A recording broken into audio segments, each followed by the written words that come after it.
Chapter 1. The Thunder Emperor's Martial Soul, Qin Xiao. Boom! On the Douluo Continent, in a place seldom visited by humans, the sky was ensnared by lightning, resembling a spider's web, exuding an immense sense of oppression as if the apocalypse had descended.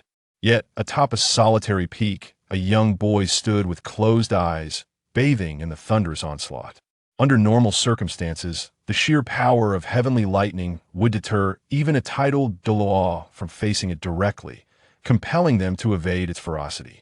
However, the boy remained unscathed, even displaying an expression of sheer delight, a sight that could only be described as terrifying. Crack! Uncertain how much time had passed, a crisp sound resonated from within the boy's body. Almost simultaneously, he finally opened his eyes, filled with astonishment. I have broken through. I, Qin Xiao, have traversed the Duel Continent for 18 years, and today I have finally ascended to the rank of 90 in soul power. His voice brimmed with joy. His name was Qin Xiao, a traveler from Blue Star. In his previous life, he was an orphan, and in this life, he remained one. At the age of 6, he awakened his martial soul, the Thunder Emperor. This was a wondrous and formidable martial soul, naturally immune to lightning, capable of controlling thunder, and able to consume it as sustenance, transforming its power into pure soul energy. This was the primary reason Qin Xiao could attain 90 levels of soul power at the tender age of 18. The methods of soul power cultivation on the Douluo Continent paled in comparison to his straightforward and brutish ability to devour thunder. Once I acquire the 9th Spirit Ring, I will officially step into the realm of a Title Douluo.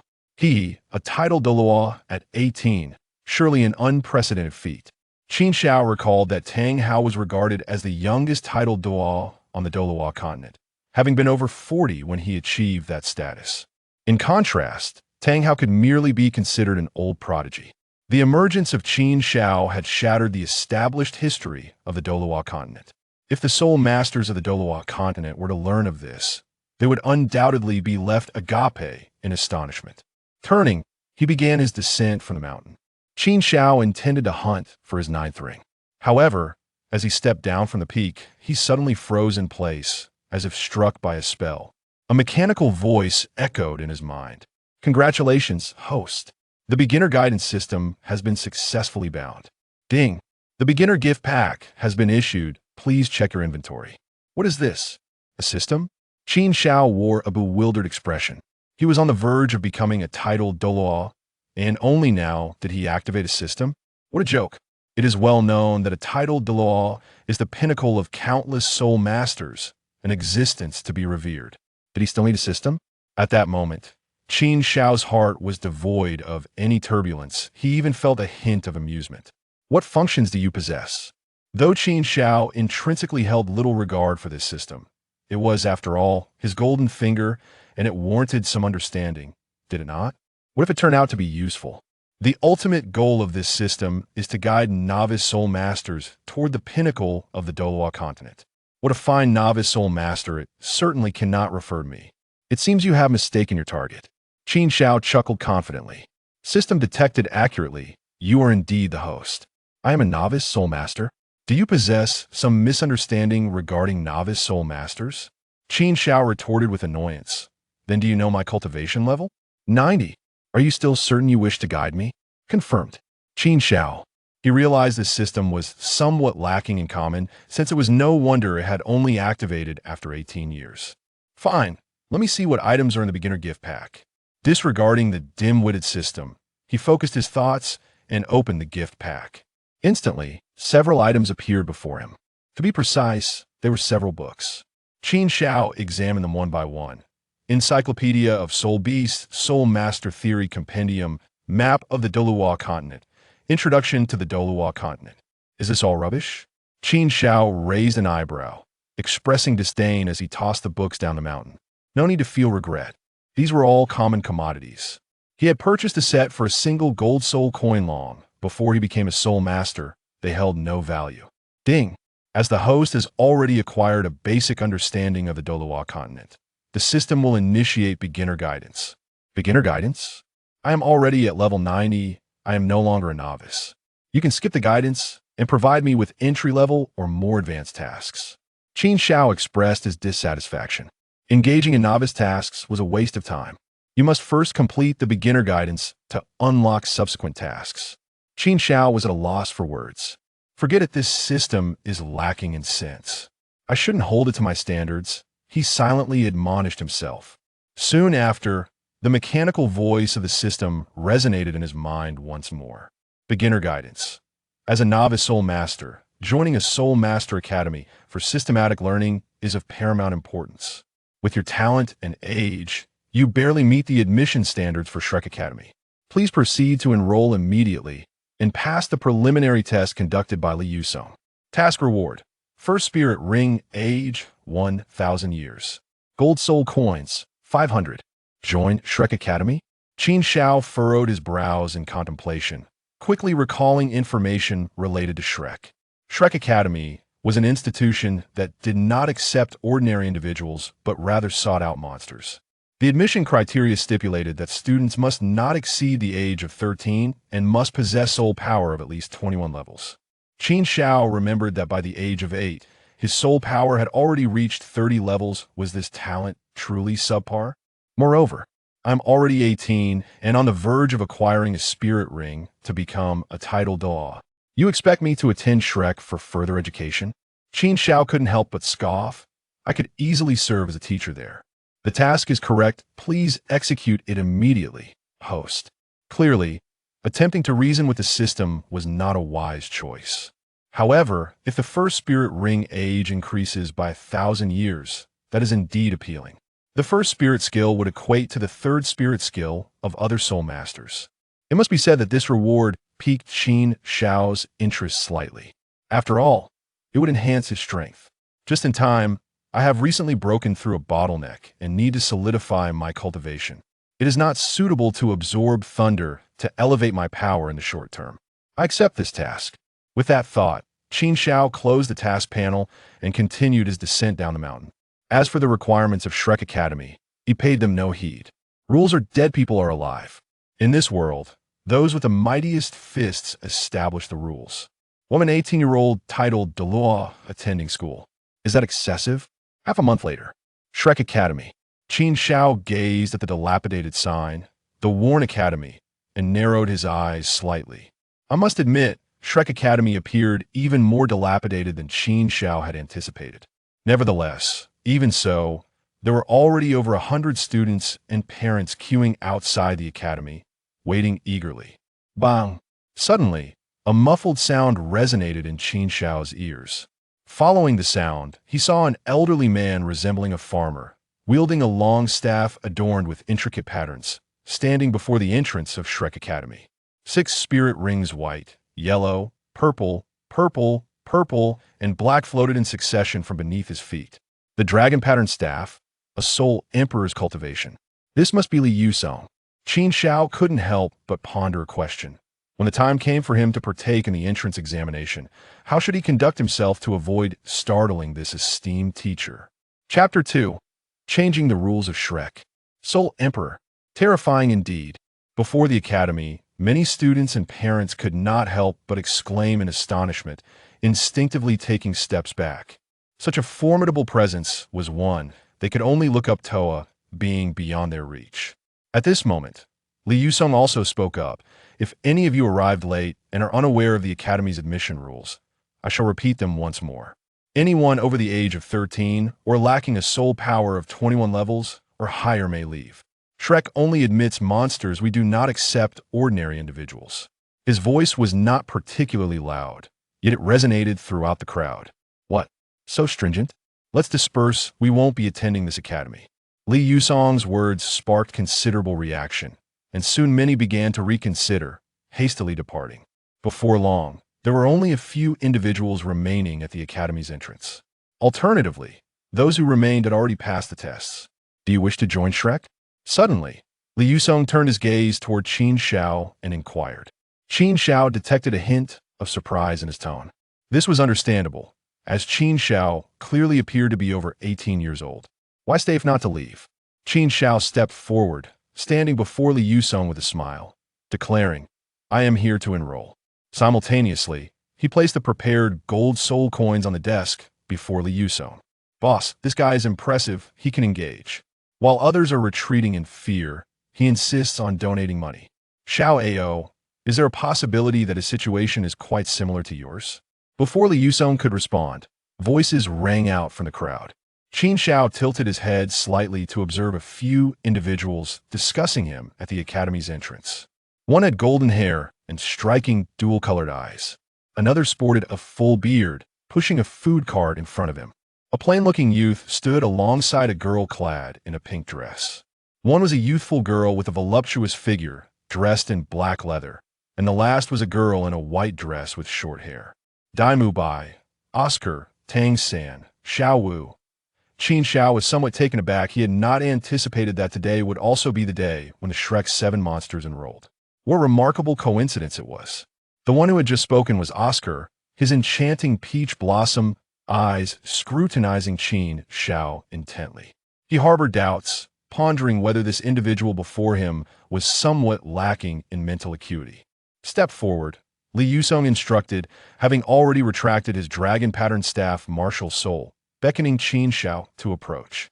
Yet, Qin Xiao shook his head, stating, "There is no need to assess my age. I'm already 18 this year." 18? Wasn't teacher Li's earlier statement sufficiently clear?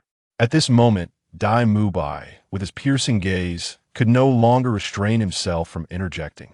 The individual before them did not merely appear old, he truly was old. This person was simply wasting their time. Rules are established by humans and are not immutable. Would you not agree? Qin Xiao disregarded Dai Bai's remarks. Given his own prowess, Dai Bai appeared as nothing more than a child in his presence, hardly even worthy of being deemed a clown. "Huh? Who do you think you are, attempting to alter the rules?" Oscar burst into laughter. This lad truly has no awareness of his own limitations, thinking he can change the traditions of Shrek. Dai Bai could not help but smirk. He was proud, yet even he could not alter Shrek's customs. Nearby, Tang San, Xiao Wu, Zhu Qing, and Ning Rongrong exchanged various glances at Qin Xiao. "What do you wish to convey?" Liu Song asked in a low tone. "Quite simply, if I can prove that my strength and talent surpass theirs, would that not allow me to join the academy?" Qin Xiao replied, gesturing towards Dai Bai and the others. "Them?" Liu Song instinctively glanced at Tang San and the others, unable to suppress a shake of his head. Ignorance. Utter ignorance. Dai Bai, a soul master at the age of 13 Oscar, endowed with innate soul power Ning Rongrong, the talented heir of the 7 Treasures Glazed Tile School, and Tang San and Xiao Wu, both of whom were expected to become prodigies by the age of 12. This youth before them dared to claim his talent could surpass theirs? What a farce! "Ha, young man, you are quite spirited," Liu Song chuckled. "Do not think I am denying you an opportunity. Should you truly exhibit talent that transcends theirs, I shall make an exception and allow you to pass my test." Beside him, Dai Bai and Oscar wore amused expressions, eager to witness the shock and embarrassment that would surely ensue when the youth discovered their true talents. "Brother, this person is rather foolish." Xiao Wu could not help but chuckle softly to Tang San.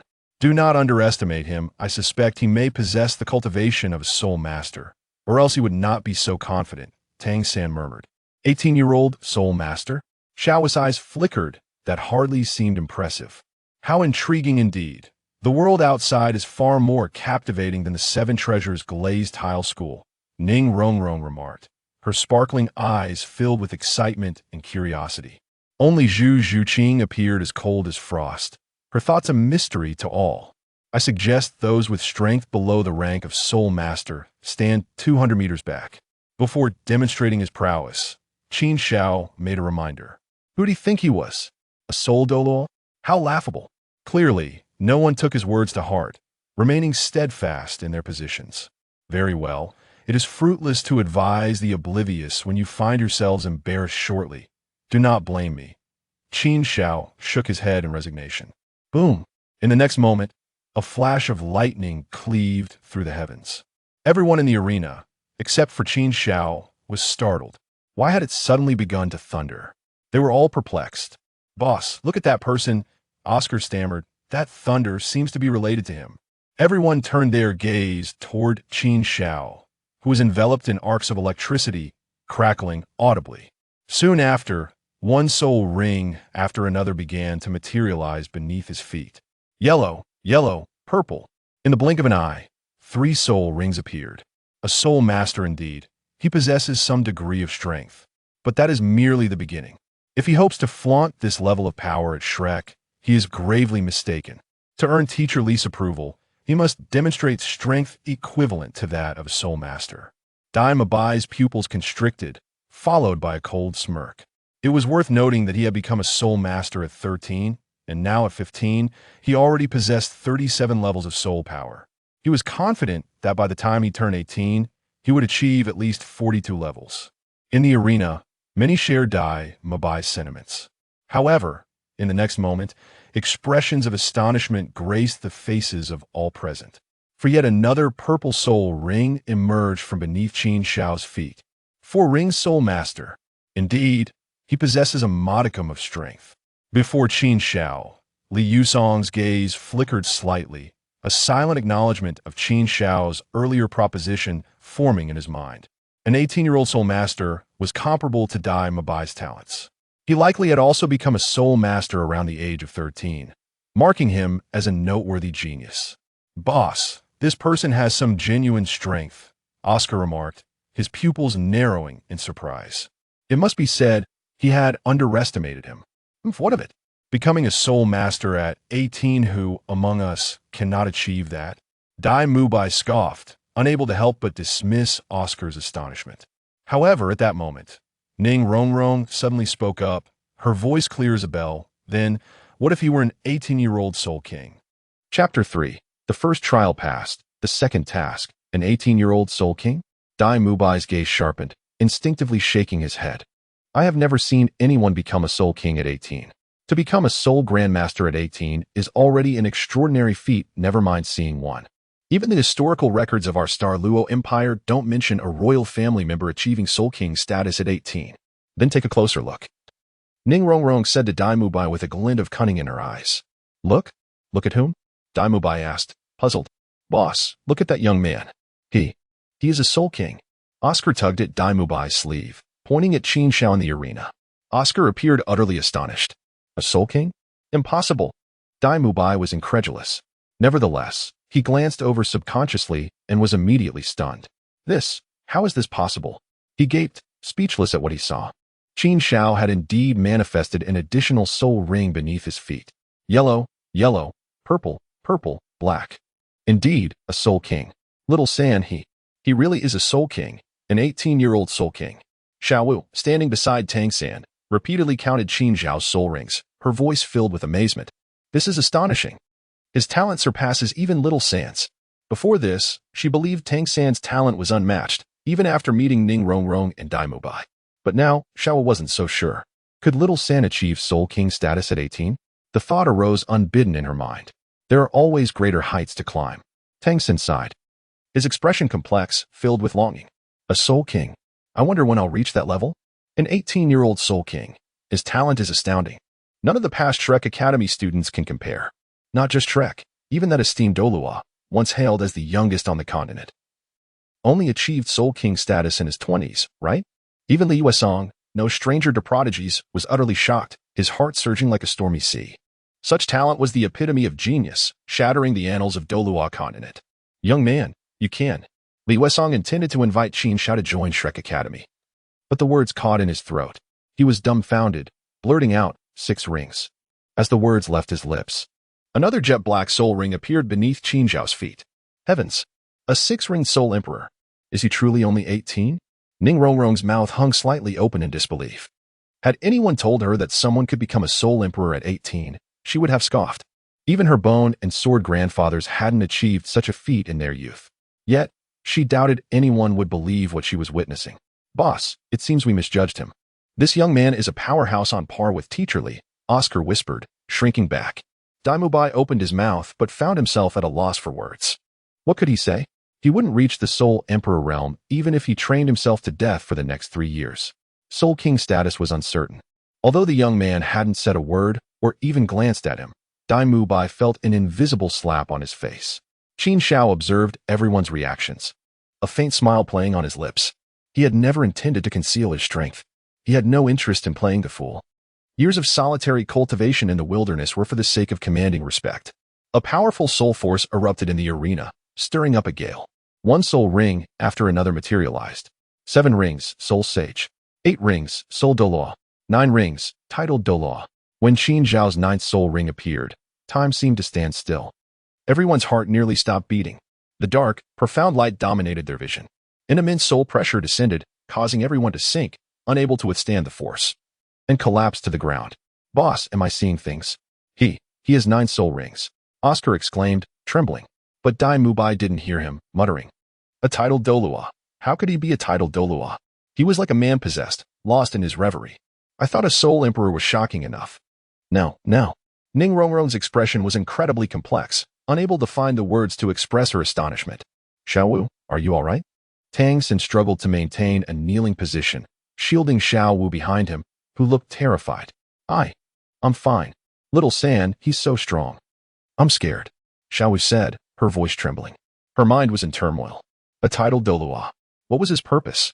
Could he be after her? However, she wouldn't dare ask Qin Xiao, even if her life depended on it. May I inquire if I have now passed your test? Surrounded by 9 soul rings. Qin Xiao wore a faint smile as he gazed at Li Yusong. Your Highness, you jest. If my Shrek has inadvertently offended you, I sincerely apologize. Li Yusong remained steadfast, gritting his teeth to withstand the overwhelming pressure emanating from Qin Xiao, striving to maintain his dignity. He was utterly perplexed as to how the diminutive Shrek could attract a formidable Title Douluo. You misunderstand. I am indeed a new student. And I truly am 18 years old. Qin Xiao gently shook his head, retracting his martial soul and spirit rings. An immediate sense of relief washed over everyone present. Had he truly come to enroll? Li Yusong, no longer hesitating, promptly responded, Congratulations. You have successfully passed my assessment. To say nothing of the entrance examination, if Qin Xiao were to express a desire to become the dean, Li Yusong would swiftly seek a discussion with Flander. Thank you. Qin Xiao nodded in satisfaction. Simultaneously, a mechanical voice echoed in his mind. Ding. Rookie Soul Master, congratulations on barely passing Li Yusong's trial. The task rewards have been dispensed. Did I really succeed? API call failed with status code 429. Error. Code. For 29, message. Resource has been exhausted, e.g. check quota. Status. Resource exhausted. Qin Xiao recognized that the increase in the soul ring's duration had bestowed upon him a significant boost in soul power. However, at that moment, a voice from the system echoed in his mind. Ding. A new task has been issued. Beginner's Guide, Part 2 Novice Soul Master. Congratulations on barely passing Li Yusong's assessment. Yet, do not let pride cloud your judgment. Next, you must join forces with your companions to confront the formidable challenge posed by the notorious Zhao Wujin. Task requirements. Collaborate with your allies to endure under Zhao Wujin's command for the duration of a burning incense stick. Task reward. Second soul ring duration 1000. Note. Zhao Wujin possesses the strength of a soul sage, rendering him immensely powerful and exceedingly ruthless. Exercise utmost caution, for negligence may jeopardize your life. Upon reading the new task, Qin Xiao stroked his chin, lost in contemplation. Zhao Wujin? Ruthless? P.S. I would like to recommend a friend's book, Douluo, Tenfold Reversal. The Darkened Nine Treasures Glazed Tower. Chapter 4. I am Qin Xiao, the Thunder Emperor. I recall that the entrance examination consisted of more than just this task. Did it not? Qin Xiao inquired of Li Yusong. Indeed, under normal circumstances, the entrance examination for Shrek Academy comprises 4 components. The remaining tests include the Soul Power Assessment, the Mastery of Martial Spirits Evaluation, and finally, the Practical Combat Examination. Li Yusong hastily elaborated. Qin Xiao nodded slightly in acknowledgement, and then heard Li Yusong say, however, For your Majesty, these tests can be waived. Waived? Qin Xiao shook his head, asserting that he did not require any privileges and insisted on equality for all. Then let us forego the second and third items. I must participate in the practical assessment. This upon hearing the first half of Qin Xiao's statement. Li Yusong breathed a sigh of relief for the many instructors present. However, upon hearing the latter half, he began to silently pray for Zhao Wuji. May the old Zhao not be crushed. Mu Bai, quickly escort His Highness to the test, Li Yusong directed, casting a knowing glance toward Dai Mu Bai. Understanding immediately, Dai Mu Bai replied, Your Highness, please follow me. Conversely, Qin Xiao shook his head, preferring to proceed together. He recalled that the mission explicitly stated he must confront Zhao Wuji alongside his companions, enduring for the duration of an incense stick. Without their presence, who could ascertain whether the system might deem his mission a failure? This? Daimubai hesitated to act independently and looked to Li Yusong for guidance. Very well. Let us go together. After all, these individuals possess commendable talents, surpassing the standards set by the Academy. I shall speak to them later, Li Yusong declared without hesitation. He then turned to Qin Xiao, seemingly seeking his approval. That poses no issue. Let us depart at once, Qin Xiao replied with a slight nod. As long as the mission could be accomplished, he was indifferent to other concerns. However, he noticed a hint of hesitation on Li Yusong's face. Is there something on your mind? Qin Xiao inquired. Encouraged by his own boldness, Li Yusong dared to ask, May I know your highness's title? Qin Xiao, title, Thunder Emperor. Qin Xiao responded. As Qin Xiao spoke, he took the lead into the academy. The Thunder Emperor Douluo Qin Xiao. A wave of astonishment swept over everyone present. They all understood that it would not be long before this name resonated throughout the Douluo Continent. What are you all standing there for? Quickly follow His Majesty the Thunder Emperor inside. At that moment, Li Yusong was the first to shake off his shock and urged the others hastily. Daimubai, too, belatedly realized the situation and hurried after Qin Xiao's retreating figure. Once the crowd had departed, Li Yusong gradually furrowed his brows, his expression turning grave. What could this royal figure possibly seek at Shrek Academy? And why would he wish to enroll as a student? Surely, it could not be for the sake of learning. After all, who within Shrek possesses the capability to instruct a Title Douluo? Li Yusong mused that it would be more fitting for the Thunder Emperor to impart knowledge to them instead. I must consult the dean about this matter. Such a significant event cannot be left solely on my shoulders. With this thought, Li Yusong left the entrance and entered the academy. This is the place. Shortly thereafter, Daimubai led the group to another open area, approximately 200 square meters in size. Qin Xiao noticed a middle-aged man, appearing to be in his 50s, dozing off on a nearby chair. Undoubtedly, he was the formidable Immovable king, Zhao Wuji. Understanding this, he thought to himself, Teacher Zhao. At that moment, Daimubai called out anxiously, Old man, you can't be this aloof today. We have a Title Douluo level powerhouse among us. It's Mubai. Zhao Wuji stirred from his slumber, furrowing his brow as he surveyed the crowd, a look of astonishment crossing his face, as if he had encountered something extraordinary. 5 individuals have passed the examination? A miracle indeed. It is worth noting that Shrek Academy has not admitted any new students for several years. This is quite normal, as those with exceptional talent opt for the Tiando Royal Academy, while those lacking such talent cannot gain admission. Their annual enrollment is merely a means of collecting pocket money. Consequently, throughout Shrek's history, only a handful of students have been admitted. At this juncture, Zhao Wuji slowly rose from his seat. Though not particularly tall or handsome, he possessed a robust physique that exuded an unspoken sense of pressure. I am Zhao Wuji, the instructor for your final assessment. Should you succeed in my trial, you will become a proud member of Shrek. However, my examination is not easily passed. The criteria are simple. In a practical combat scenario, you must withstand my onslaught for the duration of a jaw stick's burning time. Should I manage to defeat all of you within that time frame, you will be sent packing. Zhao Wuji declared, revealing a chilling smile. Teacher Zhao. Daimubai trembled at the sound of his voice, wishing to persuade Zhao Wuji to retract his words. At the very least, he hoped he could soften his stance for the sake of dignity. Yet Zhao Wuji waved his hand, interrupting Daimubai. Do you think I cannot see through your intentions? Are you hoping to show mercy because of the lovely young lady present? If it were any other day, I might grant you some leeway. However, today is the entrance examination, and rules must be followed, Zhao Wuji asserted, believing he had discerned Daimubai's thoughts. No. Daimubai opened his mouth to say something more, but found himself rendered speechless as a pair of icy eyes fixed upon him. He instinctively knew it was the girl. Zhu Zhuqing. Forget it. Teacher Zhao, since you've chosen to undermine me, I shall not hold back. After a moment's reflection, he chose silence and stepped aside. Seeing Daimubai move away, Zhao Wuji's gaze fell upon the group once more. Enough of your scheming. It is futile. You now have the time of a jaw stick to discuss strategies. After that, the battle will officially commence. However, an odd occurrence unfolded. The scene he envisioned of their discussion did not materialize, for the eyes of the youths and maidens were all fixed upon one individual. What was going on? Did this young man possess something exceptional beyond his slightly older age? Instinctively, Zhao Wuji widened his eyes, eager to discern the truth. It seemed this fellow had nothing particularly remarkable about him aside from his handsome appearance. Your Excellency, what should we do? I will follow your lead. Ning Rongrong spoke first, a gleam of cunning flashing in her eyes. Your Excellency? Zhao Wuji pondered, somewhat dazed by the title. If only he were called Zhao Your Excellency. Perhaps that wouldn't be so bad? Just stand still. The rest will be left to me. Qin Xiao believed that as long as he arrived in the arena, everyone present could be considered his allies. He pondered that after delivering a thorough beating to Zhao Wuji for the duration of an incense stick, the task should be deemed complete. He felt this reasoning was quite sound. Chapter 5. Zhao Wuji's attempt to escape in the square. Zhao Wuji's composure shattered upon hearing Qin Xiao's words. Was this brat truly so audacious? Determined to instill some pressure on these novice soul masters, he commanded, "Mu Bai. Inform them of my capabilities." With his arms crossed and a cold smile gracing his lips, Zhao Wuji exuded an air of confidence. Teacher Zhao, is it truly necessary to elaborate? Dai Mu Bai expressed his reservations. If Zhao Wuji were open to it, he wouldn't mind revealing Qin Xiao's prowess.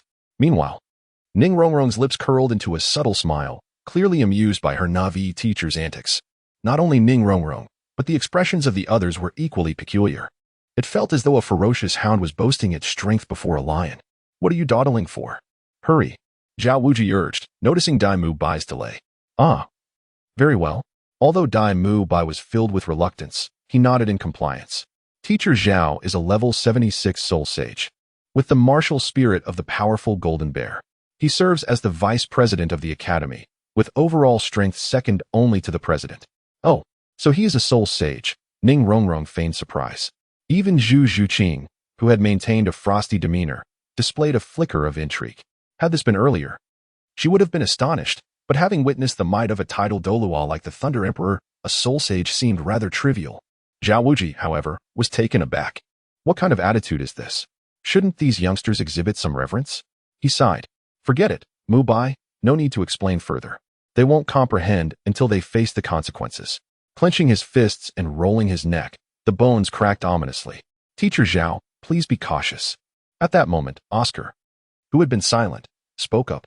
However, he was immediately interrupted by Zhao Wuji. Are you also like Dai Mu Bai? Is there someone among them you fancy? Rest assured, I will be careful not to harm them. With a furrowed brow, Zhao Wuji continued. Sigh. Let it be. Oscar found himself at a loss for words. Meanwhile, Zhao Wuji produced an incense stick, ignited it with a flick of his fingers, and planted it firmly into the ground. Since they hold you in such high regard, I shall defeat you first. His gaze fixed intently on Qin Xiao as he bent slightly to gather his strength.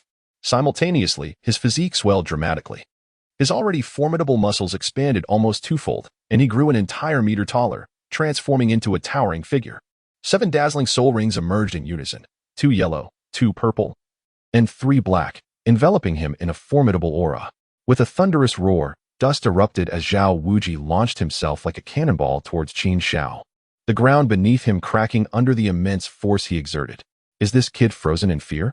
Zhao Wuji mused, racing towards Qin Xiao, who remained unperturbed, standing resolutely in place.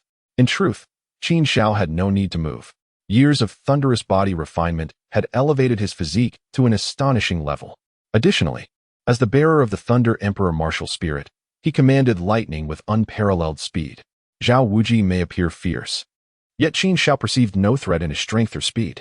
It's akin to a tortoise's crawl, was Qin Xiao's assessment of Zhao Wuji. Boom. With a thunderous crack, lightning struck.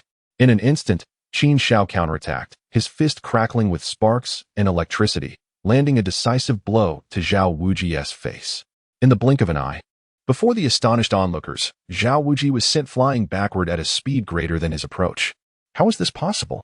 How can he possess such speed and power? Zhao Wuji was utterly bewildered. With a resounding crash, he soared through the air, colliding heavily with the surrounding wall, which could not withstand the impact and collapsed, sending up a thick cloud of dust. In stark contrast, Qin Xiao stood nonchalantly in the center of the arena, as if he had merely swatted away an insignificant insect. Incredible. The spectators, save for Ning Rongrong, were witnessing the might of a Title Douluo for the first time and were utterly astonished. Particularly, Dai Mu Bai and Oscar, who had suffered at Zhao Wuji's hands, could hardly fathom that their once intimidating teacher had been so effortlessly dispatched. This was truly shocking. As for Xiaowu, her trepidation deepened further. Cough, cough, cough. From a distance, a series of violent coughs echoed. Zhao Wuji emerged from the swirling dust, his expression one of surprise as he regarded Qin Xiao. Impressive, young man. I can't discern what special techniques you employed to gain such an advantage while I was caught off guard. His gaze swept over the crowd, searching for clues about who might have assisted Qin Xiao. Stop looking. I acted alone. Qin Xiao perceived the profound significance in Zhao Wujie's gaze and remarked nonchalantly. Is it merely you? I cannot believe that you have no assistance. Zhao Wujie disdainfully shook his head. What nonsense. This individual before me is at most 17 or 18 years old. Even if he began cultivating from the moment of birth, how formidable could he possibly be? Surely, a soul sect would suffice. As for a soul king, that is beyond the realm of possibility. An 18-year-old soul king? Even the once celebrated genius of Douluo Continent. The Haotian Douluo never achieved such a feat, however. In the next moment, his pupils constricted sharply, revealing an expression akin to encountering a ghost. API call failed with status code 429. Error. Code. 429. Message. Resource has been exhausted, e.g. check quota. Status. Resource exhausted. API call failed with status code 429. Error. Code. 429. Message. Resource has been exhausted, e.g. check quota. Status. Resource exhausted. Qin Xiao gently shook his head and glanced once more at the incense stick planted in the ground, which had yet to burn more than halfway. He continued, let us proceed. There is still ample time remaining. More? Zhao Wujie immediately shook his head vigorously, akin to a rattledrum. What kind of joke is this? I, Zhao Wujie, would only be driven mad to engage in combat with the Title Douluo. However, Qin Xiao merely shook his head, asserting, that is not acceptable. We agreed that you would endure for the duration of an incense stick. At the sound of this, Zhao Wujie shuddered. Are you a devil? Instinctively, he wanted to turn and flee. Yet, how could Qin Xiao afford him such an opportunity? Thunderpool. At that moment, the fifth spirit ring on Qin Xiao's body illuminated, and with a forceful push of his palms, bolts of lightning materialized out of thin air, enveloping Zhao Wujie within its grasp. With a resounding crash, Zhao Wujie was rendered speechless by the dazzling display of thunder. The Thunder Emperor, an agent of celestial punishment.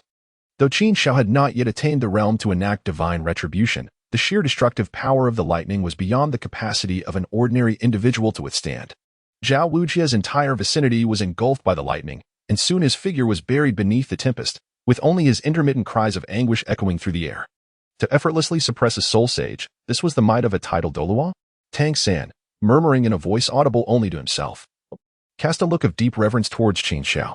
He seemed to surpass the majority of Title Douluos I have encountered. Xiao's eyes were filled with a profound sense of trepidation, while Dai Mubai and Oscar instinctively shrank back, knowing it wise to keep their distance from such formidable power. After a prolonged duration, the incense stick finally extinguished. The thunderpool dissipated, and Zhao Wujie's figure re-emerged before the onlookers.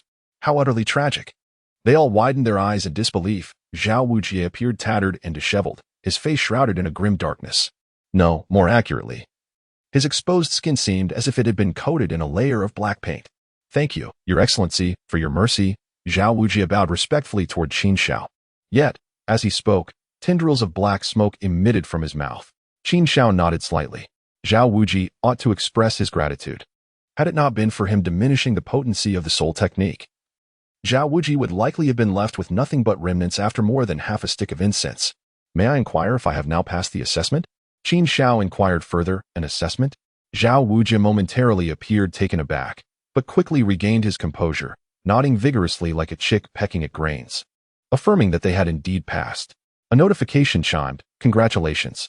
You and your teammates have, albeit with great difficulty, managed to endure under Zhao Wujie's scrutiny for the duration of an incense stick, thus passing the trial. With great difficulty? Upon hearing the system's prompt, Qin Xiao couldn't help but chuckle. He glanced at Zhao Wujie in the distance. Indeed, enduring for the better part of an incense stick under his formidable presence was quite the challenge. As for his teammates, he smirked. They were mere bystanders throughout this ordeal. Had it not been for the completion of the mission, Qin Xiao would have been disinclined to involve them at all. The reward for the task has been dispensed. Shortly thereafter, Qin Xiao felt his strength augment slightly. Quite commendable. Yet, he soon encountered another dilemma. System, why is there no new mission? He pondered silently. Although you have barely passed Zhao Wujie's trial, the exertion was immense, and you have sustained minor injuries. Your current state is inadequate for undertaking further tasks. It is advised that you rest first. I fought Zhao Wujie and got injured? This is quite insulting, he thought, recalling how he had nearly brought himself to ruin in the confrontation. Qin Xiao was immediately filled with a rush of blood and indignation. What strength do I possess? A level 91 Title Douluo. How could I possibly sustain injuries in a battle against the Soul Saint? Theoretically, it should be impossible. However, upon detecting the host's suboptimal physical condition, it was advised that he first take a rest. Qin Xiao stood silently, yet in the distance, Zhao Wuji trembled inexplicably. Sensing a palpable aura of danger emanating from Qin Xiao, "Daimu Bai, you impudent boy, why haven't you escorted His Majesty to rest yet? Can't you see how glaring the sun is?" He chastised. And take His Majesty to our Academy's presidential suite, specifically designated for esteemed guests. I shall personally handle the formalities later. He hastily instructed Daimu Bai, believing it prudent to send this formidable deity away as swiftly as possible. "Yes," Daimu Bai replied, a shiver coursing through him. He then addressed Qin Xiao, "Your Majesty, if you would kindly follow me." "Very well," Qin Xiao acquiesced. "I shall take my leave to rest for now, and later I will see what tricks the system has in store." Qin Xiao nodded and followed Daimu Bai toward the distance. However, the glance he cast at Xiao Wu before departing nearly caused her to faint with fright. As Zhao Wuji watched Qin Xiao vanish from his sight, he unconsciously wiped away non-existent sweat from his forehead. How terrifying! Although he was a soul sage and considered a formidable force, having once achieved glory by breaking through a siege from the Spirit Hall, and subsequently evading the pursuit of the Elder from the Strength Clan, he felt that those past dangers paled in comparison to today's encounter. No, they didn't even warrant mention. He felt akin to an ant, knowing that Qin Xiao could crush him with but a mere finger. Am I amusing? Zhao Wuji glared at the group, who were barely suppressing their laughter. No, not at all. Oscar felt as if an invisible hand was tightening around his throat, his heart racing. It is essential to note that, in his eyes, Zhao Wuji was akin to a devil. Meanwhile, Ning Rongrong, Tang San, and Zhu Zhuqing also adopted serious expressions. What are you all staring at? It is you who are to blame. Just now, when I sparred with the Lord, you merely stood by as ornaments, showing no sign of usefulness. I have decided to reassess you all. Zhao Wuji extended his hand, sweeping it over the group as he spoke in a deep voice. What? A reassessment? Ning Rongrong immediately voiced her dissatisfaction. What? If anyone has an objection, they may leave now. Shrek Academy demands obedience, not doubt. Zhao Wuji's voice grew even darker. You. Ning Rongrong furrowed her brow, contemplating leaving.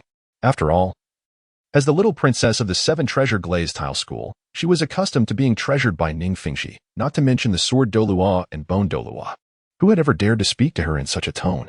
Yet, upon reflection, she thought about how this academy had managed to attract an 18-year-old Title Douluo. And her anger dissipated considerably, replaced by curiosity. I shall not leave. I am eager to discover the secrets this academy holds. With this thought, a crystalline tower radiating seven-colored light appeared in her hand. Oh, the Seven Treasure Glazed Tile Pagoda? Zhao Wuji's eyes sparkled with interest. Lord of the Thunder Emperor. This is the highest grade accommodation in our academy. Meanwhile, Daimu Bai led Qin Xiao to a small two-story building. One must admit, the so-called presidential suite was rather shabby. However, Qin Xiao was not one to indulge in luxury. The environment on the solitary peak where he trained his body was far worse than this. Moreover, he was acutely aware that his purpose for coming to Shrek was not to enjoy comfort, but to fulfill the tasks set by the system and enhance his own strength. Mu Bai, we are of a similar age. There is no need to address me so formally as Lord of the Thunder Emperor. Qin Xiao gazed at Daimu Bai, who was guiding him, and smiled as he spoke. Really? Daimu Bai's eyes sparkled with surprise. How could he not be excited? He perceived Qin Xiao's gesture as a tacit invitation of goodwill towards him. Moreover, for him, the acknowledgement from a Title Douluo held immense significance. After all, he bore another identity, that of a prince of the Star Luo Empire. If he could forge a connection with this esteemed individual and gain support, the benefits would be manifold. In an instant, a plethora of fanciful thoughts blossomed in his mind.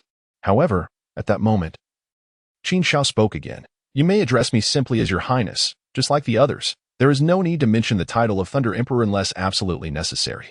I prefer to maintain a low profile. What? Daimu Bai was momentarily taken aback, as the script was not unfolding as he had anticipated. In Chapter 7, I have already become a Title Douluo, and you want me to diligently cultivate? Enough. Just take me here, and you may withdraw. API call failed with status code 429. Error. Code. For 29. Message. Resource has been exhausted, e.g. check quota. Status. Resource exhausted. API call failed with status code 429. Error. Code. For 29. Message. Resource has been exhausted, e.g. check quota. Status. Resource exhausted. Qin Xiao spoke once more. His words were not mere fabrications. In truth, ever since he had demonstrated his prowess at the Academy's entrance, he sensed that he had become a target. A slight feeling of peril enveloped him. In that very moment, within the confines of Shrek Academy, he was acutely aware that Tang Hao was lurking in the shadows, observing his every move. Especially after Dai Mubai's departure, the sensation of being watched intensified, compelling him to abandon pretense and lay his cards on the table. After all, no one relishes the notion of being scrutinized by an unseen eye. Such an awareness is undeniably disconcerting. However, his remarks remained unanswered, and suddenly, the feeling of being observed dissipated. It seemed that Tang Hao had departed. Perhaps he could not discern my true strength and thus hesitated to take action against me? HT on Douluo, it appears, is not as formidable as rumored.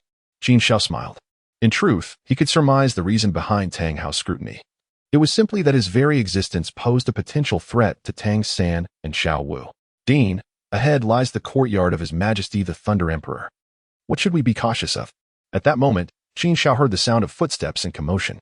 He recognized that the speaker was Li Yusong, who oversaw the entrance examination at the gate of Shrek Academy. Shortly thereafter, another voice chimed in. You all should act according to my demeanor. Those who can articulate should speak sparingly, while those who cannot should refrain entirely. Remember, do not provoke this esteemed individual. Understood. Rest assured, boss. Qin Xiao discerned that the visitors were none other than Li Yusong, Flander, and other esteemed instructors from Shrek Academy. In a short while, the cacophony of footsteps ceased just outside the door. Your Majesty, Li Yusong requests an audience. Dean Flander of Shrek Academy requests an audience. Xiao Xin requests an audience. Lu Qibin requests an audience. The exceedingly respectful voices resonated in Qin Xiao's ears. To have the principal and teachers personally visit on the very first day of enrollment is indeed a rarity, he mused with a self-deprecating smile. Were it not for the vexatious system he had encountered, he would not have found himself in such a tedious situation. Please, come in. The voice of Qin Xiao resonated as he rose to his feet, casting his gaze upon the individuals entering the courtyard. This was a gesture of utmost respect. Soon, the four of them entered the small courtyard. Li Yusong was already acquainted with Qin Xiao. A mere glance was sufficient before he turned his attention to the next person. Beside Li Yusong stood Flander, adorned with gold-rimmed spectacles, exuding an air of shrewdness. Following him was Xiao Xin, a slightly corpulent food-type soulmaster. The last individual was an elderly man with hair as white as snow, Lu Qibin, a master of the Xinghua Star Martial Soul. President Flander, Qin Xiao addressed. Should there be any matters of concern, simply have someone inform me. There is no need for such a grand assembly, as I am now, in some respect, considered a member of Shrek Academy. With a smile that evokes the gentle warmth of spring, Qin Xiao mused. What merit or virtue could possibly compel a Title Douluo to seek an audience with me? Fran couldn't help but chuckle wryly to himself. Your Majesty, let me be forthright. My colleagues and I have come simply to inquire if there is anything we might assist you with. He found it rather unusual that such a distinguished figure would visit a humble establishment like his. There is nothing pressing, he continued. You might interpret it as leisure. Qin Xiao pondered for a moment before providing an answer. Play? A bitter smile immediately appeared on Flander's face. It is easy for you to say, but we are under considerable pressure, you know. Can we perhaps play elsewhere? Flandre felt a deep sense of frustration within, yet, Qin Xiao, however, discern the intentions of Dean Flandre. You need not concern yourself with my presence. You may as well regard me as non-existent. Should any matters arise, I shall seek you out. He understood Flandre's predicament and offered a soothing word. Very well then. In that case, we shall not disturb your highness's rest. In a sense, Flandre had gleaned a measure of understanding from Qin Xiao, at least knowing how to coexist with him, which he considered a commendable achievement. Sensing the opportune moment, he took his leave alongside Li Yusong and the others. After Flandre and the others departed, Qin Xiao reclined once more in the rocking chair, and before long, he had unwittingly drifted into slumber. Time passed swiftly, and soon it was deep into the night. Suddenly, a chime resonated, signaling the system's alert. Host's mental state is exceptionally well. Task acceptance is viable. In his dream, Qin Xiao was abruptly roused by the sound of the system. Damn it, cursed system, you are disturbing my precious slumber. Do you realize the chaos you have wrought? Qin Xiao was exceedingly displeased with the sudden emergence of the system. He could hardly recall the last time he had slept so soundly. Disturbing a peaceful slumber was an egregious offense. However, the system paid no heed to Qin Xiao and proceeded to issue a task. Ding. A new mission has been assigned. Beginner's Guide 3 Novice Soul Master. Your martial spirit is weak, and your aptitude for cultivation is lacking. Having barely gained admission to Shrek Academy, you must cherish this hard-won opportunity. Is this referring to me? Qin Xiao constantly felt that what the system proclaimed was utterly disconnected from his own identity. As one of the 10 Fiends, the Thunder Emperor soul, could one truly assert that it lacked strength? To have achieved the rank of Title Douluo by the tender age of 18, how could one claim that his aptitude was inferior? Were he to express such sentiments outwardly, the so-called geniuses would likely be left in shame, seeking a tofu block to bash their heads against. The sole instance that made Qin Xiao feel somewhat constrained was that he had managed to restrain himself from striking Zhao Wujie down. However, the system remained indifferent to his actions. Novice, you must comprehend that the slowest birds must take flight first. Diligence can compensate for a lack of talent. Only through exerting more effort than others can you avoid being left far behind by your peers at the academy. The task required: to diligently train from midnight until dawn for 7 consecutive days. The reward for this endeavor: an increase of 1 level in soul power. Upon glimpsing the system's reward, Qin Xiao's eyes sparkled with enthusiasm. Although the system had uttered a multitude of nonsensical remarks that led one to question its reliability, this reward was indeed commendable. Even if he devoured and refined the thunder to enhance his soul power, elevating to the next level would typically require months, if not longer. Thus, this system's reward of a soul power increment would save him a considerable amount of time. Qin Xiao's eyes sparkled as his body instinctively moved towards the courtyard. Since the system emphasized the necessity of diligent training, he could not afford to be lackadaisical. He sought a location to summon thunder, to refine his body through its power. Only through such effort could he truly embody the essence of diligence. Chapter 8. He was undoubtedly a genius, yet he exerted himself unfathomably. After a considerable time, Qin Xiao arrived at the small square he had visited earlier that day. In the next moment, he swiftly formed hand seals, and a fierce wind began to swirl around him. He was invoking lightning. This ability had awakened naturally as his cultivation progressed. However, the skill required a lengthy preparation time, which he had abandoned in combat.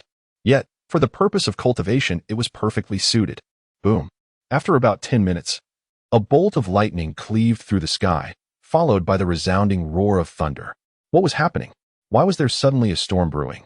A clap of thunder jolted many from their slumber within Shrek Academy. However, they quickly discerned something amiss. The dazzling arcs of electricity did not spread across the vast expanse of the sky but descended vertically. Goodness!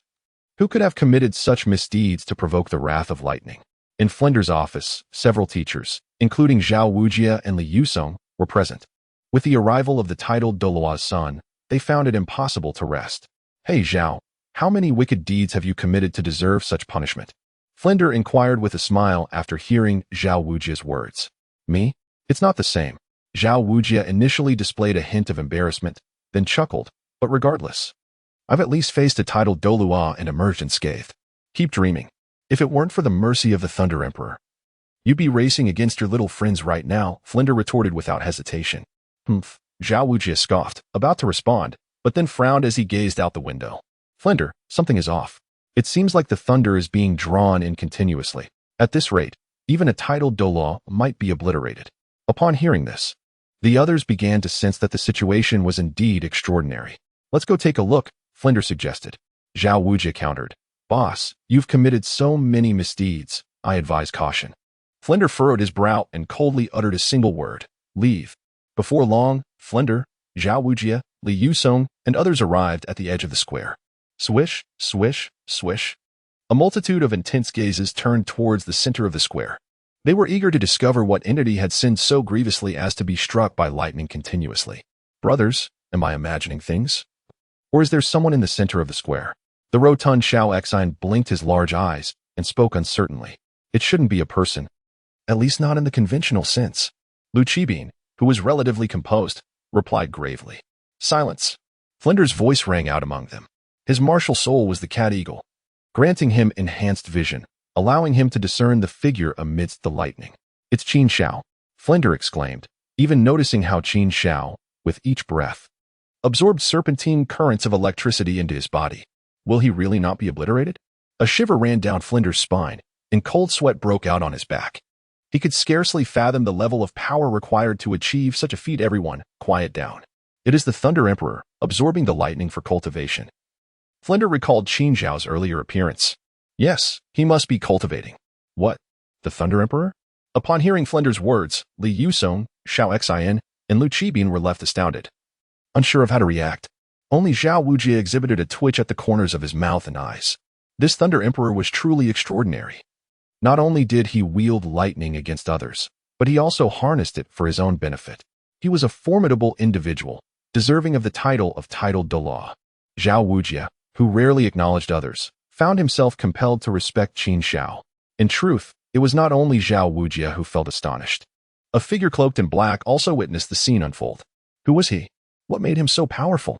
If he were to stand amidst this thunder, he would surely face catastrophic consequences. The black cloak could not conceal the shock evident on his face. Those eyes, filled with the weight of experience, had never beheld such a spectacle. Without mentioning others, even the possessor of the blue lightning tyrant dragon martial soul could not possibly manipulate such thunderous power, could they? Teacher, what is happening? At that moment, a voice sounded from behind Zhao Wujie. He turned to see Dai Mubai, Oscar, Tang San, and others approaching from a distance. Meanwhile, Zhu Shiqing, Xiao Wu, and Ning Rongrong were also hastening their steps toward them. Observe, but do not speak. We must not disturb the Emperor's training or consider the consequences. Zhao Wujie instructed as the group gathered. Teacher Zhao, what do you mean? Are you saying the Emperor is training? Is he bathing in lightning? The crowd was taken aback. It is utterly unreasonable to not be struck dead by lightning, they murmured. Is there any doubt? Who else could possess such strength if not the Thunder Emperor? Zhao Wujie scoffed. Ah, indeed? The group fell into silence, pondering deeply, and concluded that indeed there was no one else. Honestly, you all are so idle. It's barely dawn, and you're already sleeping? Zhao Wujie frowned at the students clad in pajamas. Take a good look at the Thunder Emperor. He became a Title Douluo at 18, yet still works so hard. Are you not ashamed? Dai Mubai and Oscar were immediately flushed with embarrassment. Who has time to train? If we're not out enjoying life, aren't we wasting our youth? Tang San, however, sighed inwardly. He considered himself diligent, sleeping later than roosters and rising earlier. Yet, here he was, only a great soul master. While others had already achieved the rank of Title Douluo. In this world, was talent truly so vital? Was it possible that the teacher was mistaken in saying there are no worthless martial souls, only worthless soul masters? At this moment, Tang San instinctively began to doubt the soul master theories he had diligently studied for several years. Beside him, the three young women, Ning Rongrong, Xiao Wu, and Zhu Zhuqing, displayed varying expressions. Ning Rongrong was initially struck with astonishment, which soon transformed into profound curiosity. A man shrouded in mystery held an irresistible allure for her. Xiao Wu, on the other hand, was filled with trepidation, fearing that Qin Xiao might take her soul bone. As for Zhu Zhuqing, her expression was exceedingly complex. A whirlwind of emotions that left others oblivious to her thoughts. After a considerable while, as the crowd's senses dulled from the thunderous sounds, the ominous storm clouds abruptly dissipated. In the center, Qin Xiao stood proudly, unfazed by the lightning that seemed inconsequential to him. To describe it, being bathed in thunder was as effortless as eating and drinking. The title of Thunder Emperor echoed repeatedly in his ears, a series of respectful calls that reverberated around him. Let it all disperse, Qin Xiao uttered, turning to leave the arena. Just as Dai Mubai and Oscar intended to follow, they were halted by Zhao Wujian's commanding voice. Wait, where do you think you are going? Did you not see how diligently the Thunder Emperor is cultivating? What right do you have to slack off? The crowd fell silent, inwardly chastising themselves. I am but a waste. In the distance, Qin Xiao caught Zhao Wujian's loud proclamation, nearly stumbling from the shock. He desperately wished to clarify, do not misunderstand. I do not genuinely aspire to cultivate diligently. Chapter 9. I saved you. Why do you want to harm me upon exiting Shrek Academy? Qin Xiao meandered aimlessly. Although Shrek was small and the village he found himself in was somewhat desolate, it exuded a sense of tranquility that could soothe one's heart. Unbeknownst to him, Qin Xiao slipped into a state of profound introspection. Truth be told, after more than a decade on Douluo Continent, he rarely experienced such leisure. He had been wholly focused on enhancing his strength throughout the years. And so, he continued his stroll. As dawn broke, the morning light cascaded down like a pair of warm hands gently caressing one's cheeks. At this moment, Qin Xiao also regained consciousness. Indeed, This profound realization has solidified my cultivation entirely, ensuring that it will not hinder my future progress. Sensing a change in his strength, Qin Xiao felt a surge of delight. Casting a glance around, he confirmed that he was in a village adjacent to Shrek. However, as he contemplated leaving to return to Shrek, two figures caught his eye. Suewa, if you wish to break up with me, that's fine, but you must come back to me once more. Otherwise, it's out of the question, exclaimed a rotund man with a round face, small eyes, short hair, and a couple of wispy mustaches, as he grasped the arm of an ordinary-looking girl. Suehua pleaded, no, please, just let me go. Are you even human? Qin Xiao found the situation somewhat amusing. Such a classic line, accompanied by this rather lewd persona, undoubtedly made Ma Hongjun the most comical figure akin to Shrek himself. However, upon his departure, he heard that Zhao Wuji intended to train Tang San, Xiao Wu, and others. It seemed unlikely that he would come to the aid of justice. As for whether he would intervene, such thoughts were mere fantasies, concerning matters and individuals that bore no relevance to him. He truly felt no inclination to engage. After all, in this world, countless injustices unfold daily. Having witnessed so much, he had long grown numb to it. Tap, tap, tap. He withdrew his gaze, no longer observing Ma Hongjun and Suehua, and walked straight into the distance. Ding. A side quest has been issued. The true hero exists for the nation and its people. Though you may be a novice soul master of limited strength, one must not lose the purity of heart. Contribute to the fight against malevolent forces. Quest: combat the current malevolent forces and rescue the girl in need. Quest reward: first soul ring duration 100 years. Qin Xiao, is this system of yours a tad overbearing? I shall abandon this task. Qin Xiao could not be bothered with such matters. Ding. Abandoning the side quest will render future side quests inaccessible. Do you wish to continue with the abandonment? By relinquishing this current task, one shall be unable to initiate any future quests. Qin Xiao believed that even side quests in the future would yield rewards of considerable merit. To forsake an entire forest for the sake of a single tree seems rather unwise. Well then, I shall not abandon it. I accept this task, this time. I shall endeavor to be a good person. Qin Xiao resolved not to abandon the task. Ding. Side quest successfully accepted. Note: the opponent possesses formidable strength, comparable to yours. Exercise caution. Comparable to me? Qin Xiao is left speechless. I could easily crush him with a mere finger, couldn't I? System: is there any reward that could restore your normalcy? He inquired silently. However, the system remained unresponsive. Qin Xiao realized that there was no salvaging the situation. He had been utterly abandoned by the system. Ma Hongjun, I beseech you, spare me. I truly cannot endure this any longer. At that moment, Suehua was still struggling. Ha, struggle all you want. The more you resist, the more exhilarated I become. Ma Hongjun chuckled, gripping Suehua's arm. Release her. Suddenly, a sharp reprimand rang out, startling Ma Hongjun. What audacity! Who dares to disrupt my affairs? Fury surged within him as he turned to face Qin Xiao, his gaze brimming with malice. He relinquished his hold on Suehua, for even acts of chivalry require one to possess the strength to back them up. In the next instant, he launched himself at Qin Xiao like an arrow released from a bow, his hefty fists imbued with soul power, determined to make the intruder pay for his interference. However, Qin Xiao's response was remarkably simple. With a flick of his index and middle fingers, he deftly struck Ma Hongjun's fist. In contrast, Ma Hongjun felt an overwhelming force emanating from his hand, propelling him through the air. With a resounding thud, he crashed to the ground over 10 meters away. Quickly rolling to his feet, he was met with a sharp pain in his right hand, distorting his features.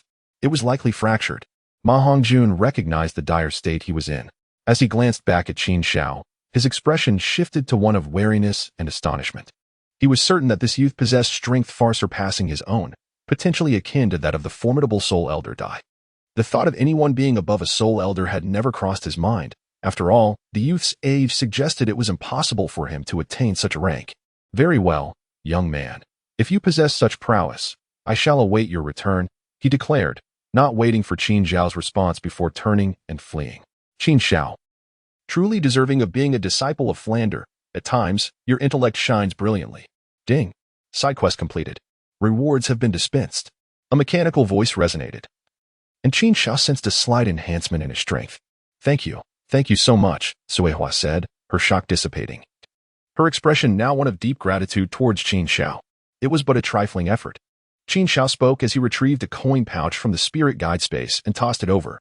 Here are 10 gold soul coins. Leave this village and seek a new place to live. He believed in assisting others to the fullest, following the principle of sending a Buddha to the West. Qin Xiao deliberately omitted the possibility of Sui Hua being threatened by Ma Hongjun in the future. 10 gold soul coins were sufficient for an ordinary person like Sui Hua to lead a stable life. However, Sui Hua shook her head and said, "Sir, I do not want money. Let me follow you instead. I can be of great help." Her words were clearly laden with implication. Qin Xiao was taken aback, gazing at Sui Hua in disbelief. "You refuse money, yet you desire my life? I saved you. Why repay kindness with enmity? How sinful." He insisted she keep the money. "From now on, we have no ties. Do not even claim to know me." With that, he vanished from the spot. Finally, Ma Hongjun arrived back at Shrek Academy, panting heavily. "Fatty, what happened to you?" Oscar rushed over as the training session ended, with Dai Mubai following closely behind. "How many times did you push yourself yesterday? You look pale, your steps are unsteady, and you seem utterly drained. Here, have my large sausage to recuperate."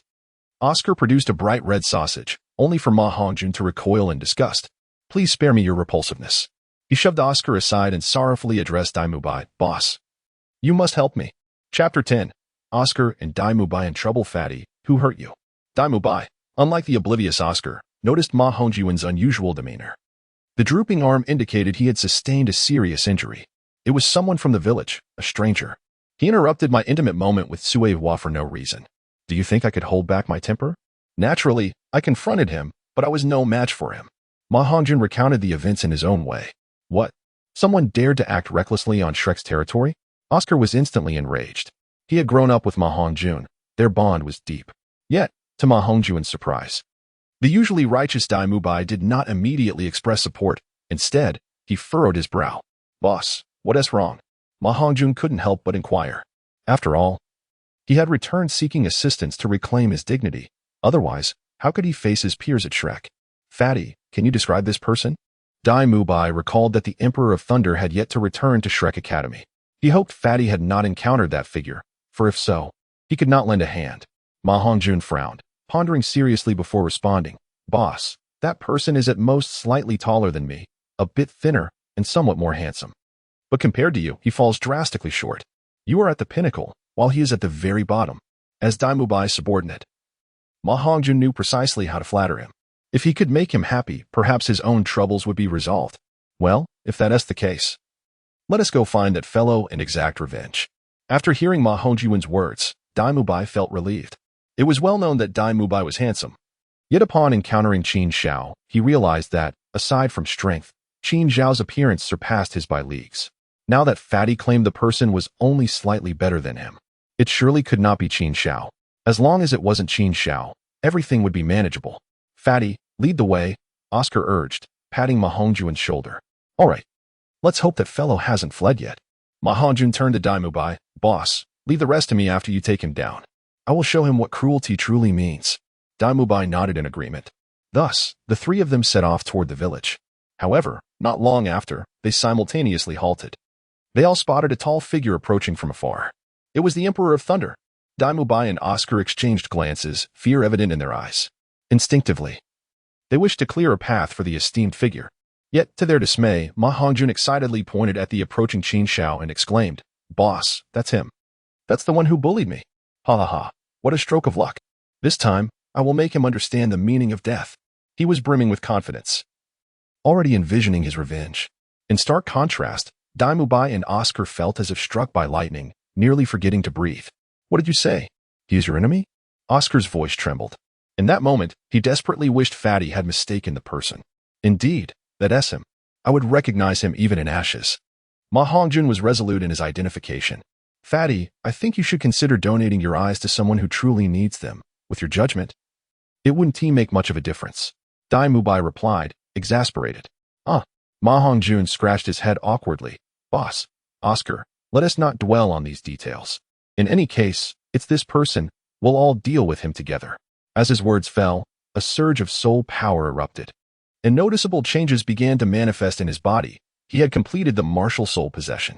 The atmosphere became stiflingly hot, fueled by Ma Hongjun's fiery spirit. Yet, Two unexpected voices rang out beside him. Dai Mubai, I pay my respects to your excellency. Oscar, greetings to the Emperor of Thunder. What is going on, your excellency? Ma Hongjun looked around, discovering both Dai Mubai and Oscar bowing respectfully, even daring not to raise their heads to meet the approaching figure. He is a Title Douluo. Even Ma Hongjun, despite his thick skin, understood the implications of that term. In an instant, his martial soul dissipated and his fighting spirit vanished. He felt as though he had plunged into an icy abyss, engulfed by a chilling sensation. His lips trembled, leaving him utterly speechless. Are you all waiting for me? Qin Xiao cast a knowing glance at the three individuals before him. Without uttering a word, he could surmise their intentions. However, he had not anticipated that Dai Mubai and Oscar would be so resolute as to support Ma Hongjun. Of course, had he known that the two were misled by Ma Hongjun, his perception would have been entirely different. Your Excellency, I summon them to seek your presence. I have already arranged for breakfast, and we await your arrival. Suddenly, a figure descended from the heavens behind them. It was none other than Dean Flinder of Shrek Academy. Oh? Qin Xiao gazed at Flander with a smile that seemed to conceal more than it revealed, and only nodded when he noticed the latter's discomfort. Then let us proceed. The esteemed Dean has extended his kindness, and I shall graciously accept it. With that, he bypassed the gathering crowd, casting a meaningful glance at Ma Hongjun. Thud. The latter, as if struck by lightning, plopped down onto the ground. Flander's eyelids flickered slightly at the sight, yet he refrained from uttering a word. He hurried to catch up with Qin Xiao, but his voice lingered in the air. What a pity it would be to squander such a splendid morning without some exercise. You three shall run 20 laps around the village. Should you fail to complete them, do not expect a meal. Ahead, Qin Xiao smiled faintly. Indeed. Flander possessed a remarkable talent for social grace. Once Qin Xiao and Flander's figures faded from view, Dai Mubai and Oscar found themselves utterly exhausted, collapsing onto the ground beside Ma Hongjun. The trio appeared as if their very essence had been drained, sweat unconsciously soaking through their garments. That was far too perilous. Had it not been for the Dean's intervention, we might have met our demise today, Oscar remarked, his heart racing. The Title Douluo was not someone they could afford to offend. Had they failed to provide a suitable explanation earlier, they would have faced dire consequences. Fatty, you truly are a source of trouble. Oscar and I nearly lost our lives because of you today, Dai Mubai lamented, his usual bravado replaced by reproach towards Ma Hongjun. This sentiment was understandable. He had journeyed to Shrek with the singular intent of preserving his life for a few more years. Now, it seemed he had nearly found himself at odds with the Title Douluo due to Ma Hongjun's reckless provocations. Was this not akin to inviting disaster upon oneself? He recalled witnessing Qin Xiao's formidable training firsthand. Such ferocity was unparalleled, and one would be hard-pressed to find a comparable powerhouse within the entirety of the Star Luo Empire. To provoke such a formidable figure was to court ruin, with no one left to avenge him should he fall. Chapter 11. A New Mission. Upon hearing Dai Mubai's words, Ma Hongjun grew increasingly anxious. Boss, what is going on here? Can you explain it to me? Dai Mubai remained silent, and Oscar sighed, saying, let me explain. This matter should begin with yesterday's entrance examination.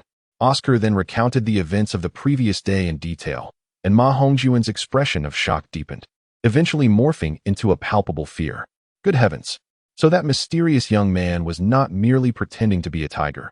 He is indeed a ferocious beast. An 18-year-old Title Douluo. This is truly extraordinary. On the other side, Qin Xiao followed Flander into the Academy's cafeteria. To put it succinctly, the term simple suffices to characterize the dining hall. Your Highness, this is indeed the cafeteria of Shrek. It is somewhat rudimentary, Flander remarked with a hint of embarrassment. The cafeteria resembled a rustic cottage, or rather, it was a cottage repurposed, with the cooking duties entrusted to the villagers. He anticipated that Qin Xiao might express disdain. However, to his surprise, Qin Xiao's response was quite the contrary. Having shelter from the wind and rain is already commendable. When I was cultivating, I immersed myself deep within the mountains, where the conditions were far more arduous. Not to mention, there are people here preparing breakfast. As he spoke, he stepped further into the cafeteria. Meanwhile, Flander felt a profound sense of inspiration. Just from Qin Xiao's words, he understood that for someone so young to attain the title of a Douluo, it was not merely a stroke of luck. They entered the dining hall. Qin Xiao noticed that some individuals had already arrived. Zhu Zhuqing and Ning Rongrong sat opposite each other, silent as they quietly consumed their porridge and steamed buns. Tang San and Xiao were gathered at another table, similarly partaking in light fare while whispering to one another. However, upon Qin Xiao's entrance, their gazes all turned in unison. Ning Rongrong did not hide her curiosity, her eyes sparkling with interest. Zhu Zhuqing merely cast a fleeting glance at Qin Xiao before shifting her gaze away. Yet, Qin Xiao could still discern the fleeting complexity within the girl's eyes. Tang-san, after a brief glance at Qin Xiao, allowed his gaze to fall, while Xiaowu exhibited the most pronounced reaction. Her face was awash with panic as she accidentally dropped an unpeeled egg onto the floor with a thud. To be honest, since the very first moment she laid eyes on Qin Xiao, Xiaowu had wished to flee from this place, yet fear held her back. She harbored an unsettling feeling that Qin Xiao had already set his sights on her, apprehensive that her impulsive actions might provoke an extreme response from him. "Your breakfast is ready, Your Highness," Flander called out, approaching a long table to greet Qin Xiao. Qin Xiao was taken aback, searching for the source of the voice.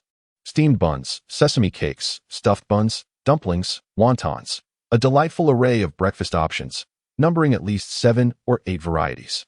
It is evident that Flandra has truly gone to great lengths. The director need not go to such trouble. Treating me as the students would suffice. Qin Xiao smiled faintly. The limitations of Shrek Academy were evident, yet their efforts to reach this point demonstrated their immense dedication. Simultaneously, Qin Xiao recognized that Flinder was still quite apprehensive in his presence. Upon hearing Qin Xiao's words, a wry smile appeared at the corner of Flinder's mouth. It is often said that Title Douluo possess distinct temperaments. Who could truly discern whether one is a smiling tiger, inclined to stab others in the back? Truth be told, even with such thoughts, he dared not treat Qin Xiao with any semblance of negligence. In fact, as long as Qin Xiao remained, he would have to tread carefully in his dealings. There was no choice, for circumstances dictated the reality. Very well then. Qin Xiao paid no further attention to Flanders and continued to enjoy his meal. The breakfast was of mediocre quality, yet he savored it with great delight. In no time, he had emptied his plate. Suddenly, the resonant chime of a bell echoed through Shrek Academy. Flanders adopted a serious demeanor, announcing, "Attention all students. This is the bell for assembly. Everyone is to gather on the playground immediately." Upon hearing the sound, Tang-san, Xiaowu, Ning Rongrong, Zhu Zhuqing, and the others promptly stood up and made their way towards the dining hall's exit. "Your Highness, you." Flanders suddenly noticed that Qin Xiao was also in motion. With nothing else to occupy his time, he thought to himself, "I might as well take a stroll as well." As Qin Xiao spoke, he made his way outside. "Big brother Dai, Fatty, do you hear the bell?" Outside the academy, Oscar hurriedly remarked. "Let us return to the academy first," Dai Mubai said in a low voice. However, Ma Hongjun remained rooted in place, a look of hesitation etched on his face. "Fatty, why aren't you moving?" Oscar frowned. Ma Hongjun offered a wry smile. "It's not that I don't want to move. My legs refuse to obey, trembling uncontrollably. I can hardly take a step." Oscar understood that Ma Hongjun was apprehensive of Qin Xiao. Daimubai snorted. "Fatty, if you devoted the same energy to thinking about issues as you do to women, you wouldn't have so many troubles. The Thunder Emperor is a being of immense stature and doesn't even regard you. Stop considering yourself of importance." He spoke with irritation. "Really?" After hearing Oscar's words, Ma Hongjun's eyes brightened momentarily, a flicker of joy crossing his face, only to quickly transform into a look of despondency. "What is it now?" Daimubai inquired impatiently. "It's nothing," Ma Hongjun sighed. "I just feel that your words ring too true, making me feel like a useless being. Akin to an ant before the Title Douluo. Fatty, I can sum you up in one word." Oscar patted Ma Hongjun on the shoulder and said, "Handsome?" Ma Hongjun asked tentatively. "Vile." Oscar tossed out the word before hastily following Daimubai.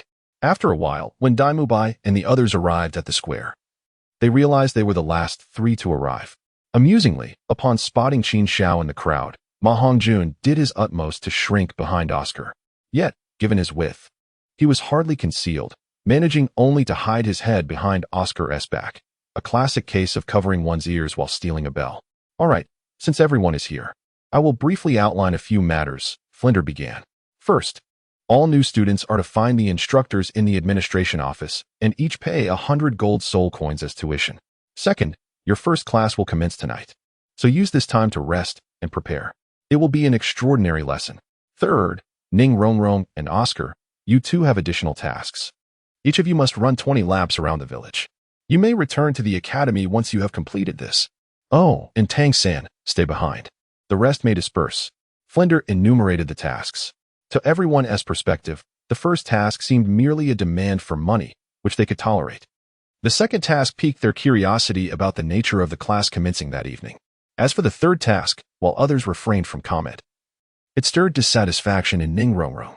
How could I possibly accomplish that? She exclaimed. You may utilize your support abilities, Flinder added. Support? Ning Rongrong paused, instinctively glancing at Oscar. Relying on him? Ning Rongrong, don't worry. With my sausage, I assure you that not only 20 laps, but even 200 laps would be a breeze. Oscar chuckled, unable to suppress his smugness as he recited a lewd incantation. I possess a grand sausage. A rosy sausage then materialized in his hand. Ning Rongrong felt a wave of nausea wash over her, her eyes firming with resolve. I, Ning Rongrong, would rather tire myself to death or starve than consume that sausage. Yet, her protest fell on deaf ears as everyone else departed. Qin Xiao also wished to depart. In truth, he held little interest in the future developments of the Douluo Continent. For in this realm, one merely becomes a pawn of the deities such as the Shura God, Sea God, and Rakshasa God. Even powerful factions like Shrek Academy, the Spirit Hall, and the Haotian sect are not exceptions to this rule. What he sought was to transcend the confines of Douluo, to attain a boundless freedom unrestrained by the gods. The sole imperative at this moment was to enhance his strength. For this world is one governed by the law of the jungle, where power begets dominion, women, and all that one desires. Yet, just as he contemplated his departure, the system's mechanical voice resonated. Ding, side quest issued. Chapter 12, The Thunder King Qin Xiao and Ning Fengxi's Concerns, a new task? Qin Xiao halted his steps, instinctively directing his gaze towards Ning Rongrong and Oscar. Given the system's tendencies, he surmised that this task was likely connected to these two unfortunate souls. Novice, you remain feeble. It is imperative that you have two reliable companions by your side. Only in this manner can you hope to journey further. An auxiliary soul master is the optimal choice. Task requirements. Assist Ning Rongrong and Oscar in personally completing Flinder's trial in your own manner. Task rewards. Ning Rongrong's favorability 20, Oscar's favorability -10. System. Are you certain that with my current strength, I still need to nurture companions from scratch? It is not arrogance. Rather, Qin Xiao believed that when he required support, he could simply seek out Ning Fengxi. An 18-year-old Title Douluo would undoubtedly extend his assistance.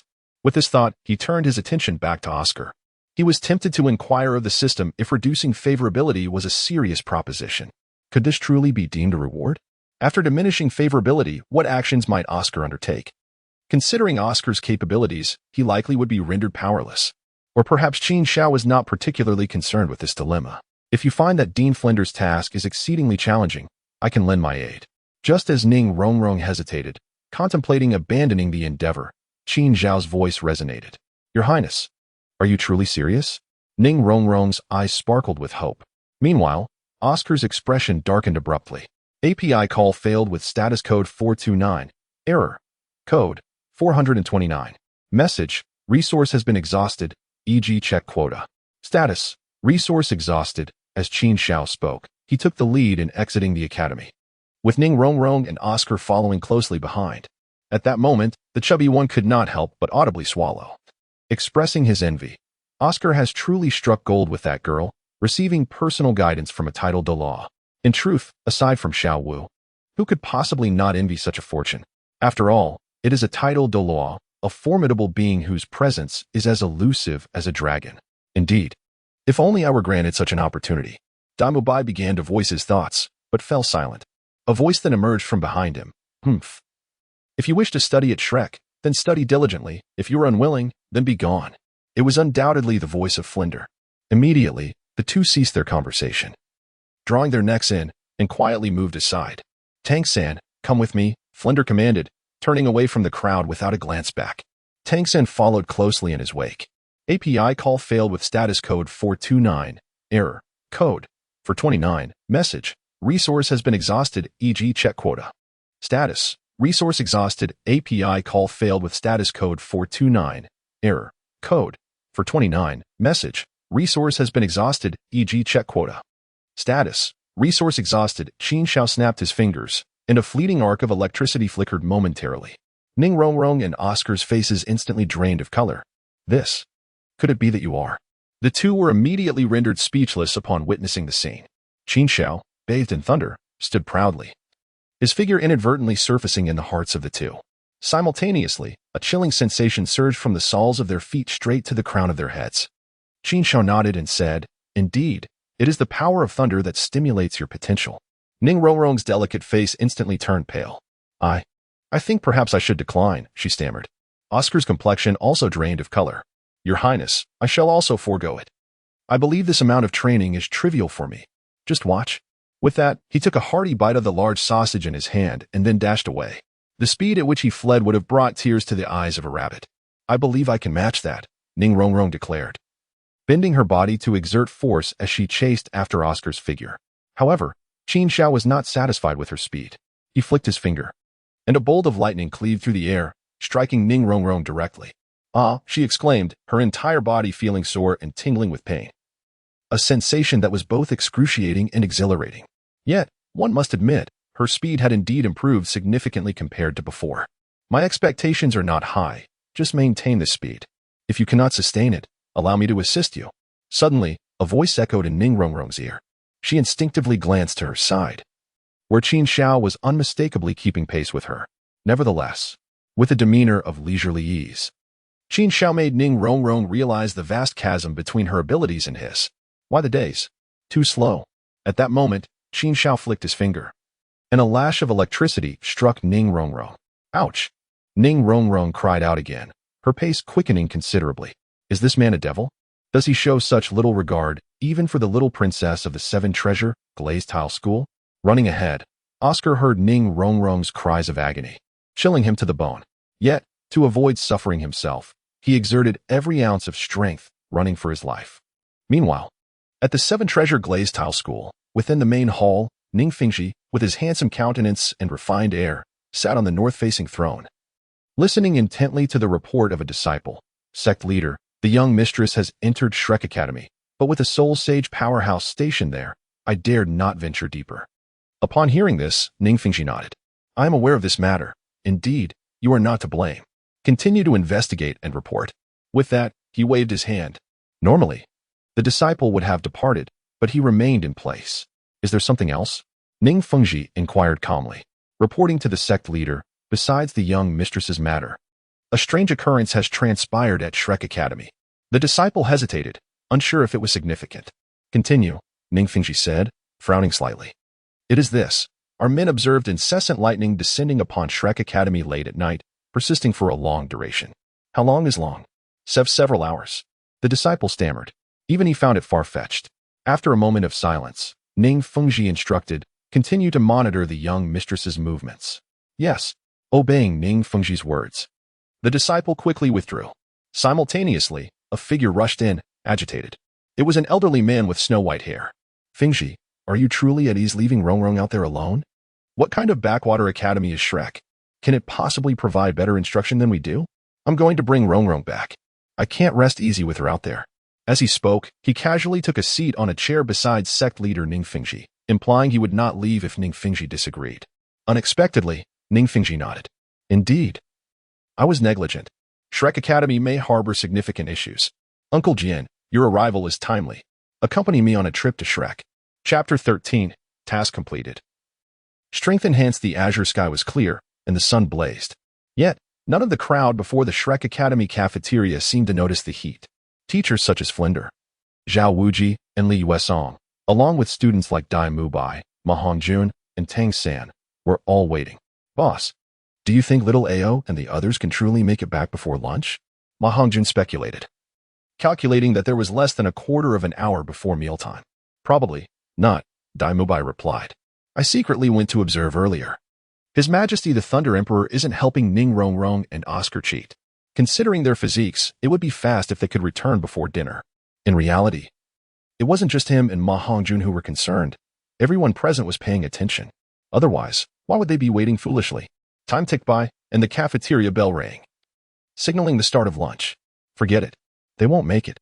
Let's start eating. Ning Rongrong and Oscar are truly beyond saving," someone suggested. "Boss, I think that since His Majesty the Thunder Emperor said they could complete the task, it shouldn't be an empty boast." "Let's wait a bit longer," Zhao Wuji rumbled. "Impossible. Ning Rongrong and Oscar's physiques are what they are. For them to complete 20 laps on their own, it would probably be late into the night," Flinder chuckled. He knew their limits intimately. But His Majesty the Thunder Emperor, Zhao Wuji began, but Flinder cut him off. I know what you want to say. But human potential is limited. Even a Title Douluo can't raise that limit. Otherwise, my Xiaojiang. His voice trailed off. I see. Zhao Wuji understood the deeper meaning in Flinder's words. He had heard that Yu Xiaojiang came from the Blue Lightning Tyrant Dragon clan, one of the 3 upper sects, with Title Douluo powerhouses in the sect. Yet, they were powerless to change Yu Xiaojiang's useless talent. Let's go, Flinder said, leading the way into the cafeteria. Zhao Wuji, Li Yuesong, and the others followed closely behind, then Dai Mubai and the rest. However, when Flinder saw the scene inside the cafeteria, he was dumbfounded. He stood there, as if struck by lightning. Why you? How are you here? He asked incredulously. Qin Xiao, Ning Rongrong, and Oscar were seated at the tables, eating. Is there something wrong with that? Oscar replied, puzzled by Flinder's question. Dean, why are you standing there? Behind Flinder. Zhao Wuji and the others bypassed him and entered the cafeteria. However, one by one, they seemed to be frozen in place, expressions of disbelief on their faces. Little AO. Why you? Is it really you? Daimubai rubbed his eyes in disbelief, making sure he wasn't seeing things. It was indeed Qin Xiao, Ning Rongrong, Oscar, and the others who had returned. Everyone outside had clearly heard Flinder and Zhao Wuji's words. With Ning Rongrong and Oscar's stamina, they couldn't possibly complete the task. Yet, here they were. What sorcery? Instinctively, everyone looked at Qin Xiao, that mysterious youth, the incredibly young Title Douluo. It was this man who had turned the impossible into the possible. As for cheating, no one would think that. Which Title Douluo would stoop so low for such a trivial matter? After the meal, Ning Rongrong quietly approached Qin Xiao. Is something the matter? Qin Xiao inquired with a hint of confusion. It is worth noting that he had gone to great lengths to motivate Ning Rongrong in order for her to complete her tasks. Throughout their journey, Ning Rongrong had expressed her grievances towards Qin Xiao vocally. She even suggested returning to the 7 Treasure Glazed Tile School to recruit others, threatening to leave Qin Xiao to face the consequences alone. However, this prompted Qin Xiao to intensify his encouragement even further. Oh, great demon! While your training methods may be rather extreme, they are undeniably exhilarating. Without your assistance, I would have been utterly incapable of fulfilling Dean Flinder's demands. Thank you. With that, she swiftly exited the dining hall. Qin Xiao, what? Has it even sparked emotions? What a fateful bond. Now he comprehends why the system's rewards reflected a goodwill of 20. How is affection cultivated? Unconsciously, he turned his gaze towards Oscar. Indeed, at that moment, Oscar silently rose from his seat and departed from the cafeteria. API call failed with status code 429. Error. Code. For 29. Message. Resource has been exhausted, e.g. check quota. Status. Resource exhausted. API call failed with status code 429. Error. Code. For 29. Message. Resource has been exhausted, e.g. check quota. Status. Resource exhausted. Qin Xiao promptly responded with 2 words. Not going. What was the point of watching a group of novices peck at each other? With that time, he might as well endure a lightning strike. No, it would be better to refine his cultivation. Very well. I shall not disturb your majesty any further. Flinder felt a twinge of regret in his heart. If only Qin Xiao were willing to participate, he would have made a fortune.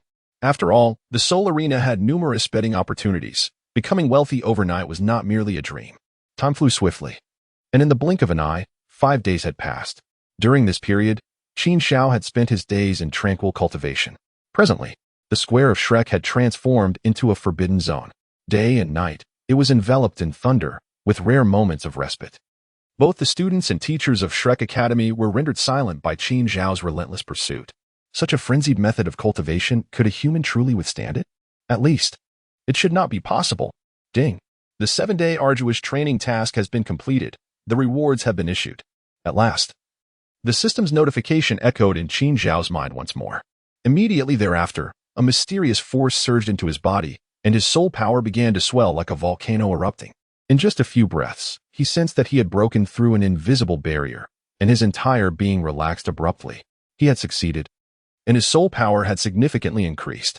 API call failed with status code 429. Error. Code. For 29. Message. Resource has been exhausted, e.g. check quota. Status. Resource exhausted. API call failed with status code 429. Error. Code. For 29. Message. Resource has been exhausted, e.g. check quota. Status. Resource exhausted. API call failed with status code 429. Error. Code. For 29. Message. Resource has been exhausted, e.g. check quota. Status. Resource exhausted. Qin Xiao fell silent, relinquishing the intention to communicate with the system. He waved his hand, dispersing the ominous clouds that hovered above him, revealing a crescent moon that caught his eye. It turned out to be deep night once more, just as Qin Xiao was about to lament the timeless nature of cultivation. An unusual expression suddenly crossed his face. A peculiar aura descended upon him, conveying a decidedly unfriendly message. Tang Hao? In an instant, Qin Xiao discerned the identity of this presence, the very individual who had been observing him for several days. Who else could it be but Tang Hao? He chuckled inwardly, unable to suppress his curiosity. I am eager to see what you wish to convey. With that thought, he pursued the direction from which the aura emanated. P.S. The forthcoming plot deviates significantly. Readers of the original work, tread carefully. Do not say I did not forewarn you. Chapter 14. Tang Hao's shock. Qin Xiao is unbelievably powerful beyond the academy, within a rarely traversed thicket. A figure draped in a black cloak stood with his back to Qin Xiao. You've arrived, he spoke, his voice somewhat hoarse. API call failed with status code 429. Error. Code. 429. Message. Resource has been exhausted, e.g. check quota. Status. Resource exhausted. Qin Xiao spoke softly. You. Tang Hao was taken aback. He had not anticipated that Qin Xiao would immediately discern his identity. Nevertheless, this was of little consequence. His intention in bringing Qin Xiao here was to dissuade him from his course of action. Since you have recognized me, I shall be forthright. Although I am unaware of your reasons for coming to Shrek Academy, I implore you to leave and refrain from revealing the true identity of Xiaowu. Tang Hao gazed intently at Qin Xiao. Originally, he had intended to wait to ascertain Qin Xiao's motives before confronting him. However, the breakthrough achieved by Qin Xiao today compelled him to reconsider his previous notions. In Qin Xiao, he perceived boundless potential. Should Qin Xiao be allowed to grow unchecked, he would find himself increasingly at a disadvantage. As for the reason behind his particular focus on Qin Xiao, it is quite simple. Shrek Academy was chosen by Tang Hao as a trial ground for Tang San, and among its ranks are individuals who may significantly aid Tang San in the future. For instance, there is Ning Rongrong, the daughter of the Seven Treasure Glazed Tile School's leader, and Oscar, a genius food system soul master. Moreover, there is Xiao Wu, a transformed 10,000-year soul beast, whose value to soul masters is immeasurable. In his grand design, Tang San was meant to be the focal point among these individuals, a figure revered by all. However, Qin Xiao's emergence has disrupted this scheme, positioning him as the center of attention at Shrek. Ning Rongrong favors him, and Dai Mubai and others regard him with deference, while Tang San has become somewhat inconspicuous. Only Xiao Wu remains, anxiously by Tang San's side each day. Yet, Tang Hao could discern that if given the chance, Xiao Wu might very well plunge into the Stardow Forest and not return, leading to an even greater loss. Thus, by all means, Tang Hao resolved to ensure that Qin Xiao would depart. He was determined to first counsel him. API call failed with status code 429. Error. Code. For 29. Message. Resource has been exhausted, e.g. check quota. Status. Resource exhausted. Qin Xiao chuckled. What if I disagree? I, Tang Hao, have achieved fame for several decades. I advise you, young man, to tread carefully. As he spoke, Tang Hao clenched his right hand, and the colossal Haotian Hammer, the size of a water barrel, materialized in his grasp. With a swift motion, he wielded it, producing a low, resonant sound. Tang Hao intoned gravely. I shall afford you another opportunity to articulate your thoughts clearly. Should you choose to retreat in the face of adversity, I am willing to offer compensation, or even owe you a favor. You must understand the favor of Tang Hao. Before he could finish, Qin Xiao gestured, interrupting Tang Hao's words. This fellow is rather full of himself, is he not? Just a forlorn spirit with no home to return to, merely a scapegoat for Bye-Bye Dong. API call failed with status code 429. Error. Code. For 29. Message. Resource has been exhausted, e.g. check quota. Status. Resource exhausted. API call failed with status code 429. Error. Code. For 29. Message. Resource has been exhausted, e.g. check quota. Status. Resource exhausted. With a grin, Qin Xiao vanished from his position, initiating an aggressive maneuver. Reappearing swiftly, he confronted Tang Hao. His fist aimed like a meteor at Tang Hao's chest.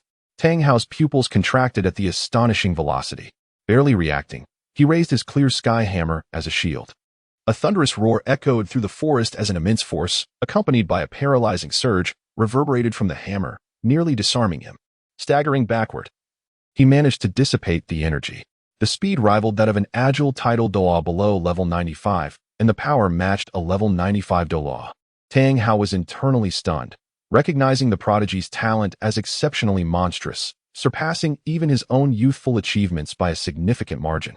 Realizing his earlier injuries and years of decline had diminished his strength to around level 95, Tang Hao resolved to eliminate Qin Xiao, delaying until an opportune moment to deploy a Clear Sky sect secret technique. However, he was startled to see Qin Xiao dissolving before him. Initially suspecting an illusion, Tang Hao dismissed it as a mere afterimage caused by extreme speed. Thunderous abyss. A voice boomed overhead, as thick bolts of lightning engulfed Tang Hao, dwarfing Zhao Wuji's prior experience tenfold. Martial Soul Avatar. Clear Sky Aegis. Tang Hao countered instantly, maximizing his defenses while seeking an escape from the lightning's confinement. Within moments, the surroundings were reduced to scorched earth, yet Qin Xiao pressed his advantage relentlessly. Thunderous Beast. Above, Tang Hao witnessed a spectacle. Qin Xiao, bathed in lightning, displayed 9 peculiar soul rings: purple, purple, purple, purple, black, black, black, black, black. His 8th soul ring ignited, conjuring 9 massive orbs of electricity. Gulping audibly, Tang Hao sensed an overwhelming power, surpassing level 95. Regardless of Tang Hao's combat prowess, Qin Xiao, as the Thunder Emperor martial soul possessor, was undeniably formidable. Chapter 15.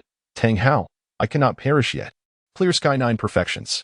Tang Hao made a swift decision, invoking a Clear Sky sect secret technique, bracing for an eruption while evading the thunderous abyss.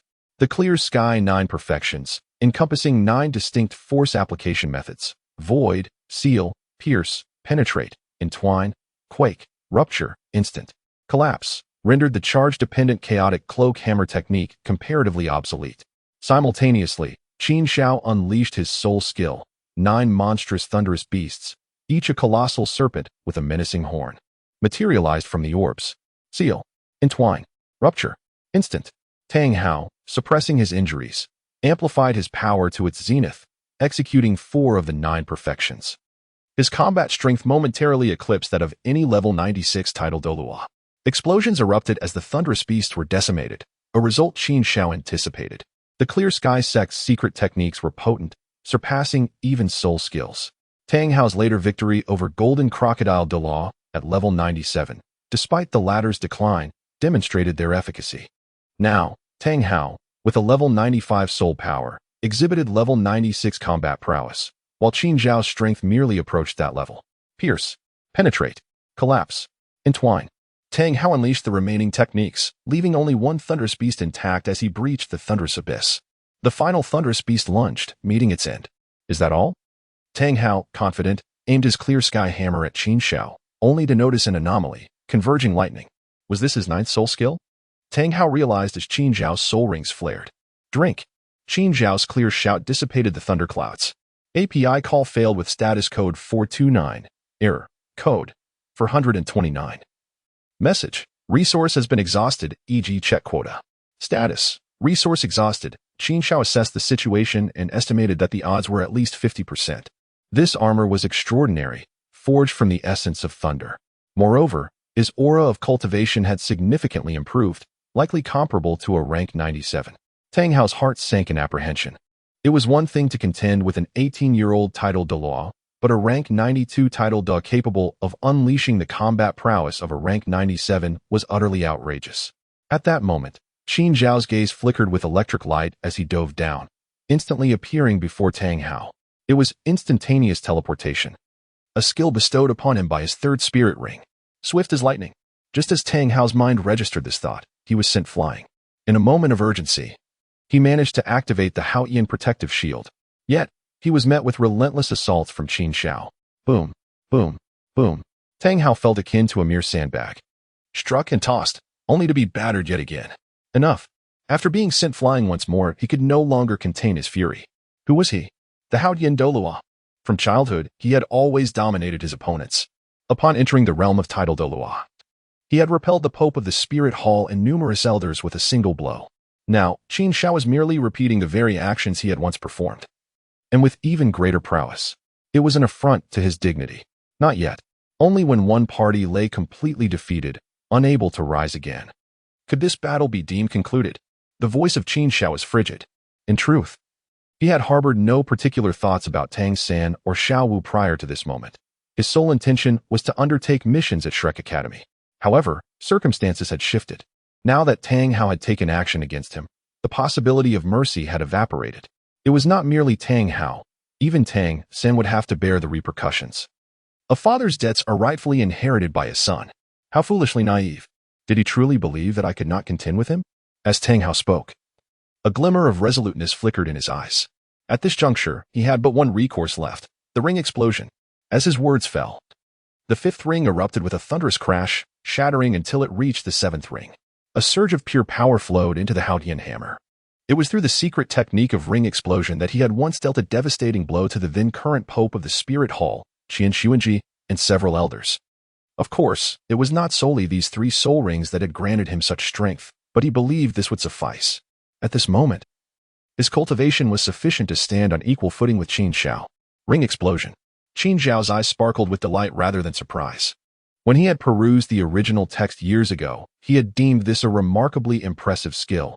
Today, he finally witnessed its manifestation in a living being. How naive. Tang Hao scoffed, brandishing the Haotian hammer as he charged forth.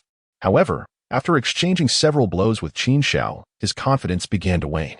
Not only was he unable to inflict serious harm on Qin Xiao, but he could barely hold his ground in a stalemate. What a farce. Just a little more. If only I could elevate my cultivation slightly, I would surely overpower him. Tang Hao's eyes burned with determination. Instinctively, he yearned to unleash another soul ring. Yet, midway through channeling his secret technique, he was compelled to halt. A millennium or even a century's worth of soul rings, even if detonated, would scarcely augment my strength. However, the backlash from detonating a 10,000-year soul ring could very well claim my life. Let alone vanquishing my foe, I could easily meet my own demise. How could Tang Hao afford to hesitate? If he were to perish, what fate awaited Tang San? The enmity between him and Qin Xiao had escalated to the point of a mortal grudge. Was he to extend mercy to Tang San? That was preposterous. Such benevolence belonged solely in fairy tales. Not to mention, he firmly believed that if Qin Xiao were to return to Shrek, the very first act would be to drag Tang San out for retribution. I cannot die. In an instant, Tang Hao made his resolution, and soon after, Qin Xiao beheld him finally employing the Haotian shield, a technique beyond his martial soul's true form. Blue-silver prison. The 10,000-year soul ring upon him glowed brilliantly. Countless strands of blue-silver grass surged forth, writhing like tentacles as they ensnared Qin Xiao. Good heavens, so this is the skill bestowed by a 10,000-year soul ring. Qin Xiao felt a peculiar sensation in his heart, yet he did not remain passive. This entity resembled a toad. It did not bite or annoy, but becoming entangled with it was indeed a troublesome affair. In contrast, Tang Hao, upon noticing that Qin Xiao was momentarily preoccupied, chose not to attack but instead turned away, heading straight for Shrek Academy. Chapter 16. Tang San and Xiao Wu's Escape. At Shrek Academy in the plaza, all the faculty and students directed their gazes toward a single point. A formidable wave of soul power surged forth, rendering them unable to find rest. The intensity of such soul power was astounding. How could the Thunder Emperor's might be so overwhelming? If the Thunder Emperor were to take me seriously, I doubt I could withstand even a single blow, Xiao Wujia thought, instinctively drawing his neck in. He was aware of Qin Xiao's strength, but had not anticipated it to be this formidable. Who says you cannot withstand it? Did you not endure under the Thunder Emperor's soul skill for half a stick of incense? Flinder's eyes glinted with cunning. Ah, indeed. Xiao Wujia's eyes brightened at this realization. With such a record, even the Soul Douluo would feel inferior. His expression of pride left the crowd at a loss for words. He truly had a knack for embellishing his own achievements. Be cautious, an extremely potent presence is rapidly approaching the academy. Flinders suddenly changed his expression, speaking in a grave tone. They're coming to the academy? The crowd felt a jolt of alarm. What could such a powerful being want at the academy? An instinctive sense of foreboding arose within them. Xiao Wujia and Flinder resolutely positioned themselves in front of the others. Li Yusong and Lu Qibin flanked Dai Mubai, Tang San, and the other students, shielding them in the center. Xiao Xian, a food system soul master, stood among the crowd. At that moment, a figure appeared before them. Dean Flinder. It has been a long time, he said first. Hao Tian. Your Excellency. Flinder's eyes widened in astonishment. He could hardly believe that the one engaging in a conflict with Qin Xiao was, in fact, Tang Hao. In the crowd, Tang San yelled in shock, "Father!" His voice brimmed with disbelief. He was not alone. Dai Mubai, Oscar, Ning Rongrong, and several teachers shared the same incredulity. What is happening? Tang San's father is a Title Douluo? Tang San, Tang Hao called out with a complex expression, then turned to Flinder, saying, "Flinder, I thank you for taking care of Tang San these past few days, but I now have compelling reasons to take him away. Your Excellency, please." Flinder immediately stepped aside, allowing Tang Hao to approach Tang San. Tang San, filled with excitement, rushed into his father's embrace. "I know you have many questions, but now is not the time for words. Come with me, and I will reveal the truth of everything." Tang Hao spoke solemnly. "Okay." Despite the myriad of questions swirling in his mind, Tang San could only suppress them for the moment. "Father, can we take Xiao Wu with us?" he asked, his voice laced with a pleading tone. "Do you wish for that?" Tang Hao turned to Xiao Wu. Instinctively, she recoiled, overwhelmed with trepidation and a tumult of emotions. Did Tang San not say his father was merely a down-and-out blacksmith? What was this Title Douluo about? Moreover, had he already discerned her identity? What about Tang San? Doubt and confusion surged within her. "What, do you not want to?" Tang Hao furrowed his brow, inquiring once more. Yet Xiao Wu felt an overwhelming pressure bearing down on her, as if any dissent would lead to dire consequences. In truth, this was indeed the case. After all, his confrontation with Qin Xiao partly stemmed from the latter's potential impact on Tang San's development, and the other half was due to Xiao Wu. A transformed spirit beast of 10,000 years, she was irreplaceable. I am willing," she murmured, averting her gaze from Tang Hao, speaking in a flustered manner. "Very well, let us depart." With that, Tang Hao grasped Xiao Wu with one hand and took Tang San by the other, vanishing at an astonishing speed. They're leaving just like that? The Shrek crowd was left in utter astonishment, their expressions dumbfounded. Soon after, a flash of lightning pierced the heavens, and Qin Xiao's figure emerged amidst the brilliance. "Your Excellency, Thunder Emperor, Flinder, Zhao Wujia," and the others dared not slacken, whispering respectfully. They exhibited even greater deference than before. No one was blind. Despite the youth of this excellency, his prowess was undeniable. Did they not witness the Haotian Douluo fleeing with his son? Qin Xiao merely cast a glance around the arena and soon noticed the absence of Tang San and Xiao Wu. A sudden smile graced his lips as he remarked, "Tang Hao, oh Tang Hao, the gravest mistake of your life is to stand against me." Yet, an involuntary shiver coursed through the crowd. After a long while, Qin Xiao withdrew his gaze from the distant horizon. He did not pursue further. His recent flurry of attacks had drained considerable energy, leaving him with scant soul power. If he were to force Tang Hao into a corner, risking the detonation of another soul ring, the outcome would indeed be uncertain. Yet, he was still young, with ample time ahead of him. It would not take long. With his own efforts, he could surpass Tang Hao in 3 to 5 years. Assuming the system proved reliable, that duration could be significantly shortened. Meanwhile, Tang Hao had carried Tang San and Xiao Wu over 100 miles before finally resting by a stream. He could no longer contain himself and coughed up 2 mouthfuls of blood. At that moment, the injuries he had suppressed surged forth, compounded by the backlash from the exploded soul rings and the damage inflicted by Qin Xiao's attacks. With all 3 factors combined, it was remarkable that he had not perished outright. Such was the strength he possessed. "Father, what is wrong?" Tang San immediately grew anxious, while Xiao Wu, frightened, retreated to the side. "I am fine. I just need a moment to rest," Tang Hao replied as he sat down. "Fine. You've coughed up blood." Ignoring Tang Hao's protests, Tang San grasped his father's arm, feeling his pulse. In an instant, his face turned a sickly hue. The flow of energy was obstructed, the meridians blocked, and the soul power was in disarray, akin to a headless fly flailing about. "This is fine? If it were anyone else, they would have surely perished." Without further hesitation, Tang San produced a set of golden needles. He intended to use acupuncture to help regulate Tang Hao's breath. "What are you doing?" Tang Hao was taken aback. "This is a method my teacher taught me. It should help you," Tang San replied without a moment's thought. "Does Yu Xiaojing know how to do this?" Tang Hao frowned, but recognizing that this was not the time for hesitation, he nodded in agreement. Seeing this, Tang San stepped forward, inserting the needles into Tang Hao's acupoints. Moments later, Tang Hao's eyes brightened, and his complexion improved significantly. "Huh. I never expected Yu Xiaojing to possess such skills." After all these years of research, he has finally managed to produce some results. He could not help but express his astonishment. However, Tang San remained silent, instead asking, "Father, who has caused you such harm?" After a moment of silence, Tang Hao replied, "You should know even the revered ancestor Tang Chun, the founder of the revival of my Haotian sect, could not compare to him. Should he be allowed to grow unchecked, he may very well become a monumental calamity in the future. Father, do you truly intend to confront Qin Xiao? Your injuries are grievous. Your combat prowess diminished to nearly nothing. You would be incapable of contending with him." Tang San was alarmed, fully aware of Tang Hao's physical condition. Seeking trouble with Qin Xiao now would be akin to inviting disaster. The mere thought of Qin Xiao's extraordinary lightning manipulation sent shivers down Tang San's spine. To put it plainly, if Tang Hao truly wished for his demise, he would rather suggest Tang Hao take his own life. Ha ha ha. Little San, what are you pondering? I am well aware of my own situation. Do not worry, I shall not offer my head to Qin Xiao. I possess my own convictions. Tang Hao replied with a smile, have you forgotten? We have a sect backing us. A sect? Tang San was taken aback, having become a pariah of the sect. Who would still care for him? Tang Hao chuckled softly. Fear not, there will be a solution. After all, the current sect leader is your uncle. Upon hearing this, Tang San fell silent. Tang Hao then turned his gaze toward Xiao Wu beside Tang San. Xiao Wu, I would like to entrust you with taking care of little San during my absence.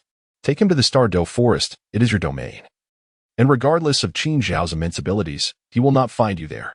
At this moment, Tang Hao finally revealed his intentions, which was also the reason he disclosed Xiao Wu's identity in front of Tang San. Henceforth, he could only entrust Tang San's care to Xiao Wu. Although he harbored some reservations about this spirit beast, he had no alternative. Uncle Tang, rest assured, I will protect little San. In the Star Douluo Forest, no one will dare to bully him.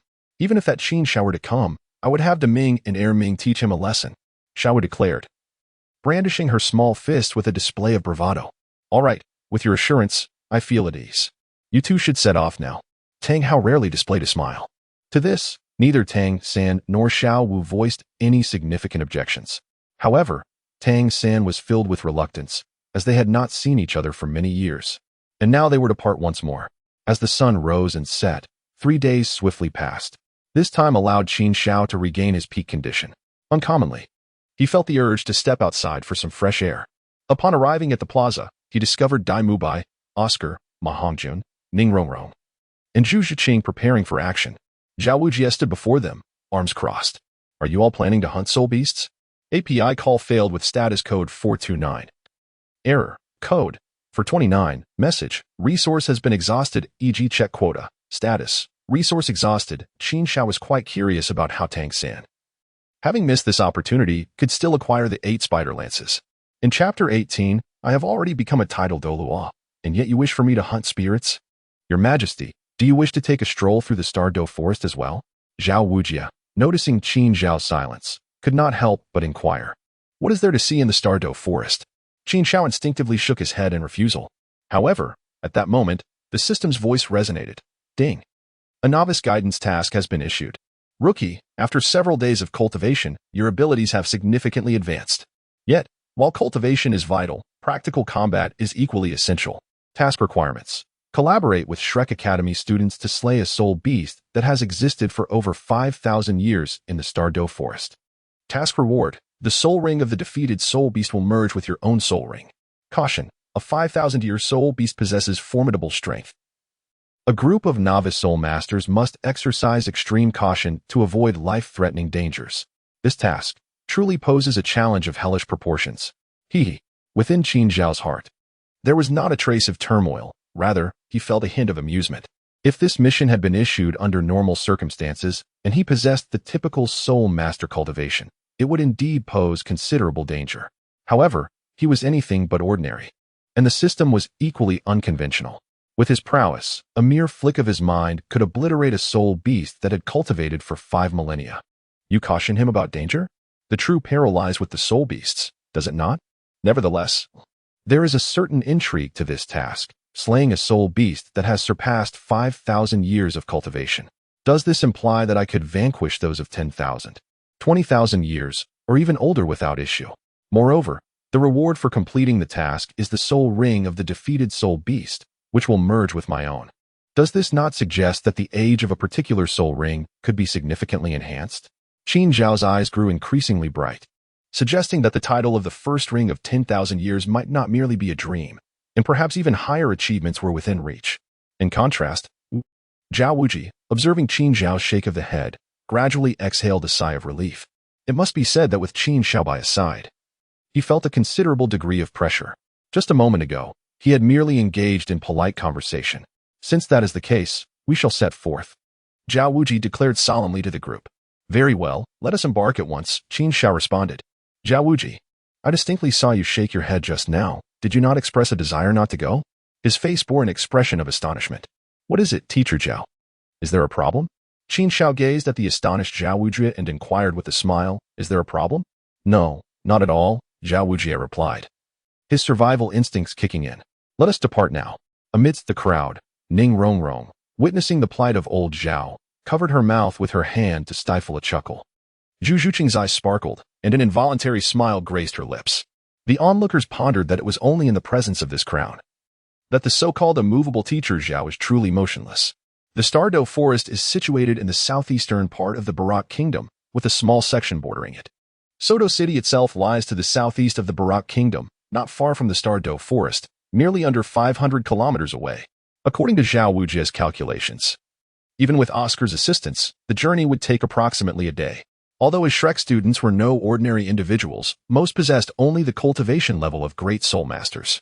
Remarkably, they managed to traverse over 400 miles in just half a day, arriving at a small town not far from the Duel Forest. All this was attributed to the leisurely pace of the young lad trailing at the end of the group. He was truly formidable. Anyone who faltered was met with a jolt. Zhao Wuji nearly shed tears at the sight of such relentless cruelty. At least one should not be so merciless. Your Excellency, the small town ahead is the only resting place outside the Duel Forest. Let us take a moment to rest and procure some supplies, Zhao Wuji suggested. Upon hearing this, Oscar, Ning Rongrong, and the others were filled with gratitude. In that instant, they perceived Zhao Wuji to be exceptionally gentle. Very well. Qin Xiao nodded in agreement. He recognized that the group's potential had nearly reached its limit. The remaining journey of over 100 miles without rest would lead to exhaustion. Although he yearned to venture into the Duel Forest immediately to slay soul beasts and complete their mission, a brief pause would not hinder their progress. Have you all heard? Why are you still dawdling? Prepare what you need and reconvene here in an hour. We aim to exit the forest before nightfall, Zhao Wuji bellowed.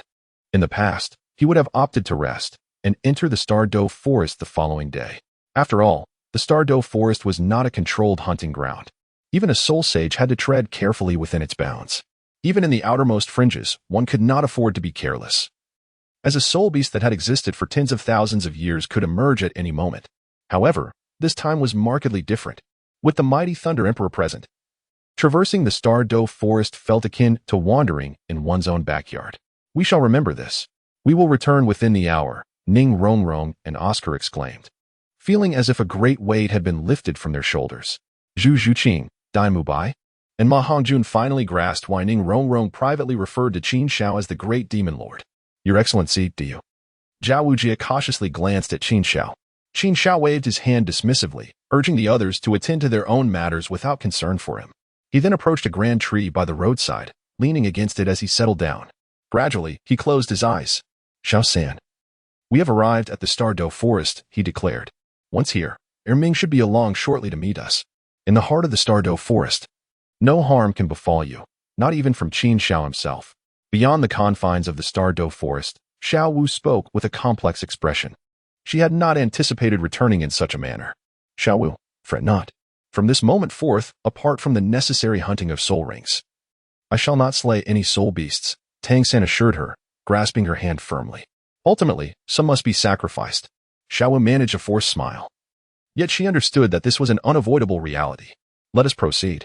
I shall protect you here, she said, taking Tang San's hand and leading him into the depths of the forest. An hour swiftly passed. When Qin Xiao opened his eyes, Zhao Wuji, Ning Rongrong, and Zhu Zhuqing had returned. These three rascals, who knows where they've been gallivanting? Zhao Wuji remarked with a furrowed brow. In this moment, Qin Xiao instinctively entertained a thought and sighed. You should check the taverns here. Good heavens, while we await their return, they have indulged in revelry? He mused. When I find them, I shall give them a thorough reprimand. Zhao Wuji paused, momentarily taken aback, before responding with a bitter tone. Before long, the imposing figure vanished from Qin Xiao's sight. Great demon, how did you know they were at the tavern? Ning Rongrong inquired curiously after Zhao Wuji departed. Even Zhu Zhuqing perked up her ears to listen. Could it be that Qin Xiao possessed some peculiar knack for tracking? The two women pondered in silence. Qin Xiao smiled faintly and replied with a simple word. Guess. Ning Rongrong, with a hint of skepticism, did not genuinely believe Qin Xiao's words. However, Qin Xiao was not inclined to linger on the matter, turning to enter the quaint little town. Come on, let's follow him, Ning Rongrong urged, trailing closely behind. Zhu Zhuqing hesitated for a moment before hastily joining them. I truly apologize. I've been quite busy with certain matters lately. I assure you, next month I'll deliver over 4,000 words a day. If there are more readers, I might even increase the output. Chapter 19, Zhao Wujia's Fury, Tang San's Decision Elsewhere. In a tavern, Dai Mubai, Oscar, and Ma Hongjun bore bruised faces. We are merely students of Shrek Academy, Oscar protested defiantly. You, a dignified soul king and a teacher at Songhui Academy. How can you interfere in the affairs of us young ones? Opposite them stood an elder with a tortoise shell on his back, 5 soul rings pulsating beneath his feet, exuding an air of intimidation. Little Oscar, save your breath, Ma Hongjun remarked. He has already lost face in this fight. Haha, what a group of sharp-tongued youngsters. The elder chuckled. Since you hail from an academy, you must have a supervising teacher. Where is he? Should Teacher Zhao learn of our predicament here? He would certainly break your legs, Ma Hongjun retorted with a cold laugh. Consider yourself fortunate he is not present. How interesting. Whether he would break my legs is uncertain. But if he doesn't, I, Yi Zhiqiu, shall share your surname. The elder declared, advancing menacingly, his eyes glinting with malice. Why you? Don't come any closer. If you dare, send us to fetch our teacher. Ma Hongjun stammered, panic evident in his voice. In the face of overwhelming strength, he could only resort to empty bravado. This fool, can he show a bit of wisdom? Doesn't he realize that the current situation is merely a delay? Waiting for Teacher Zhao to notice our absence and come to our rescue? Dai Mubai felt a deep sense of urgency for such a reckless companion. Reluctantly, as Yi Zhiqiu approached, they found themselves retreating step by step. Suddenly, Oscar's gaze sharpened. He recognized a familiar figure amidst the crowd. Dailada. Isn't that His Majesty the Thunder Emperor? Oscar's eyes were swollen, leaving him with barely a slit to see through, making him uncertain if he was imagining things. Where? Dai Mubai exclaimed joyfully, realizing that if His Majesty had indeed arrived, they might be saved. There. Oscar pointed. Dai Mubai looked over, his pupils dilating in shock. The young man, arms crossed and observing with interest, was none other than Qin Xiao. It truly is His Majesty. But it seems he has no intention of assisting us. Dai Mubai sighed, his hopes dashed. He had thought he had found a lifeboat, only to see it capsize before he could board. Forget it. Ma Hongjun also turned his gaze to Qin Xiao, calling out, Your Majesty, we are over here. He waved frantically in an attempt to draw attention. Qin Xiao remained unmoved. It was merely a jest, for no apparent reason. Why would he extend a helping hand to those 3 like swordsmen? Moreover, there is no need for further elaboration. The trio has brought this upon themselves. Of course, the most crucial point is that the system has not issued any task. Ma Hongjun felt quite awkward. Qin Xiao paid him no mind, however. His actions captured Yu Zhiqiu's attention. Your Highness? Could it be that a Title Douluo is present? Instinctively, Yu Zhiqiu followed Ma Hongjun's gaze and quickly spotted Qin Xiao. He chuckled, Young man, even if you wish to deceive me, at least choose someone more fitting. This lad is hardly older than you. You dare to call him your highness? Ha ha, you crack me up. Yi Zhiqiu laughed so heartily that he nearly doubled over. Tell me, young man, are you truly your highness? Amidst his laughter, he couldn't help but pose the question to Qin Xiao.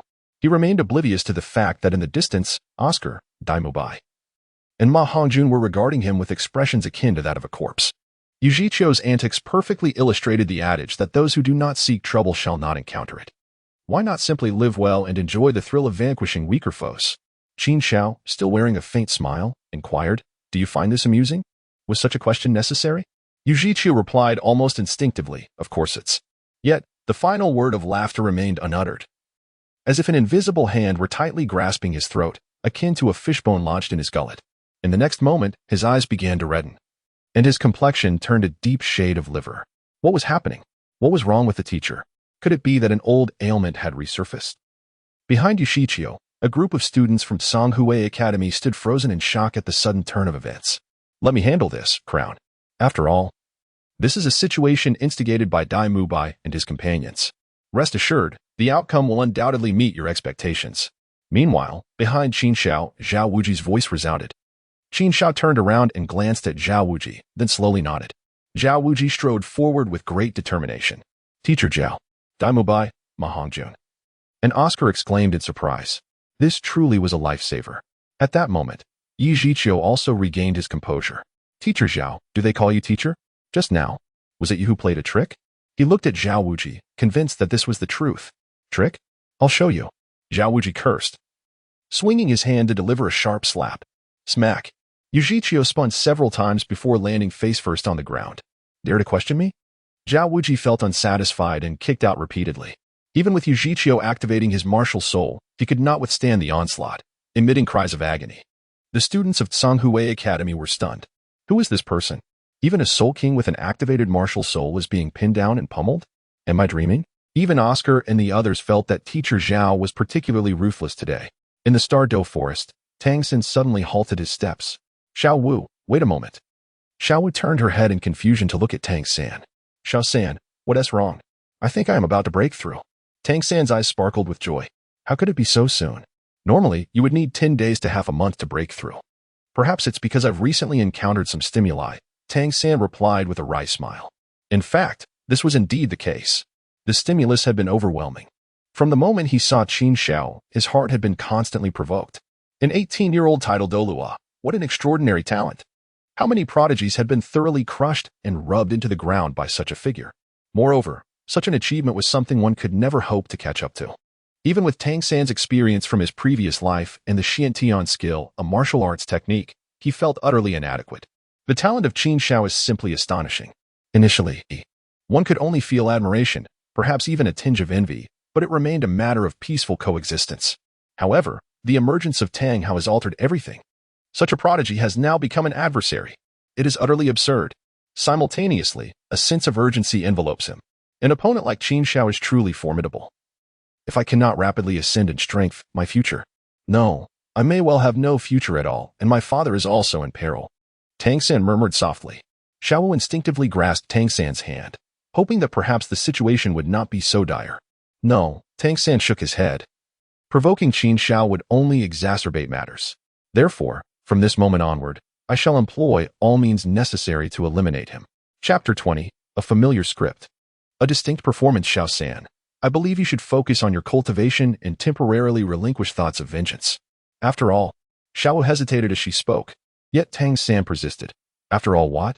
My words may not be particularly pleasant. It matters not. I cherish everything you say. Very well then.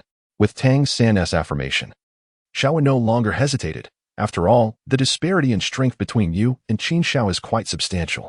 In truth, Xiao Wu's words were already quite tactful.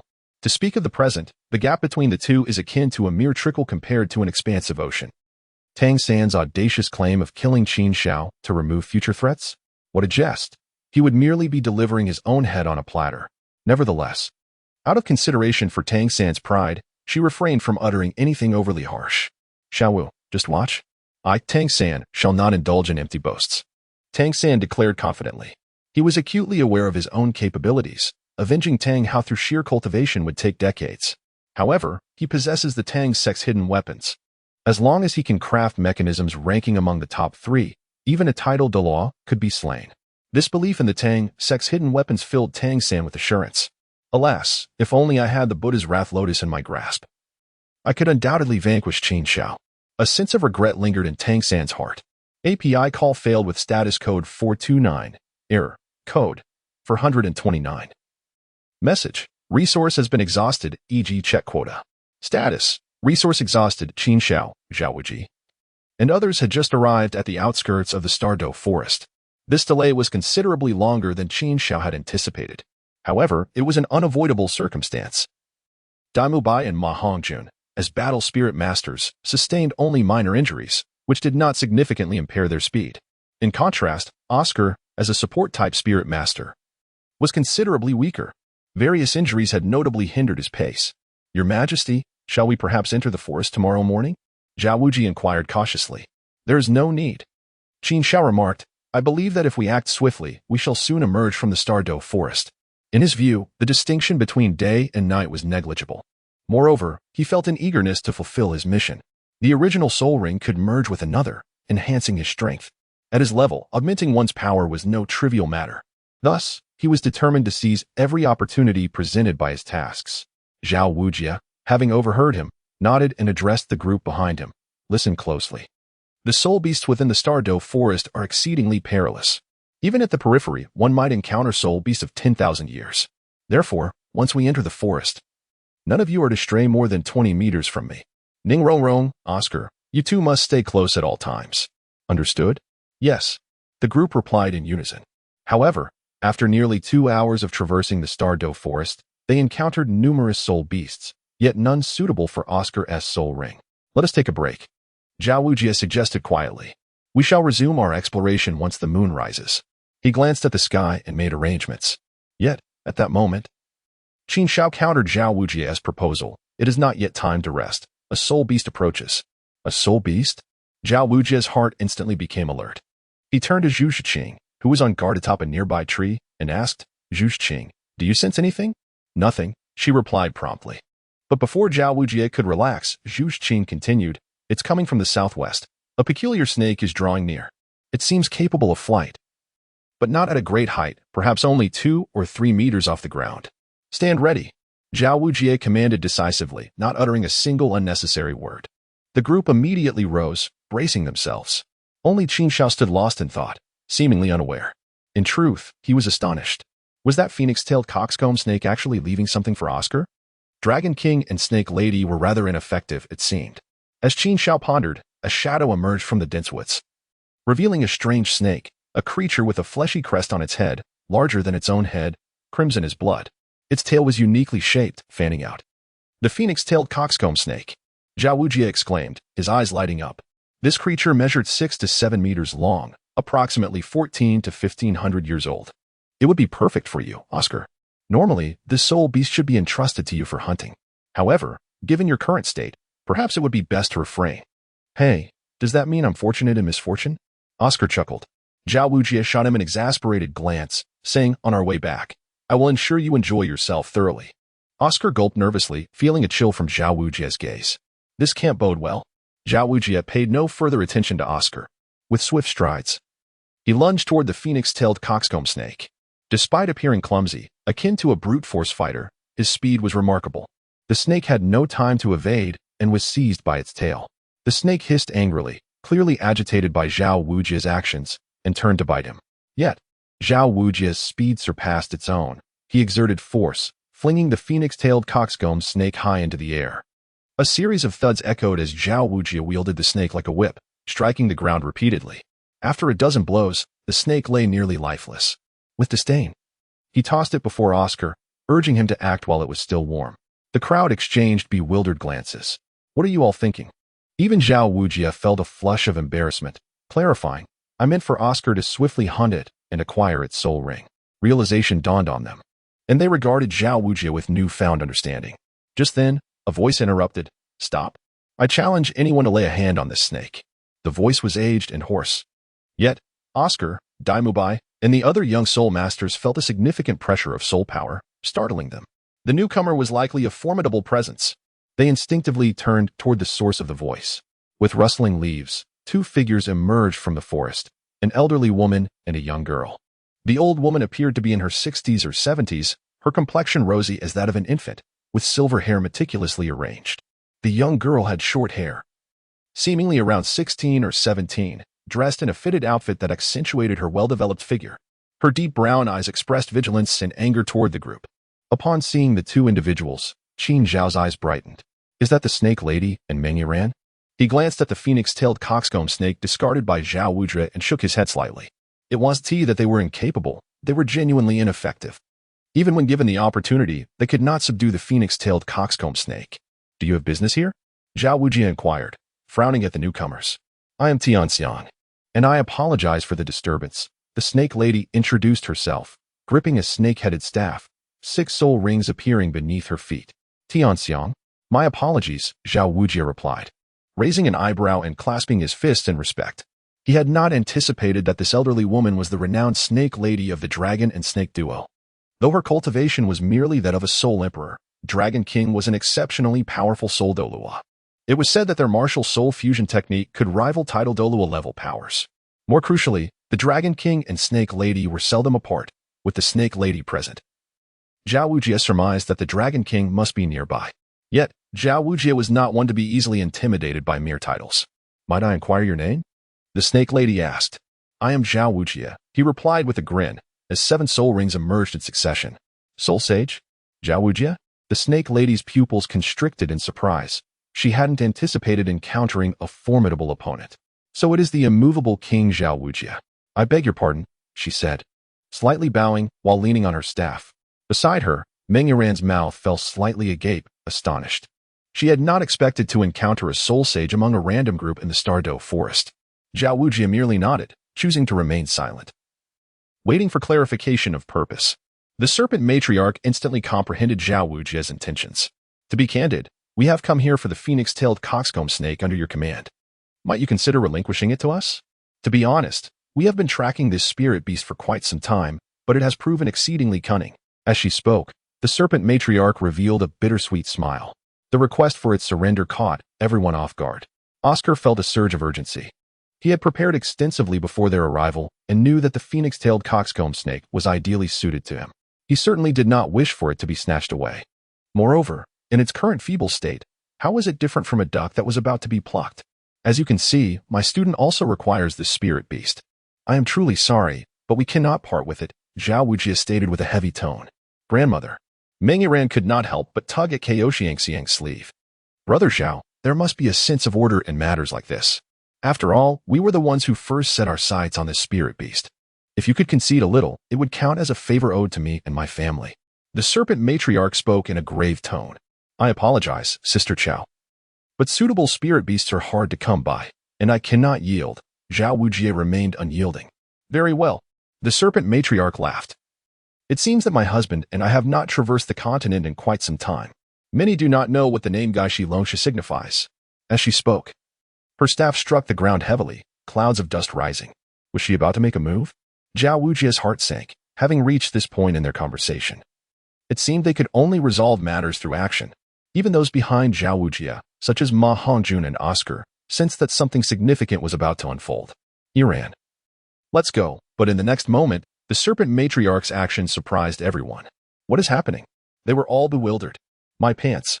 "Oh." Zhao Wujie was taken aback. "I had prepared for battle, and you simply turned to leave?" "Grandmother." Even Meng Yiran was puzzled by her grandmother's sudden change. "Let's go find your grandfather first." The Serpent Matriarch's voice was filled with undeniable authority. Reluctantly, Meng Yiran had to concede. "Teacher, what is going on?" Oscar was bewildered. Zhao Wujie instinctively glanced at Qin Xiao, then addressed Oscar. "Don't worry about it. Quickly refine the spirit ring of the spirit beast. Delays could lead to unforeseen changes." Hearing this, Oscar stepped forward with his weapon in hand. Meanwhile, the Serpent Matriarch had taken Meng Yiran far before stopping. "Grandmother, why did we retreat? You could have sent a message to have grandfather come quickly." Meng Yiran asked, unable to comprehend. After all, it was disheartening to let go of a prey they had pursued for so long. "I fear your grandfather may not arrive in time." The Serpent Matriarch sighed. "I sensed a powerful aura locking onto me. If I were to make any reckless move, it could very well launch a devastating attack, the outcome of which I might not be able to endure. Evading the spotlight is the best course of action. Is there truly someone you fear?" Meng Yiran found it hard to believe. The Douluo Continent is vast, teeming with formidable beings. The Serpent Matriarch shook her head slightly, expressing her helplessness. Yet, the next moment, both she and Meng Yiran's expressions changed simultaneously as they glanced in a particular direction. "It is your grandfather sending word for us to come. He may have discovered a better target. We must go immediately." With that, she vanished into the forest with Meng Yiran. "Little San, what kind of spirit beast do you wish to hunt for your third spirit ring?" In the forest, Xiao asked Tang San, who had been searching for quite a while without success. "You are aware of the weaknesses of blue silvergrass. It is too feeble. Simply enhancing its resilience has little significance and offers limited improvement. Thus, I plan to take an unconventional route and seek a poisonous spirit beast to hunt. Perhaps I can infuse the blue silvergrass with toxins. Even a slight paralyzing poison would render it more versatile," Tang San replied. "Make the blue silvergrass poisonous?" Xiao's eyes brightened at his suggestion. "I must admit, that is indeed a brilliant idea. Let us proceed at once." Tang San nodded with a smile. However, Xiao Wu furrowed her brows. What is the matter? Little San, someone is approaching. We should hide, she urged. All right. The pair hesitated no longer, swiftly concealing themselves within the branches of an ancient tree. Before long, several individuals passed beneath them, engaged in conversation. What exactly is Shrek Academy? How could they possibly have a spirit saint as a teacher? Our Tsanghui Academy's headmaster is merely a spirit saint, right? Do you think that boy they refer to as your highness is truly a Title Douluo? Are you out of your mind? He is hardly more than a teenager. Have you ever heard of a Title Douluo at such a young age? The Tsanghui Academy students debated among themselves. However, their leader, Qin was growing increasingly irritated. He could not help but bark. Enough. Do you think this is your backyard in the Stardow Forest? If you wish to live, keep your mouth shut. Moreover, if you have so many questions, why not go and confront those from Shrek Academy and ask them yourself? Qin coldly admonished the students trailing behind him. Perhaps we should just let it go. What if that teacher just strikes me? I am merely a support spirit master. I cannot withstand even a couple of slaps. The group collectively declined. Then shut your mouths and never speak of this again, Qin huffed, limping forward, with the students following closely behind. This time, they had learned their lesson, refraining from discussing previous events. After a while, Tang San and Xiao Wu gracefully descended from the tree, moving as lightly as phantoms. Little San, let us go. I believe the face demon spider would make an excellent third spirit ring for you. We should seek it out now, Xiao Wu exclaimed excitedly. However, Tang San remained rooted in place, unmoving. Little Wu, may I ask you for a favor? Tang San's gaze fixed intently on Xiao Wu as he spoke solemnly. What is it? We are beyond the need for formalities between us, Xiao Wu replied, perplexed. I recall you mentioning that Deming and Erming are both spirit beasts over 100,000 years old. I wish for them to assist in dealing with Qin Xiao. What? Xiao Wu was taken aback. Little San, have you lost your mind? Qin Xiao is a formidable existence that even the Haotian Douluo cannot defeat. Deming and Erming may not even stand a chance against him. That won't be the case. Tang San calmly shook his head in response. Do you remember what I said earlier? API call failed with status code 429. Error. Code. For 29. Message. Resource has been exhausted, e.g. check quota. Status. Resource exhausted. She had witnessed Qin Xiao's formidable prowess firsthand. And deep down, she harbored a reluctance to see Deming and Erming engage in perilous endeavors. Xiao Wu, I do not wish for Deming and Erming to meet their demise. They are the sovereigns of the forest. Even if they were to retreat in the face of Qin Xiao, it would not be a Herculean task, would it? Yet, there was no room for buts anymore. Xiao Wu, I implore you to assist me. If Qin Xiao remains alive, with such a powerful adversary lurking about, I truly cannot find peace or rest. Tang San's voice bore a note of desperation. Very well, Xiao Wu acquiesced reluctantly. I shall convey your message to Erming. Upon seeing her response, Tang San smiled. This is the Xiao Wu I cherish. Meanwhile, Oscar finally completed his soul ring absorption and began to boast about his newly acquired soul skill. With a series of peculiar incantations, a strangely shaped sausage materialized in his hand. What on earth is this? Ma Hongjun immediately mimicked a retching motion. Although Dai Mubai, Ning Rongrong and Zhu Zhuqing did not voice their thoughts, they instinctively took several steps back. What do you mean by this? Oscar's expression shifted dramatically, feeling somewhat wounded by their indifference. Now, when you disregard me, soon I shall elevate your admiration beyond reach. Behold my third soul skill, Mushroom Sausage. Its effect, flight. Upon uttering this, he fixated his gaze on the crowd, anxious not to miss a single nuance on their faces. As expected, his anticipation was met with astonishment. Daimubai, Ma Hongjun, and the others gaped in surprise. Goodness, let me have a taste. Ma Hongjun eagerly extended his hand towards Oscar.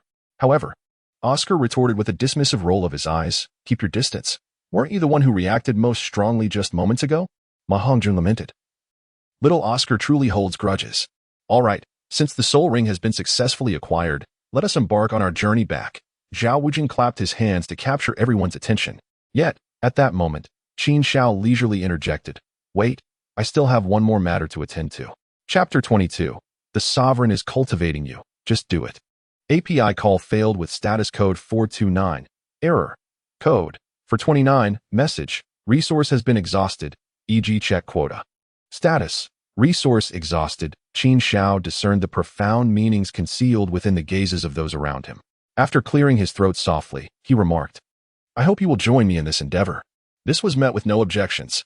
The first to agree was Ning Rongrong, who eagerly proclaimed, "Then let us proceed together."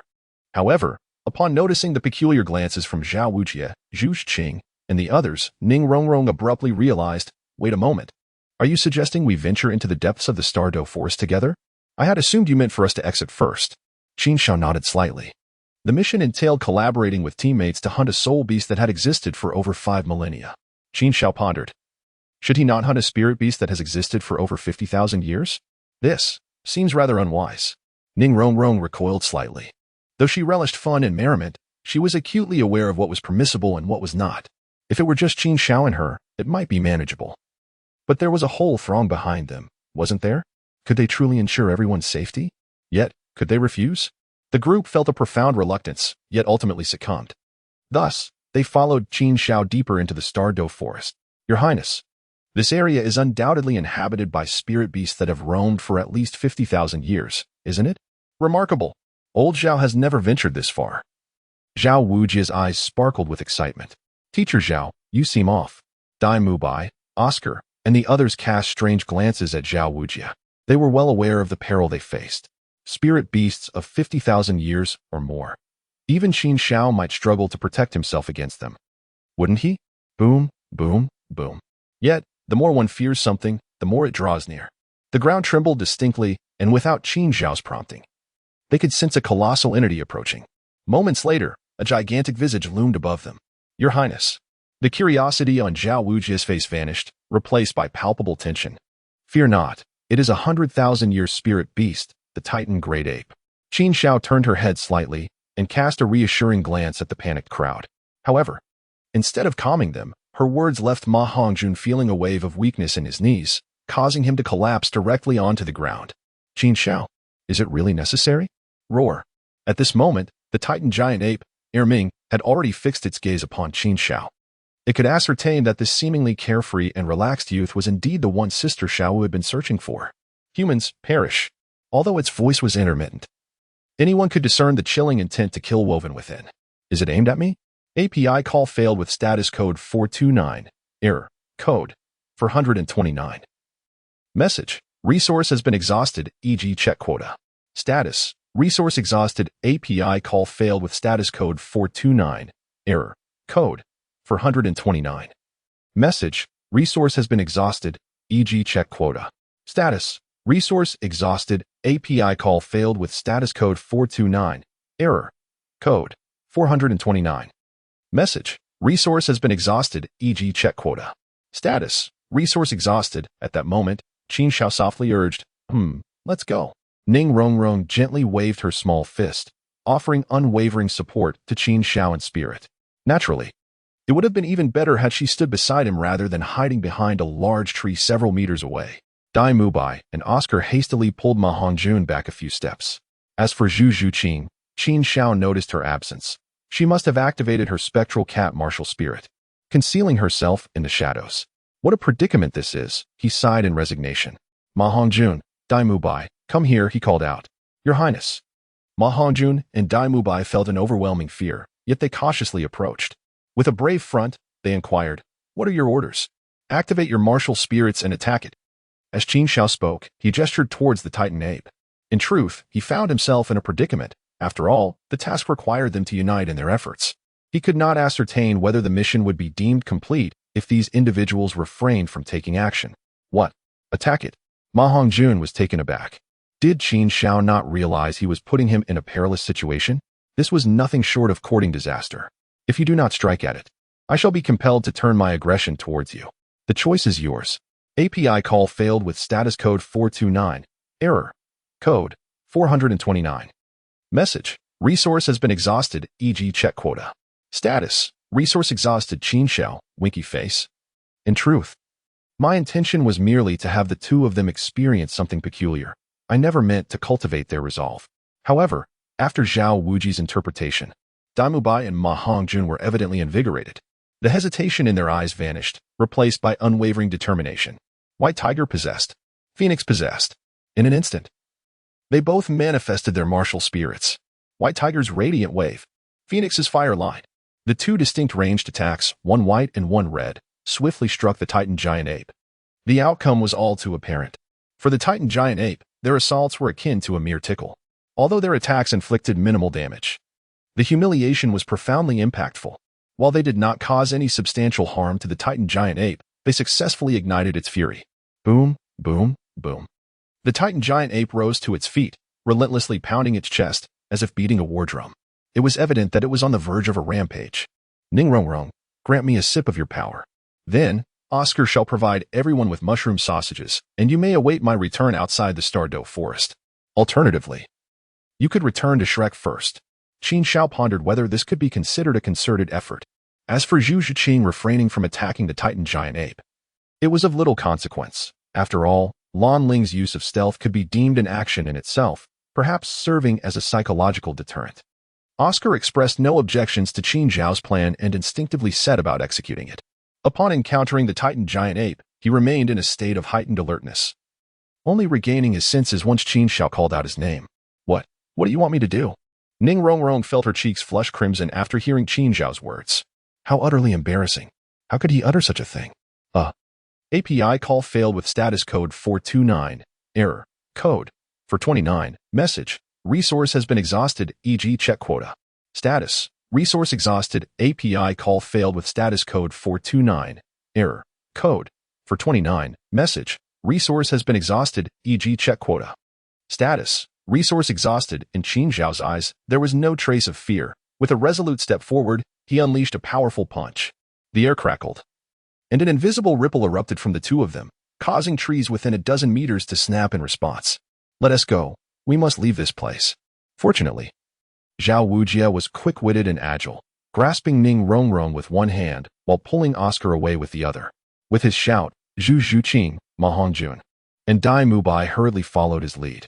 In an instant, only Qin Xiao and the Titan Great Ape remained in confrontation. However, there were 3 pairs of eyes observing the scene from a distance, utterly astonished.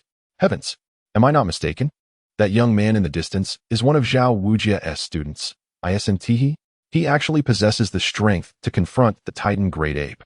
Meng Yiran exclaimed in disbelief, feeling as if the scene before her was surreal, rubbing her eyes vigorously. Looking again, the Serpent Matriarch wore an expression of shock, followed by a dawning realization. Indeed, the sense of crisis I felt earlier must have stemmed from this young man. I never imagined his power would be so formidable. She felt a wave of relief wash over her, grateful she had refrained from intervening. Otherwise, once Long Gong arrived, they would have been reduced to ashes. What? Old woman, are you implying they are the ones who previously attempted to seize the phoenix-tailed cock-s crown serpent? Questioned a lean old man beside her, incredulity evident in his voice. Indeed, the Serpent Matriarch affirmed with a slow nod. A sharp intake of breath escaped Long Gong, beads of sweat instantly forming on his forehead. Thank goodness. To retreat unscathed in the presence of such powerful beings is truly a stroke of fortune. He wiped the sweat from his brow, feeling a wave of anxiety. However, the human-faced demon spider we were tracking has now approached that individual. Meng Yiran expressed her frustration. This is quite helpless. Long Gong sighed. Come now, let us not dwell on it.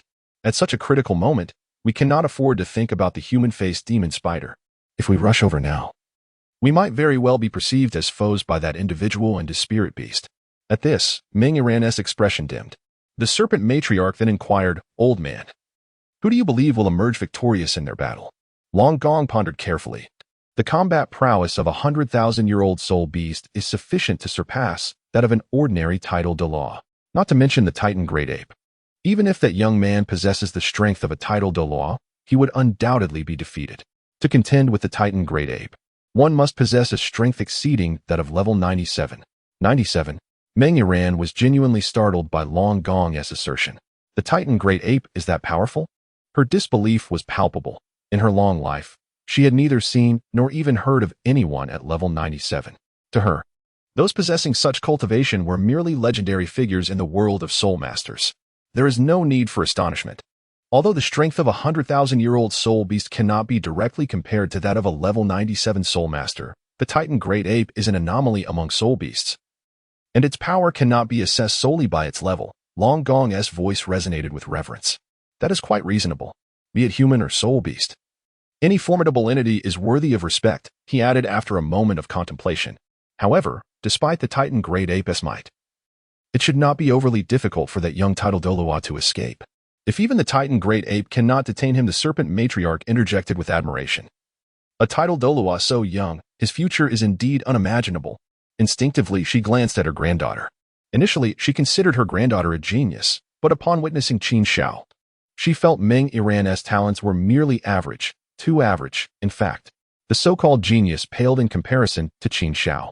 Roar, roar, roar. While the three conversed, Qin Xiao and the Titan Great Ape exchanged blows. The Titan Great Ape was in a frenzy, bellowing with excitement. Long Gong observed and immediately cautioned, "Old woman, Iran, you must be careful. I sense that the Titan Great Ape is about to unleash its ferocity. The young Title Douluo may very well retreat, and we cannot linger here any longer." The Serpent Matriarch nodded in agreement, while Meng Iran replied softly, "Understood." Confronted by the ferocious Titan Giant Ape, Qin Xiao felt a surge of exhilaration rather than fear. What a thrill! He was, after all, a fervent practitioner and a warrior at heart. Had it not been for his relentless training in solitude, even if he were capable of refining thunder to enhance his soul power, he could never have achieved such remarkable feats. If only the Titan were even fiercer, for he had gained new insights into his martial soul, and he was on the verge of unleashing a fraction of its formidable power. Throughout his battle with the Titan, Qin Xiao had refrained from employing any soul techniques, relying solely on the mastery of his martial soul to manipulate the forces of thunder in combat, all in pursuit of self-improvement. It is essential to recognize that the might of the Thunder Emperor did not stem from mere soul ring skills, but from profound techniques. Regrettably, Qin Xiao could only claim the most rudimentary understanding of the Thunder Emperor martial soul at this moment. He had yet to master any of the significant techniques within the Thunder Emperor's divine powers, such as the Nine Heavens' catastrophic light, thunder transforming into stars, or Thunder Emperor's finger. However, today, he glimpsed a flicker of potential. Suddenly, he noticed the Titan Giant Ape's chest swell dramatically as it inhaled deeply to gather strength. Was it preparing to unleash the Titan's celestial cannon? In an instant, Qin Xiao conceived a possibility. Coincidentally, he also yearned to test whether the path he had chosen was indeed correct. Contemplating this, he raised his right hand, aligning 4 fingers together while leaving only the index finger extended. He then pointed towards the Titan Giant Ape from a distance. Crack! A bolt of lightning surged forth from the tip of Qin Xiao's finger. Initially slender, it rapidly expanded to the girth of a barrel in the blink of an eye. Roar! At that moment, the Titan Giant Ape, unwilling to be outdone, unleashed an invisible shockwave from its mouth. Boom! The two energy forms collided in the void. The shockwave was instantly obliterated beneath the onslaught of thunder, yet the lightning continued its relentless assault upon the Titan Giant Ape's head. Boom, boom, boom. The Titan Giant Ape staggered back several paces before finally regaining its balance. In the distance, Meng Iran was left dumbfounded. "Grandfather, did you not just say that this esteemed individual was about to withdraw? Why does it feel even more ferocious than before?" This. Long Gong recalled his earlier analysis, which had been thoroughly contradicted by reality, causing his face to flush with embarrassment. "Well, I may have overlooked a critical aspect. It is quite possible that this esteemed individual possesses attributes that counter those of the Titan Giant Ape." Long Gong hastily sought a way out for himself. "Yes, that must be it. The Titan Giant Ape excels in strength and brute force. In such a contest of soul power, it is not particularly adept, which explains the earlier situation. However, given the Titan Giant Ape's formidable defenses, I fear that this esteemed individual's attacks would be insufficient to penetrate its defenses. Thus, being struck by lightning a few times is inconsequential." Yet, before he could finish his thought, the Serpent Matron beside him shook his shoulder, exclaiming, "Old man, look. The Titan Giant Ape seems to be behaving strangely." Long Gong could distinctly feel the tremor in her grasp. What on earth was happening? Filled with curiosity, he turned his gaze. In an instant, he was taken aback. The Titan Giant Ape had regained its footing, yet large patches of charred fur marred its head. To make matters worse, it spewed forth a mouthful of blood, and Long Gong distinctly saw 2 massive fangs, each nearly a meter in height, ejected from its mouth. What on earth? Is this real? Is that esteemed individual's attack truly so powerful? The Titan Giant Ape was severely injured, losing 2 of its teeth? It was utterly unbelievable. As he pondered this, he rubbed his eyes vigorously, fearing he had misjudged the scene.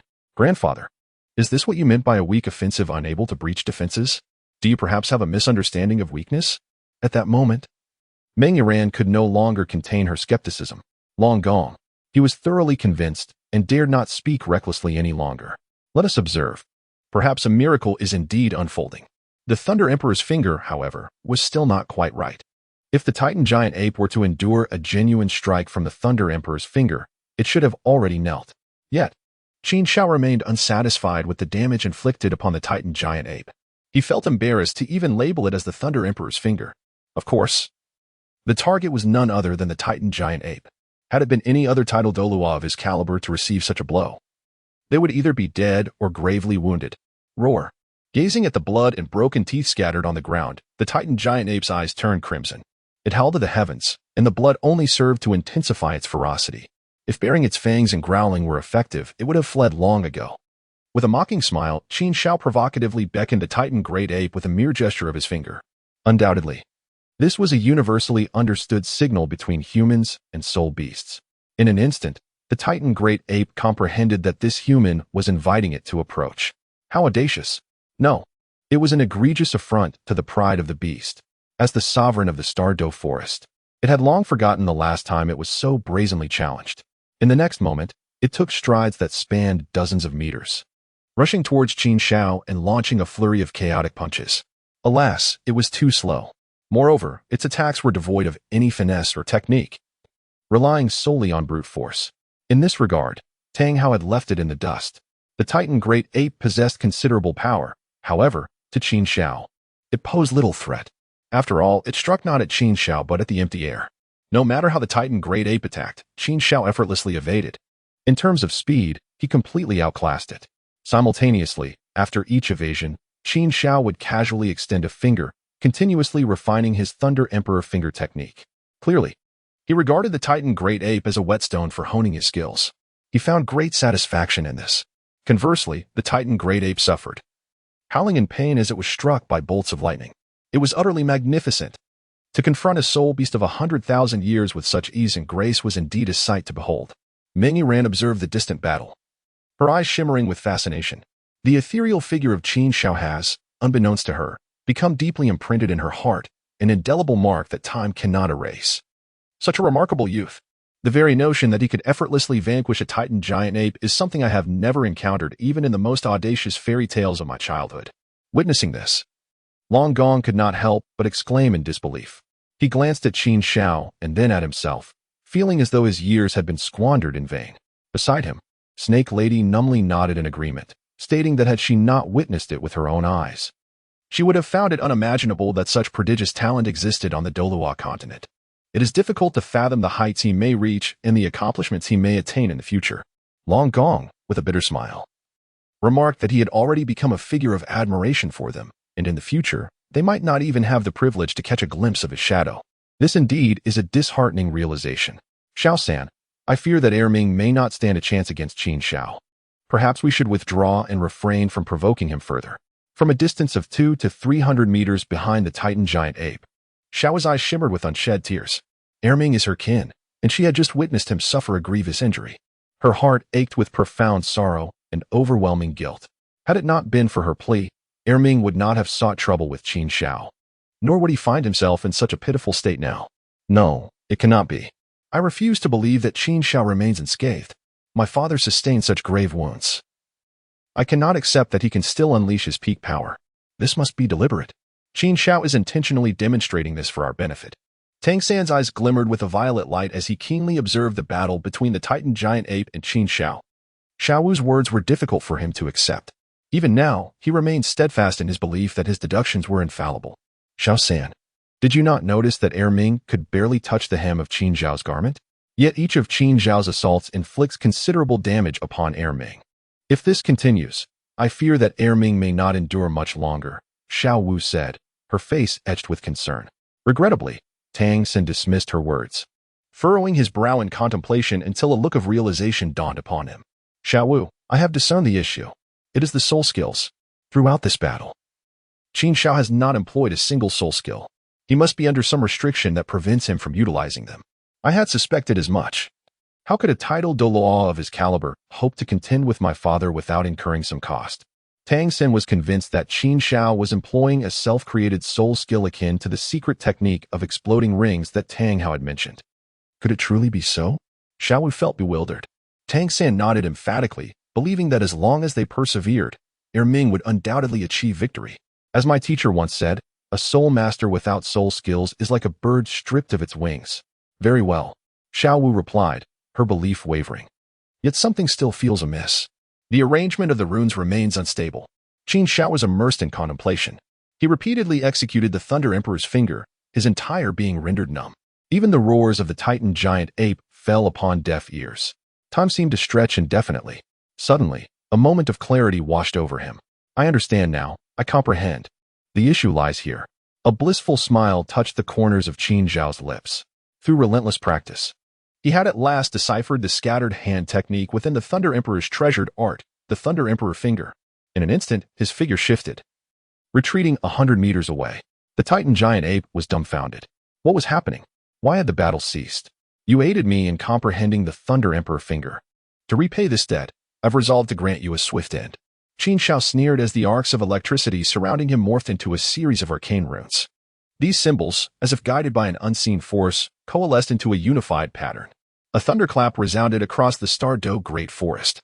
A terrifying spectacle unfolded as pale arcs of electricity solidified, converging upon Qin Xiao. The Titan giant ape, gazing upward, swallowed hard. The power coalescing around Qin Xiao filled it with dread, explosiveness, terror, annihilation. These emanations surged from Qin Xiao, causing spirit beasts within a 10-mile radius to prostrate themselves. This overwhelming aura, though not directed at them, sent tremors through their very souls. It was beyond comprehension how much greater the pressure on the Titan giant ape facing this potentate must be. Far off, Dragon Duke, Snake Woman, and Ming Yiran supported each other, barely maintaining their footing. The Snake Woman gasped, too powerful. The Titan giant ape won't withstand this attack. Ming, flee. Xiao Wu cried out. Her voice strained. The Titan giant ape turned to Xiao Wu, who met its gaze. A silent understanding passed between them. Xiao-san. Ming tells me it's locked by an inescapable force. Qin Xiao's spirit ability is unavoidable. More importantly, Ming can't withstand its power. What can we do? Save it, Xiao-san. Xiao Wu pleaded, tears streaming down her face. What? Ming can't withstand it? Tang exclaimed in dismay. His mind raced. Xiao Wu, we must depart. It's no longer safe here. Qin Xiao won't spare us. Panic began to set in. Leave? Xiao Wu protested. I won't abandon Ming. Tang reasoned. Xiao Wu, you see the intense spirit power. We'd only be throwing our lives away. The best course is to escape, survive, and avenge Ming. Escape? Xiao Wu was aghast. How can you say that? Ming is our comrade. You'd abandon it? Frowning, Tang urged. Xiao Wu, be reasonable. Ming would want us to leave. Staying means certain death. Living gives us the chance for retribution. No, I won't leave Ming here alone. Xiao Wu insisted, attempting to rush toward the Titan giant ape. But a sharp pain at the nape of her neck plunged her into darkness. Tang caught her as she slumped. Forgive me, Xiao Wu. I won't let you die. Nor will I sacrifice myself for a beast. I have too much to accomplish. With a cold expression, Tang hoisted the limp Xiao Wu onto his shoulders and fled into the depths of the Douluo Great Forest, ignoring the Titan giant ape's despairing gaze. He remembered Xiao Wu mentioning a sky-blue bull python named Daming, with over 150,000 years of cultivation, residing in the forest depths. With Daming's protection, Qin Xiao would face certain doom. Teacher Zhao, why hasn't His Excellency arrived? Is something amiss? Ning Rongrong asked with concern among the Shrek members. Oscar's eyes flickered with a hint of sorrow. Zhao Wuji waved dismissively. What could be amiss? You know His Excellency's strength. Even Haotian Douluo couldn't prevail against him. This Titan giant ape is no match. His Excellency could leave whenever he pleased. The Titan giant ape couldn't hold him back. Zhao Wuji spoke with unconcealed respect for Qin Xiao. Teacher Zhao, look. Zhu Zhuqing exclaimed from her vantage point in the treetops. The others followed her gaze and recoiled in shock. A finger formed from coalescing lightning descended from the heavens. An overwhelming aura of destruction washed over them. That's His Excellency, the Thunder Emperor, unleashing a spirit ability. This technique feels even more potent than what he displayed against Tang Hao. Despite the distance, they could sense the devastating power. They were terrified. They couldn't fathom the despair of the Titan giant ape facing such a thunderous onslaught. Terror, helplessness. The Titan giant ape was at a loss. It knew it couldn't withstand such an attack. It curled into a ball, shielding its vulnerable spots as best it could. That was all it could do. A deafening thunderclap erupted as the colossal lightning finger crashed down. Electric serpents danced, turning the surroundings into a scene of blinding light. boulders, vegetation, all were pulverized. Do you resent me? After an extended silence, the lightning subsided. Qin Xiao cast a frigid gaze upon the Titan Ape before him. At that moment, the Titan Ape appeared utterly wretched, its body marred and battered beyond recognition. Some of its wounds were charred black from the strikes of lightning, faintly exuding the aroma of roasted flesh. It knelt upon the ground, having expended all its strength. Yet, the look directed at Qin Xiao was still rife with animosity. It was evident that, if it could, it would immediately rend the person before it to shreds, rather than harboring hatred for me. It would be wiser to direct that ire inward, questioning the foolishness that led to its current plight. As Qin Xiao spoke, his gaze drifted towards the distance. There, the presence of Xiao Wu and Tang San had vanished. It was evident that they had fled. Subsequently, he turned his attention to the Titan Great Ape and remarked indifferently, "Remember, in your next life, do not allow yourself to be used as a pawn." Roar. At last, a look of terror flickered in the Titan Great Ape's eyes. He intends to kill me. He truly intends to kill me. Qin Xiao's voice was devoid of emotion. Yet the palpable aura of menace it exuded instilled a profound fear in the Titan giant ape. Instinctively, it sought to retreat in terror, but alas, there was no opportunity left for escape. At some indeterminate moment, Qin Xiao's index finger had alighted upon its brow. A jolt of electricity pierced through its colossal cranium. With a resounding thud, it collapsed to the earth. Thus, the Titan giant ape, a sovereign among soul beasts, met its demise. Immediately following, a deep crimson soul ring materialized from its form. Ding, mission accomplished. Ding, mission rewards have been dispensed. Please confirm which soul ring to assimilate. Originally desiring a 50,000-year soul ring, he unexpectedly reaped a 100,000-year soul ring instead. Truly, life is replete with serendipitous moments. Qin Xiao shook his head with a sense of melancholy. Yet, within his heart, there lingered no trace of guilt. The relationship between humanity and soul beasts has always been adversarial. It is either humans who slay soul beasts or the soul beasts that hunt humans. Moreover, given his connection with Tang Hao, Tang San, and Xiao Wu, enmity was inevitable. Rather than allowing the Titan Great Ape to remain as a potential threat, it would be far wiser to eliminate it preemptively. In fact, if his strength permitted, he would wish to plunge into the very heart of the Stardow forest and eradicate the sky blue bull python as well. Only then could he ensure the eradication of future dangers. However, there was no immediate urgency regarding the sky blue bull python. Having successfully undertaken a task to hunt for a soul ring once, he was confident he could secure a second opportunity. When that time comes, transforming it into a soul ring would yield maximum benefit. For now, it would be prudent to first merge the soul ring and observe its effects. Contemplating the situation, Qin Xiao temporarily quelled his ambition to confront the sky blue bull python. System, he murmured inwardly, integrate the Titan giant ape's soul ring with my first soul ring. As if drawn by an unseen force, the soul ring that had coalesced around the Titan giant ape descended upon Qin Xiao, ultimately becoming one with him. Furthermore, torrents of soul power surged into his being. The feedback of soul power from a 100,000-year soul ring proved to be remarkably pronounced. Qin Xiao was pleasantly surprised. This surge in power was substantial, although it didn't immediately elevate him to the esteemed rank of a level 93 Title Douluo. It significantly curtailed the journey towards that pinnacle. Ding! A prompt chimed, detecting that the host's original soul skills are exceedingly subpar. Does the host wish to supplant them with new soul skills? Such serendipity exists? Qin Xiao was taken aback. Was there any need for further elaboration on such matters? Instantly, Qin Xiao responded, Ding! The replacement was successful, and the new skill has been generated. As expected, Qin Xiao noticed that the original 1,000-year skill from his first soul ring had vanished, superseded by two skills brought about by the 100,000-year soul ring. Titan's physique augments strength and defense by 100%. After reviewing the first soul skill, Qin Xiao gently stroked his chin, pondering if this was guiding him toward a path of brute force. However, without much time for deliberation, the effect of the second soul skill surfaced in his mind. Thunderous Titan Soul. The soul ring transforms into a thunderous Titan entity corresponding to the cultivation's age, directly lunging toward the target for an assured strike. A thought crossed his mind. Could this be attributed to his command over thunder? Had the Titan giant ape undergone an evolution? Qin Xiao surmised the reason in his heart, estimating that this was most likely the case, and that the Thunder Titan's combat prowess was considerably stronger than that of an ordinary Titan giant ape. With this soul skill, would I be able to confront ordinary Title Douluos without having to lift a finger myself? I could simply unleash the Titan Qin Xiao smiled, quite pleased. His previous soul abilities were merely derived from a century-old soul beast, and given his current cultivation level, their enhancement was disappointingly meager. In contrast, the two soul abilities granted by the Titan Great Ape were significantly superior to his former ones. Particularly, the second soul ability was perfectly suited for someone of his indolent disposition.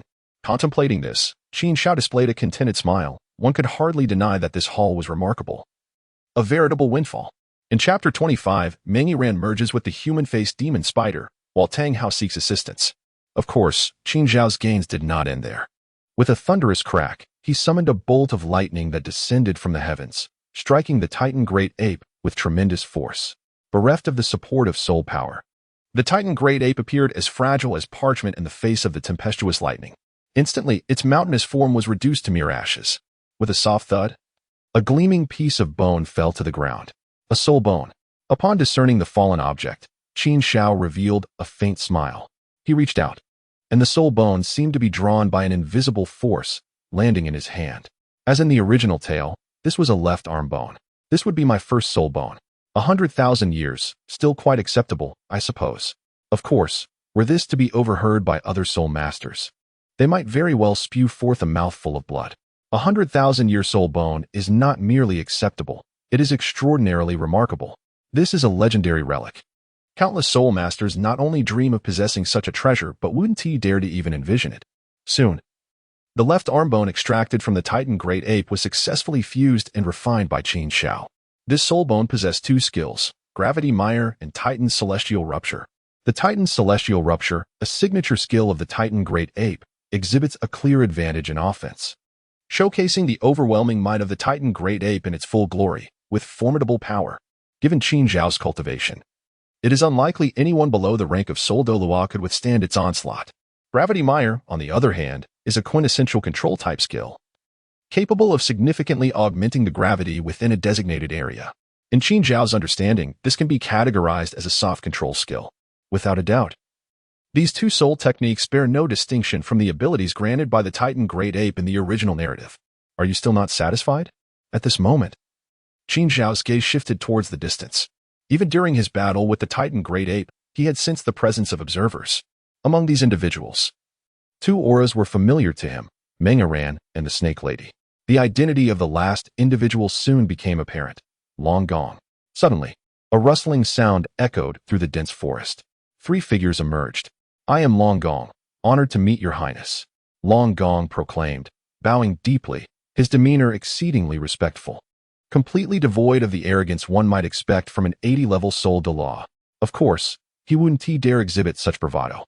Although the alliance with the Snake Lady would suffice to contend with Title Douluo level powerhouses, that was merely a contest. The figure before them had vanquished even the formidable soul beast sovereign, the Titan Great Ape. The chasm separating them was akin to an insurmountable gulf. Lowering one's posture is entirely appropriate, he mused. Ko Xiangxiang, Meng Yiran. Greetings, your highness. At that moment, the Snake Lady and Meng Yiran also bowed deeply to Qin Xiao. Who would have thought we would meet again so soon? Upon witnessing this, Qin Xiao smiled faintly, resembling an old friend greeting another after many years. However, neither the Serpent Matriarch nor Meng Yiran dared to respond, for they understood that Qin Xiao surely had more to convey. Indeed, as anticipated, Qin Xiao inquired, his tone laced with curiosity, I am intrigued. What compels you to linger in the distance, hesitant to withdraw? Do you perhaps intend to capitalize on a mutually debilitating conflict between myself and the Titan Giant Ape, thereby reaping the rewards without expending any effort? Long Gong's pupils contracted sharply, apprehension seizing him at the gravity of the accusation. He hastily demurred, waving his hand in protest. Your Eminence, you overestimate my capabilities. I am but a humble Soul Douluo, and even with my wife at my side, we would be no match for you. Gesturing towards Meng Yiran, who stood beside him, he offered an explanation. My granddaughter requires a soul beast to serve as a soul ring. As fate would have it, the creature in question fled into the dense forest behind you. We surmise that it may have been injured by the residual force of your battle with the Titan Giant Ape. Ah, I see, Qin Xiao remarked. In the depths of Qin Xiao's heart, an insatiable murmur arose. However, upon further contemplation, he recognized the validity in Long Gong's words. A withered camel is still larger than a horse, whether it be he or the Titan Great Ape emerging victorious. It would be beyond the reach of this couple to scavenge the remains. Even if they could rival a Title Douluo, it would still be impossible.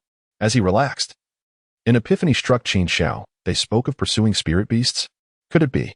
Qin Xiao inquired, what soul beast are you in pursuit of? It is a human-faced demon spider. Long Gong responded without hesitation. Is it truly a human-faced demon spider? Could it possibly be the same one? A profound sense of curiosity suddenly welled up within Qin Xiao. Since you have discovered the man-faced demon spider within the dense forest behind me, let us venture forth to seek it out. He spoke, slightly stepping aside to signal Long Gong and the others to proceed. Thank you, Your Highness, for your graciousness. Long Gong was filled with immense joy and then turned to his companion, Snake Lady Meng Yiran, beckoning her. You all wait here for me. I shall go take a look. With that, he transformed into a shadow and vanished into the thicket behind Qin Xiao. Before long, he returned, dragging a massive, barely alive spider behind him. The man-faced demon spider. Everyone present immediately recognized the creature's identity. Meng Yiran, come quickly. This demon spider is still warm. Ugh. It still has a breath left. It is just right for you to hunt and claim as your soul ring. Long Gong waved at Meng Yiran. All right. Meng Yiran responded cheerfully and swiftly approached. With a series of swift movements, cold glimmers flashed, rapidly penetrating the most vulnerable parts of the man-faced demon spider. Soon, this creature, over 1,000 years in cultivation, ceased its struggles, and a purple 1,000-year soul ring materialized. At last, I am about to acquire my third ring. There was a mix of complexity and emotion in Meng Yiran's voice. The previous phoenix-tailed coxcomb snake had been snatched away, and this man-faced demon spider had also nearly slipped through her fingers. The pursuit of her third soul ring had indeed been fraught with obstacles. Meng Yiran, what are you dawdling for? Quickly refine it. Long Gong urged impatiently. Meng Yiran nodded earnestly and then sat cross-legged, as the soul ring seemingly gravitated towards her head. Witnessing this scene, Long Gong and Snake Lady instinctively cast a glance at Qin Xiao. They recalled that the 100,000-year soul ring formed from the Titan giant ape had seemingly been absorbed by him. Quite absurd. Yet Qin Xiao paid no heed to their subtle gestures. Instead, he was wholly focused on Meng Yiran, his expression brimming with curiosity. He wondered whether Meng Yiran would be able to acquire the external soul bone, the 8 spider lances. However, this scene appeared differently to Long Gong and Snake Lady. They exchanged glances between Qin Xiao and Meng Yiran, and then looked at each other again. Could it be that His Highness harbors an interest in Iran? This would be an extraordinary stroke of fortune. In the elegant suite on the second floor of the Moon Pavilion in Tiando City, a scruffy man sat at a table, pouring himself fine wine. No one would expect that such a disheveled individual would be found in a high-class establishment frequented by princes, princesses, and imperial nobility. However, with the name Tang Hao, his presence in the Moon Pavilion became entirely reasonable. He had not deceived Tang San. After parting ways with him, he had come to Tiando City. Yet, he was not there to indulge in drunkenness. He was waiting for someone. Tang Xiao, the current master of the Haotian sect, his beloved elder brother. Qin Xiao's formidable strength exerted unprecedented pressure upon him. Aside from the Haotian sect and Tang Xiao, he struggled to think of anyone else to turn to for assistance. Chapter 26. The reinforcements of Tang Hao and Meng Yiran's 8 spider spears. However, as Tang Hao was regarded as a pariah of the Haotian sect, the gates of the sect were not easily accessible to him. With no other options, he sought out Tang Yuehua, hoping she could relay a message to Tang Xiao, who was far away at the Haotian sect. At that moment, a knock resonated through the door. Who is it? Tang Hao inquired, his brow furrowing. It's me, Yuehua, came a gentle voice from outside. The person you wish to see has arrived. Big brother, he is here. Upon hearing Tang Yuehua's words, Tang Hao's composure shattered. He sprang to his feet, hastily smoothing the creases of his clothing, attempting to calm his restless heart. Creak. At that moment, the tightly shut door swung open, revealing a stunning woman clad in a silver work dress, who gracefully stepped inside. Second brother, she softly called out to Tang Hao before moving to stand beside him. Following her, a commanding figure entered the room, his appearance bearing a resemblance to Tang Hao, with a face radiating authority, now alight with excitement upon seeing Tang Hao. Howdy, is it truly you? His voice quivered with emotion as he swiftly closed the distance between them, grasping Tang Hao's shoulders with both hands, overwhelmed with joy. Big brother, it is I, Tang Hao replied, his eyes glistening with tears. He had never anticipated that decades would pass before their reunion. You have endured much hardship over the years. This time, I shall not allow you to leave. You must return to the sect with me. With difficulty, Qin Xiao reined in his emotions, gripping Tang Hao's arm tightly. However, Tang Hao shook his head. Big brother, I am a sinner of the sect. I cannot return. Nonsense. Qin Xiao retorted, shaking his head. I am now the sect leader. If I say you can return, then you may. His tone brooked no argument. Yet Tang Hao countered. But there are many elders within the sect who may not forgive me. Perhaps we should deliberate on this matter further. Tang Hao gently shook his head. Despite his absence from the Haotian sect for decades, he could easily envision the prevailing circumstances within. Given Tang Hao's temperament, it would be challenging for him to wield absolute authority in the sect. What purpose would his return serve, if only to face disdain? Qin Xiao's expression faltered at this. Momentarily at a loss for words. Big brother, I called you here because I have an important matter to ask of you. Speak plainly. There is no need for formality between brothers. After hearing Tang Hao's words, Qin Xiao shook his head slightly. Tang Hao hesitated to voice his request immediately. Instead, turning to Tang Yuehua. Yuehua, would you kindly step outside? He needed to discuss sensitive matters tied to their past, details he wished to keep from a third party. Upon seeing this, Tang Yuehua's gaze flickered, and she silently exited the room. Once assured of her departure, a bittersweet smile graced Tang Hao's face. This matter concerns my child with Ayin, Tang San. Tang Xiao's brow furrowed deeply, almost knitting into a single line. When Tang Hao mentioned Qin Xiao, Tang Xiao was taken aback. He could hardly believe that a genius, merely in his teens, had achieved the rank of Title Douluo. Even the revered ancestor Tang Chun had not reached such heights at that age. He could scarcely fathom the extraordinary talent that could accomplish such feats. Yet, upon hearing of the enmity between Tang Hao and Qin Xiao, his astonishment morphed into fury. How dare that arrogant Thunder Emperor Douluo lay hands on you? Does he think the Haotian sect is without defenders? He scoffed. I suspect his visit to Shrek is motivated by that girl named Xiao Wu. After all, not everyone can resist the allure of 100,000-year soul beast. Tang San and Xiao Wu bore an uncanny resemblance to the young Tang Hao and Ayin. Yet, the tragedies that befell Ayin must not be repeated in the lives of Tang San and Xiao Wu. Furthermore, such a prodigious figure, now an adversary, must be eradicated by any means necessary before he matures fully. Tang Xiao's voice was resolute as he declared, Qin Xiao must not be allowed to remain. Big brother. With your support, I have no doubts about our ability to subdue him, Tang Hao replied, his eyes gleaming with hope. His strength is merely comparable to mine. If you join me, his defeat is assured. Indeed, Tang Xiao nodded slightly. Time is of the essence. We must hasten to Shrek and eliminate Qin Xiao without delay.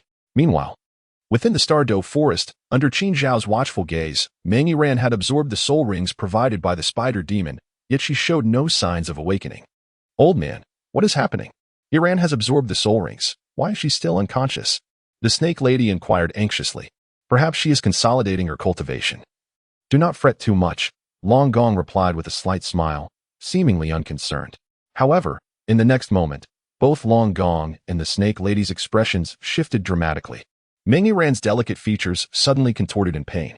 Has Meng Yiran truly acquired the 8 spider spears? Qin Xiao's eyes brightened, internally exclaiming his astonishment. What is happening? Yiran. What is wrong? The snake lady, bewildered, struggled to comprehend the unfolding events. Long Gong, too, felt a pang of urgency, instinctively reaching out to touch Meng Yiran. You wouldn't want anything to happen to Meng Yiran, would you? I suggest you refrain from disturbing her. Upon witnessing the scene, Qin Xiao spoke with a serene demeanor. Wherefore? Long Gong, as though immobilized by an arcane binding, remained frozen in place. After a brief interlude, he gradually turned his gaze towards Qin Xiao, inquiring with bewilderment, Pray, Your Majesty, enlighten me. Qin Xiao did not keep them in suspense and asked, Are you familiar with the concept of external soul bones? External soul bones? Sheba expressed her confusion, instinctively glancing at Dragonlord. After a brief moment of contemplation, Dragonlord suddenly raised his head, exclaiming, You mean the legendary external soul bones that can grow? His voice resonated with astonishment. His knowledge of external soul bones was derived from an ancient tome he had encountered, which spoke of these rare and extraordinary treasures, even more elusive than regular soul bones. At the time, he had doubted their existence, dismissing them as mere folklore. For throughout the entirety of the Douluo Continent, he had never heard of anyone possessing an external soul bone. Old man, what exactly are external soul bones? Sheba inquired, perplexed. Dragon Lord opened his mouth to respond, but was interrupted by a sudden voice. Ah! Meng Yiran let out a painful groan as 8 dark and menacing spider legs tore through the fabric of her clothing, emerging from her back. The scene was terrifying and sinister, instilling a sense of dread. Heavens! How could Iran have transformed into this? Sheba couldn't help but exclaim. Qin Xiao's eyes gleamed with intrigue as he silently praised, "Well done." He was curious about how Tang San would feel upon witnessing Meng Yiran, now bearing the 8 spider lances. Chapter 27. Dragon Lord's Gratitude. The arrival of Sword Douluo Yiran. Kneel and bow before His Excellency. Dragon Lord instructed solemnly after Meng Yiran had retracted the 8 spider lances. Kneel? Qin Xiao shook his head. There is no need for such formality. This is her destiny. In truth, had it not been for Qin Xiao's inability to absorb this soul ring himself, he would have been tempted to try. Beside them, Sheba commented, "Your Excellency, please do not defer. If it were not for your intervention in severely wounding this soul beast, we would still be in pursuit. Perhaps as long as we had with that phoenix-tailed chicken-crowned snake." She hesitated, unable to continue. It was evident that without Qin Xiao's assistance, she would have fiercely contested Zhao Wujia's claim to the phoenix-tailed chicken-crowned snake. Had she succeeded, the matter of external soul bones would have been moot. Upon hearing Sheba's words, a mysterious smile crept upon Qin Xiao's lips. Sheba spoke the truth, had he not intervened. The human-faced demon spider would have become Tang San's soul ring, and the external soul bones would have likewise fallen into Tang San's possession. Your Excellency, were it not for you, with our limited knowledge, we would have been completely unaware of Iran's condition and could have inadvertently disrupted her absorption of the external soul bone, possibly inflicting irreparable harm. Dragon Lord continued, directing his words towards Meng Yiran. Iran, do not forget to express your gratitude to His Excellency. Upon hearing this, Meng Yiran promptly knelt, bowing deeply with heartfelt sincerity. I am profoundly grateful for your great kindness, Your Excellency. Please accept my humble salute. As she spoke, her forehead struck the ground with such force that it echoed with a thud. At this juncture, Qin Xiao could only accept the gesture with composure. However, his fondness for Meng Yiran grew considerably. Setting aside everything else, it was clear that this young lady had a genuine heart. Your Excellency, are you departing? Dragon Lord noticed the intent in Qin Xiao's eyes and hastily inquired, "Why would I linger? Am I to wait for a feast?" Qin Xiao thought silently. Yet he heard Dragon Lord continue, "Your Excellency, should you ever require assistance in the future, rest assured I would traverse any perilous path without hesitation." This was no exaggeration. The value of a growing external soul bone was truly immeasurable. After hearing Dragon Lord's words, Qin Xiao merely smiled and turned to leave. "Your Excellency, should you pass by the Monster Academy, please do come in for a visit."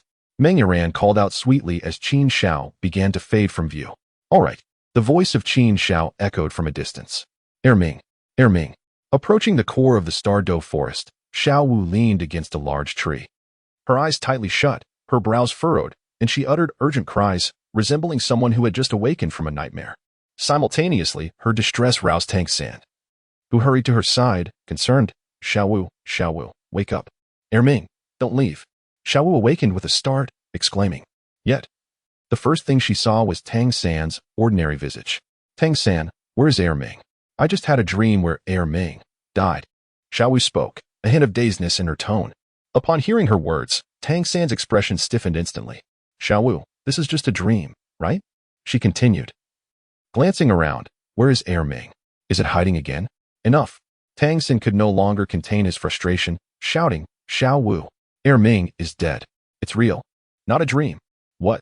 The revelation struck Xiao Wu like a bolt of lightning. Images of Erming confronting the Thunder Emperor flashed in her mind, along with Erming's despairing expression. "Xiao Wu, you must accept reality. Qin Xiao killed Erming," Tang San declared, his fingers forming a vow as he pointed skyward. "I swear that during my lifetime, I will avenge Erming by killing Qin Xiao." However, his words did not calm Xiao Wu. Rather, they added fuel to the fire. "Enough. Tang San, if it weren't for you, Erming wouldn't have died." Xiao's eyes brimmed with tears.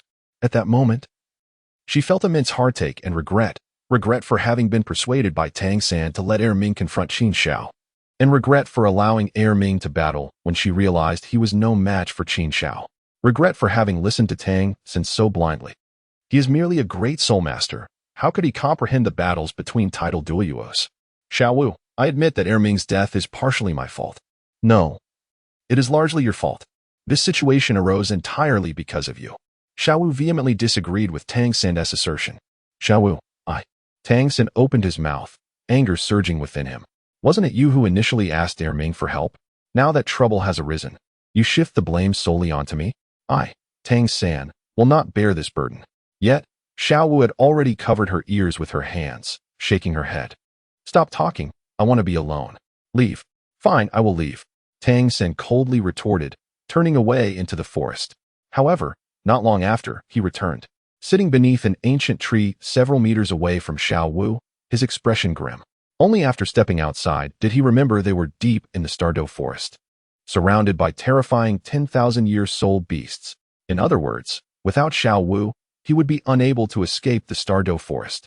As the white dew clung to the grass and the sun rose, in the village outside Shrek Academy, Ning Fengji, the leader of the 7 Treasure Glazed Tile School, stood beside the Sword Douluo, gazing into the distance at Shrek Academy.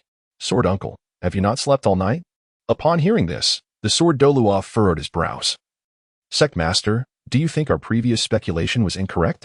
Was the recent thunder merely coincidental? I stayed awake all night and saw no sign of the thunder's arrival. Haha. Sword Uncle, that is your own doing. You insisted on investigating here. I had suggested we simply inquire at Shrek Academy for clarity. Ning Fengji chuckled lightly.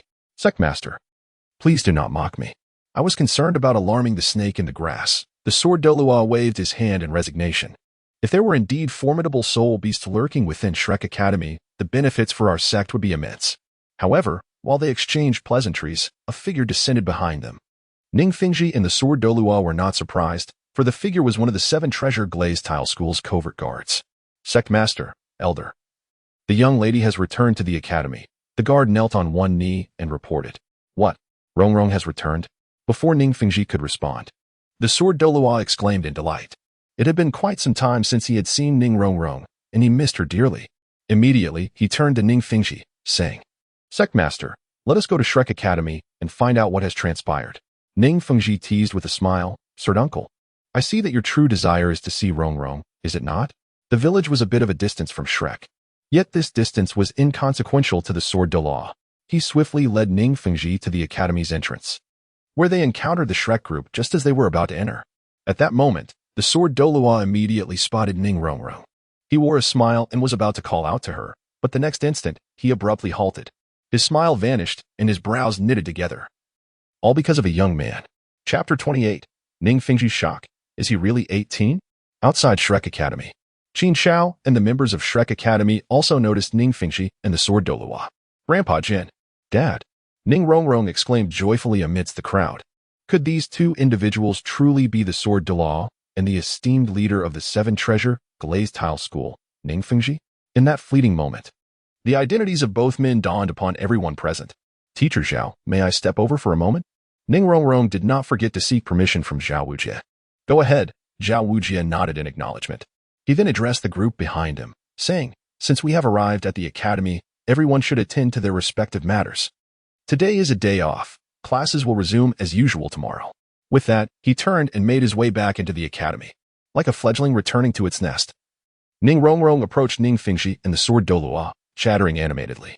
Meanwhile, Qin Xiao withdrew his gaze, intending to return to his residence. Just then, a voice called out from behind him, Your Highness.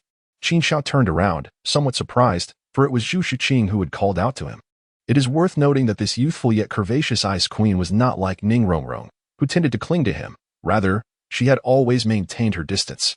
Is there something you need? He inquired, intrigued by Zhu Shiqing's request. Could you please accompany me for a moment? Zhu Shiqing asked, her expression reflecting a hint of hesitation. Qin Xiao nodded, acknowledging that it was not the place to talk openly due to the presence of many people. Soon, he and Zhu Shiqing disappeared from sight. Upon witnessing their departure, Dai Mubai unconsciously clenched his fists. This action did not escape the notice of his good brothers. Dai, I know you harbor affections for Zhu Shiqing, but I advise you to relinquish them, Ma Hongjun said, patting Dai Mubai's shoulder. The fatty often speaks superfluously, but in this instance, he speaks sagaciously. Abandon hope, old friend. There are plenty of fish in the sea, Oscar concurred. He likened his feelings for Ning Rongrong to Dai Mubai's for Zhu Shiqing, feeling he was in a position to offer guidance. However, his counsel only served to exacerbate Dai Mubai's frustration. How could his situation be compared to Oscar's? Oscar's affection was unrequited, whereas Zhu Zhuqing was his betrothed, now cavorting with another. Come, old boy, we've been out for far too long. Let us find a place to unwind, Ma Hongjun suggested, pulling Daimubai in the direction of Soto City. My treat, you indulge. Oscar glanced at Ning Rongrong, then gritted his teeth. Count me in. On the other side, Ning Fingji jested, Rongrong, it seems your sword grandfather is more important than your own father. That's not true. Then why did you call out to your sword grandfather first, instead of your father? Sword grandfather, look, father is finding fault with me. Unable to answer, Ning Rongrong sought assistance from Sword Douluo. Her instincts proved correct. Sword Douluo interjected, Sect Master, you are being petty. It is merely a form of address, and the order in which it is given is of no consequence. Ning Fengji was rendered speechless. Had she called out father first, he would have said the same. Alas, the elder and the younger before him were oblivious to his feelings. You've lost weight, Sword Douluo remarked with concern, reaching out to measure Ning Rongrong's height. But you've also grown taller. Ning Rongrong giggled. It's been ages since you last saw me. Of course, I've grown taller. I feel your beard has grown longer since I last saw you too, Sword Grandfather. Haha, Sword Douluo chuckled, shaking his head. You are still the same clever little imp. Unchanged in the slightest. Ning Rongrong smiled again, inquiring curiously, Sword Grandfather, Father, surely you didn't come here solely to see me, did you? This. Caught off guard by his daughter, Ning Fingji felt a tinge of embarrassment. He attempted to change the subject. If I am not mistaken, you were on a spirit hunt? Where did you go? Did anything interesting happen? Of course, there was. Ning Fingji's diversion proved effective. Ning Rongrong nodded excitedly. Of course, there was. You might not believe it, but we encountered a 100,000-year-old Titan giant ape on our journey. It was so huge and ferocious. What? A 100,000-year spirit beast. Upon hearing Ning Rongrong's words, Ning Fingji and Sword Douluo exclaimed in unison, astounded by the revelation.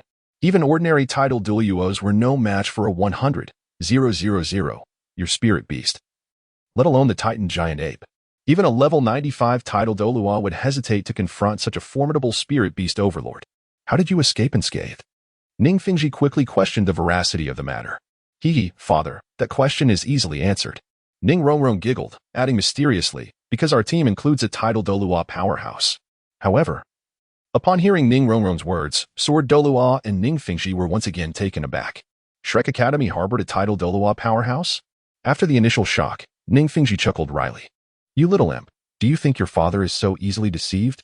I investigated earlier, and Dean Flinder is only a level 78 spirit sage. Zhao Wuji is even weaker than Flinder. How could there be a Title Douluo? The stalwart man from before must have been the immovable King Zhao Wuji, the second strongest in your Shrek Academy. TCH. Ning Rongrong waved her hand dismissively. Father, those are old wives' tales. I'm not lying to you. Do you remember the most handsome youth in the team? The most handsome? Ning Fingji shook his head, admitting that he had not paid attention. Rongrong. Are you referring to the youth at the back of the team? Sword Douluo, however, reacted differently. Subconsciously, the figure of Qin Xiao surfaced in his mind. Could it be him? He had sensed something peculiar about the youth, a dangerous aura.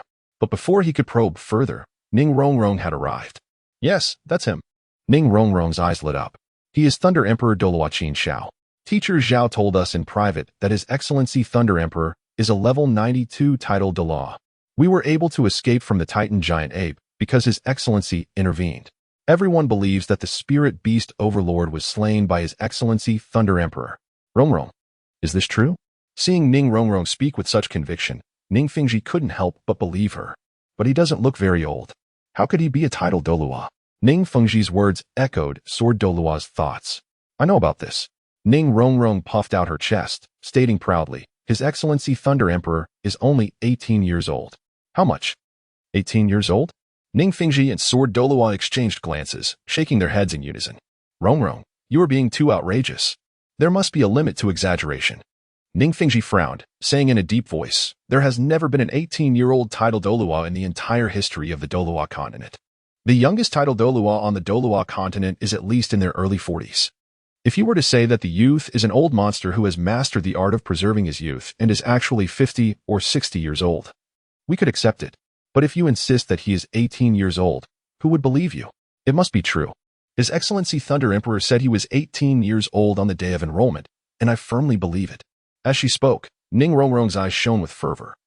Like a devoted fan, There was no Thunder Emperor before. If His Excellency Thunder Emperor had been born earlier, there would have been records of 18-year-old Title Douluos on the Douluo Continent. Chapter 29, Sword Douluo's Thoughts, Zhu Zhuqing's Request Normally. A Title Douluo would not fabricate the age at which they became a Title Douluo. After hearing Ning Rongrong say that Qin Xiao had publicly stated his age, Sword Douluo was less skeptical. After all, Title Douluos also valued their reputation. Who would brag about such a thing? However, he still struggled to comprehend how someone could become a Title Douluo at the age of 18. Beside him, Ning Fengji's brow furrowed even more deeply, finding the situation exceedingly unconventional. Giggle. Seeing Jian Douluo and Ning Fengji's bewildered expressions, Ning Rongrong couldn't help but giggle like a silver bell. Father, Sword Grandfather. If you had witnessed Lord Lady's cultivation process, perhaps you wouldn't think that way. Rongrong, are you saying you saw his cultivation? Suddenly, Ning Fengji's breathing quickened. Of course. Ning Rongrong nodded. I saw it with my own eyes. Quick, tell your father. This is of utmost importance. Receiving Ning Rongrong's affirmative answer, Ning Fengji's breathing grew rapid. Truthfully, he yearned to know how such a prodigious talent, becoming a Title Douluo at 18, cultivated. Nearby, Jian Douluo also perked up his ears, subconsciously controlling his breathing to minimize any sound, eager to hear more clearly. Undoubtedly, gleaning insights from the mysterious Lady Douluo's cultivation methods would greatly benefit his own training. Father, Sword Grandfather, listen, but don't get any grand ideas. You might not be able to emulate Lord Lady's cultivation style, Ning Rongrong cautioned, her astute mind quickly discerning their intentions, given her understanding of Ning Fengji and Jian Douluo. Haha, is there a risk to life and limb? Ning Fengji chuckled at Ning Rongrong's words. Jian Douluo also shook his head, smiling wryly. The more you say that, the more I want to try it and see what's so unique about this lady's cultivation method. The more Ning Rongrong warned them, the more he wanted to give it a shot. Alas, Ning Rongrong shook her head helplessly. Actually, Lord Lady's cultivation method is quite simple. Have you heard of lightning tempering?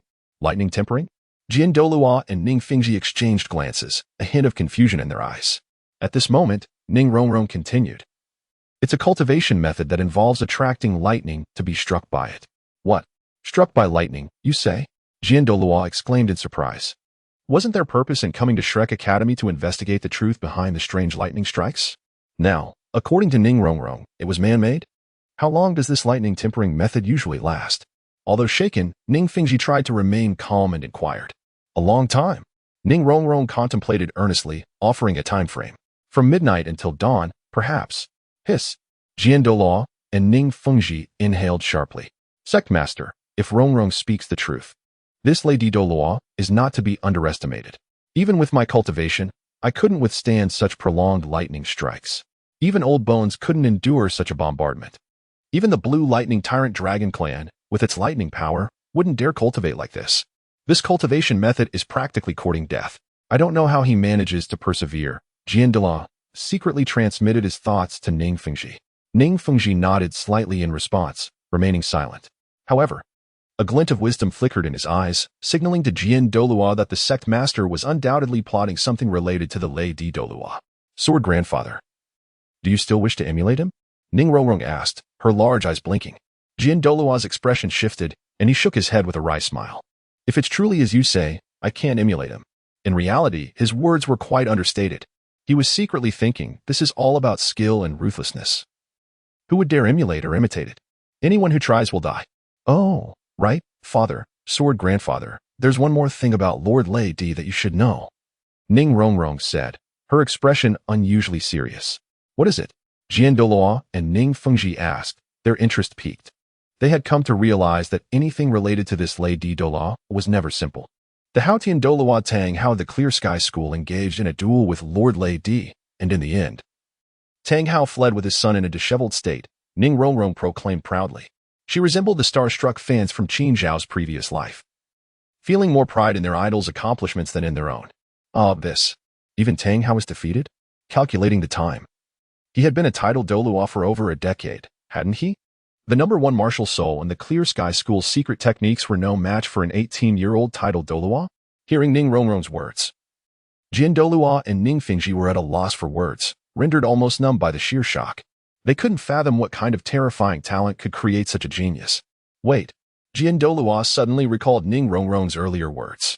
Sect Master, If that Lady Douluo is truly that powerful, then perhaps he actually succeeded in slaying that 100,000-year-old Titan giant ape. Ning Fengji was taken aback.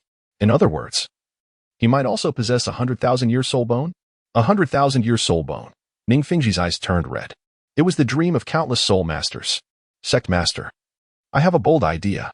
A fervent light suddenly appeared in Jian Douluo's eyes. Sword uncle, are you thinking of sparring with that young man? Ning Fengji knew Jian Douluo intimately and guessed his thoughts instantly. Haha. Jian Douluo laughed heartily. You truly understand me, Sect Master. Old Bones is just a turtle shell. Sparring with him doesn't provide any combat insights, only frustration. But this Qin Xiao is different. I believe sparring with him would greatly benefit me.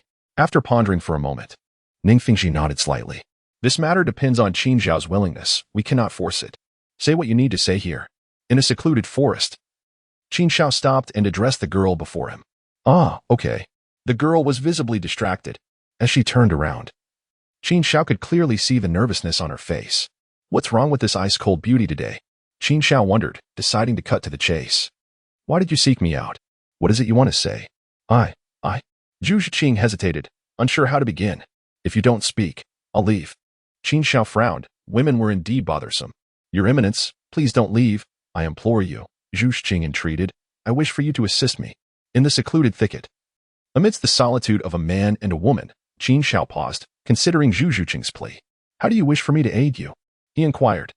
In the same manner as when we traversed the Star Do Great Forest.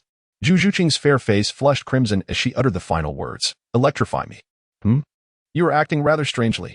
Upon hearing Zhu Zhiqing's request, a peculiar glint flickered in Qin Xiao's eyes. Could it be that this maiden harbored some peculiar predilection? A frigid exterior concealing a passionate core, with a penchant for the unconventional? Dai Mubai, Oscar, and the others recoiled from his lightning, and even Ning Rongrong, that little imp, lamented the electrifying ordeal. Zhu Zhiqing was indeed acting strangely. However, Zhu Zhiqing seemed to sense Qin Xiao's curious gaze. Her delicate face remained flushed. Yet her eyes shone with unwavering resolve as she mustered the courage to face Qin Xiao directly. Your Eminence, I am unaware of your perception of me. But I am certain of what I desire, she declared.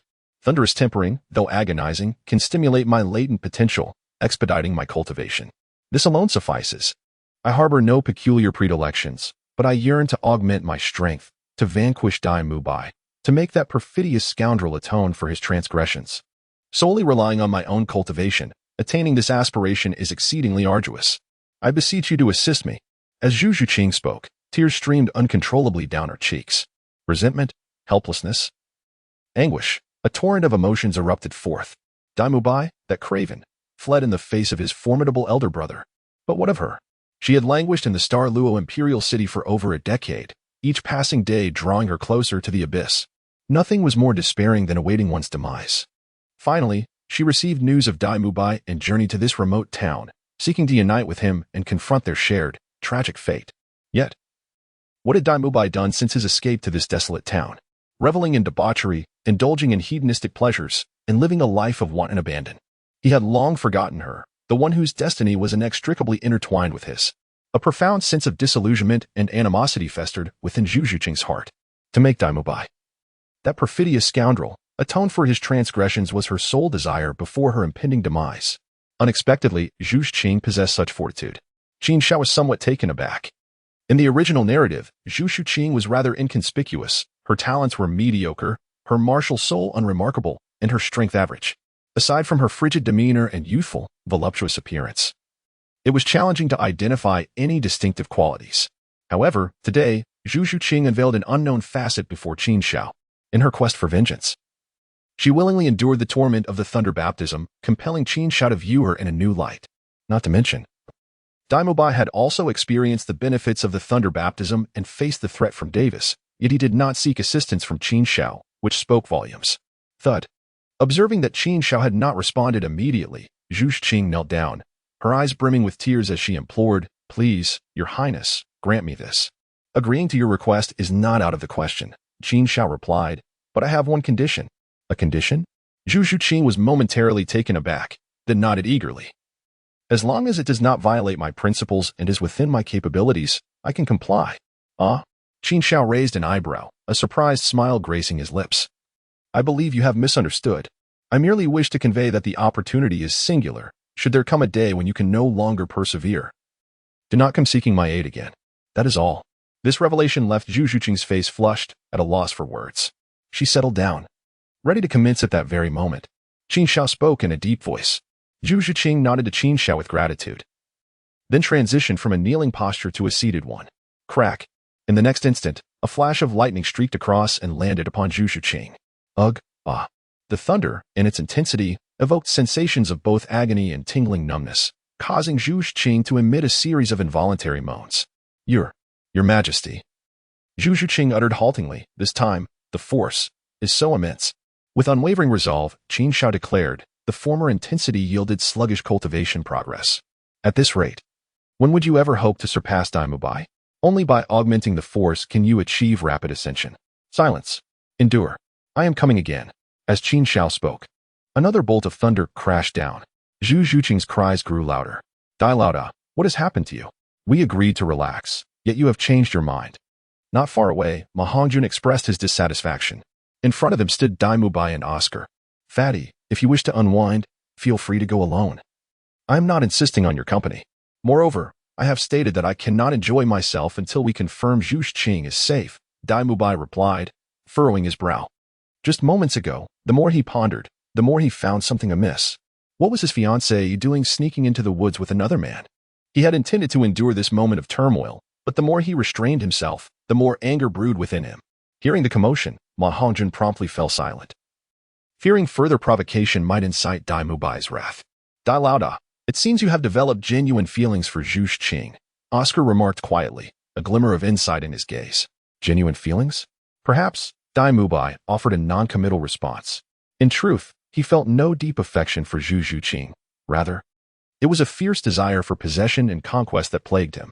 After all, conquering a proud girl, akin to a wild cat, is undeniably a source of great accomplishment. Fatty, quit daydreaming. Let us split up and help Douluo search. This way, we will be more efficient, Oscar urged Ma Hongjun behind him. Huh? Why is everyone targeting me? What have I done to deserve this? Ma Hongjun thought, though his body obediently complied. Moments later, Ma Hongjun suddenly exclaimed from a distance. Douluo, Oscar, come quickly. Listen to that sound. Had they made a discovery? Immovable and Oscar hurried over to listen intently. Was that Zhu Zhuqing's voice? Immoble's eyes brightened.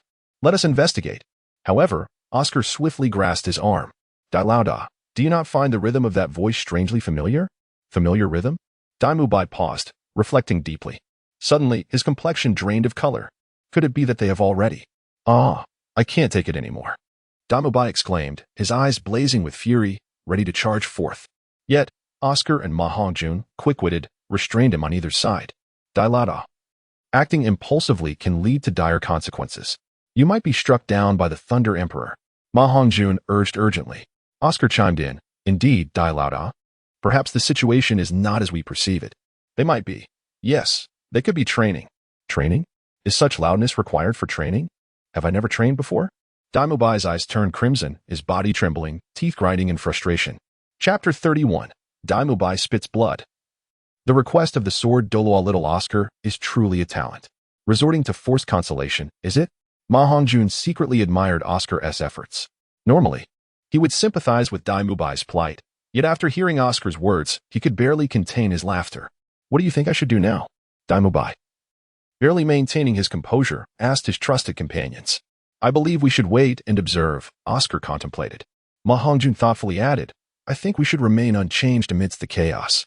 Isn't that merely stating the obvious?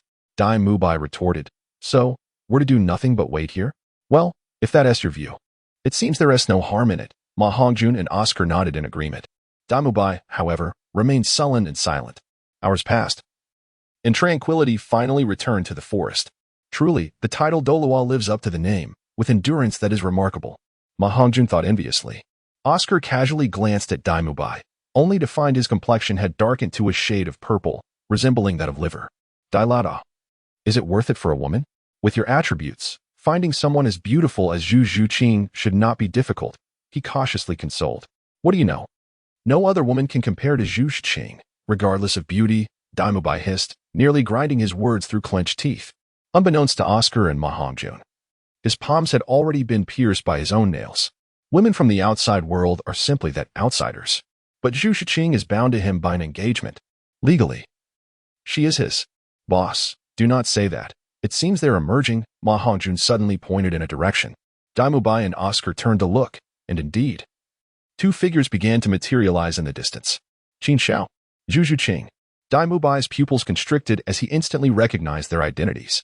Oscar quickly tugged at Dai Mubai's arm, signaling him to remain calm and avoid any rash actions.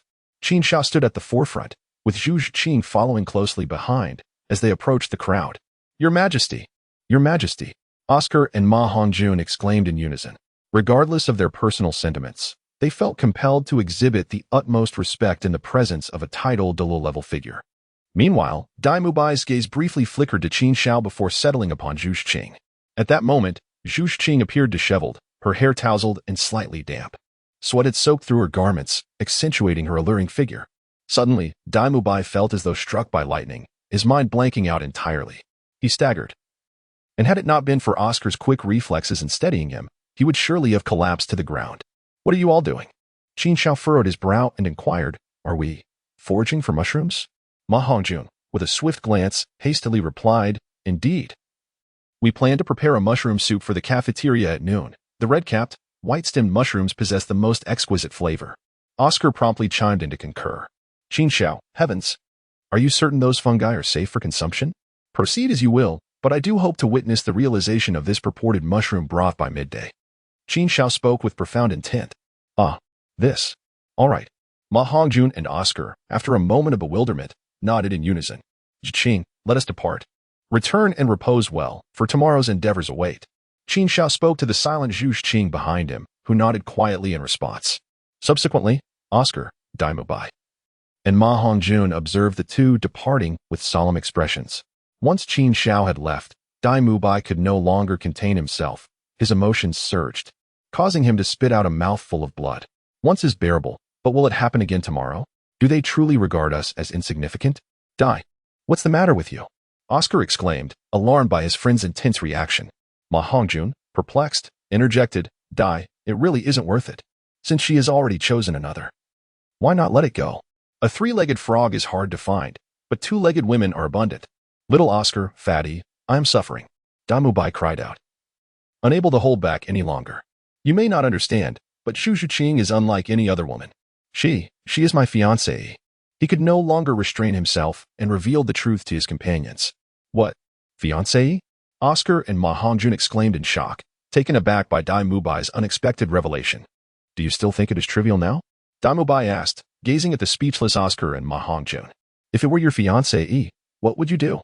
After a moment of silence, Oscar replied, Fatty, let us go mushroom picking instead. After all, we promised to bring extra food to the cafeteria for lunch. And I fear we won't make it back in time, raising Qin Xiao's suspicions. Ma Hongjun nodded in agreement. All right. Dai Mubai felt bewildered. Hey, are you even listening to me? Sighing, he pondered where Zhu Shiqing had taken the crown prince and what they might be discussing. Outside Shrek Academy, Ning Rongrong had finally emerged from her initial excitement at reuniting with her family, her thoughts now drifting elsewhere. She was solely focused on discovering what the two were up to, wondering why they had not returned for so long. Had she known, she would have skipped the family gathering and insisted on following them. Haha, Rongrong, look at how anxious you are. See, they have returned, haven't they? Jian Duluo chuckled at Ning Rongrong's worried demeanor and pointed in a certain direction. Ning Rongrong quickly turned her gaze and, indeed, saw two figures walking towards her. Joy flooded her small face. It seems my presence as a father is diminishing, Ning Fengji remarked, shaking his head in resignation. This child appears to be happier seeing anyone else than me. Alas, young friend, may I have a word with you? At that moment, Jian Douluo called out to Qin Xiao, a gentle smile gracing his lips. You may return for now. We shall meet at the same time and place tomorrow. Qin Xiao spoke to Zhu Shiqing behind him. Upon hearing his voice, Zhu Shiqing nodded and began to walk towards the academy step by step. I am Ning Fengji of the Seven Treasure Glaze Tile School. It is an honor. Upon seeing Qin Xiao approach, Ning Fengji greeted him with cupped fists. I have met with Sect Master Ning and Elder Jian. The principle of mutual respect was evident, as the Sword Dulau and Ning Fengji exhibited sufficient courtesy. Qin Xiao certainly would not adopt the same demeanor he reserved for Tang Hao. He was also quite curious about what Ning Fengji wished to convey to him. Young brother. Rong tends to speak candidly. She has shared some of your accomplishments with me. I trust you do not mind? Ning Fengji inquired with a smile. In response, Qin Xiao shrugged nonchalantly. In truth, he harbored no concealed intentions regarding his identity. In this world, strength commands respect. It is powerful prowess that earns admiration. Sometimes, one must feign humility to outwit others. Qin Xiao is indeed lacking in interest. These were merely trifles, not worthy of consideration. However, API call failed with status code 429, error, code, for 29, message, resource has been exhausted, e.g. check quota. Status, resource exhausted, Qin Xiao exhibited no hesitation. Since it was an unwelcome request, it was best left unspoken. Ning Fengji. Jian Douluo. This individual appears to be rather excessively forthright, does he not? Chapter 32, Plundering Ning Fengji's Resources, a duel with Jian Douluo. Is there an issue with that? Qin Xiao furrowed his brow slightly. Of course, if you truly wish to speak, I shall not impede you. After all, one's mouth is their own, and it is their prerogative to say whatever they desire. Naturally, the power of refusal lies within my grasp. They may say whatever they wish, is that not so? Ning Fengji and Jian Douluo were somewhat taken aback, momentarily at a loss for words. Particularly Jian Douluo, who felt that at this juncture, to propose a spar with Qin Xiao might not be the most courteous gesture. This is indeed a master. Merely uttering a word has rendered us speechless. His regard for Qin Xiao grew deeper in that moment. At this time, Ning Rongrong spoke up with a clear voice. Your Grace, the matter is as follows. Grandfather Jian wishes to engage in a spar with you, and we wonder if you might consent? Upon hearing Ning Rongrong's words, Jian Douluo cast a grateful glance her way. Indeed, his affection for this girl had not been in vain. Ning Fengji relaxed, a smile of satisfaction gracing his lips. Truly, she is a thoughtful little treasure. A spar? Qin Xiao was momentarily taken aback. If that is the case, it is not entirely unfeasible. In fact, for Qin Xiao, this could be quite beneficial. He understood well that merely honing his skills in isolation would not suffice. Battling with formidable opponents is a swift path to enhancement. His previous encounter with the Titan Great Ape, where he grasped the Thunder God's finger, was a prime example of this. He had been pondering where to seek out powerful adversaries for his growth, and unexpectedly, Jian Douluo had presented himself at his doorstep. However, the Seven Treasure Glazed Tile School is reputed to be as wealthy as a nation. Perhaps it would not be amiss to seize this opportunity for some gain, lest it feel unjust to himself. API call failed with status code 429, error, code, for 29, message, resource has been exhausted, e.g. check quota. Status, resource exhausted, Qin Xiao shook his head, indicating that they should understand the value of his training time. Upon hearing Qin Xiao's words, Ning Rongrong felt a tinge of disappointment. The Sword Douluo sighed in acknowledgement. Indeed, given Qin Xiao's youth, he ought to dedicate all his time to cultivation. It is only those who are older and have exhausted their potential that would contemplate unconventional battles in search of breakthroughs. At that moment, however, Ning Fengji stepped forward with a warm smile, saying, I am a few years your senior. May I address you as Brother Qin? What? If you call me brother, what should I call you in return? Ning Rongrong immediately pouted, remaining silent. She felt the need to discuss this matter with Ning Fengji at a more opportune time. As the saying goes, one should not strike a smiling face. And Qin Xiao responded with a smile, no need for formality, Brother Ning. Ha ha ha, splendid. Ning Fengji laughed heartily, and with a flick of his hand, a jet-black card materialized. Shimmering with light. Our meeting is fated. This card contains 1 million gold soul coins. In light of your brotherly address, please do not decline. This is all my 7 treasures Glazed Tile School can offer in terms of local specialties. Qin Xiao, truly befitting Ning Fengji's reputation for affluence. His generosity knows no bounds. One must acknowledge that 1 million gold soul coins represent an astronomical sum for the vast majority of soul masters. Brother Ning, your magnanimity is overwhelming. I am quite embarrassed to accept such a lavish gift. Though Qin Xiao expressed his apologies, his body betrayed him with undeniable honesty. Swiftly concealing the black card, the onlookers were left speechless. Where was the promised contrition? It was evident that they had failed to notice his actions for quite some time. However, Qin Xiao's subsequent words momentarily stunned Sword Douluo. Senior Jian, I have just gained further insights. Shall we engage in a spar to validate them? He inquired of Sword Douluo. What an absurd claim of just now. Upon hearing Qin Xiao's statement, Sword Douluo couldn't help but scoff internally. Of course. If it poses any difficulty for you, we can forego it, Qin Xiao added, sensing Sword Douluo's hesitation. After all, he was not merely benefiting from Ningfengxi's generosity. The opportunity was presented to Sword Douluo, and it was up to him to seize it. Not at all. It poses no difficulty whatsoever. Sword Douluo promptly replied. Shall we proceed to the dense forest ahead? He gestured toward the direction from which Qin Xiao had just returned with Zhu Zhuqing. Qin Xiao nodded, affirming without hesitation, and took the lead into the dense forest.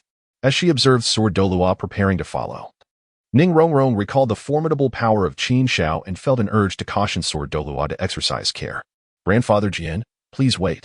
When you engage in battle with Qin Xiao, you must. However, before Ning Rongrong could finish her sentence, Sword Douluo interrupted. Rongrong, you need not worry. I will certainly show mercy and maintain control, ensuring that Qin Xiao remains unharmed. Ning Rongrong was taken aback. That is not what I meant. Yet, before she could continue, Sword Douluo had already vanished from her sight. Dad, shouldn't we go take a look? Ning Rongrong inquired of Ningfengxi. The aftermath of a battle between two Title Douluos is immensely powerful and quite perilous. Their presence may hinder our efforts, so let us remain here and wait.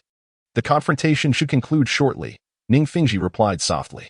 Very well, Ning Rongrong pouted slightly. Despite her reluctance, she resigned herself to waiting patiently. Meanwhile, several miles away from Shrek Academy, Qin Xiao and Sword Douluo stood facing each other. Chen Xin, 96th ranked Title Douluo, martial soul, 7 killing sword. Sword Douluo declared, summoning an ancient-looking long sword into his palm. With a casual flourish of his right hand, he created a series of melodious sword sounds. Qin Xiao, 92nd ranked Title Douluo, martial soul, Thunder Emperor. As Qin Xiao's voice fell, a thunderous resonance erupted. Arcs of lightning danced around him like serpentine bolts, accentuating his extraordinary presence. He appeared as a deity traversing the mortal realm, a humanoid being among the 10 Fiends of the Thunder Emperor, once transformed into a martial soul. The Thunder Emperor's essence became inseparable from Qin Xiao himself. The Thunder Emperor's martial soul, why have I never heard of it before? After listening to Qin Xiao's words, the Sword Douluo pondered over the records pertaining to the Thunder Emperor's martial soul. Regrettably, he found himself devoid of any information. Senior, there are countless martial souls across the continent. It is impossible for you to have heard of them all. Haha, my young friend speaks truthfully. I have been overly fixated. Today, I am eager to witness the mysteries of this Thunder Emperor's martial soul, which has forged an 18-year-old Title Douluo of the 92 rank. The Sword Douluo chuckled heartily, raising his sword to point towards Qin Xiao. Meanwhile, 9 soul rings, shimmering in hues of yellow, purple, and black, emerged sequentially from beneath his feet. Senior, please be cautious. As Qin Xiao's voice subsided, he, not to be outdone, summoned forth his own spirit rings. Yet, merely the first ring alone caused Sword Douluo great consternation. Prompting a startled exclamation, the first spirit ring, crimson. How can the first spirit ring possibly be crimson? Chapter 33, Qin Xiao's Grand Duel with Sword Douluo, a substantial chapter of 4,000 words. Venerable Senior, be vigilant. While Sword Douluo hesitated, the spirit rings beneath Qin Xiao's feet materialized in unison in an instant. Subsequently, the third spirit ring upon him ignited, and his entire being vanished from his prior location. This was none other than his third spirit ability, teleportation. Such a cunning youth. Sword Douluo was taken aback by Qin Xiao's astute grasp of combat timing. Indubitably, the precise moment of his own brief bewilderment presented the optimal opportunity for an offensive maneuver. However, he mused, you are at level 92, while I stand at 96. Let alone granting you the first strike, even if I were to concede 3 moves, what would it matter? Sword Douluo possessed his own measure of pride. In the ensuing moment, his second spirit ring illuminated, and the 7-kill sword in his grasp was planted firmly into the ground, causing a colossal phantom to emerge in his wake. Concurrently, potent sword energy coalesced into a defensive aegis, enshrouding him within its confines. This is my second spirit ability. Sword Spirit Guardian, capable of withstanding 3 assaults from a level 95 Title Douluo. There is no need for you to conceal your abilities any longer. Unleash your attack directly. Sword Douluo proclaimed with unwavering confidence. Haha, since the Venerable Senior has spoken thus, were I to decline, would I not be showing disrespect? API call failed with status code 429. Error. Code. For 29, message. Resource has been exhausted, e.g. check quota. Status. Resource exhausted. Qin Xiaoqing let out a shout, raising both hands high above his head. With a thunderous crack, A colossal hammer forged entirely from condensed thunder appeared in his grasp. The aura emanating from him seemed to rival that of a level 95 combatant. Observing this, the sword Douluo furrowed his brow slightly, realizing that he may have underestimated the situation. Yet, who was he? A dignified level 96 Title Douluo. An elder of the Seven Treasures Glazed Tile School, known throughout the Duel Continent as Qin Xiao. To retract his earlier statement would indeed be somewhat embarrassing. Nevertheless, even if Qin Xiao possessed the strength of a level 95, it would not necessarily suffice to breach his sword's spirit guardian in a single strike. The sword Douluo mused to himself. In a flash, Qin Xiao descended from the heavens, his speed surpassing that of sound itself, resembling a shooting star from beyond the cosmos. It was unfathomable to contemplate the sheer destructive force contained within that strike. However, in the next instant, Qin Xiao swung the thunderous giant hammer down upon the shield before the sword Douluo with tremendous force. A sound akin to shattering porcelain resonated as the sword energy shield before the sword Douluo crumbled to dust. Was he truly this formidable? The sword Douluo was momentarily taken aback. He would not dismiss the potency of his century-old soul skill. He had indeed spoken truthfully when he claimed it could withstand the attacks of Title Douluo below level 95 3 times. With a slight retreat, he activated his first soul skill, Longsword Emergence. The sword Douluo stepped back half a pace. His 7 kills, sword radiating an intense brilliance as it thrust fiercely towards the thunderous hammer in Qin Xiao's hands. Boom! Another resounding clash echoed through the air. Sword energy surged and lightning crackled. An invisible shockwave erupted, annihilating all flora within 100 meters radius, centered around Qin Xiao and the sword Douluo. Afterward, both combatants staggered backward a few paces before regaining their footing. The sword Douluo frowned as he glanced at his right hand, which clutched the 7 kills sword. Flickering arcs of electricity danced erratically across the blade, sending tingling sensations coursing through him. Haha, my esteemed senior, you have failed to keep your word. Qin Xiao chuckled. You promised to let me have 3 moves, yet after merely 1, you have already made your move against me. What is this? The sword Douluo. Upon hearing this, couldn't help but feel his face flush with embarrassment. How awkward. Just moments ago, he had been so proud, and now he found himself thoroughly humbled. Who could have anticipated that a sword or a shield capable of withstanding 3 attacks from a Title Douluo below level 95 would be shattered in a single strike by a Title Douluo of level 92? It was utterly preposterous. One must admit, Qin Xiao's performance exceeded all expectations. He had believed he had accorded Qin Xiao sufficient respect, only to realize he had overestimated his own abilities. Heroes emerge from youth. I have underestimated you. The sword Douluo was not a figure to be compared with ordinary individuals. He fully embodied the essence of resilience and adaptability. I retract my earlier words. From this moment forth, I shall regard you as my equal, young friend. Be cautious. There was a newfound gravity in the sword Douluo's voice.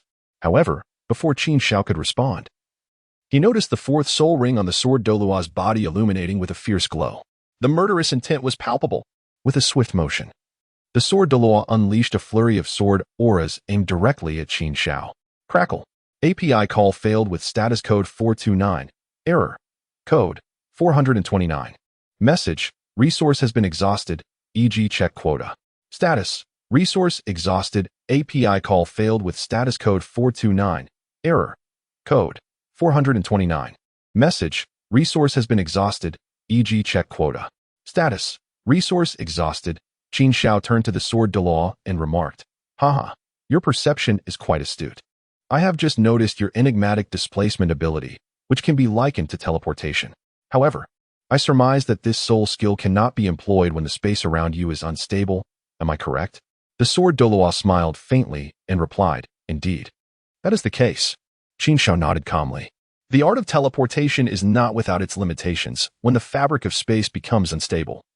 His body transforms into particles of lightning, rendering reassembly impossible.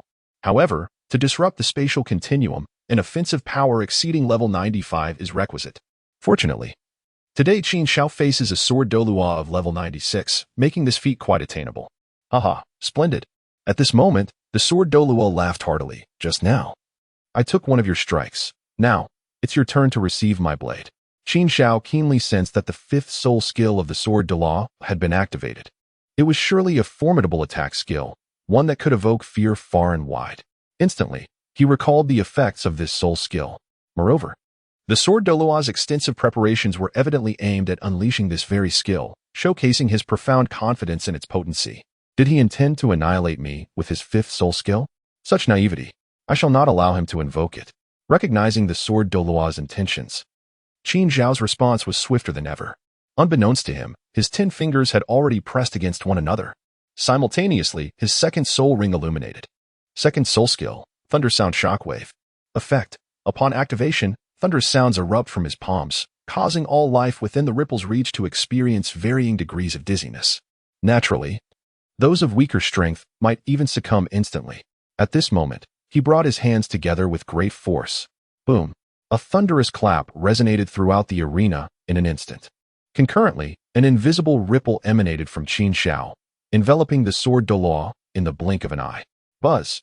The next moment, the sword Douluo felt his ears ringing and darkness enveloping his vision. The fifth soul skill, which he had yet to unleash, dissipated in an instant. Awaken. Nevertheless, as a formidable level 96 expert, he quickly devised a countermeasure. He bit down on his tongue to regain clarity. Yet, where was Qin Xiao's presence? Fourth soul skill, Wrath of the Thunder God. At that moment, a voice echoed from the heavens. The sword Douluo looked up to see Qin Xiao suspended in midair, and above him loomed a dark cloud that had materialized without his notice. This ominous sight filled him with apprehension. Crack! Just as he hesitated, a bolt of lightning descended. What on earth was this? The sword Douluo was momentarily stunned. The lightning was slender, akin to the thickness of a needle. Was this a mocking skill? Who was it belittling? The sword Douluo casually swung his 7 killing sword to cleave it. However, a strange occurrence transpired. It passed right through. The lightning struck him with unerring precision. In the next instant, the sword Douluo's entire body stiffened, a tingling sensation coursing through him, rendering him momentarily powerless. What kind of soul skill was this? It attacked the very essence of his soul. The sword Douluo let out another gasp. Fortunately, his soul was immensely powerful, and this effect lasted less than half a second before dissipating. The wrath of the Thunder God summoned intangible lightning that directly assailed the soul. Indeed, the prowess of the Elder was profound. Had it been a typical Title Douluo, they would likely have lost all capacity for resistance. API call failed with status code 429. Error. Code 429. Message. Resource has been exhausted, e.g. check quota. Status. Resource exhausted. Qin Xiao counted on his fingers and realized that the fury of the Thunder God consisted of 9 strikes, excluding the recent one. There were still 8 remaining. Be cautious, senior. What is this? That ominous lightning still has 9 more strikes? Sword Douluo's expression turned ashen upon hearing Qin Xiao's words. If indeed 9 bolts of thunder were to descend upon his soul, even he would find himself in dire straits. Crack. However, without granting him further opportunity to lament, another faint bolt of lightning descended. I may not be able to retaliate, but can I not evade? Faced with the soul attack, sword Douluo found himself at a loss. Third soul skill, Sword Wing Soar. He pointed forward, and the 7 killing sword landed at his feet, instantly accelerating. To compete with lightning and speed? Even if you were 10 times faster, it would likely prove futile. Qin Xiao shook his head lightly, choosing to disregard him, and instead began to prepare for his next assault. 7th soul skill, True Form of the Thunder Emperor. 8th soul skill, Thunder Beast. Meanwhile, the sword Douluo, who had retreated to a distance, let out a mournful cry. There was no choice. He too was unable to contain himself. For the sensation of being struck by lightning was far from pleasant. You have successfully provoked me, young one. With his voice echoing, the sword Douluo grasped the 7 killing sword once more. However, at that moment, the 7 killing sword had grown significantly in size, and its sharp aura had intensified. Simultaneously, the attributes of the sword Douluo had experienced a tremendous enhancement. Crack! Another bolt of lightning aimed at the soul descended. Yet this time, the sword Douluo merely emitted a low grunt, showcasing the sheer terror of his current state. What dreadful soul skill was this young man conjuring? No, he could not allow him to succeed any further. Fortune favors the bold. He could not remain passive any longer. In an instant, the sword Douluo made his decision, and his 8th soul ring illuminated. Move mountains and fill seas, he declared, wielding the 7 killing sword with fervor. In the blink of an eye, he unleashed 12 successive strikes. 12 sword energies, each several meters long, surged towards Qin Xiao in midair. In response, Qin Xiao also sprang into action, forcefully thrusting both hands towards the sword Douluo. 9 lightning orbs transformed into 9 menacing thunder beasts, charging forth to meet the sword energies. This assault was formidable enough to rival that of a level 96. This young man truly was a prodigy. The sword Douluo felt an immense pressure from Qin Xiao, leaving him deeply astonished. It was likely that his power was comparable to that of the esteemed elder Yueguan from the Spirit Hall. At just 18 years of age, what might his future hold?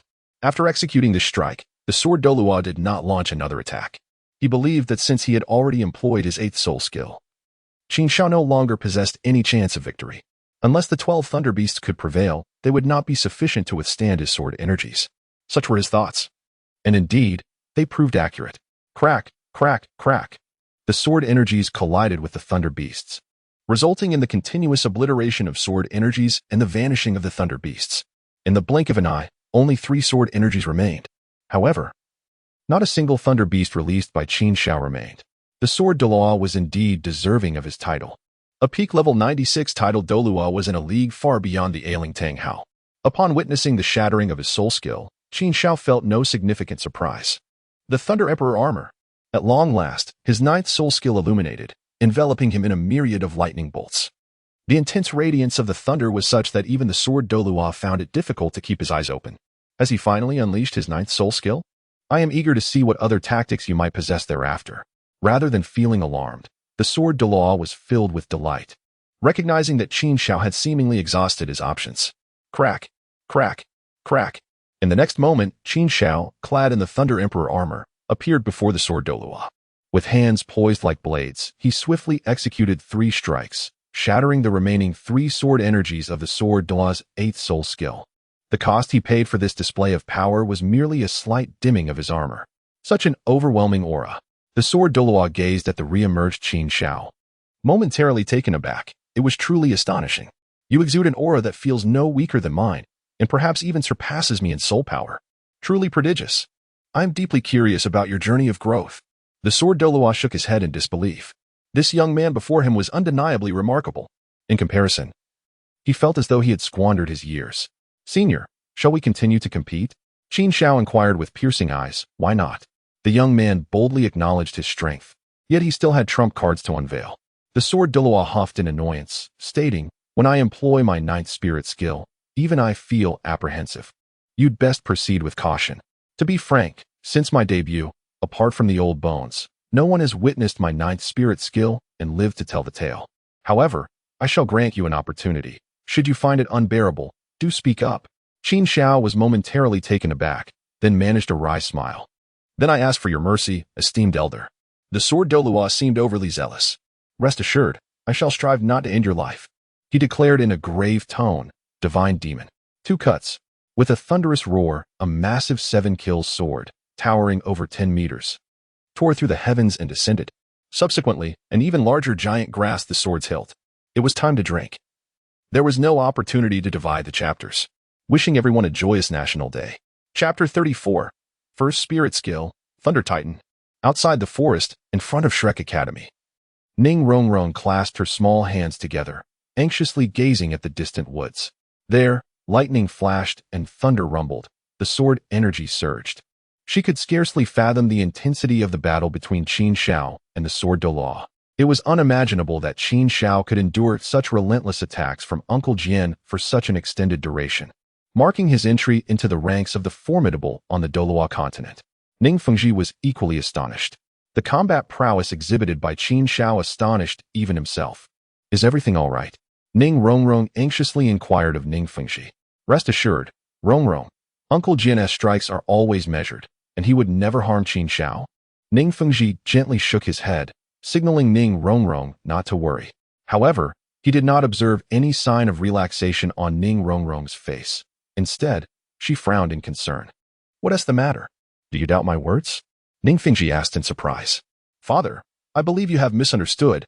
I am not concerned about Qin Xiao's well-being, but rather whether Grandfather Jian will be all right. Ning Rongrong replied earnestly, her small face scrunched in seriousness. What? You are worried about Uncle Jian? Ning Fengji was momentarily taken aback. Then a helpless smile crept across his face. Rongrong, what are you thinking? Do you not know the extent of Grandfather Jian's power? He is a Title Douluo of 96, with a martial spirit of unparalleled lethality, the 7-killing sword. His combat strength rivals that of a Title Douluo of 97. It is no exaggeration to say that, in a one-on-one confrontation, few on the Douluo Continent could pose a threat to him, no matter how talented Qin Xiao may be. He is merely 18 years old, possessing a strength of 92. It is unlikely he could even achieve a draw against your grandfather Jian. I believe merely employing his first 7 soul skills would suffice to defeat him.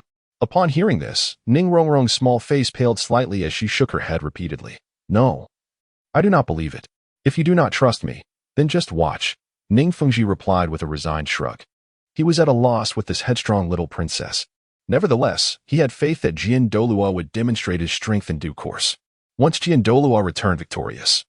Even if Ning Rongrong remained skeptical, she would have no choice but to accept the truth.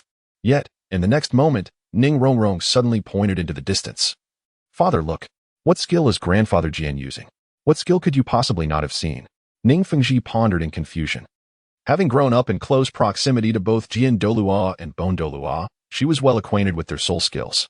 Could it be that Uncle Jian has comprehended a new soul skill and is testing it on Qin Xiao? With this thought, he followed Ning Rongrong's pointing finger and was instantly taken aback. A towering sword, several dozen meters in height, descended from the heavens, gripped by an even more colossal figure. This skill was undoubtedly one Ning Rongrong had never witnessed. Due to its overwhelming destructive power, Jian Douluo would never employ it during his contest with Bon Douluo. Yet today, he chose to use it against a young challenger? How could this be? Ning Fengji thought in disbelief. Father, what precisely is this soul skill? Seeing Ning Fengji seemingly engulfed in immense shock, Ning Rongrong couldn't help but tug at his sleeve. At that moment, Ning Fengji felt a wave of embarrassment wash over him.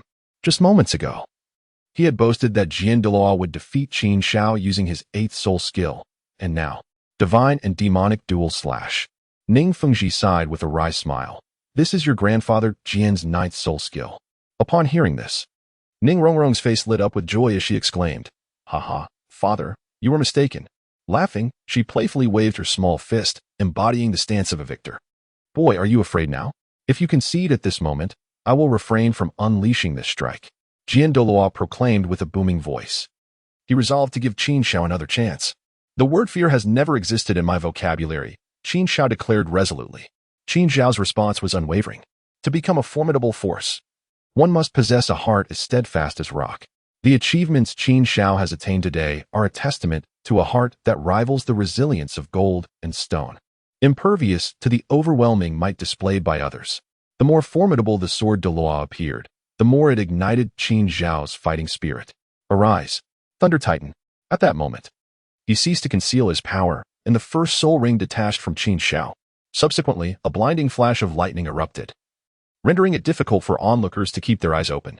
A roar erupted from within the lightning, and a titanic ape, nearly equal in stature to the spectral figure of the sword Douluo, materialized between Qin Xiao and the sword Douluo. What is this? A Titan ape? Yet, something felt amiss. The astonishment in sword Douluo's voice was palpable. This colossal beast, appearing out of thin air, boasted a coat of purple fur, crackling with immense electrical energy. Just the dancing arcs of electricity alone could easily obliterate a soul sage. Undoubtedly, the sudden emergence of the Thunder Titan instilled a sense of trepidation in the sword Douluo. The might of the Thunder Titan ape was entirely beyond his expectations. In truth, the strength of the Thunder Titan was intertwined with Qin Xiao's cultivation level. Ordinarily, with a cultivation level of only 92, it would be inconceivable for Qin Xiao to summon such a powerful Thunder Titan. However, one must remember that following his fusion with the Thunder Emperor armor, his power had surged exponentially. The Titan Ape's cultivation was comparable to that of a 96th level Title Douluo. Thus, its true combat prowess was even more fearsome. You truly continue to astonish me, young man. You indeed possess the qualifications to face my full-strength sword. The sword Douluo exclaimed in admiration, before solemnly cautioning, be careful. As his voice faded, the colossal phantom finally drew forth the 7 kills great sword. With a swift motion, he slashed down, seemingly tearing the very heavens apart. A massive rift appeared, and countless strands of sword energy cascaded down like raindrops. Clang, clang, clang. The sword energy struck the Thunder Titan, akin to raindrops pattering against a glass window. Qin Xiao had concealed himself within the embrace of the Thunder Titan. Such formidable defensive prowess. The voice of the sword Douluo revealed a hint of astonishment. To put it simply, Qin Xiao's first soul skill exceeded his expectations by a considerable margin. However, This was not his most potent assault. The sword rain was merely a prelude. While the true spectacle lay ahead, the sword Douluo acknowledged the might of the electrically ensnared Titan, yet he harbored even greater confidence in his own offensive capabilities. Throughout his illustrious career, no one had ever withstood his ninth soul skill, not even those of the Title Douluo rank. Boom. As if to validate his assertion, Qin Xiao discerned a more powerful sword aura emerging from the rift in the sky. This sword aura manifested as a colossal 7-killing sword, magnified countless times, stretching an impressive 100 meters in length. The terrifying might appeared capable of rending the very fabric of the universe, cleaving the world asunder. Truly, the 7-killing sword, renowned for its unparalleled lethality, boasted an attacking force far surpassing that of Tang Hao. Qin Xiao's pupils constricted as he made a comparison in his mind.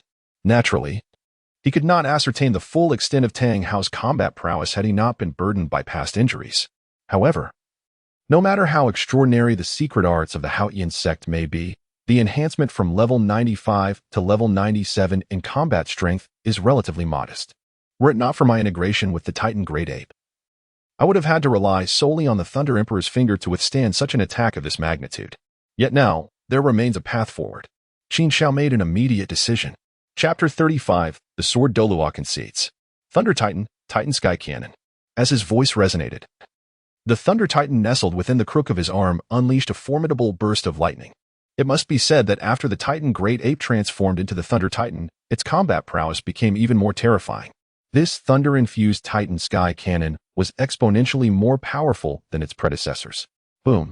The colossal 7-kill sword trembled violently under the onslaught of the Thunder Titan's Titan Sky Cannon, and its blade began to dim at an observable rate. Yet, it ultimately cleaved through the lightning with great force. What an extraordinary strike! As Qin Xiao's pupils constricted, he became acutely aware of the terrifying power of the dual slashes of gods and demons. Young man, if you concede now, you still have a chance. Delay any longer, and it will be too late. At that moment, the voice of the sword Douluo resonated within Qin Xiao's mind. It must be said that Qin Xiao's performance today had already left him in awe.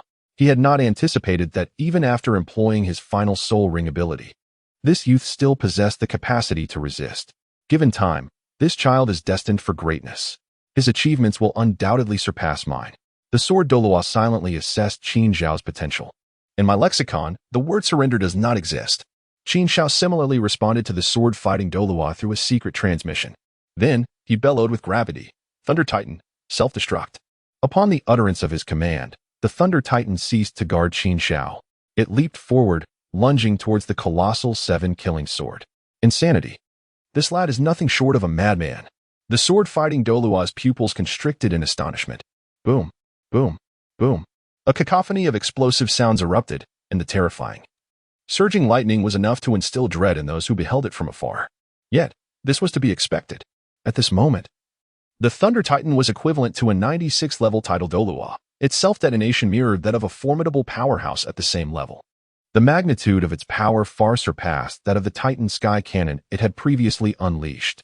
Simultaneously, amidst such a cataclysmic assault, the towering, 100-foot-tall, 7-killing sword shattered under the relentless barrage.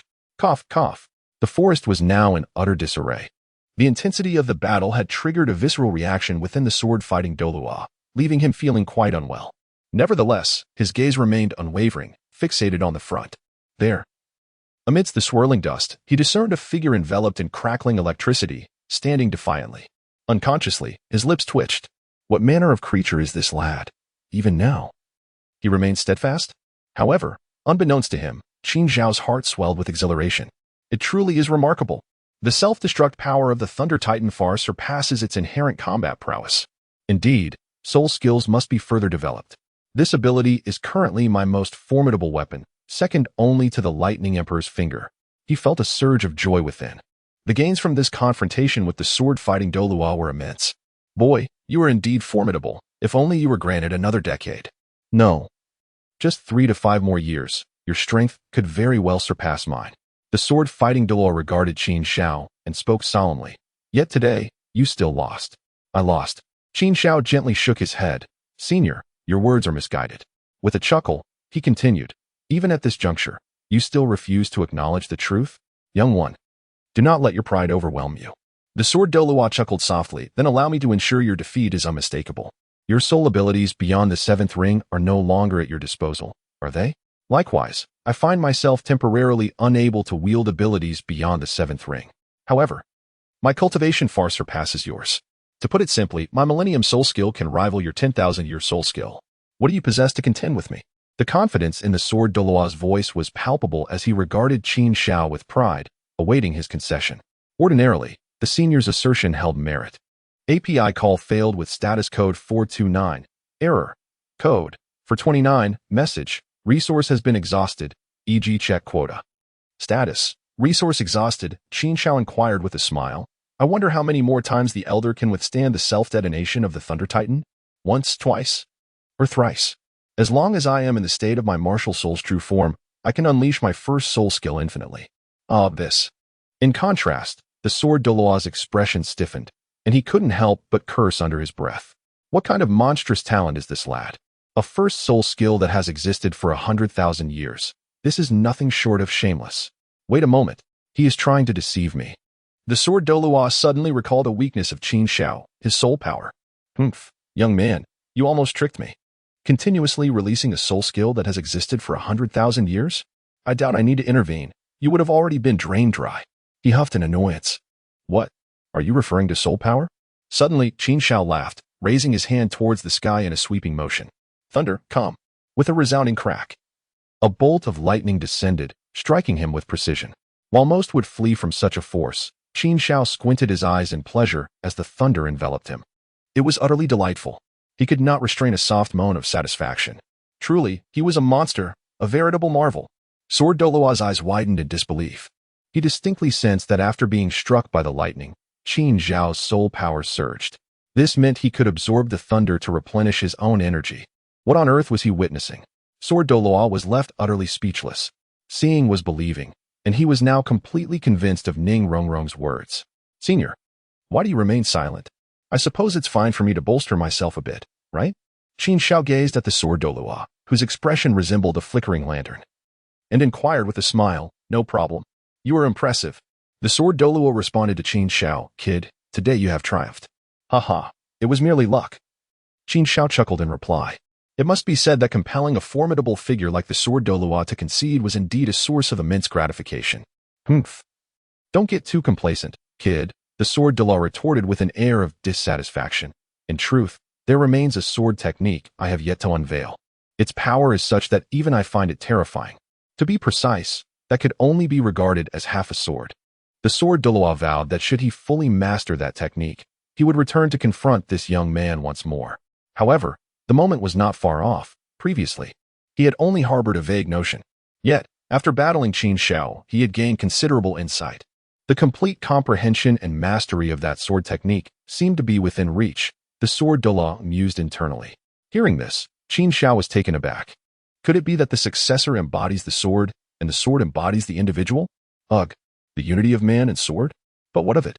Qin Xiao chuckled, imitating the tone of the Sword Douluo, and remarked, Elder, you are unaware that I possess a formidable move yet to be unleashed.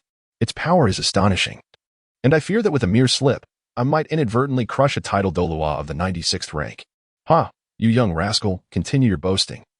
The Sword Douluo retorted with a disdainful sneer, convinced that the lad was deliberately mimicking his tone to provoke him. Chapter 36, Ning Fingxi's Plans. Tang San's life for a life they have returned. They are back. Before Shrek Academy. Ning Rongrong gazed joyfully at the two figures emerging side by side from the dense forest. Without a doubt, they were Qin Xiao and the Sword Douluo. Splendid, she exclaimed, relieved to see that neither had suffered any grievous injuries. Upon closer inspection, her joy intensified, for she deemed this a truly delightful occurrence. Qin Xiao, Sword Douluo, why do I always have the impression that you are anticipating our misfortune? Master Ning, taking a few steps forward. Qin Xiao cupped his fists in salute towards Ning Fingxi. I have exerted myself too much alongside Sword Senior and am eager to return for recuperation. So I shall take my leave. That is only fitting. Upon hearing this, Master Ning smiled gently and reciprocated the gesture. What is this? You actually claim to be fatigued? In contrast, Sword Douluo could not help but twitch his lips slightly after hearing Qin Xiao's words. He was well aware of the extraordinary abilities of this young man, capable of refining the power of thunder into pure soul force. The so-called soul force depletion for him could be restored by merely being struck by lightning a couple of times. Complete recovery would not pose a challenge either. It merely required a bit more time under the storm. Sword Senior, I bid you farewell. Qin Xiao once again cupped his fists towards the Sword Douluo. Humph. You've taken the gold and gained battle experience. Don't think I'm unaware of your intentions to reap the benefits and depart. The Sword Douluo huffed in annoyance. But would Qin Xiao care about his words? Clearly not. With a casual remark of see you later, he turned elegantly and resolutely left. This brat. Is he truly that arrogant? The Sword Douluo felt utterly bewildered. Father, Grandfather Jian, I just remembered that the academy is about to serve dinner. If I return late, I shall go hungry. Farewell. Just then, Ning Rongrong, the little cotton-padded jacket, with her eyes glimmering, suddenly exclaimed. Without waiting for Ning Fingxi and the Sword Douluo to nod, she dashed after Qin Xiao's figure, calling out as she ran, Your Highness, wait for me. This girl. The Sword Douluo was taken aback, utterly at a loss for words. Ning Fingxi shook his head helplessly, sighing, Girls grow up too fast. He decided to ignore them for now. Redirecting his gaze to the Sword Douluo, he remarked with some nostalgia, Heroes emerge from youth. I never anticipated Qin Xiao's combat prowess to be so formidable. Forcing Uncle Jian to employ the divine and demon dual slash, making victory so arduous. To him, it seemed impossible for the Sword Douluo to lose after deploying such a powerful soul skill. When, upon hearing Ning Fengxi's words, the Sword Douluo bitterly shook his head. Sectmaster, you are mistaken. In my battle against that lightning-struck brat, I did not emerge victorious. What? You didn't win? Ning Fengxi was astonished. He had thought he had given Qin Xiao ample credit, yet he realized he had underestimated him. After hearing the Sword Douluo's words, Ning Fengxi was incredulous. It's truly astonishing. I am genuinely curious about what trump card that boy possesses to match you evenly. Sectmaster, there is no need for speculation. I did not achieve a stalemate with Qin Xiao. I lost. Each time Ning Fengxi guessed, the Sword Douluo felt a sense of mockery. Fortunately, before Ning Fengxi could inquire further, the Sword Douluo revealed the truth himself. What? You are a Title Douluo of level 96. Your strength comparable to that of a level 97 powerhouse, and yet you lost. Even someone as composed as Ning Fengxi was taken aback. He could not fathom just how exceptional that youth was. I can hardly recall the last time I saw the sect master display such shock, thought the Sword Douluo. Sect master, I assure you, I am not deceiving you in this regard. During my battle with that lightning-struck boy, I held nothing back. After living for so many years and encountering countless exceptional talents, none could rival him even to the slightest degree. He is truly extraordinary. This child is destined for greatness. And even I must look up to his achievements. The admiration in the Sword Douluo's voice was palpable. He once considered himself a genius, proud of his accomplishments. But in comparison to the current Qin Xiao, were his past achievements anything significant? They seemed so pale and feeble. After a long pause, Ning Fengxi finally exhaled deeply, realizing he must rearrange his plans and invest heavily. Upon hearing this, the Sword Douluo frowned slightly. Sectmaster, you have already gifted him 1 million gold soul coins, which is an enormous gesture of goodwill. If we draw closer to him, I fear complications may arise, especially since Rongrong mentioned that Qin Xiao has significant grievances with Tang Hao and the Haotian sect. Ning Fengxi smiled slightly at this. Are you concerned that our proximity to Qin Xiao might displease the Haotian sect? They say the three great sects are united. The Sword Douluo hesitated for a moment before responding. Ha ha ha. The supposed unity of the three great sects now appears nothing more than a jest. Back in the day, the Haotian sect, having offended the Spirit Hall, quickly withdrew, abandoning even their loyal 4 major affiliated Spirit Master families. What else could they not forsake? The so-called unity is merely a verbal agreement among the three sections. What is your plan then? The Sword Douluo's pupils constricted, as he had already begun to glean Ning Fengxi's intentions. To spare no effort in enticing Qin Xiao to join our 7 Treasures Glazed Tile School, Ning Fengxi stated solemnly. Qin Xiao is young and possesses immense strength. A Title Douluo at the age of 18, no one can predict how far he may go in the future. I believe he has a significant chance of becoming the Tangchen of the Haotian sect, or even a figure of great reverence within the Spirit Hall. Should he join our 7 Treasures Glazed Tile School, I am confident that the very landscape of the Douluo Continent would be transformed. Ning Fengxi did not conceal his ambitions in the slightest. More importantly, he was not a mere sapling. He had already become a towering tree. He was a Title Douluo capable of standing shoulder to shoulder with you, making his value even greater. With his addition, the strength of our 7 Treasures Glazed Tile School would surge instantaneously. What does the Haotian sect even represent? Sect Master, you truly are the Sect Master. Swiftly weighing the pros and cons, the sword Douluo praised. However, the next moment, a question surfaced in his mind. But can we genuinely offer him conditions that would entice him? I sense that the lightning-struck boy is deliberately maintaining distance from us. How could there be no opportunity? Ning Fengji replied, a smile gracing his lips. Tang Hao will assist us. Tang Hao? The sword Douluo was perplexed by Ning Fengji's assertion. Uncle Jian, you just mentioned that if Qin Xiao were your enemy, you would lose sleep over it and wish to dispose of him swiftly. Tang Hao is not foolish. He is well aware of the downsides of allowing Qin Xiao to grow unchecked. Ning Fengji's eyes shone with wisdom. He had failed once and should understand that he could not slay Qin Xiao alone. The sword Douluo's eyes brightened as he continued. Thus, he will seek assistance. And the Haotian sect is Tang Hao's backing. Even if he is a discarded disciple of the sect, he would still shamelessly seek help from them. Otherwise, allowing Qin Xiao to grow would spell disaster. That's right, but also not quite. Why? Uncle Jian, have you forgotten? The Haotian sect's leader, Tang Xiao, is Tang Hao's elder brother. Tang Hao can directly seek aid from Tang Xiao without needing to endure the sect's disdain. Blood is thicker than water. Tang Xiao will undoubtedly help Tang Hao. Ning Fengji smiled slightly. If we calculate the time, perhaps the two are already on their way to Shrek. The sword Douluo fell silent for a moment before asking, Sect Master, is it truly worth it to sever ties with the Haotian sect for that lightning-struck boy? What is there to weigh? Ning Fengji waved his hand nonchalantly. For all these years, the Haotian sect has remained hidden, while we have faced the spirit hall alone. Besides, does the Haotian sect truly have the courage to oppose us? One spirit hall is already enough for them to handle. Upon hearing this, the sword Douluo's eyes brightened. Haha. Well then, I shall witness the might of the Haotian sect's experts. Indeed. Ning Fengji nodded slightly, then requested your diligent observation of Shrek Academy's developments. With the appearances of Tang Hao and Tang Xiao, we must also make our timely entrance, striving to provide assistance in their hour of need. The sword Douluo nodded earnestly. Sect Master, you can rest assured and leave this matter to me. Ning Rongrong. Are you incapable of locating the cafeteria on your own? Why do you persist in trailing behind me? API call failed with status code 429. Error. Code 429. Message. Resource has been exhausted, e.g. check quota. Status. Resource exhausted. API call failed with status code 429. Error. Code 429. Message. Resource has been exhausted, e.g. check quota. Status. Resource exhausted. API call failed with status code 429. Error. Code 429. Message. Resource has been exhausted, e.g. check quota. Status. Resource exhausted. Qin Xiao cast his gaze towards Immovable, Ma Hongjun, and Oscar. With an expression of feigned charm, Ma Hongjun said, Your Highness, do indulge in this delicacy. The mushroom soup is truly exquisite.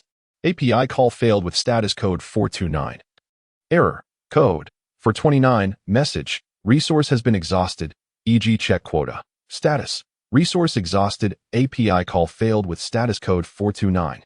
Error. Code 429. Message. Resource has been exhausted, e.g. check quota. Status. Resource exhausted. Qin Xiao. To be honest, being admired by a rough man like Zhao Wuji is not something he finds particularly joyous. His strength is something I could never hope to match in this lifetime. Is there truly no possibility of erasing this humiliation? Immovable was utterly disheartened, to the point of feeling despair. He lifted the mushroom soup on the table and said, Come, Xiao Ao, fatty, let us drink this bowl of soup. He hoped to substitute the soup for wine and forget all his sorrows. That night, Qin Xiao received alarming news. Immovable, Oscar, and Ma Hongjun had suffered from severe poisoning after consuming too much mushroom soup. Fortunately, Flinder flew 100 miles overnight to find a healing spirit master, saving their lives. Tang-san, do you regret sending Erming to provoke Qin Xiao? In the Stardow Forest, Xiao Wu suddenly posed this question to Tang-san from a distance. Tang-san was taken aback. Regret? Why should I feel regret? The Titan giant ape could not kill Qin Xiao. I only feel a sense of regret. The third clause of the Xiantian treasure record states, once an opponent is identified as an enemy, do not show mercy if they possess a means of destruction, for it will only bring additional troubles. Thus, having determined Qin Xiao as an adversary, he would go to any lengths to eliminate him. Leaving Qin Xiao unchecked would only invite more troubles. However, when faced with Xiao Wu's inquiry, could Tang-san speak the truth? The answer was no. Tang-san understood that Xiao Wu had been distant from him for so long precisely because she wanted to hear him express some words of regret. If they were outside the Douluo forest, he might have had the gall to declare, "What wrong have I done, Tang-san? I have never regretted my actions in life." But here, in the very heart of the Douluo forest, without Xiaowu, he could not possibly escape with his strength. A true man can endure and adapt. "I shall bear it," Tang-san resolved, his expression shifting to one of deep remorse as he said, "Xiaowu, I have come to realize my fault. Had I not insisted on sending Ming to test Qin Xiao, this misfortune would not have occurred. I was too eager for quick results. Ming's death bears my undeniable responsibility." As he spoke, he conjured a shimmering dagger, lifting it high. "Xiao-san, what are you doing?" Xiaowu exclaimed in shock. "I have come to understand. Living with this guilt is unbearable for me. I am willing to offer my life to repay for Ming," Tang-san said with a sorrowful smile. "Xiaowu, farewell."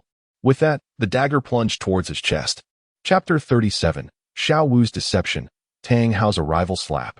Seeing this, Xiaowu quickly turned, her long scorpion braid whipping like a whip against Tang-san's hand. Thud. The pain caused him to drop the dagger onto the ground. "What are you trying to do?" Xiaowu frowned, her tone icy. "Ming died because of me.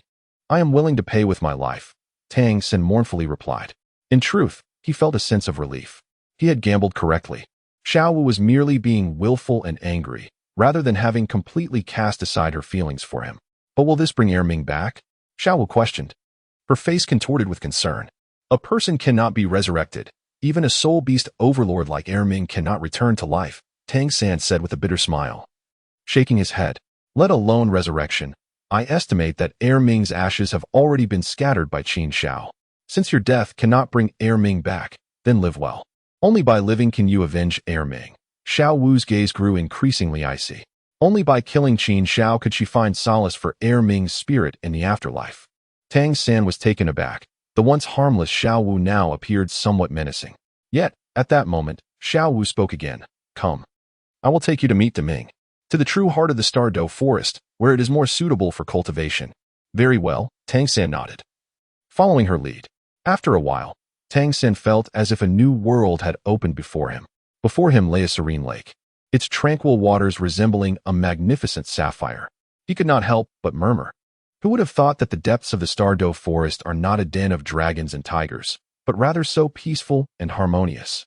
If humanity did not encroach and hunt spirit beasts, the entire Douluo forest would be like this. Xiaowu's voice rang in Tang-san's ears. For a moment, he found himself at a loss for words. "Ming," Xiaowu called out to the lake's surface. Could it be that the sky-blue bull python was hiding beneath the water? Tang-san felt a jolt of surprise. Such a dominant soul beast, aside from its name, he knew nothing about. Boom. As Xiaowu's voice fell, ripples spread across the lake, and then a massive water column shot up into the sky. As the water column dissipated, a colossal figure emerged before Tang-san and Xiaowu. It was a powerful soul beast with the head of a bull and the body of a python, measuring several dozen meters in length. The immense pressure emanating from it made Tang-san feel as if he might kneel in submission. The pressure was overwhelming. Gritting his teeth, he held on. "Ming, he is my friend. You cannot be so rude," Xiaowu said, frowning at the sight. "Very well." The sky-blue bull python spoke human words. Yet Tang-san could distinctly feel the pressure easing. Phew. He gasped for air, astonished. So this is the sky-blue bull python. It is significantly more powerful than the Titan giant ape. How could you be friends with such a weak human? The sky-blue bull python inquired of Xiaowu. "If I do not befriend the weak, shall I instead serve the strong as a soul ring?" Xiaowu retorted. "Indeed." The sky-blue bull python paused, seemingly considering her words. "Where is Ming? Was he not sent to fetch you? Has he gone off somewhere?" It shifted the topic away from its previous line of questioning. "Ming he," Xiaowu stammered. Tang-san felt a wave of unease wash over him. If the sky-blue bull python learned that it was he who had sent Ming to trouble Qin Xiao, and that he ultimately met a tragic end at Qin Xiao's hands, would the sky-blue bull python not strike him down with its tail? Instinctively, he glanced at Xiaowu, silently praying that this little lady would not reveal his involvement. "Ming, Ming, what happened to him?" "Xiaowu, can you not stammer? Ming cannot return. He has already died at the hands of a human power." Xiaowu finally summoned the courage to tell Ming the truth. "What? Ming is dead?" The azure-hued bull python was profoundly astonished. The intensity of its emotional turmoil even caused a multitude of dark clouds to gather in the skies above the Douluo forest. The waters beneath it boiled as if they were in a frenzy. What on earth is happening? It coldly inquired of Xiao Wu. Xiao Wu cast a glance at Tang San, only to find him filled with a pleading gaze. In an instant, she comprehended the profound meaning behind Tang San's eyes. Help me. If you do not assist me, I shall be doomed. Xiao Wu exhaled a long breath, revealing that a powerful Title Douluo from the human race had discovered her identity and pursued her into the Stardow Forest. Erming had engaged in a fierce battle with that Title Douluo to protect her, ultimately sacrificing his own life to ensure her escape. As Xiao Wu spoke, tears streamed down the corners of her eyes. She felt an immense guilt towards Erming and also towards Deming. Yet, for the sake of Tang San, she found herself compelled to tell a lie. Fortunately, Xiao Wu was on my side. Upon hearing Xiao Wu's words, Tang San discreetly breathed a sigh of relief. Ultimately, it was Xiao Wu who bore the entire burden alone. Humans. Once again, humans. Deming roared as it thrashed about on the surface of the lake. The tranquil waters erupted into towering waves, reaching heights of over 10 meters. Boom. Thunder rumbled across the expanse of the Stardow Forest. Crack. The blinding flashes of lightning made Deming appear even more terrifying. Xiao Wu, tell me who it is. I shall slay him. Deming's voice was chillingly cold. To Tang San's ears, it sent an involuntary shiver down his spine. That individual is named Qin Xiao, the titled Thunder Emperor. However, I would advise against seeking revenge on him for the time being. Why? I suspect he may possess immunity to lightning. Lightning immunity? Deming was taken aback. It wielded both water and lightning elemental attributes. Qin Xiao, immune to lightning, had his strength reduced by half in an instant. After the initial shock, he regained his composure. Indeed, this matter required careful consideration. Xiao Wu, please elaborate on the circumstances surrounding Qin Xiao and his capabilities. Xiao Wu nodded and began recounting the moment they encountered Qin Xiao. After a lengthy pause, the heavenly blue bull python was astonished. So, the one pursuing you is merely an 18-year-old Title Douluo? His talent is truly extraordinary. And the thunder body refinement. Is that even feasible for a human? At the very least, it shouldn't be.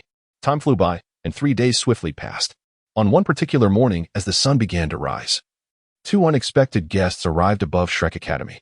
One donned a black cloak, while the other wore a magnificent black formal attire, exuding an air of authority. Undoubtedly, these 2 were Tang Hao and Tang Xiao, the brothers. Among them, Tang Hao coldly declared, Qin Xiao, come forth and meet your demise. Chapter 38. Ningfengji Strategy. Qin Xiao, come forth and meet your demise. Tang Hao's voice, infused with soul power, resonated far and wide, not only within Shrek Academy, but even in the distant town. Ningfengji and the Sword Douluo could hear him clearly. Truly, the Haotian sect was formidable. Ningfengji chuckled, shaking his head beside the Sword Douluo. Shall we proceed now, sect master? The Sword Douluo inquired solemnly. Ningfengji nodded affirmatively. Who dares to be so audacious and disrespectful?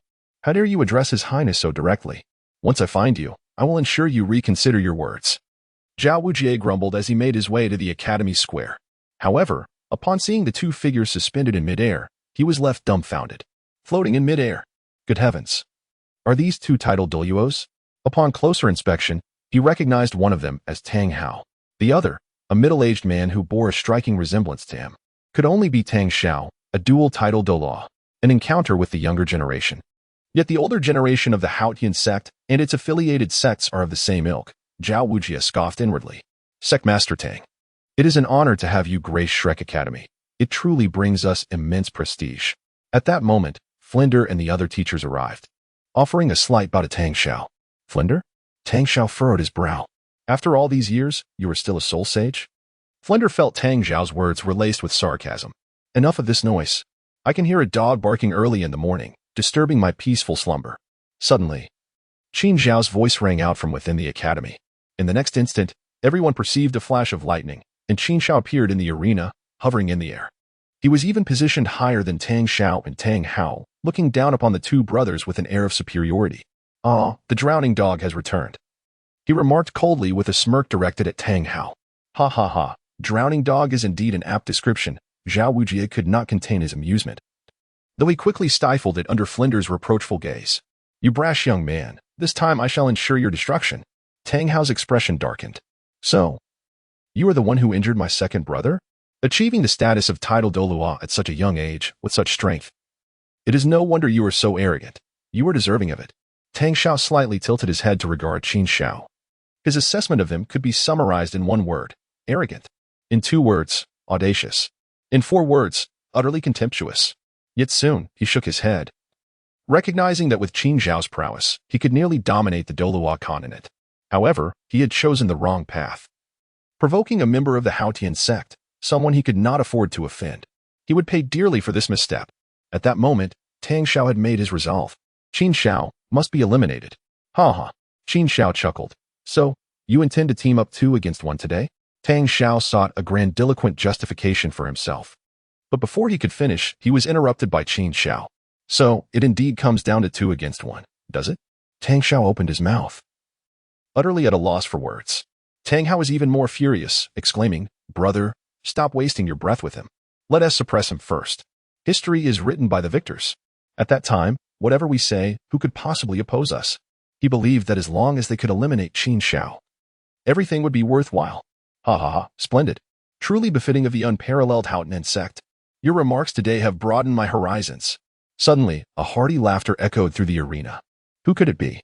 Both Tang Hao and Tang Xiao were taken aback, turning simultaneously to see the white-haired sword Douluo and the composed Ning Fingji approaching from a distance. Ning sect master of the 7 treasure glazed tile sect? And Elder Chen Xian? Tang Xiao's pupils constricted sharply, disbelief etched on his face. I have seen you.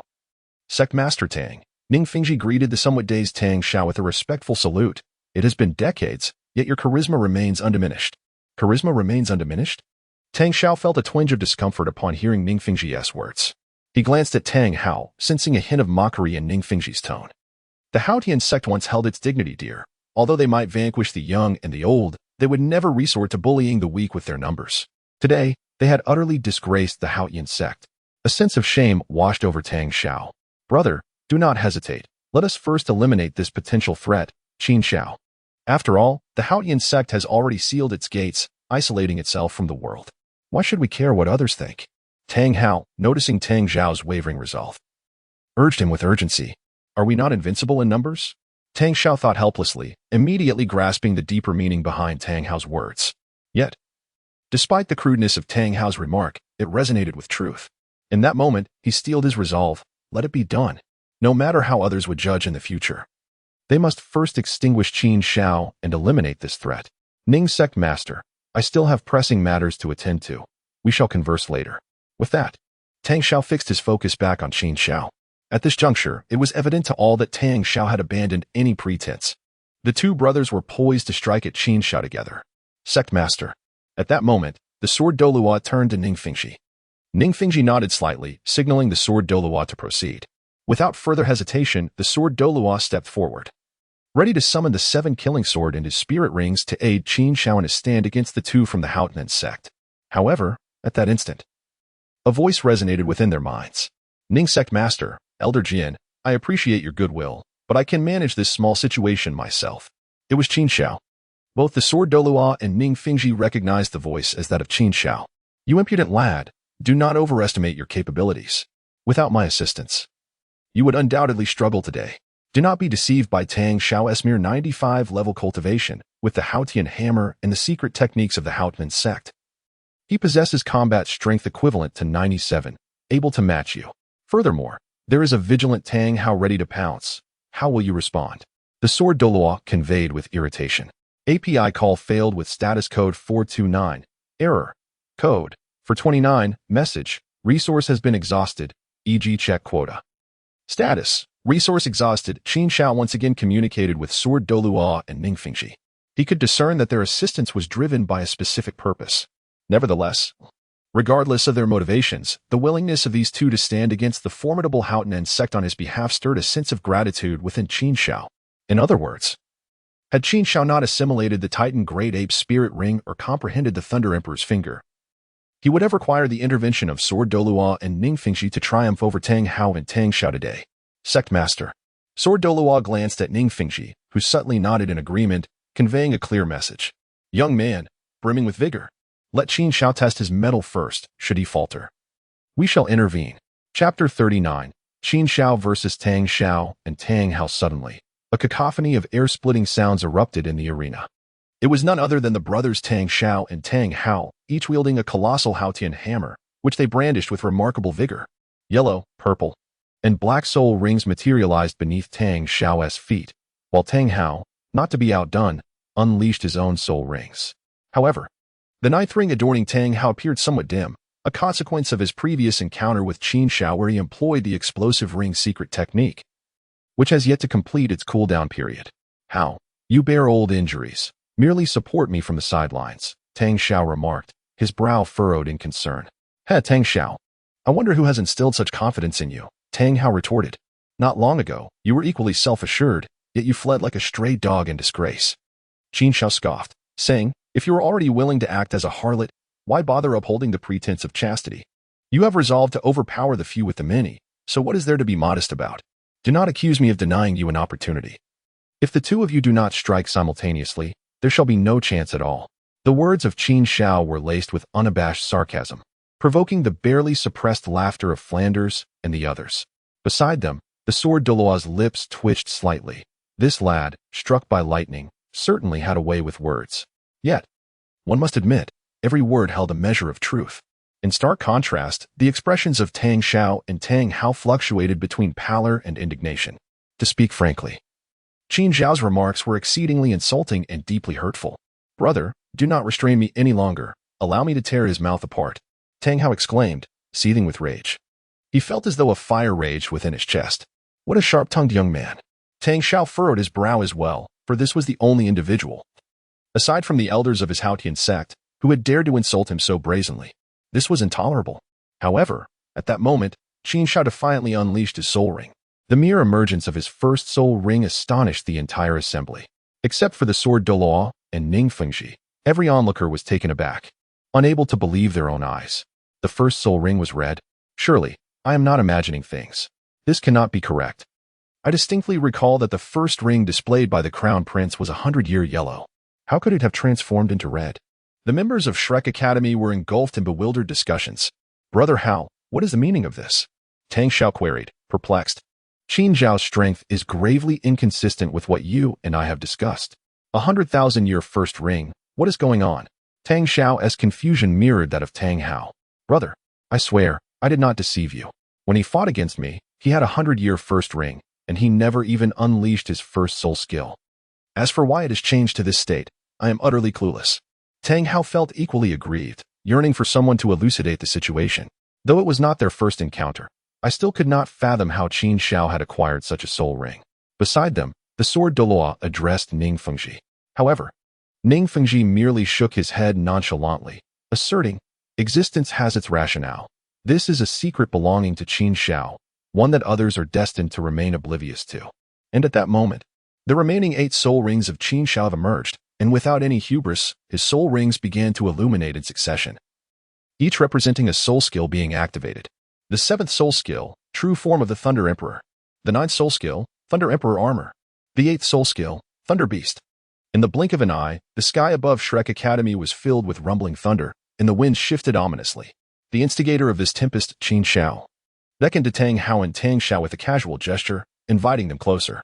Tang Hao, filled with exasperation, thought to himself, brother, I can no longer endure this. Let us set aside our inquiry into the origins of this 100,000-year soul ring and focus on vanquishing him instead.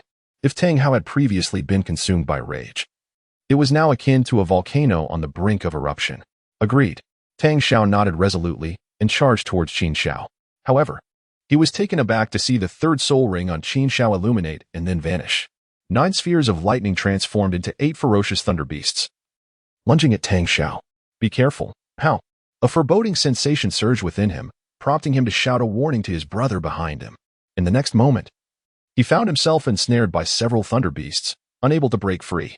The sole comfort he derived was that Tang Hao was no ordinary opponent. Upon sensing the anomaly, he had already reacted, positioning the Haotian hammer before him like a shield and activating the Haotian protective barrier. At that very instant, Qin Xiao appeared before Tang Hao, wielding a colossal, thunderous hammer, as thick as a water vat, and brought it crashing down with ferocious might. Thunderous obliteration. Boom. The colossal thunder hammer wielded by Qin Xiao collided fiercely with the Haotian hammer. At this moment, Qin Xiao's profound cultivation and formidable strength were incomparably superior to the frail Tang Hao. Immediately, Tang Hao was struck by an unimaginable force, causing him to stagger backward, leaving a deep furrow on the ground. Such incredible power! The illustrious Haotian Douluo appeared so feeble, unable to withstand a single blow from His Majesty the Thunder Emperor, and was sent reeling. Most spectators had never witnessed Qin Xiao unleash his full potential. The scene before them was truly astonishing. Incredible. It is often said that the Haotian sect is extraordinarily dominant. Yet I perceive that His Majesty the Thunder Emperor surpasses even the title Douluo of Haotian sect in sheer might. As a devoted admirer of Qin Xiao, Zhao Wuji excitedly clenched his fists. A true man ought to exhibit such raw power. Sword Master, I now somewhat understand why you were defeated. This Qin Xiao is genuinely formidable. Ning Fengji whispered behind the Sword Douluo, shielded by the soul power barrier before the Sword Douluo. He had no concern of his voice reaching Tang Hao and Tang Xiao, allowing them to remain unsuspecting. Is this all? Merely a probing strike from a lad struck by lightning. The true spectacle lies ahead. The Sword Douluo scoffed. Tang Hao, who would have thought you have become even weaker? With a successful strike, Qin Xiao's smile grew more pronounced. At this moment, Tang Hao appeared considerably weaker than he had anticipated, resembling a level 94 warrior. However, if given the opportunity to join forces with Tang Xiao, he could still pose a significant threat. Qin Xiao knew he must eliminate Tang Hao before Tang Xiao could escape. I will fight you to the end. Tang Hao's eyes turned crimson. A warrior may be slain but not humiliated. He resolved to forcibly unleash the exploding ring secret technique. With his current strength, it was the only means to threaten Qin Xiao. Brother Hao, do not. Tang Xiao exclaimed. You cannot withstand the backlash from the exploding ring. Just then, Tang Xiao, surrounded by thunder beasts, let out a thunderous roar that interrupted Tang Hao. Following this, a series of incantations echoed through the air. Haotian 9 absolutes. Break, seal, slash. He was attempting to break free. Sensing the unusual shift, Qin Xiao hesitated no longer. He clenched his left fist and struck at Tang Hao with ferocity. Titanic celestial cannon. A roar resonated in everyone's ears, leaving them momentarily dazed, as if witnessing a Titan Ape bellowing at the heavens. In an instant, a bolt of lightning surged through the air, hurtling toward Tang Hao. This was the result of the fusion of the Titanic celestial cannon and Qin Xiao's own power, rendering it even more formidable than the original. Undoubtedly, should Tang Hao be struck, his demise would be inevitable. Chapter 40. Thunder Titan, Self-Detonation. The earth trembled with a resounding blow. Suddenly, Tang Xiao unleashed a fierce cry, remarkably activating a soul ring technique. Time in the arena seemed to slow alongside his thunderous shout. Crack, crack, crack. 3 thunder beasts were shattered by Tang Xiao's hammer, granting him an opportunity to escape. Skyward strike. Tang Xiao's 6th soul ring illuminated, and with the Haotian hammer descending like a shooting star, it positioned itself before Tang Hao. Haotian shield. Faced with the imminent Titanic celestial cannon, Tang Hao's only recourse was to defend with the Haotian hammer. Ultimately, the Titanic celestial cannon was obstructed. However, the tremendous force and rampant lightning still caused Tang Xiao's blood to surge, forcing him to spit out a mouthful of blood. Brother, are you all right? Tang Hao inquired with concern. Just a few minor injuries, nothing serious, Tang Xiao replied, waving his hand. He solemnly cautioned, Brother Hao, be wary. Qin Xiao's strength surpasses our expectations, and we must not stray too far apart to avoid being picked off one by one. Experience teaches wisdom. Having just been deceived by Qin Xiao's feint, Tang Xiao had learned his lesson. Understood, Tang Hao nodded firmly. Do you truly believe this will restrain me? Qin Xiao smiled coldly, an expression of innocence. At last, under the gaze of all present, the first soul ring on Qin Xiao's body began to illuminate.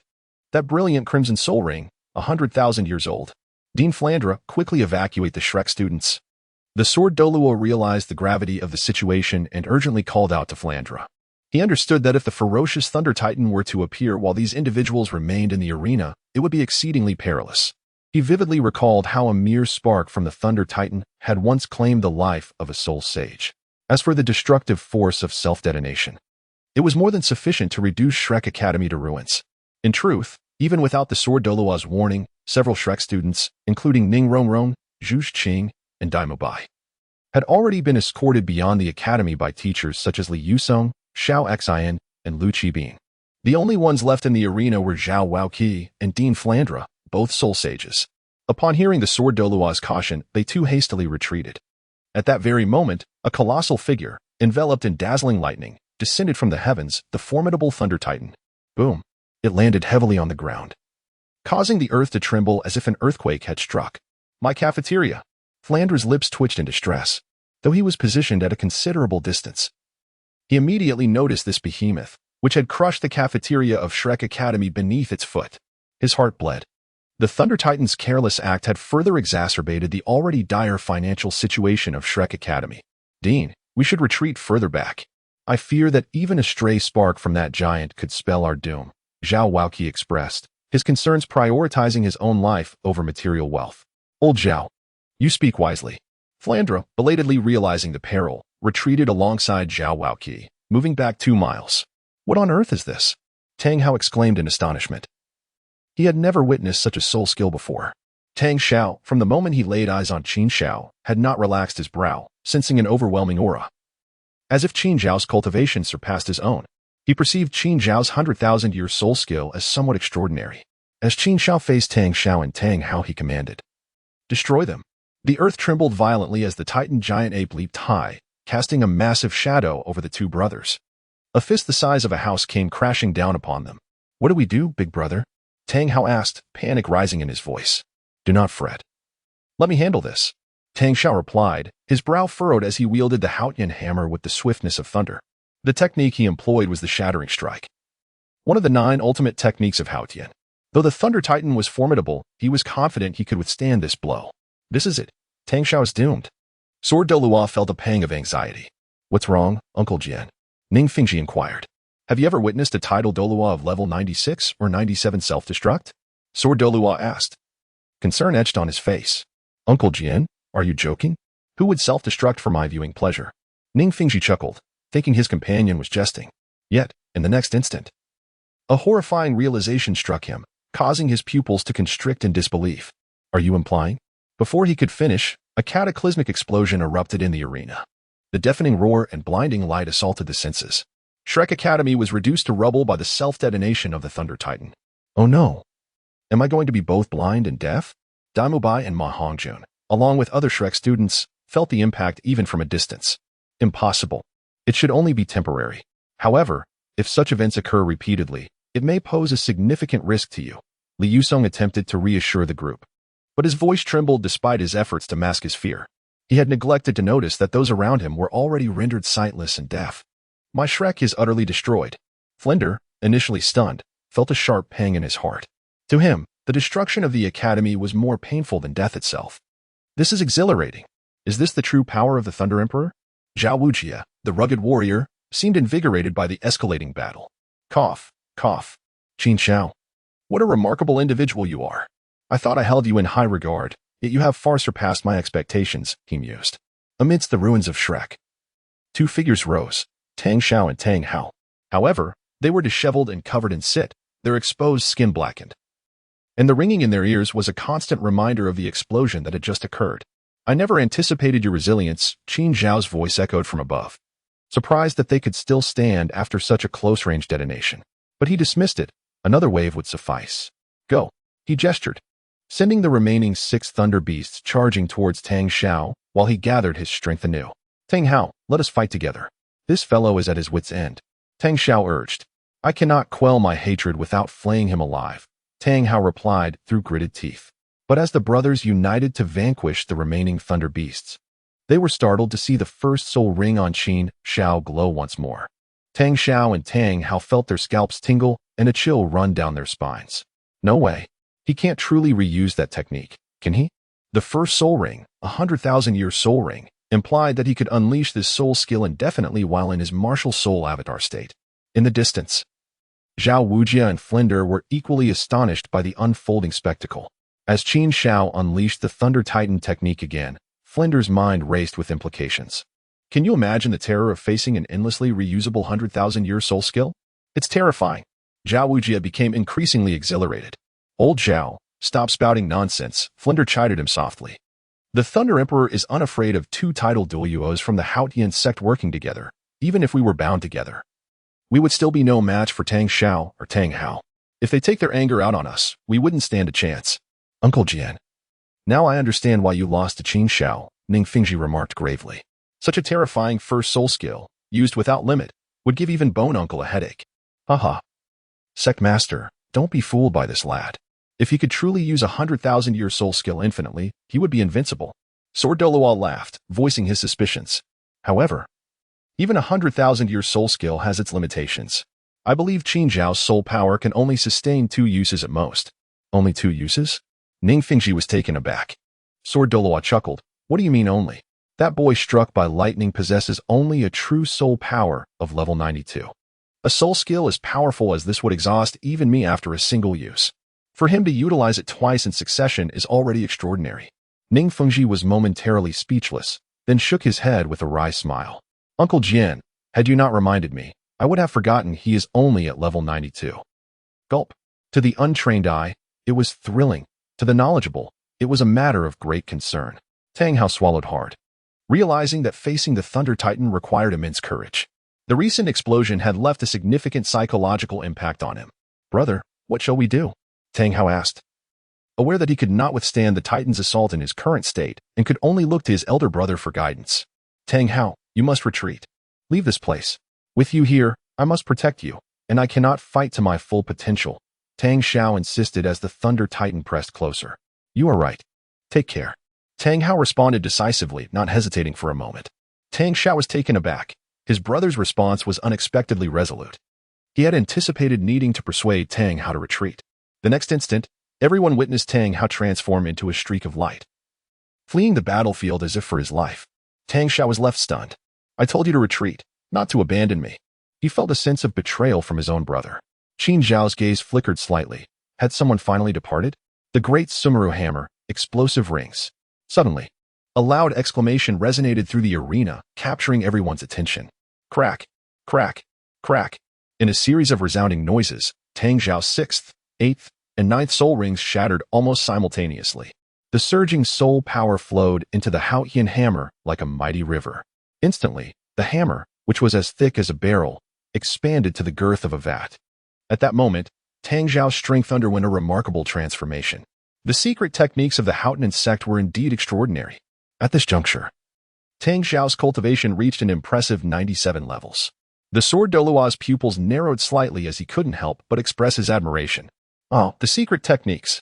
Beside him, Ning Fengji sighed, reflecting that without the Haotian sect's secret methods to bolster the Haotian hammer, how could it earn the title and status of the world's foremost weapon soul? Self-detonation. At this moment, the distance between the Thunder Titan and Tang Xiao had significantly diminished.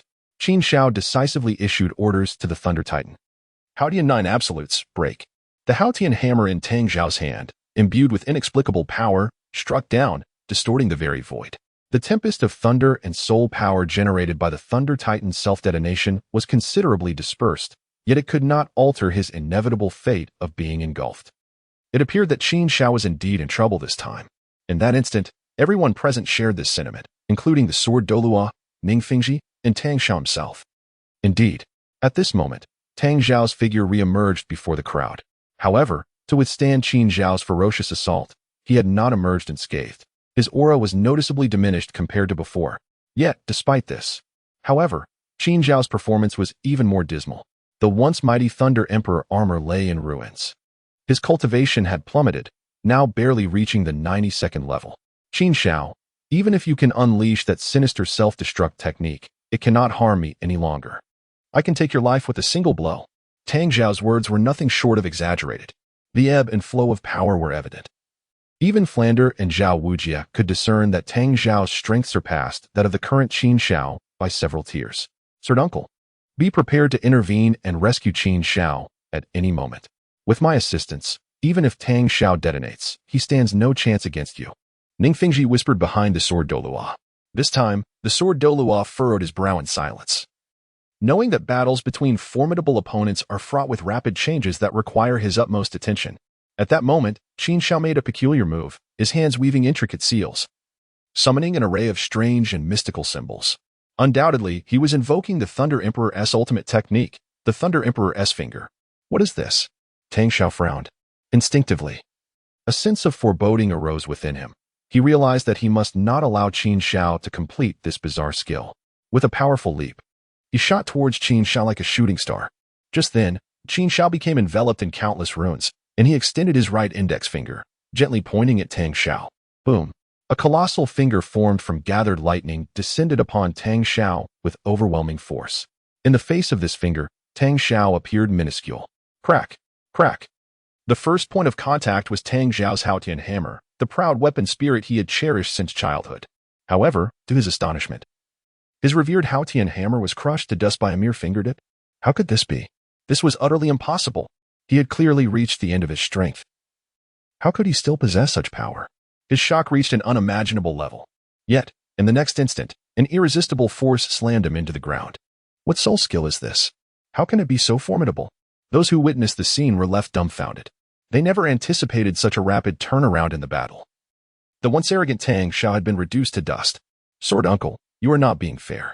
How could you not inform me that Qin Xiao possessed such a powerful soul skill? Ning Fengji complained. In truth, it was not entirely his fault. After all, he had just been anxiously concerned for Qin Xiao's safety. A little venting was permissible. Master, you are unjustly accusing me. I genuinely had no knowledge of this soul skill. When I faced him, that lad struck by lightning had never exhibited such a technique. The sword Douluo responded innocently to Ning Fengji's grievance. However, in the next moment, a phrase from Qin Xiao echoed in his mind. Wait, could this be the soul skill he mentioned that terrified him? The more he considered it, the more convinced he became. It turned out that the young man was not merely boasting but truly possessed this level of power.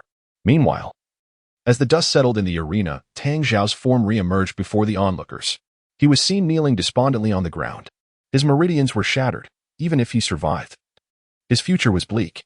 Tang Xiao was acutely aware of the severity of his injuries. Qin Xiao gradually approached Tang Xiao. Why? Tang Xiao inquired in a hoarse voice. You wish to know why I possess such formidable soul skills yet refrain from using them against Tang Hao, correct? Qin Xiao replied with a smile, though his expression was laced with an icy demeanor. Tang Xiao fell silent, for Qin Xiao's observation was indeed accurate. API call failed with status code 429. Error. Code. 429. Message. Resource has been exhausted, e.g. check quota. Status. Resource exhausted. Qin Xiao cast a disdainful glance at Tang Xiao. Master Tang, he indeed did not deceive you. At that moment, Ning Fengji and the sword Douluo entered the arena. A Title Douluo at the pinnacle of 95, albeit grievously injured, stood alongside another Title Douluo of remarkable strength, who also held the esteemed position of a sect leader. If you had the opportunity to eliminate one, Master Tang, how would you choose? He inquired, directing his gaze at Tang Xiao. So it is. The participants often find themselves perplexed, while observers maintain clarity, guided by Ning Fengji's insight. Tang Xiao could hardly fail to recognize that the so-called latter referred to himself. Ning Fengji calmly remarked, I trust Master Tang has arrived at his own conclusion. If I were to choose, I too would undoubtedly eliminate the latter. It was a grave error on my part from the very beginning. Tang Xiao's heart was once again subjected to a significant blow. Nonetheless, the only solace he could find was in the fact that Hao had successfully escaped his grasp. One day, he would seek vengeance. That was the sole matter for which Tang Xiao felt a semblance of relief. However, the subsequent words of Qin Xiao left him feeling a profound discomfort. Allow me to disclose another matter. Had Tang Hao chosen to remain, it would have been I who faced defeat today. The Thunder Titan can only be unleashed twice, the first time inflicting harm upon you, and the second time causing Tang Hao to retreat in fear, compelling you to detonate your aura. While the Thunder Emperor's finger does not deplete my soul power, it does sap my mental fortitude, permitting me to utilize it but once in a short span of time. Presently, my combat prowess is akin to that of an ordinary Title Douluo. Frankly speaking, had Tang Hao not departed, I would have certainly refrained from employing the Thunder Emperor's finger. Today, I would have been the one fleeing. This secret was conveyed to Tang Xiao through a clandestine transmission. The look of relief in his eyes vanished, replaced first by shock and then by regret. Brother Hao, did you hear that? Had you delayed your retreat even a moment longer, the outcome would have been entirely different. Tang Xiao now lamented deeply. Had he foreseen such circumstances, he would never have urged Tang Hao to leave first. Was this not an act of folly? In his next life, he should strive to be more discerning, to seek a good family and avoid entanglements with those who should not be provoked. Seeing the expression of remorse on Tang Xiao's face, Qin Xiao felt a sense of satisfaction. To simply kill Tang Xiao would be too merciful. To shatter him psychologically was his true aim. Now, he had achieved his objective. What did you say? You wish to kill me? Tang Xiao was taken aback, and panic soon ensued. A killer must be prepared for the possibility of being killed in turn. API call failed with status code 429. Error. Code 429.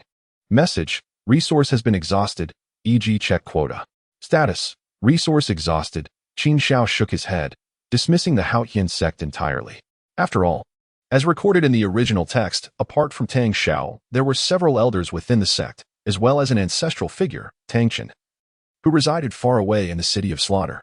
However, now that they had become adversaries, Qin Xiao would not exhibit any mercy, regardless of their formidable strength. He possessed a system and was well-versed in the narrative. No matter how powerful they were, there would always be a means to their downfall. At the very least, Qin Xiao believed that no one within the mountain gates of the Haotian sect could withstand his assassination attempts. As for Tang, despite his considerable strength, he had already lost his sanity and would not prove difficult to deal with. Furthermore, am I not perhaps the greatest foe of the Haotian sect? API call failed with status code 429, error, code, for 29, message, resource has been exhausted, e.g. check quota, status, resource exhausted, Qin Xiao chuckled. Perhaps it is your Haotian sect that will first need to cleanse its ranks. Tang Xiao's pupils abruptly constricted. He understood that what Qin Xiao suggested was not without merit. Within the sect, from the elders to the disciples, there was a growing discontent regarding Tang Hao, the discarded disciple. Should anything further occur, the sect might very well take drastic measures to rectify the situation. No, I cannot perish. I must not die. Otherwise, both the Haotian sect and my brother Hao would truly be doomed. Tang Xiao averted his gaze from Qin Xiao and cast a pleading look toward Ningfengxi, as if he had unearthed the final lifeline. Master Ning, you must save me, Tang Xiao implored fervently. We, the three sects, are like branches from the same tree, akin to family. Chapter 42, The Sale of Soul Bones, a complete set. Master Tang, as the head of a sect, do you not find it rather absurd to utter such words now? Upon hearing Tang Xiao's plea, the Sword Douluo could not help but laugh. Previously, our sect leader also endeavored to mediate the conflict. Yet do you recall the attitude you displayed and how you dismissed us? I. Tang Xiao stammered, momentarily rendered speechless, his eyes wide with disbelief. Times have changed. What was once possible is no longer so. Upon arriving here and encountering Qin Xiao, he had been full of vigor and confidence. He never imagined that the two brothers would fail to capture even a level 92 Title Douluo. This time, it was truly over. Gradually, despair crept into Tang Xiao's heart, and the spark in his eyes began to fade. Let us embark on this journey. API call failed with status code 429, error, code, for 29, message, resource has been exhausted, e.g. check quota.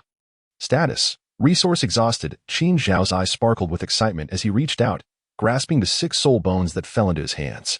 It must be said, this was truly an unexpected delight. Had the esteemed lord of the Haotian sect truly perished just like that?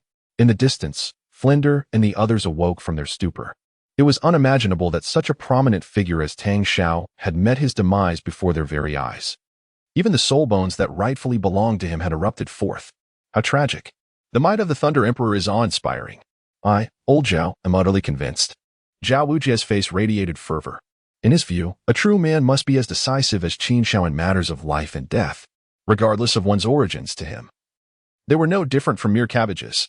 Moreover, Qin Xiao's demeanor bore a striking resemblance to Zhao Wujie's own.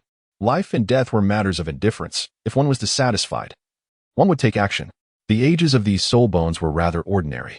At this moment, Qin Xiao had discerned the approximate ages of the numerous soul bones. Of course, his notion of ordinary was anything but. They ranged approximately between 20,000 and 50,000 years. Normally, such soul bones could be considered extraordinary treasures. Otherwise, how could Tang Xiao, as the leader of a sect, have chosen to refine them? However, Qin Xiao, remained unimpressed. Indeed, he harbored an air of arrogance. Having arrived at the Douluo Continent and attained the esteemed title of a Title Douluo, he felt it was a disservice to himself not to refine 6 soul bones that were over 100,000 years old. Master Ning, I wonder if your 7 treasures glazed tile school is in need of soul bones? He inquired, casting a glance at Ningfengxi. Soul bones? Ningfengxi was momentarily taken aback. However, upon noticing the soul bones in Qin Xiao's possession, he instantly nodded in agreement. We do accept them. May I inquire how many you wish to sell, Brother Qin? Soul bones, even within the 7 treasures glazed tile school, were a rare treasure. Particularly soul bones that were over 10,000 years old were exceedingly valuable. Not to mention, the 2 elders of their school, the Sword Douluo and the Bone Douluo, had yet to assemble a complete set of soul bones. As for the source, was there any issue with the soul bones that Ningfengxi had purchased? Even if the Haotian sect were to come seeking answers, it would be of no consequence.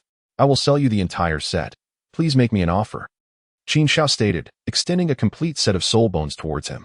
Frankly speaking, he found no use in keeping them for himself and deemed it more beneficial to sell them to Ning Fengji. Naturally, Qin Xiao had his own intentions. First, it was to realize monetary gains. Second, it served as a means to repay Ning Fengji's assistance. Moreover, there was a third, and indeed the most crucial reason, to establish an adversary for the Haotian sect, thereby sowing discord between the two major sections. Isn't your Haotian sect the most powerful in the realm? I wonder how they would react when the soul bones, which emerged after the demise of their sect master, ended up in the possession of the 7 treasures glazed tile school? He was certain that Ning Fengji would find it difficult to remain unmoved by such a prospect. Regardless of who refined them, would it not be akin to a slap in the face for the Haotian sect? What? You would sell me the entire set? This is an entire set of soul bones. As anticipated, Ning Fengji was astonished. He had not fathomed that Qin Xiao would part with every single soul bone. More importantly, the value of a complete set far exceeded that of purchasing individual pieces. Ning Fengji was filled with a sense of urgency. Master, I can't shake the feeling that this lightning-struck lad is pulling a fast one on us. We should proceed with caution, cautioned the sword Douluo, erecting a barrier of soul power as he spoke to Ning Fengji. Uncle Jian, do you think I am oblivious to his motives? Ning Fengji shook his head, acknowledging that this was a blatant scheme. However, the worth of this complete set was far too significant to overlook. Not to mention, with this set of soul bones left behind by Tang Xiao, it would be sufficient for both him and Uncle Bone to enhance their own soul bones, leading to a substantial increase in their power. In fact, Uncle Bone might even seize the opportunity to break through the bottleneck that had plagued him for years, potentially becoming a Title Douluo of rank 96. How could I not be tempted? Even knowing that this lad seeks to sow discord between us and the Haotian sect, one cannot pass up the opportunity to acquire this set of soul bones. With his wisdom, Ning Fengji had certainly grasped Qin Xiao's intentions, yet he still found it difficult to resist the allure of the offer. Alas, this young man's schemes are indeed profound, the sword Douluo remarked, shaking his head in resignation. Unsure of what else to say. Nonetheless, his regard for Qin Xiao had risen considerably. A person who possesses talent, strength, and such profound cunning, who could possibly rival him in the future? Uncle Jian, in truth, by selling the soul bones to us, Qin Xiao is also repaying a favor. To say nothing of it, he could easily conduct this transaction with the Blue Lightning Tyrant Dragon Clan or the Spirit Hall and achieve the same outcome. At that moment, Ning Fengji added. The sword Douluo raised an eyebrow. So to act as his pawn, we should feel grateful to this young man? One might say so. Ning Fengji replied with a wry smile. Master Ning, Senior Jian, may I inquire how your discussions have progressed? If you find this arrangement cumbersome or unnecessary, I shall seek other buyers. API call failed with status code 429. Error. Code. For 29. Message. Resource has been exhausted, e.g. check quota. Status. Resource exhausted. Qin Xiao inquired with curiosity. Ning Fengji extended 3 fingers, proclaiming 30 million gold soul coins. Ordinarily, each of these soul bones in your possession possesses a value exceeding 200,000, with the prices of the torso and cranial bones reaching at least 300,000 or more. Upon hearing this, Qin Xiao chuckled, remarking that it seemed Master Ning was indeed offering him a generous price. No, Ning Fengji shook his head. When sold as a complete set, the price is certainly doubled. The offer I present is not exorbitant. It can merely be deemed fair. Chapter 43. Qin Xiao's plans. The performance has just begun. Deal. Under the expectant gazes of Ning Fengji and the sword Douluo, Qin Xiao nodded. In truth, the price proposed by Ning Fengji exceeded Qin Xiao's own expectations. What objections could there possibly be? The transaction was swiftly concluded. Ning Fengji acquired 6 soul bones while Qin Xiao received 10 black cards. Rest assured, my brother Qin. Each black card carries a limit of 3 million gold soul coins. Should there be any discrepancies, feel free to come to the 7 treasure glazed tile school to find me, Ning Fengji assured, thumping his chest. Ha, brother Ning, you need not say such things. Since I am engaging in this transaction with you, I trust your integrity. API call failed with status code 429. Error. Code. 429. Message. Resource has been exhausted, e.g. check quota. Status. Resource exhausted. Qin Xiao discerned Flander's hesitation and shook his head with an air of exasperation. A good deed? Then, nothing matters. Flander believed that Qin Xiao had no reason to deceive him. Regarding the battle with Tang Xiao, which resulted in the destruction of Shrek Academy, I am willing to allocate funds for its restoration. As Flander approached, Qin Xiao spoke. No, that is unnecessary, Flander replied, waving his hand. However, upon seeing Qin Xiao present a black card before him, Flander's words of modesty clashed with the honesty of his actions as he grasped the card tightly. Upon discerning the amount inscribed on the card, Flander was rendered even more astonished. 1,000,000 gold soul coins? His hands trembled. Good heavens, I have never encountered such a vast sum in my lifetime. Your Highness, is this truly meant for me? Flander inquired tentatively, asking whether he was not perhaps mistakenly offered a mere 10,000 or 100,000 gold soul coins instead. Qin Xiao chuckled. Do you truly believe I would make such a blunder? I would not. Flander, with a smug expression, tucked the black card away. Humph, this lad certainly knows how to curry favor. The sword duelist quietly scoffed from the side. He recognized that the black card just produced by Qin Xiao was, in fact, a welcoming gift from Ningfengji. Senior, you are mistaken. What do you mean by curry favor? This is my own money, and I shall spend it as I please. Whether I choose to squander 1,000,000 or toss 1,000,000, it is of no consequence. API call failed with status code 429. Error. Code 429. Message. Resource has been exhausted, e.g. check quota. Status. Resource exhausted. API call failed with status code 429. Error. Code 429. Message. Resource has been exhausted, e.g. check quota. Status. Resource exhausted. Qin Xiao chuckled softly, awaiting the unfolding events with keen anticipation. His nonchalant demeanor left Sword Douluo feeling exasperated, as if he were on the verge of bleeding from frustration. Sword Douluo had the distinct impression that Qin Xiao regarded him with a measure of disdain. However, within Sword Douluo's words, Flander discerned a crucial piece of information. Qin Xiao had engaged in a private duel with Sword Douluo, and it appeared that victory had favored Qin Xiao. This revelation was nothing short of astounding. After a moment of reflection, Flander hesitantly spoke. Your Excellency, there is indeed another matter I wish to discuss with you. What is it? Qin Xiao sensed that Flander was about to propose something significant. Previously, at the Great Soul Arena, I encountered an alumnus of our academy, Qin Ming. He is currently teaching at the Royal Academy of Heaven Do. Oh. Qin Xiao elongated his response, contemplating whether Flander might facilitate an arrangement for the students and teachers of Shrek Academy to join the Royal Academy of Heaven Do. Your wisdom is unparalleled, Flander remarked, a glimmer of excitement igniting in his eyes. He found conversing with astute individuals to be remarkably effortless. The Royal Academy of Heaven Do, in terms of faculty strength and the living and training conditions it offered its students, was simply beyond the reach of Shrek Academy. Joining such an esteemed institution would undoubtedly be immensely beneficial for both the students and teachers of Shrek Academy. Flander articulated his reasoning with conviction. Qin Xiao did not speak immediately, instead fixating his gaze upon Flander until the latter began to exhibit signs of unease. Finally, he spoke softly. Is it truly not the desire to embezzle 1,000,000 gold soul coins that has prompted such a decision?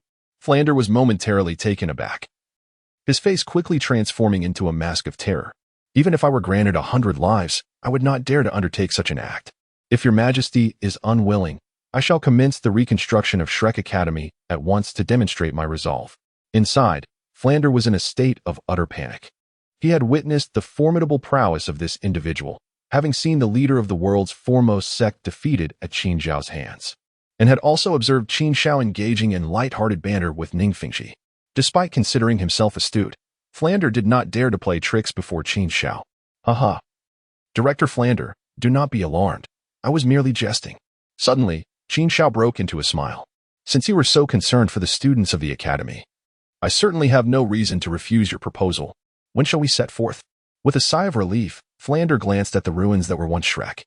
How about we leave at once? We can forego even the process of packing. Very well, Qin Xiao agreed. Qin Xiao nodded slightly. In truth, even if Flander had not suggested it, he would have needed to temporarily depart from Shrek Academy for a while. Since he was at odds with Tang San and Tang Hao, he could not allow his adversaries to grow unchecked. For instance, he might venture to the ice and fire Yin Yang Eye of Dugubo to reap some benefits, or perhaps visit the city of Slaughter to sow some chaos. He could also travel to Heaven Do City to experiment with the vastness of the universe cover. API call failed with status code 429.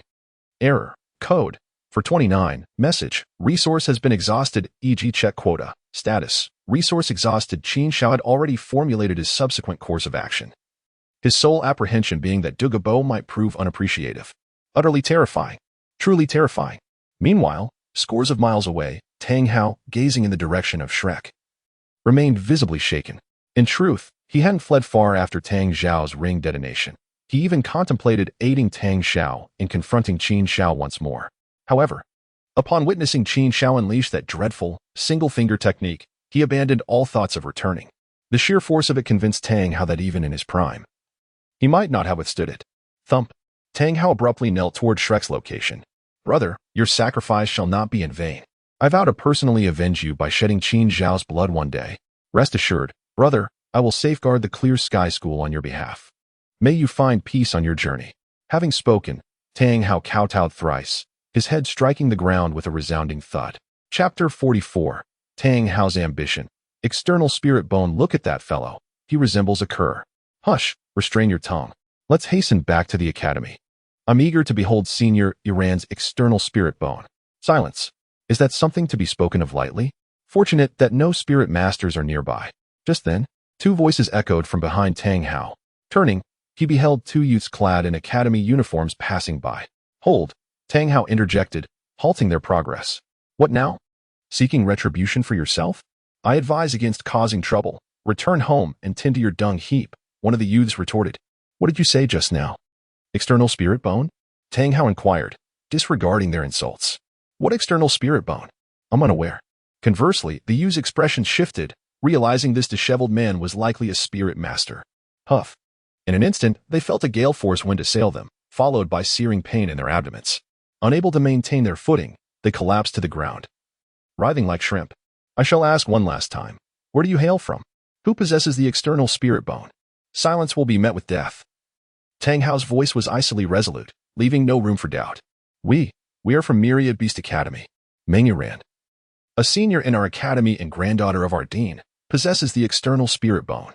If you possess any sense, do not trouble us. You may not know, but our dean and vice dean, in unison. However, before they could finish, Tang Hao cut them off. Geisher Longxi, the dragon serpent couple, can contend against Title Douluo in unison. I am aware. You know? The youths were dumbfounded. Tang Hao, paying them no further heed, strode off into the distance. Originally intending to seek out Tang Sand in Stardow Forest, he now had to visit Myriad Beast Academy. An external spirit bone, capable of growth, was an absolute treasure for spirit masters, rarer than ordinary spirit bones by several degrees. Even Tang Hao believed it to be the stuff of legends. Under normal circumstances, he might have let it pass. But now, burdened by profound animosity, he wouldn't squander any opportunity to augment his strength. To possess a treasure is to invite calamity. Dragon Duke, Serpent, Meng Iran. I pray this is misinformation. Otherwise, I shall be compelled to seize the bone through bloodshed. Thus resolved, Tang Hao embarked on his journey to Myriad Beast Academy. 3 days later, as night descended, the Shrek Academy contingent, led by Ning Rongrong, finally reached their destination, Heaven Do Royal Academy. Rongrong, are you certain this is indeed Heaven Do Royal Academy? Flander inquired, seeking reassurance.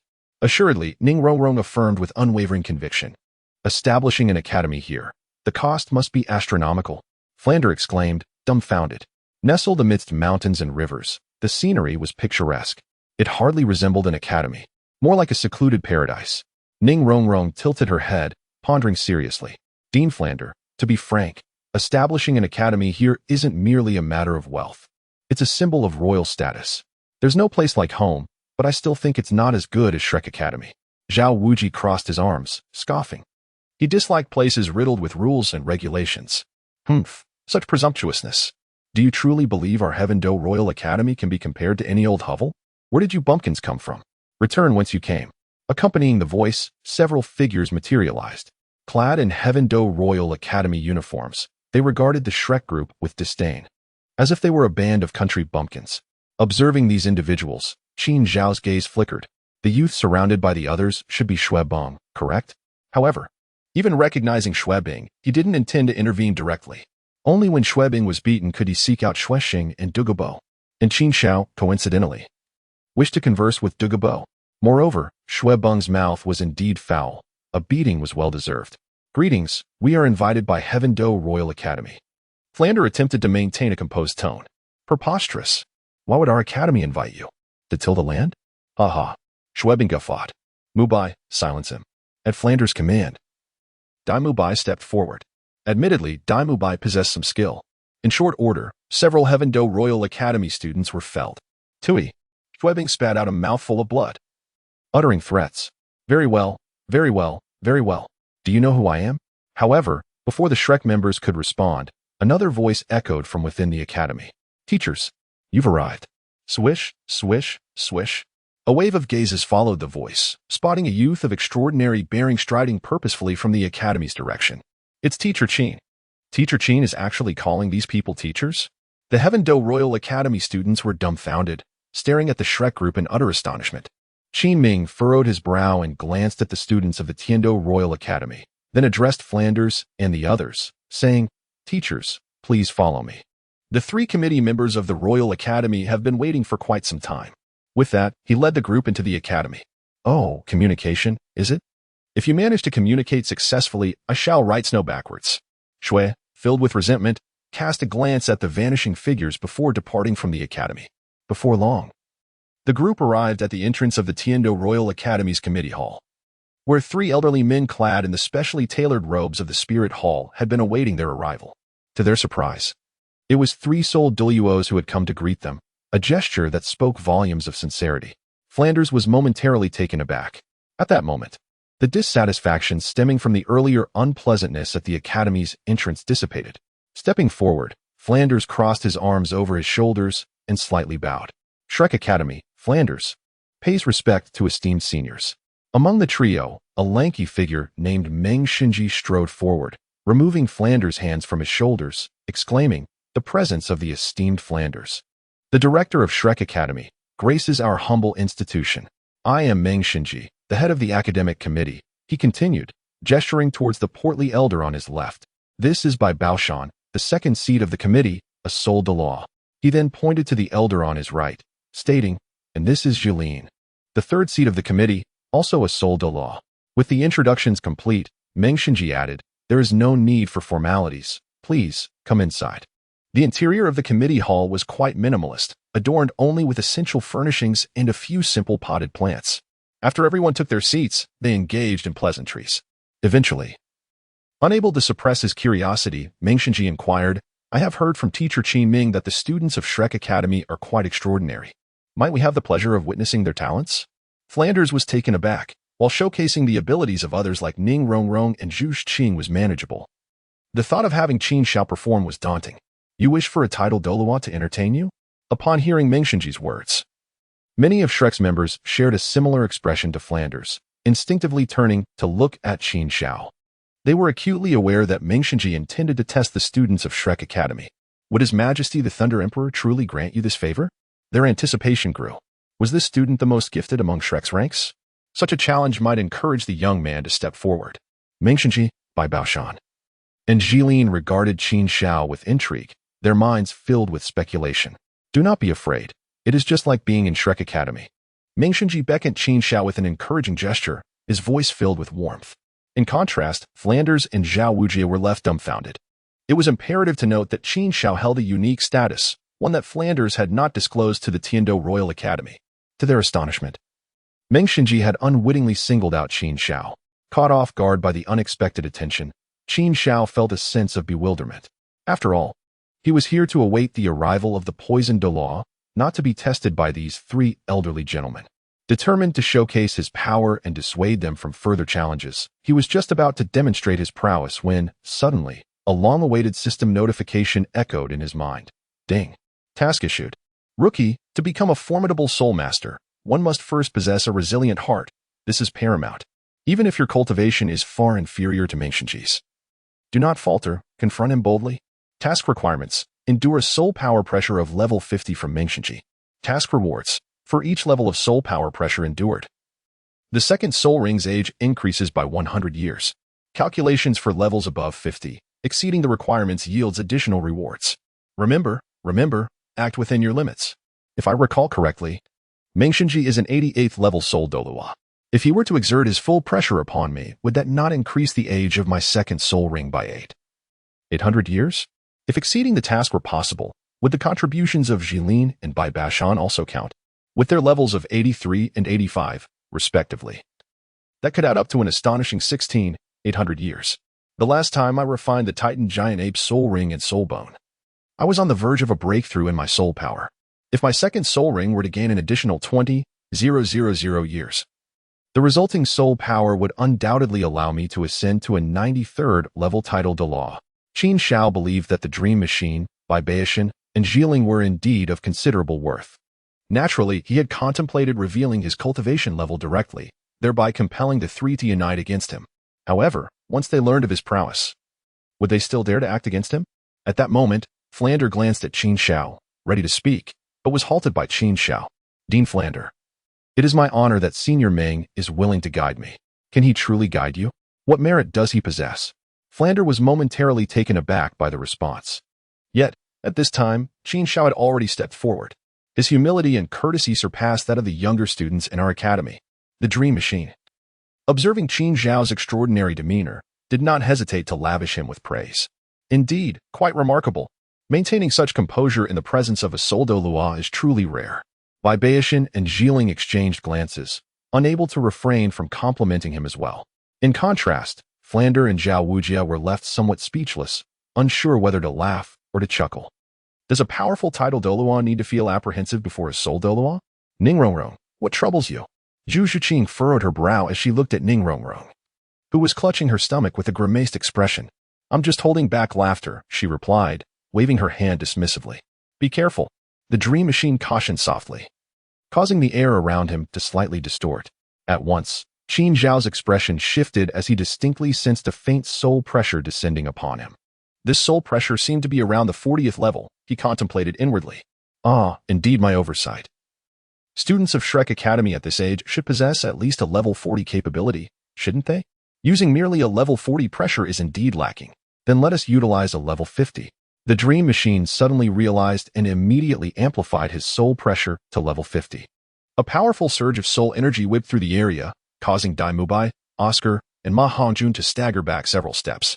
Yet, Qin Xiao remained unfazed. This lad is even more extraordinary than we anticipated. President, apply more pressure. Let us see where his limits lie. In that moment, Haotian and Zhiling scrutinized Qin Xiao intently. I believe this young man may well withstand a level 60 pressure. The Dream Machine responded quietly. But you mustn't rush. It must be gradual. Indeed.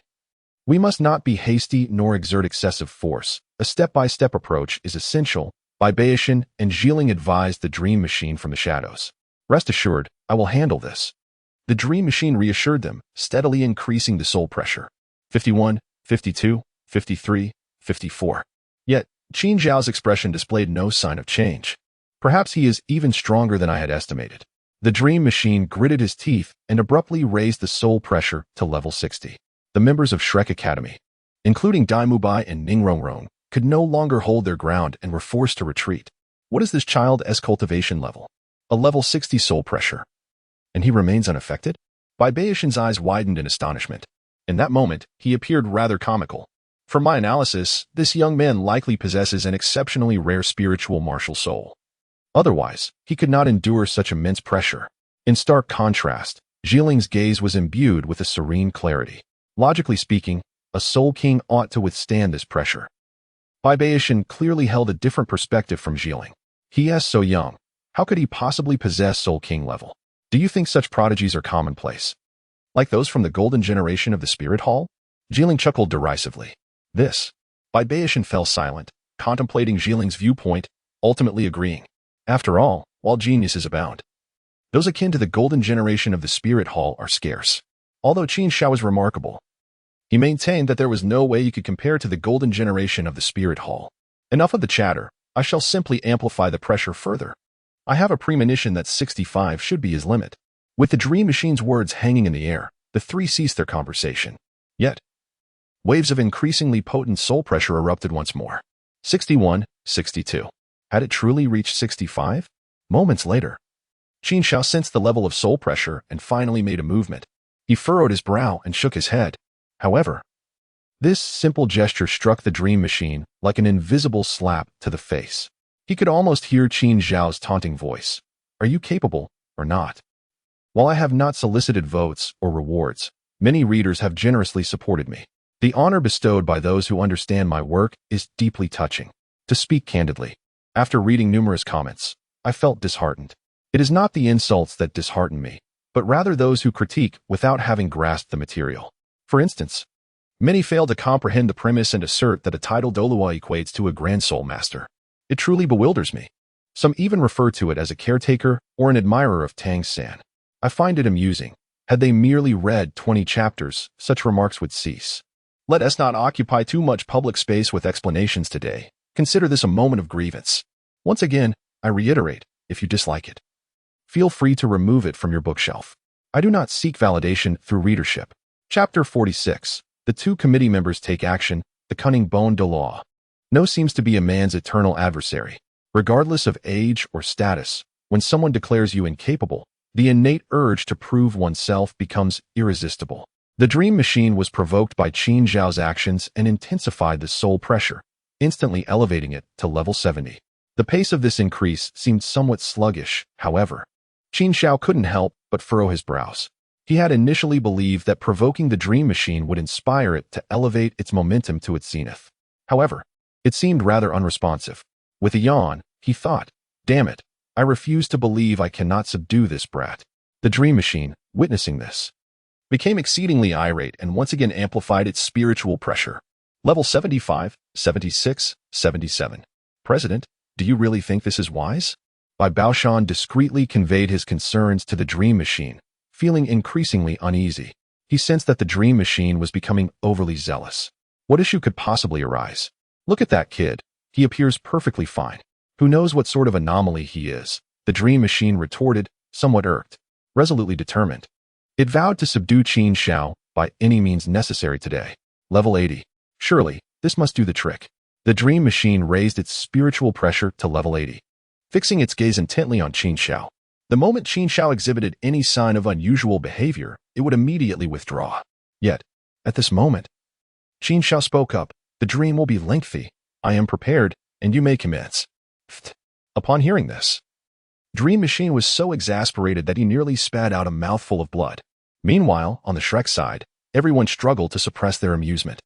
The words of the Thunder Emperor were indeed profoundly insulting, particularly affecting Zhao Wujie's countenance, which became somewhat unnatural as he recalled some less than pleasant memories. Back during his time at Shrek Academy, he too had regarded Qin Xiao as nothing more than an insignificant novice, only to end up being thoroughly humiliated. There was no remedy for this. It was not that they lacked intelligence, but rather that Qin Xiao was simply too young. Even if they racked their brains, they could never fathom that this teenager had already attained the level of a Title Douluo. His achievements were such that even Tang Hao, once hailed as the youngest Title Douluo in the Duel Continent, appeared as a mere jest before Qin Xiao, unworthy even to hold his shoes. 88 levels. What manner of monster is this lad, capable of withstanding the oppressive soul power of level 88? This was already the limit of the president's cultivation. At that moment, Dream Machine intensified the pressure, eliciting astonishment from Bai Baoshan and Jilin. President, could it be that he is? Bai Baoshan suddenly considered a possibility. However, his words were interrupted by Jilin. Are you suggesting this lad is a formidable warrior? One who can be compared with us? Do not jest. Even if he had trained since the womb, he could not reach this level. Then what do you propose? How do you explain this? I maintain my earlier opinion. This lad possesses a mental-type martial soul, and it is highly likely he has a head soul bone that significantly mitigates this soul power pressure. Jilin replied nonchalantly. This? Bai Baoshan frowned, feeling that Jilin's assertion was indeed grounded, most likely the truth. Yet, something still felt amiss. Do not stand there in a daze. Come join me, Dream Machine transmitted to the two. President, is it appropriate for us, as seasoned veterans, to join forces to test a junior? Bai Baoshan hesitated. Do you believe that it would be a disgrace for me, the esteemed president of the teaching committee, to be unable to handle a mere boy? Dream Machine retorted with annoyance. Perhaps you have a point. With that, Bai Baoshan joined Dream Machine in exerting pressure on Qin Xiao. Finally, someone had entered the fray. API call failed with status code 429. Error. Code. 429. Message. Resource has been exhausted, e.g. check quota. Status. Resource exhausted. Qin Xiao resolved to grant them a glimmer of hope this time. In the next moment, a strained expression appeared on his face. There is hope. Dream God Machine's eyes sparkled with excitement as he realized that Baoshan's involvement was proving effective. With a little more effort, this young man would soon reach his limit. He discreetly transmitted a message to Bai Baoshan, his voice betraying an unmistakable thrill. Indeed, Bai Baoshan responded heavily, amplifying the output of his soul power pressure. Level 50, 60, 70. Yet, he increasingly felt something was amiss. Why did this lad always seem on the verge of breaking? Meanwhile, at the Seven Treasure Glazed Tile School, Douluo felt a stirring in his heart and arrived before the sect's grand hall, where indeed, Sword Douluo descended slowly with Ning Fingxi. Sect Master, you have returned. I have missed you dearly, Douluo exclaimed, yet his eyes continually darted behind the two.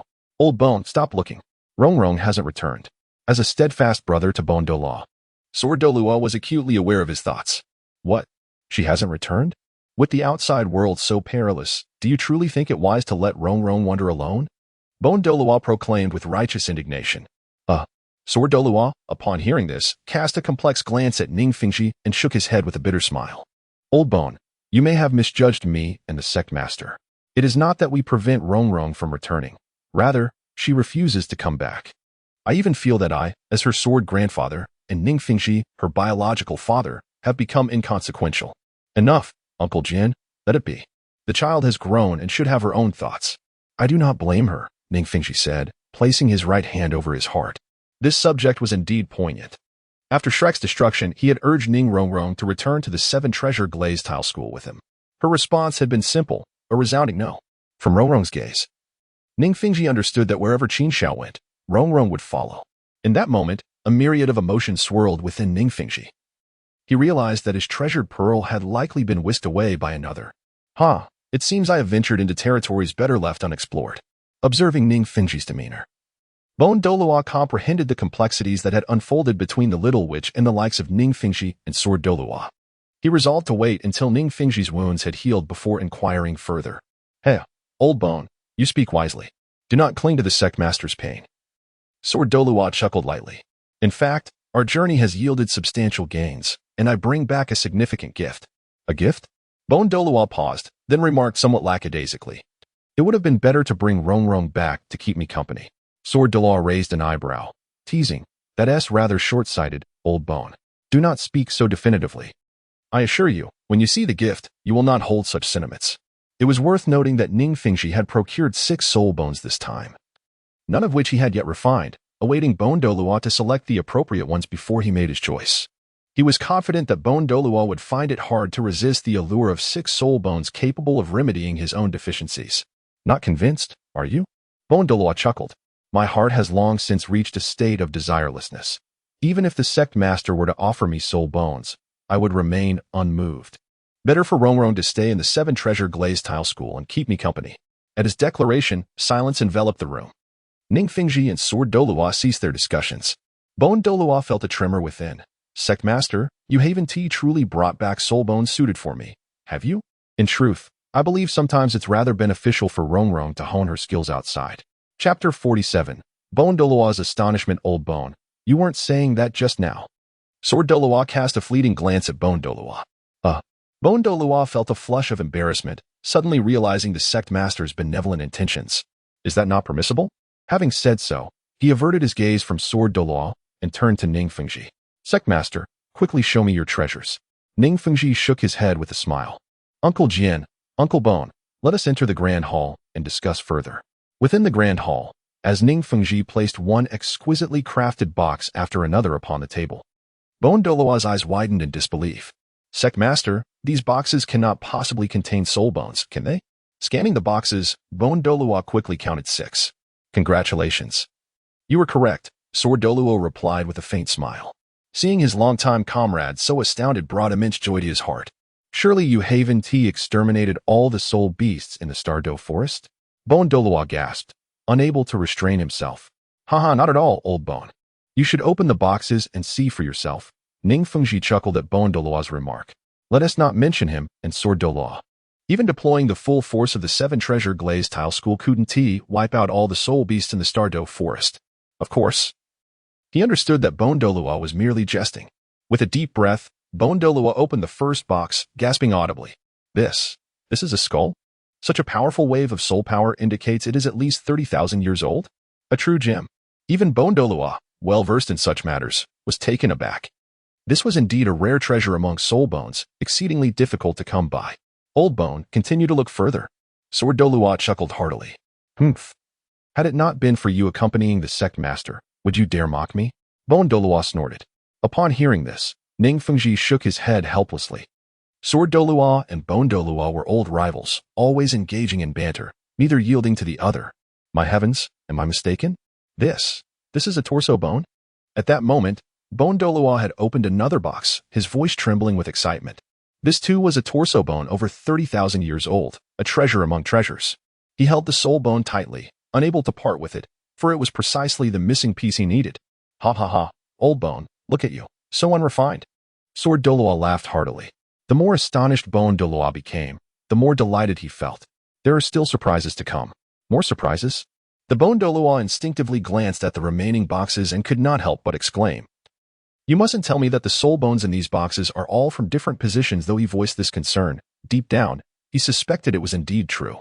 The Sword Douluo smiled silently, merely observing him. At that moment, the Bone Douluo opened each box one by one. Left arm bone, right arm bone, left leg bone. Right leg bone. What was even more astonishing was that the least ancient of these soul bones was over 30,000 years old. With even two pieces dating back approximately 50,000 years, it was indeed the case. The Bone Douluo repeated his earlier words. Truly it was so. He was left in a state of shock and numbness. Uncle Bone, choose the soul bones you require and begin the process of refinement. These soul bones possess remarkable age. And both Sword Uncle and I speculate that you may very well break through your current realm through this refinement. As for the path beyond level 96, that remains uncertain. At that moment, Ning Fengji's words reached the ears of the Bone Douluo. Conversely, the Bone Douluo tightly gripped the soul bones in his hands and inquired, Sect Master.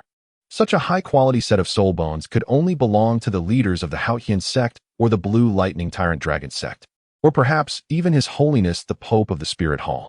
Wait, could it be that you killed these great figures and obtained them from their bodies? Ning Fengji. N. Sword Douluo. Of course not. Ning Fengji shook his head. We have not descended into such madness. Beside him, the Sword Douluo nodded in agreement.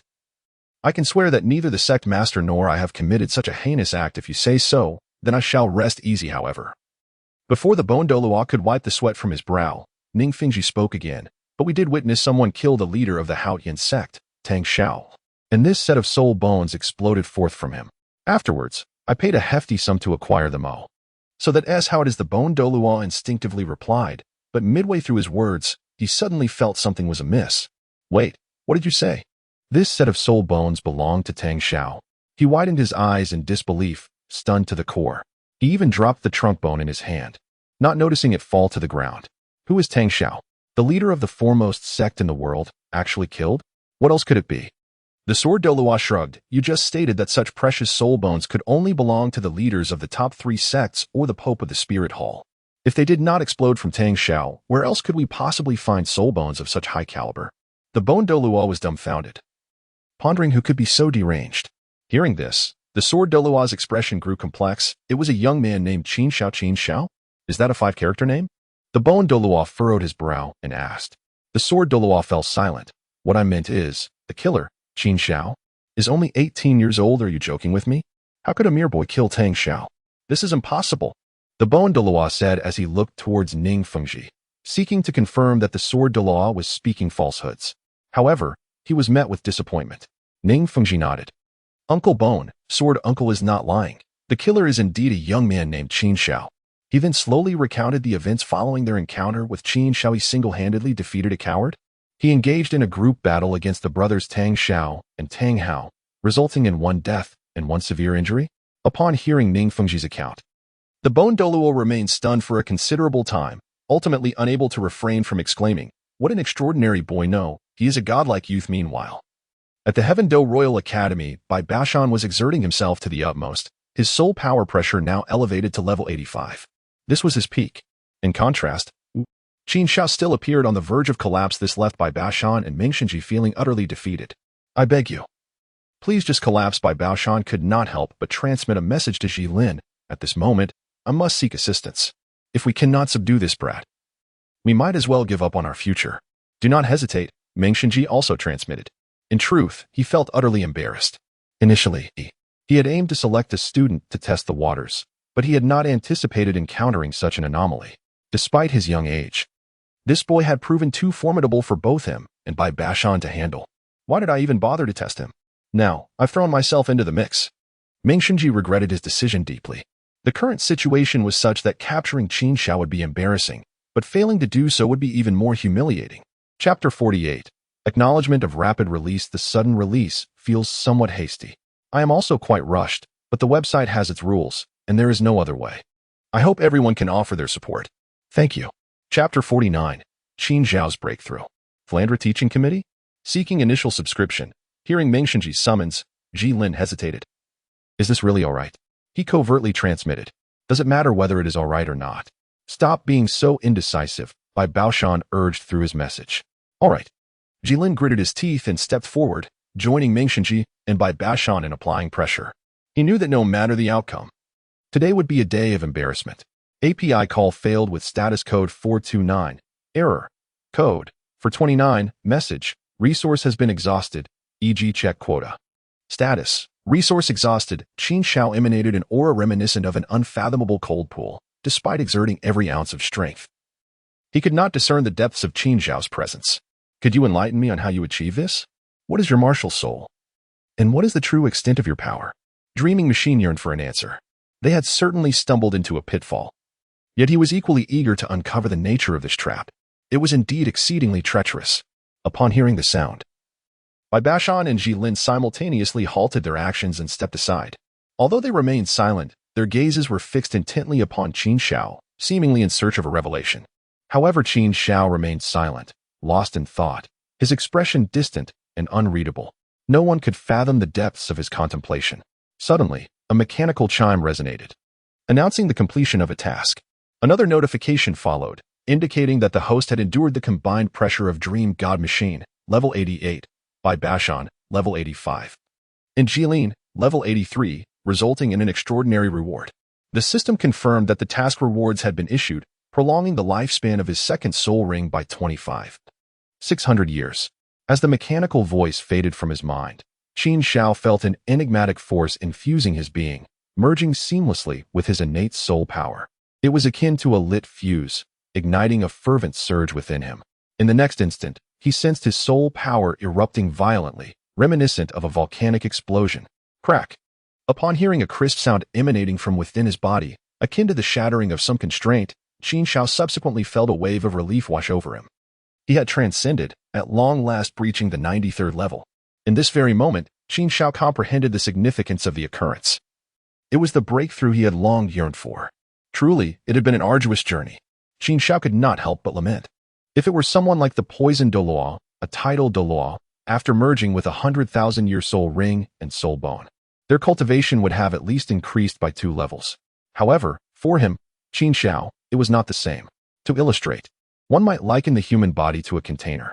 The average Title Douluo's body resembles a bucket, while Qin Xiao's body is akin to a large vat. In battle, his soul power far exceeds that of his peers, yet the difficulty of his breakthroughs is proportionately greater.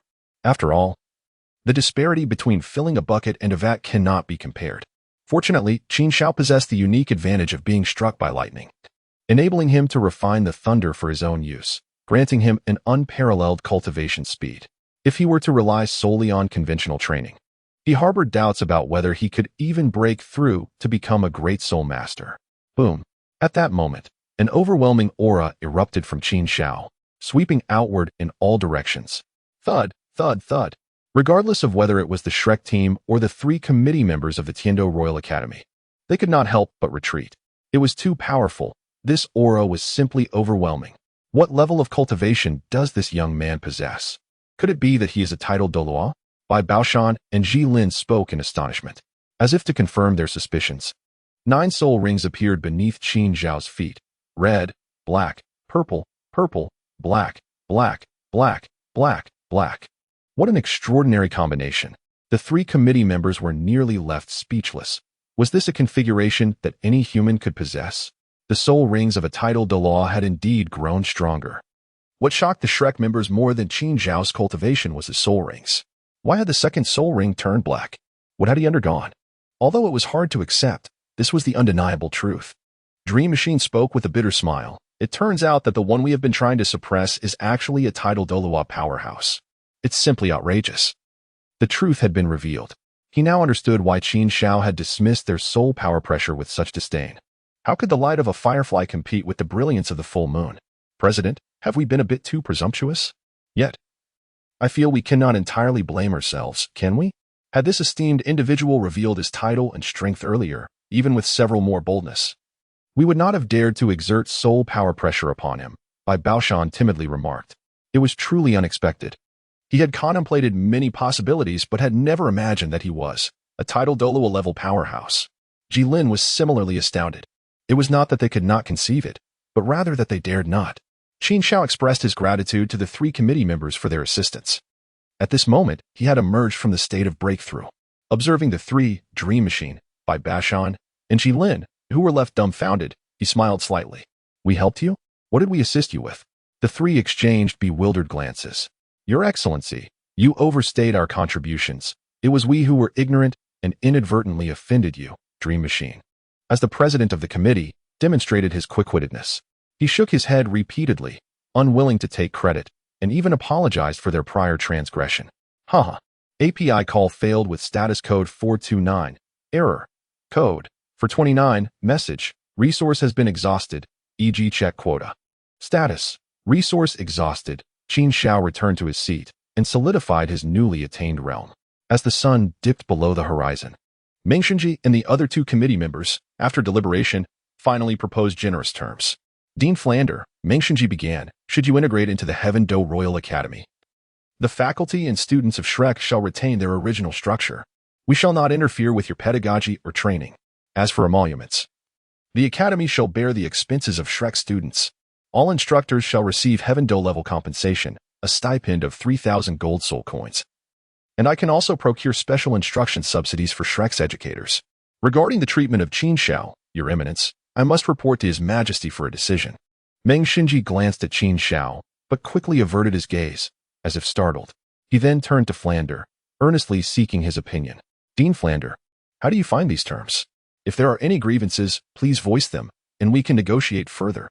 Furthermore, we invite you to join the Education Committee, becoming the 4th member of the Heaven Do Royal Academy.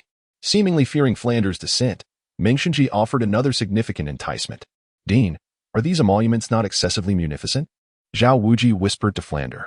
Subsequently, Li Yusong, Lu Qibin, and Xiao Xin also displayed expressions of satisfaction. Flander, however, subtly glanced at Qin Xiao, who remained impassive, seemingly lost in contemplation. Ordinarily, bestowing upon us the qualifications of Heaven Do level instructors would be considered standard, Flander mused. As for the additional special subsidies and the proffered committee position, they are all due to His Eminence's influence. Flander was keenly aware of this. So, what shall we do now? Zhao Wuji inquired, perplexed. Since His Eminence remains silent, it implies that we are to decide for ourselves. I choose to accept his offer. The terms presented by the Heaven Do Royal Academy exceeded expectations, leaving Flander with no tenable reason to decline. However, at that moment, a voice echoed from outside the Education Committee. President Meng, our Heaven Do Royal Academy is not a sanctuary, admitting just anyone. 3 individuals entered. The central figure was an elderly man, clad in resplendent attire. Though somewhat corpulent, he possessed a dignified countenance. However, his brow was furrowed, exuding an air of imposing authority. Even in the presence of Meng Xinji, Bai Baoshan, and Jilin, the 3 committee members, he maintained a condescending demeanor. Accompanying the man in opulent garments was a youth, whom Flander and Zhao Wuji immediately recognized as one of the individuals who had previously obstructed their path at the academy's entrance. However, the most captivating figure was the last of the 3, a gaunt old man in verdant robes. His emerald irises swept over the assembly, sending shivers down their spines, evoking the sensation of being targeted by a venomous serpent. Such formidable cultivation, Zhao Wuji mused. He must be at least a Soul Douluo level powerhouse. In reality, Meng Xinji and the others also felt a surge of apprehension. Could this formidable cultivator be the legendary Douluo known as Poison? Rumors circulated that such a figure served as a retainer within the prince's residence, the sole titled Douluo retainer of the Heaven Do Empire. It appears that today's proceedings may not progress smoothly, Meng Xinji thought, casting a glance at the still bruised Schwebing. A sense of foreboding washed over him. Your Highness. Meng Xinji began, You must have received information prior to your arrival and harbor some misconceptions regarding the Shrek Academy. They are not merely teachers and an academy devoid of ability. Teacher Qin is, in fact, a graduate of the Shrek Academy. Should they join our Heaven Do Royal Academy, they would undoubtedly augment the strength of our academy, and even the Empire. Of course, he omitted the detail that it was the Shrek ensemble that would bolster the Heaven Do Royal Academy, while it was Qin Xiao who would augment the Heaven Do Empire. This was, in fact, quite typical. Meng Xinji, Bai Baoshan, and Ji Lin, the three committee members, were all adherents of Crown Prince Shuqinghe. When such a new Title Douluo emerged within the empire, his first inclination was to report to the Crown Prince, allowing Shuqinghe to attempt to enlist him. Should the Crown Prince also possess the support of such a Title Douluo powerhouse, he would possess the strength to confront Prince Shuqing directly. Oh? Shuqing raised an eyebrow, surprised by Meng Xinji's effusive praise of the Shrek Academy. The more significance you ascribe to them, the less inclined I am to retain them. Otherwise, would we not be further augmenting the Crown Prince's strength? He resolved in his heart, it seems I have acted rashly. However, President Meng, I wish to state that to join my Heaven Do Royal Academy, one must not only possess strength but also exhibit impeccable character. Shuqing, as a prince, may possess a somewhat impetuous disposition, but he is not to be disciplined by just anyone. Shuqing's humiliation is an affront to the empire, and they must provide an explanation. Shuqing declared, his countenance darkening. An explanation? Meng Xinji was taken aback, never anticipating Shuqing's unreasonable behavior in clinging to the Shuqing incident. He was deliberately seeking to cause trouble. Esteemed colleagues, I apologize for the inconvenience. Prince Shuqing has been appointed by His Majesty to oversee certain affairs of the Heaven Do Royal Academy. I shall confer with him first. He intended to placate Flander and the others. However, rather than allaying concerns, his explanation provoked a greater backlash. What? This fellow is the head of the Heaven Do Royal Academy? Then we are doomed. Even if we stay, we will be constantly subjected to petty harassment. How much suffering would that entail? Zhao Wuji exclaimed, his booming voice resonating. He was forthright, unwilling to tolerate injustice, which had earned him numerous adversaries. In reality, not only Zhao Wuji but also Flander, Li Yusong, and the others wore somber expressions. Zhao Wuji's words were coarse, but his sentiment was accurate. None of them were naive. They could all discern that Prince Shuqing was deliberately targeting them. Insolence. Do you dare to defy the prince? Shuqing's expression contorted, his voice sharp as he retorted. Uncle, you see I was right. These people are nothing but uncultured commoners. I can hear what they are saying. I require no reminders, Shuqing replied, casting a displeased glance at Shuqing. Alas, his temperament pales in comparison to Shuqing's. I am disappointed, but I cannot reprimand Shuqing in front of so many people. Mr. Dugu, I implore you to act. He inclined his head slightly, addressing the green-robed elder beside him. A trivial matter. Dugubo nodded slightly, and the next moment he approached Prince Shuqing. His gaze swept over the crowd, and he quickly discerned the strength of the Shrek members. A few mature-looking teachers appeared to lack even the rank of Soul Douluo. As for the students, was it necessary for him to concern himself with their prowess? In the following moment, he summoned his soul power, and 9 soul rings materialized beneath his feet. A Title Douluo of unparalleled strength. Indeed, he was the Poison Douluo Dugubo. At this moment, Meng Xinji confirmed the revelation. A Title Douluo, Zhao Wujia, Flander, and others also focused intently, realizing the extraordinary nature of the elder in green, though they had not anticipated such exceptional prowess. Had they not recently encountered enough Title Douluos, their current demeanor would have been even more disconcerted. Enough. Suddenly, a rather abrupt voice resonated throughout the gathering, shattering the tense atmosphere. Qin Xiao rose to his feet and advanced step by step. Initially, he hoped to witness a shift in the unfolding events. Yet it became evident that they were inexorably heading down the same old path. Who are you? Have you spoken enough? Is that sufficient? Shuqing exclaimed with great dissatisfaction. For he had yet to see those who had tormented him previously kneeling in supplication. How could he possibly be content? Do you even have a say in this matter? Qin Xiao cast a cold glance at the avalanche, his eyes sparkling with electric intensity. An invisible force struck the avalanche with tremendous impact. A scream escaped the avalanche as it was violently propelled backward. Even Shuqing could hear the ominous cracking of bones emanating from the avalanche's body. What was happening? Shuqing stood frozen in bewilderment, turning towards Dugubo. Sir Dugu, why do you not intervene? In response, Dugubo wore a look of confusion and innocence, saying, Your Highness, you misunderstand me. I attempted to intervene, but I could not succeed. He then redirected his gaze towards Qin Xiao, pondering who this extraordinary youth could be. Thus, the day unfolded, with promises of further developments to come. Thank you all for your support. Chapter 51. The Humiliated and Burdened Avalanche Prince. How could this be? A Title Douluo unable to fend off the attacks of this young man? Upon hearing Dugubo's words, the heart of Prince Xuexing was tumultuous with disbelief. What kind of power must this youth possess? Yet, in the next moment, he found his answer, for Qin Xiao was not concealing his strength. 1, 2, 3. Prince Xuexing instinctively extended his hand to count the soul rings. The result left him astonished. 9 rings. He was indeed a Title Douluo. His voice rose several octaves, and the configuration of his soul rings. At this juncture, Prince Xuexing found himself at a loss for words. Dugubo, however, quietly added, quite terrifying. Isn't it? Although he was addressing Prince Xuexing, his gaze remained fixed on Qin Xiao. From this young man, he sensed an overwhelming pressure. 100,000-year soul ring. Truly unreasonable. This individual's strength must surpass my own. Dugubo's heart surged with trepidation, bracing himself for the impending confrontation. The reputation of the poisoned Douluo was indeed formidable when witnessed firsthand. API call failed with status code 429. Error. Code. For 29. Message. Resource has been exhausted. E.G. Check quota. Status. Resource exhausted. Qin Xiao smiled. I have come here solely to await your arrival. Await me? Poisoned Douluo was taken aback. Utterly unprepared for such a response from Qin Xiao. Let us go outside to discuss. As Qin Xiao spoke, he retracted the soul ring and walked towards the exit of the education committee.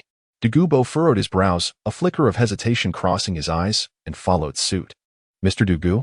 Prince Xuexing called softly, his gaze towards Dugubo filled with reluctance, as if pleading, please do not leave. I cannot bear this alone.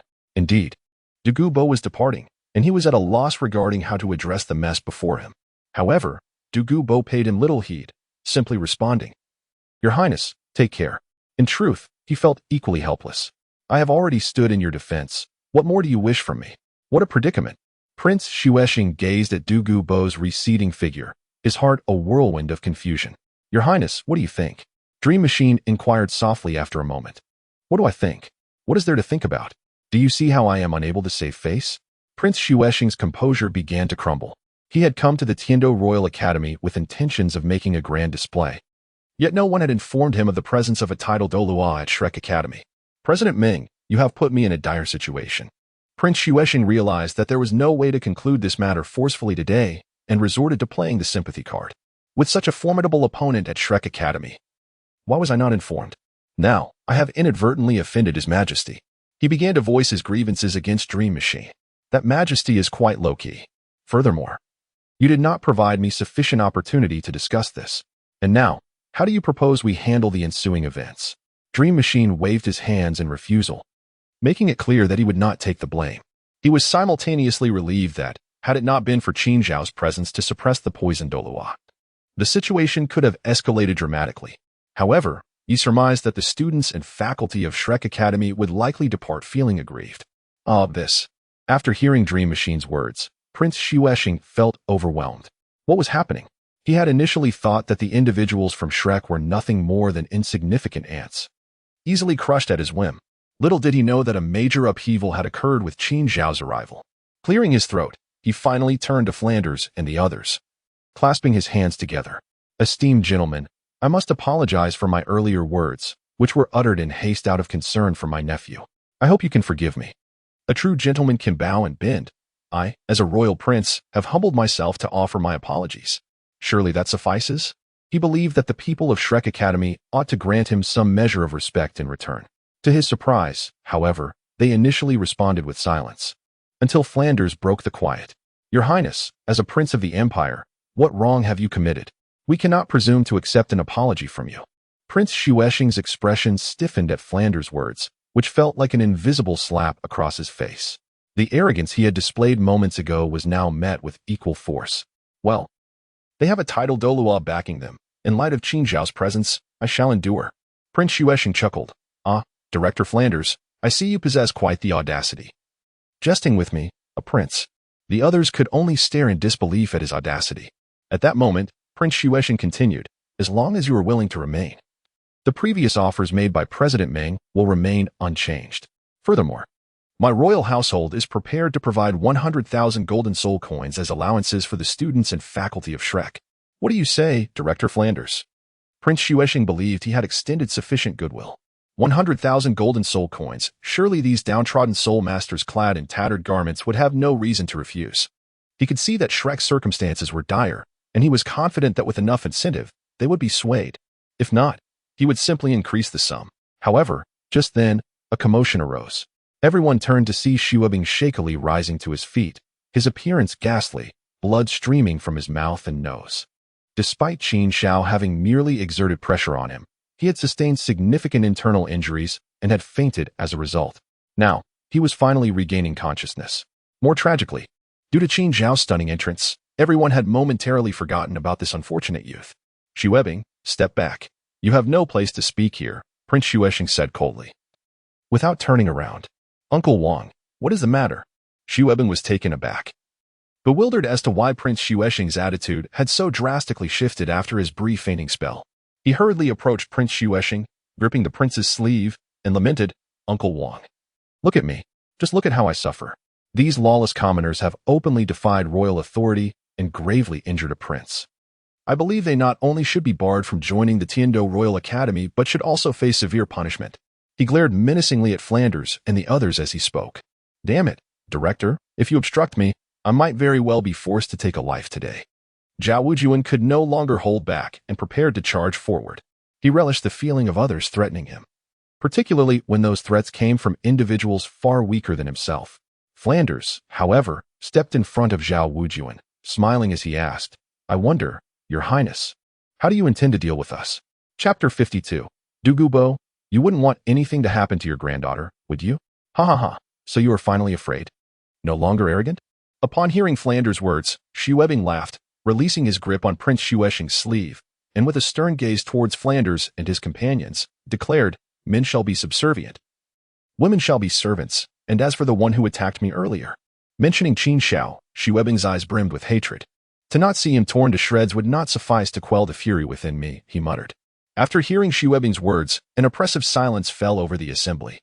Was this ignorance giving rise to fearlessness? They were also curious about the steps involved in executing a Title Douluo in such a brutal manner. Hiss. How do you speak so boldly, threatening a Title Douluo? If you are so formidable, why not ascend to the heavens yourself? Not even your father would dare to utter such words. Prince Xuexing was enraged, unable to contain himself any longer. He lifted his foot and delivered a fierce kick towards Xuexing, who felt as though he had been swept away, flying out of the Education Committee. Ensure he is kept under watch. After a moment of contemplation, Prince Xuexing felt it prudent to add, shouting to the guards outside, seal his mouth as well. From this moment forth, I do not wish to hear a single word from him. Yes, outside the Education Committee, the guards awaiting Prince Xuexing responded in hushed tones. Uncle Wang, what is the reason for this? Suddenly, the anguished cries of Xuebao could be heard, but soon his voice was silenced. A futile and incompetent individual. Prince Xuexing deemed Xuebao utterly useless. Once a tool for his extravagance, he now surpassed even the most debauched of aristocrats. Immediately, he cast an apologetic glance towards Flanders, the dean. Your Highness, we have deliberated carefully. We are merely rustic villagers, unsuited for the grand stage. A pastoral life is what truly befits us, Flanders remarked, bowing slightly to Dream God Machine and the 3 members of the Education Committee. Thank you for your warm hospitality. Farewell. With that, he departed without a backward glance, followed closely by Zhao Wujia and the others. The Heavendo Royal Academy was vast, and Qin Xiao easily found a secluded spot. Dugu Bo soon followed. Your Excellency, with no one around, you may speak freely. Dugu Bo furrowed his brow, genuinely curious about Qin Xiao's intentions. He had begun to suspect that Qin Xiao had come prepared. To be candid, I wish to propose a transaction with you. Qin Xiao did not beat around the bush and addressed Dugu Bo directly. Although he was not a paragon of virtue, he possessed a fundamental moral compass and would never stoop to acts of robbery or theft.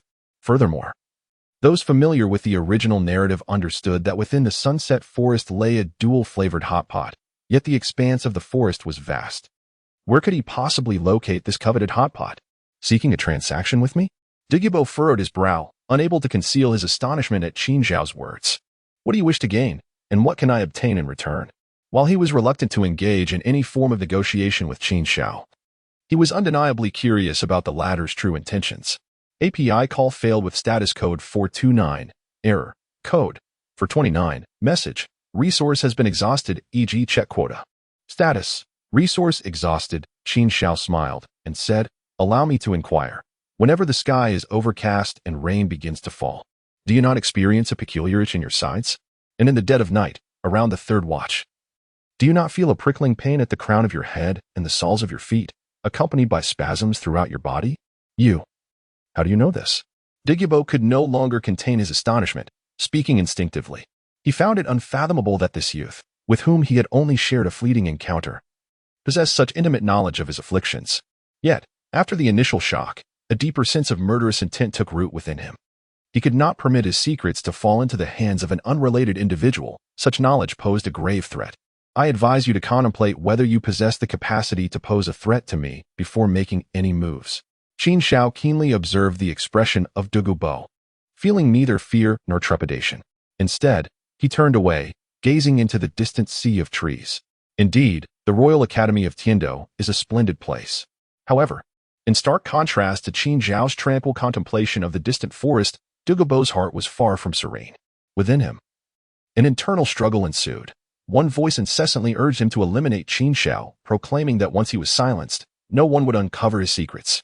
Yet another voice cautioned against impulsiveness, reminding him that he could not possibly be a match for his opponent. And what if Qin Xiao's words held truth? Moreover, even if he were to act, he could not prevail against him. But could Qin Xiao truly be trusted? Douluo found himself engulfed in uncertainty. "Time is of the essence for me, Douluo. Your window for contemplation is rapidly closing." API call failed with status code 429. Error. Code. For 129. Message. Resource has been exhausted, e.g. check quota. Status. Resource exhausted. Qin Xiao felt it was time to strike a heavy blow to Douluo. "Douluo, you wouldn't want anything to happen to your granddaughter, would you?" Yen. At once, Douluo was engulfed in a haze of confusion. Instinctively, the enchanting visage of Douluo, with her charming smile, surfaced in his mind. Indeed, Yin is still so young. There are many days ahead. I must not allow her to tread the same path I have. The most tender part of Douluo's heart was stirred, and he found himself less resistant to Qin Xiao. If you can cure me, what must I give in return?" Douluo inquired softly. "Douluo, congratulations on making a wise choice." Qin Xiao slowly turned around, stating plainly, "I have heard you possess a secluded estate filled with rare and precious herbs." "How could you possibly know that?" Douluo exclaimed, his face paling in shock. "Are you implying that you wish to acquire the herbs from my estate?" It was well understood that those herbs were his lifeblood. The mere thought of relinquishing them to Qin Xiao made his heart ache with an unbearable intensity. "Haha. You have misunderstood me." Upon hearing Douluo's words, Qin Xiao chuckled and shook his head. "Phew, that is a relief," Douluo thought to himself, secretly exhaling a sigh of relief. Yet, his moment of relief was fleeting, lasting no more than 2 seconds. Qin Xiao's next words nearly left him in astonishment. "To be candid, I find your abode rather appealing." Douluo was bewildered, pondering what he had just heard. "You actually desire my residence? Is that not tantamount to seeking my demise?" Douluo reflected. "Surely you do not wish for any harm to befall your granddaughter, do you? There is one more chapter, but it will come quite late. Everyone may retire early and read it tomorrow." Chapter 53, Madness of Tang Hao, Chapter 3. The mountain winds blew gently, sending a chill through Douluo's heart. After a prolonged silence, he spoke in a raspy voice. "Very well, I concede. I always knew you would make a prudent choice." API call failed with status code 429. Error. Code. For 29. Message. Resource has been exhausted, e.g. check quota. Status. Resource exhausted. Qin Xiao remarked. "Very well, you may choose what you need to take with you, or alternatively, cultivate it within my abode." "Really?" Douluo exclaimed with delight. "Of course it's true," Qin Xiao affirmed with a nod. "As long as you are willing to pay, these matters are not an issue." Upon hearing Qin Xiao's words, Douluo nearly spat out a mouthful of blood. This young man, it seemed, had no intention of engaging in any cooperative endeavors. Here lies the Beast Academy, where, although there are no Title Douluo level powerhouses, the principal and vice principal, a renowned couple known as the world-defying Dragon and Serpent, are celebrated figures on the Douluo Continent. Together, their strength can rival that of Title Douluo, which has granted Beast Academy a modest reputation in the realm. "Old man, how goes the soul bone refinement?" In the principal's office, the serpent lady inquired with concern. "With my soul power assisting, today's fusion should be nearly complete." I have placed her in a hidden location outside the academy. Any who harbor ill intentions will find their efforts in vain, Dragon Lord responded. The sooner, the better, the Serpent Lady sighed with a complex expression. It is my fault for not keeping a closer watch on Iran. Before she fully grasped the external soul bone, I allowed her to spar with students from other academies, inadvertently exposing the soul bone. Although the news has been contained, some students have leaked it. Dear, do not blame yourself. You only wished for Iran's progress, hoping to expedite her fusion through practice, did you not? Dragon Lord comforted. Moreover, our Beast Academy is not a small institution. With hundreds of students and faculty combined, it is impossible for everyone to keep silent. Besides, who among them would dare to challenge us for a soul bone? Do not be too anxious. Once Iran fully fuses with the soul bone today, she will be safe. After all, external soul bones do not fall off even upon death, he added. Indeed, I believe it will be fine, the Serpent Lady replied, reaching out to grasp Dragon Lord's hand. However, at that moment, Dragon Lord's expression suddenly darkened. Old man, what is the matter? The Serpent Lady asked, her heart tightening. Someone is truly approaching, Dragon Lord said in a low voice. Beast Academy is not a place you can breach at will. Meanwhile, outside the academy gates, two students confronted a mysterious figure cloaked in black. Even the holy knights guarding Spirit City would not dare to speak, Tang Hao scoffed. His voice raspy, yet laced with disdain. He had come seeking Meng Yiran's soul bone, knowing full well that peaceful means would yield no results. Thus he acted without restraint. With a kick, he sent one student flying, then seized the other by the throat, lifting him effortlessly. Speak, where's Meng Yiran? He demanded. Yiran, Senior Yiran. I haven't seen her in the academy for several days, the young student replied, panic etched across his face as he struggled. Yet, it was a futile effort. An ordinary soul master stood no chance against Tang Hao. A Title Douluo level powerhouse would dare to act so shamelessly against a mere soul master. My, how enlightening, an elder voice remarked mockingly from a distance. Turning to the source, Tang Hao saw two aged figures approaching. Dragon Lord, Serpent Lady? Tang Hao rasped. Do you know me? We do not, Dragon Lord replied, shaking his head. Given that Tang Hao was cloaked, it was impossible for him to be recognized. Yet, who does not know that Beast Academy was founded by us? Serpent Lady added coldly. Who among the Title Douluo would dare to cause a ruckus here? Oh, I see I have been remiss, Tang Hao said, casually tossing aside the student he was holding. I am here for one purpose, Meng Yiran. His gaze fixated on Dragon Lord and Serpent Lady, emanating an intimidating aura. Very strong, stronger than most Title Douluo, both Dragon Lord and Serpent Lady thought, their expressions shifting. Tang Hao spoke once more, his voice deep and resolute. I shall say it again. I only want Meng Yiran. Sir, you are too late. Yiran has already fused with the soul bone. Even if she were to appear, you would be unable to take it from her, Serpent Lady stated. Unable to contain her anxiety in light of Tang Hao's display of power. Haha, do you take me for a child? If she has truly fused with the external soul bone, why has she not come to see me? Be wise and hand over Meng Yiran, or I shall show no mercy, Tang Hao threatened. Have you considered the ramifications of going to war with Beast Academy for the sake of an external soul bone? Dragon Lord challenged. In my eyes, the value of an external soul bone exceeds that of a 10,000-year soul bone. Do you think it not worth it to engage in battle with your insignificant academy? Tang Hao replied indifferently. His words were not mere bluster. His soul bone was already at full capacity, and even a 10,000-year soul bone would be of no use to him. However, external soul bones were different. They did not occupy his current soul bone slots. It seemed that today would not end peacefully. Prepare the martial soul fusion technique, dear, Dragon Lord instructed. You will not shed tears until you see the coffin. Tang Hao shook his head slightly, and in an instant, the Haotian hammer materialized in his hand. This is... Dragon Lord and Serpent Lady's pupils constricted as they recognized the name. Indeed, my martial soul is the Haotian hammer, Tang Hao declared solemnly, revealing his identity. Haha. A Title Douluo from the Haotian sect has resorted to such murderous deeds. Do you not fear the scorn of the world? Dragon Lord chuckled. Of course I fear it. The Haotian sect cannot afford such disgrace, Tang Hao surprisingly conceded, nodding.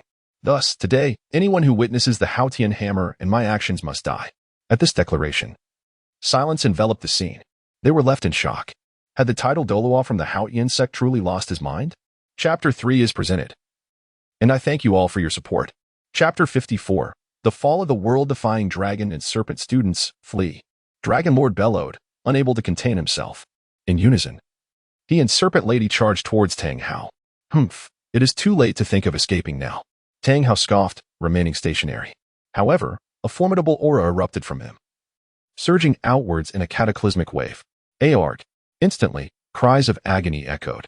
On the plaza, over a dozen students, unable to withstand the pressure of Tang Hao's spirit power, collapsed. Blood seeped from their orifices, their fates uncertain. In that moment, only the Dragon Duke and Serpent Woman remained standing on the plaza. You fiend, to attack these children. The Dragon Duke's eyes blazed with fury as he slammed his dragon-headed staff downwards. Children? Once they witnessed the manifestation of my spirit, they became enemies in my eyes. Tang Hao dismissed him with a disdainful snort.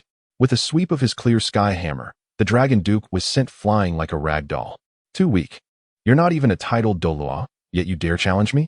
Fortunately, the Serpent Woman swiftly caught him. Do you have no dignity or principles as a Title Douluo? She rebuked sharply. Dignity? Principles? Tang Hao mused. He had discarded such things when he fled like a stray dog.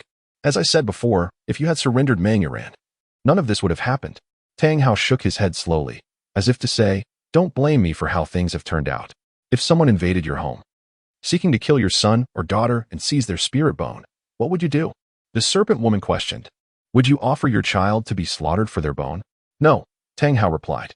No one dares to cause trouble for the Clear Sky School. Ha ha, so domineering. The Clear Sky School, the Serpent Woman scoffed. Then I curse your descendants to one day be murdered and have their spirit bones taken. Tang Hao's expression hardened. I intended to let you live a little longer, but now, die. He leaped into the air, his clear sky hammer descending upon the Serpent Woman like a meteor. Old woman, spirit fusion skill.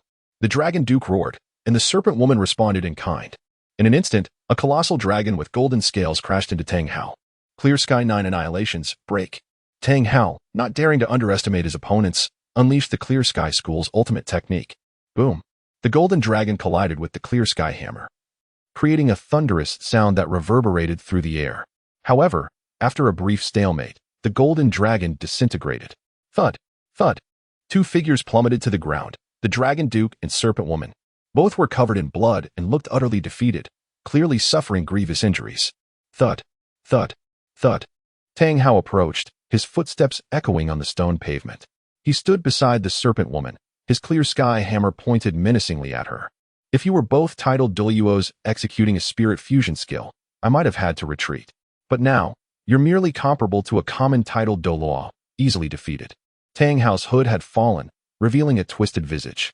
You're Tang Hao? You're the Clear Sky Douluo, Tang Hao. Despite the years and Tang Hao's disfigured appearance, the Dragon Duke recognized him. His voice trembled with disbelief. Tang Hao ignored the Dragon Duke's astonishment and coldly addressed the Serpent Woman. Where is Ma Hongjun? Tell me. Or die. Wouldn't I die either way? The Serpent Woman suddenly laughed. If you tell me, I'll grant you a swift death. If you don't, I'll make your life a living hell. Tang Hao responded icily. Ha ha, my fate is mine to control, not yours. The Serpent Woman cackled. Suddenly, she gazed at the Dragon Duke, her eyes filled with both longing and resolve. Old man, I'll be taking my leave first. In the next life, remember to find me sooner. Don't leave me alone for too long. You know I fear solitude. You. Tang Hao sensed impending doom, but before he could react, a series of sharp cracks emanated from the Serpent Woman's body. She had shattered her own meridians with her spirit power. Then, her head lolled to the side, and she collapsed, lifeless, to the ground. Yet, her eyes remained fixed on the Dragon Duke in the distance, unable to close, filled with lingering affection. Old woman. Witnessing the Serpent Woman's demise, the Dragon Duke's heart twisted in agony, overwhelmed with despair and grief. Why? Tang Hao sighed softly. If you had simply handed over Ma Hongjun, none of this would have happened. Tang Hao's meaning was clear. They had brought this upon themselves. Tang Hao, even if every member of our myriad beast academy perishes, you will never obtain the external spirit bone. Iran will avenge us one day. Blood streamed from the Dragon Duke's eyes. One could only imagine the depths of his despair. Simultaneously, an aura far surpassing his previous power erupted from the Dragon Duke. Tang Hao even noticed cracks forming on the Dragon Duke's skin, like those on porcelain. Self-detonation. Tang Hao's pupils constricted, realizing the danger. But it was too late. Boom. An immensely powerful surge of spirit power exploded, sending Tang Hao flying. Smoke and dust billowed across the scene. What happened? Such a strong spirit power fluctuation. The students of the Myriad Beast Academy were stunned. rushing to the scene and peering into the center of the training ground. After a long moment, they made out a disheveled figure emerging, staggering slightly. A massive black hammer dragged along the ground. Run! He killed the vice-chancellor and many students. Someone still in the smoke noticed the lifeless serpent woman and the fallen students, crying out in terror. Run? Now that you've seen me, none of you will escape. Tang Hao's bloodshot eyes scanned the faces filled with panic and terror, and he licked his lips with anticipation. Kill. He charged into the crowd like a tiger among sheep, initiating a bloody massacre. Qin Xiao. My villa is just ahead. Stay close. This place is filled with poisonous mists and mazes. Even Title Douluos would find it troublesome. Poison Douluo reminded Qin Xiao, who was following behind. Qin Xiao smiled. Dugubo, you're mistaken. This isn't your villa, it's mine. Dugubo frowned, perplexed. However, Qin Xiao had already passed him and entered the poisonous array. Crackle. Lightning crackled around Qin Xiao, and the poison dissipated before it could touch him. That works? Dugubo was astonished. The power of thunder is mighty and righteous, the bane of all things venomous and sinister. Qin Xiao turned to Dugubo with a smile and said, That's enough. You may return after bringing me here. Tomorrow at noon, simply bring your granddaughter along, and I shall antidote your affliction. Are you truly allowing me to depart? Dugubo furrowed his brow in disbelief. Is it quite unusual for you? Qin Xiao inquired. Dugubo's gaze flickered momentarily before he nodded in acknowledgement. Qin Xiao smiled, indicating that it was of no concern. One would gradually grow accustomed to it. Upon finishing his words, Qin Xiao turned and waved dismissively at Dugubo, then stepped into the poison array. As Qin Xiao's figure vanished from sight, Dugubo felt a wave of discomfort wash over him. He spat fiercely, cursing under his breath. What in the world is this? It felt akin to the torment of sending one's beloved to share a chamber with another. Chapter 55, Dreaming of the Divine Machine. I suspect His Royal Highness is a spy. API call failed with status code 429. Error. Code 429. Message. Resource has been exhausted, e.g. check quota. Status. Resource exhausted. Qin Xiao had arrived beside the Eye of Ice and Fire, surrounded by a plethora of spiritual herbs such as vermilion sand and cordyceps. However, his gaze did not linger on these precious herbs for even a moment. He had finally located his first objective. It was a celestial herb growing by the edge of a fiery spring, resembling a large cabbage, with flames dancing delicately around it. Qin Xiao's eyes sparkled with realization. He recalled that this particular celestial herb, when combined with another herb known for its extraordinary cold properties, the octagonal xianbing grass, could be utilized in the ice and fire duality to achieve an immunity to both elements. He was straightforward in his intent and wished to experiment. With a jade knife that he had prepared in advance, he carefully severed the fiery apricot blossom. He then approached the icy spring, where he harvested a striking white flower adorned with 8 petals, which was precisely the other celestial herb he sought, the octagonal xianbing grass. However, upon holding the octagonal xianbing grass, Qin Xiao found himself perplexed. According to the original text, this flower possessed an extraordinarily frigid essence, and even a Title Douluo would be afflicted by its chilling poison upon mere contact. Why, then, did he feel a refreshing coolness that was rather pleasant? Qin Xiao pondered. Could it be that my resistance to ice attributes has reached a level where I am impervious to the chill of poison? However, he soon sensed something amiss. Instinctively, he glanced at his other hand. After all, he had not detected the legendary fire poison on the blazing fire apricot either. Could it be that my resistance to fire attributes is also remarkably high? In truth, Qin Xiao is not entirely convinced by the notion of immunity, after all. Is there such a thing as absolute immunity? It is merely a matter of temperatures not being sufficiently extreme. There was no time for hesitation. The efficacy of the immortal herb would diminish after 10 breaths. Qin Xiao clutched 2 stalks of celestial grass and began to savor them with great delight. Indeed, the texture and flavor of this delicacy were truly exquisite. It melted effortlessly upon his tongue, releasing a fragrant aroma. However, once he finished consuming the 2 stalks, Qin Xiao found himself yearning for more. Yet, in the next moment, his expression shifted slightly. He could sense a surge of power erupting from within him. It was formidable. The potency of the herb had unleashed its effects. API call failed with status code 429. Error. Code 429. Message. Resource has been exhausted, e.g. check quota. Status. Resource exhausted. Qin Xiao sensed an unusual presence. In an instant, he entered a state of introspection. He beheld a humanoid apparition emerging from the depths of his Dantian's energy sea. Qin Xiao was taken aback. Was this not his martial soul? He also observed that two streams of energy, one red and one blue, were being absorbed by a humanoid phantom. To his astonishment, it turned out that he had intercepted the powers of the fiery apricot blossom and the octagonal profound ice grass. Qin Xiao was astonished. Could it be that my Thunder Emperor martial soul is growing in such a manner? At that moment, the red and blue energy bodies were completely absorbed by the humanoid figure. Simultaneously, a sensation arose within Qin Xiao's heart, one that conveyed he was still unsated. Remarkably, it is said that the energy from celestial herbs is immense. Even a Title Douluo would struggle to withstand in excess. Yet, you have ingested two types of celestial herbs in one go and remained dissatisfied? Qin Xiao perceived his martial soul as a considerable consumer of resources. Nonetheless, despite his grumbling, a sense of joy blossomed within him. The more celestial herbs he absorbed, the greater his potential proved to be. He firmly believed that every effort would eventually yield rewards, especially when invested in oneself. Without hesitation, he commenced the harvest of various celestial herbs: the coxcomb phoenix sunflower, the marvelous mushroom of heavenly chrysanthemum, the crystal blood dragon ginseng, and the autumn water gaze dew. Regardless of what Qin Xiao consumed, his humanoid martial soul accepted everything without exception, eagerly absorbing each offering. No matter the properties of the celestial herbs, they seemed to transform into pure energy before him, replenishing his own needs. I refuse to believe that you can consume the remaining celestial herbs as well. API call failed with status code 429. Error. Code 429. Message. Resource has been exhausted, e.g. check quota.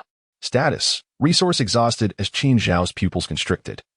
An involuntary exclamation echoed in his heart. This is a treasure technique. In the next moment, Qin Xiao experienced a moment of disorientation. As if witnessing an ancient world. There, ethereal and terrifying, loomed the shadow of the nine heavens, exuding an awe-inspiring aura. Boom. In the following instant, the nine heavens intertwined, unleashing a bolt of lightning akin to celestial radiance. In the distance, the stars faded into oblivion.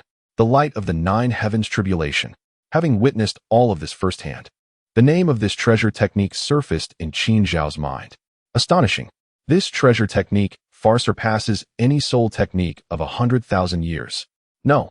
In the face of the nine heavens tribulation light, what does 100,000 years of soul technique even amount to? At this moment, Qin Xiao felt that the soul skill acquired through the expenditure of a vast amount of celestial herbs was indeed worthwhile, although his cultivation had not improved.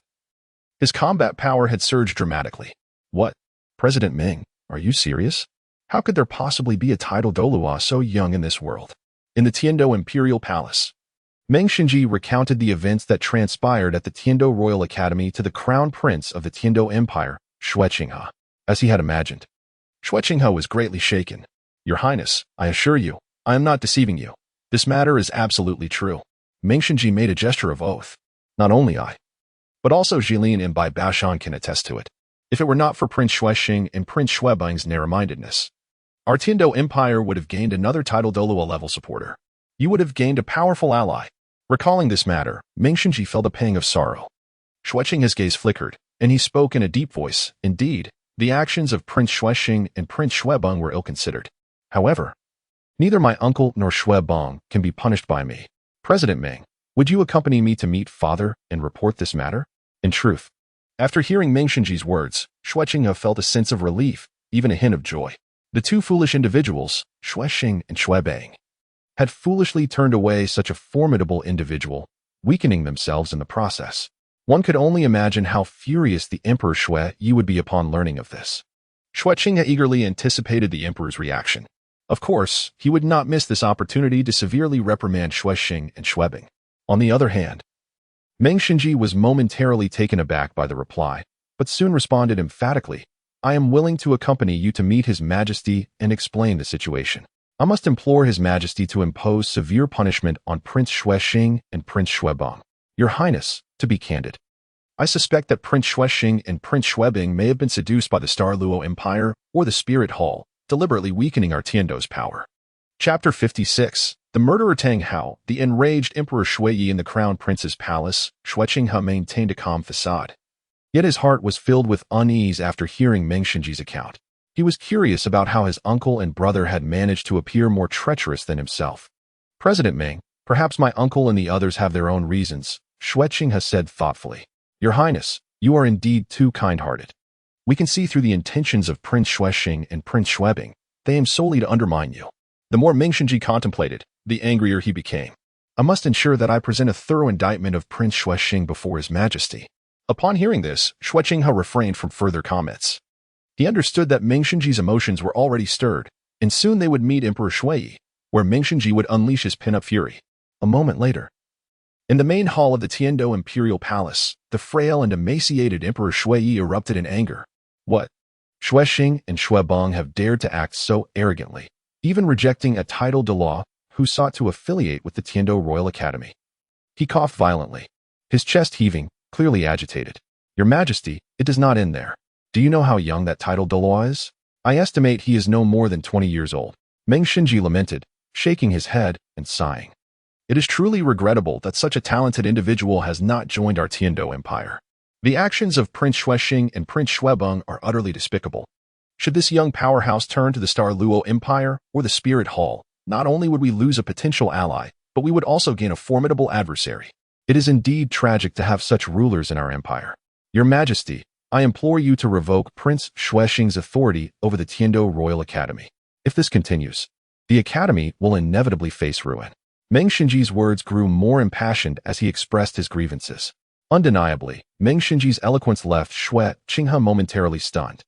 He had not anticipated that Meng Shenji's words would so thoroughly diminish Xuexing and Xuebong without any embellishment from him. Enough. Emperor Shui interjected sharply. He then commanded from the hall, summon Prince Xuebong and Prince Xuexing. I demand to confront them directly about their intentions. Meanwhile, outside the Beast Academy, Meng Yiran, clad in a white dress, stood in shock. The Beast Academy, nestled among the mountains, though not as grand as the Tiando Royal Academy, exuded an air of dignity. However, what lay before Meng Yiran now could only be described as ruins. No! She cried out desperately, running frantically into the academy. Upon reaching the remnants, she felt as if struck by lightning. Grandmother!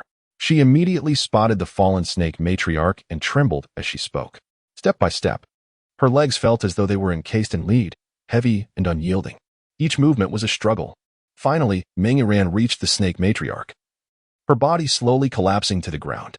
Though the snake matriarch had long since passed, her eyes remained open, filled with despair and reluctance. Woa, grandmother. What has happened? Can you tell me?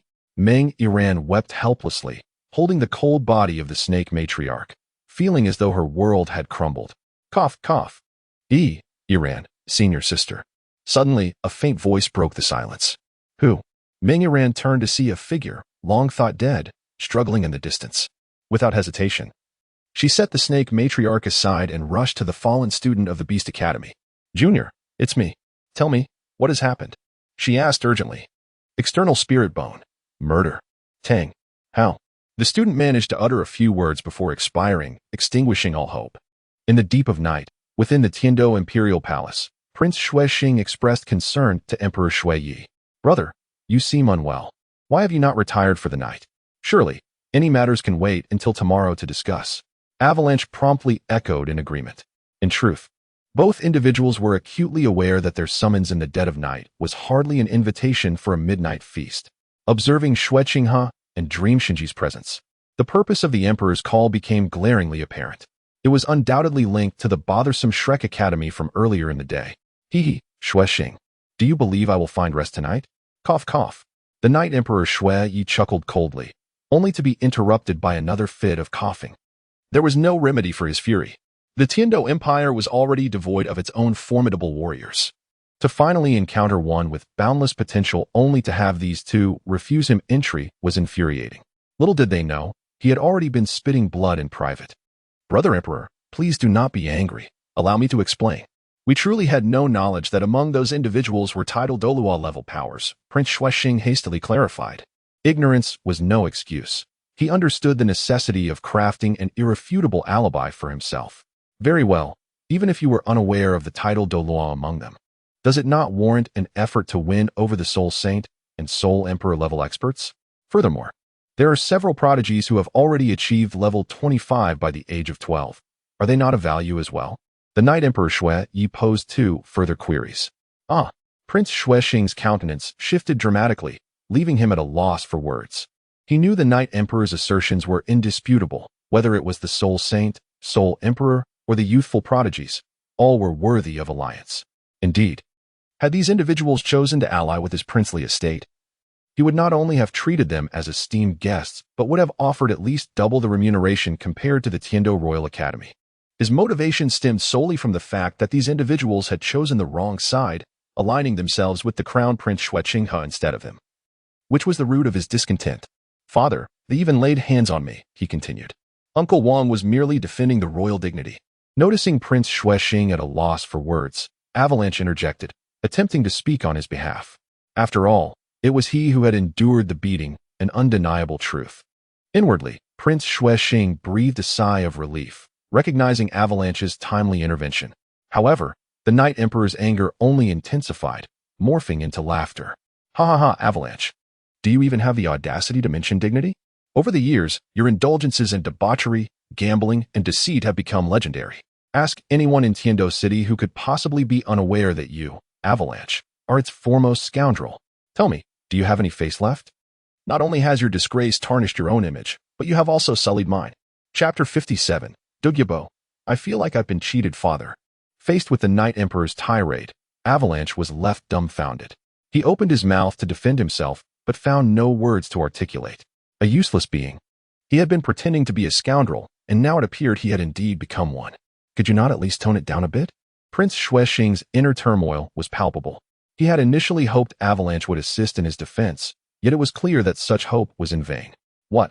Have you nothing to say? The Night Emperor's voice dripped with disdain. Instantly, Avalanche lowered his head in shame, unable to meet the Emperor's frigid gaze. At that moment, to claim he felt no regret would be a lie. Had he known that among Shrek's ranks lay a Title Douluo, he would never have approached them so recklessly. Brother Emperor, I too recognize my errors. I beseech you to grant me a chance for redemption. Prince Qing fell to his knees before the Night Emperor. Qinghe, dream. Do you know the whereabouts of the Shrek individuals? The Night Emperor suddenly inquired. Qinghe turned to Dream Shinji, who promptly replied, Your Majesty, after their departure.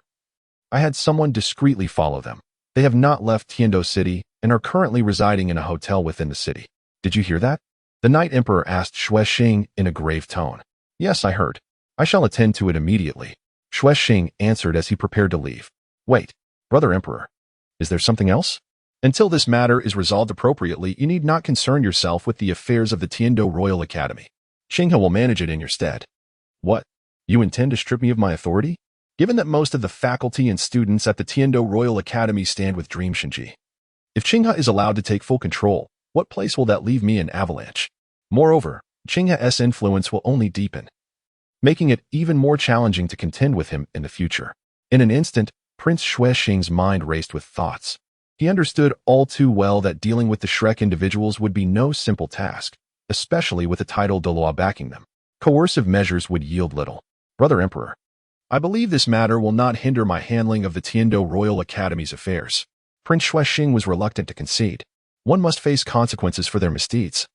Even if you are my brother, depart now, I am weary.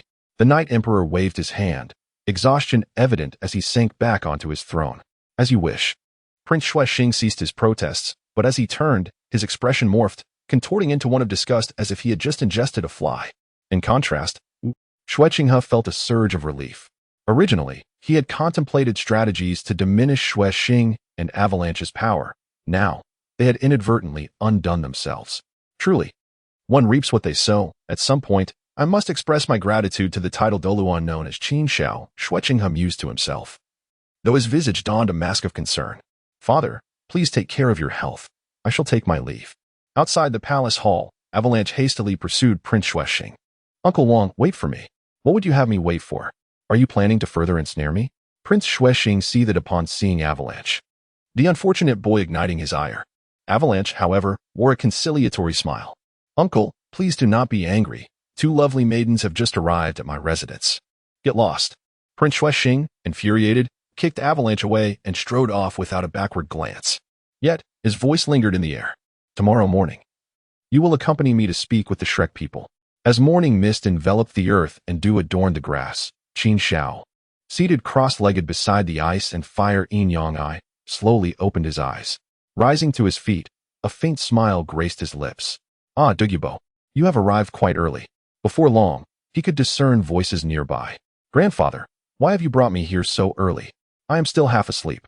In life, one need not linger in slumber. In death, rest will come naturally. API call failed with status code 429. Error. Code.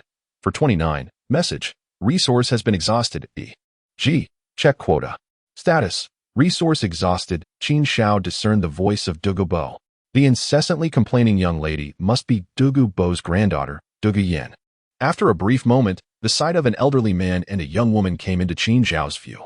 Douluo, you arrived quite early, he remarked. Haha. Was it not to spare you the anxiety of waiting? Douluo chuckled heartily, though his eyes incessantly roamed the surrounding herbs, as if assessing the well-being of his cherished possessions. After a moment, he secretly sighed in relief. It seems I am missing some unfamiliar herbs, but it matters not. Those plants are of no use to me. In essence, it is as if nothing has been lost.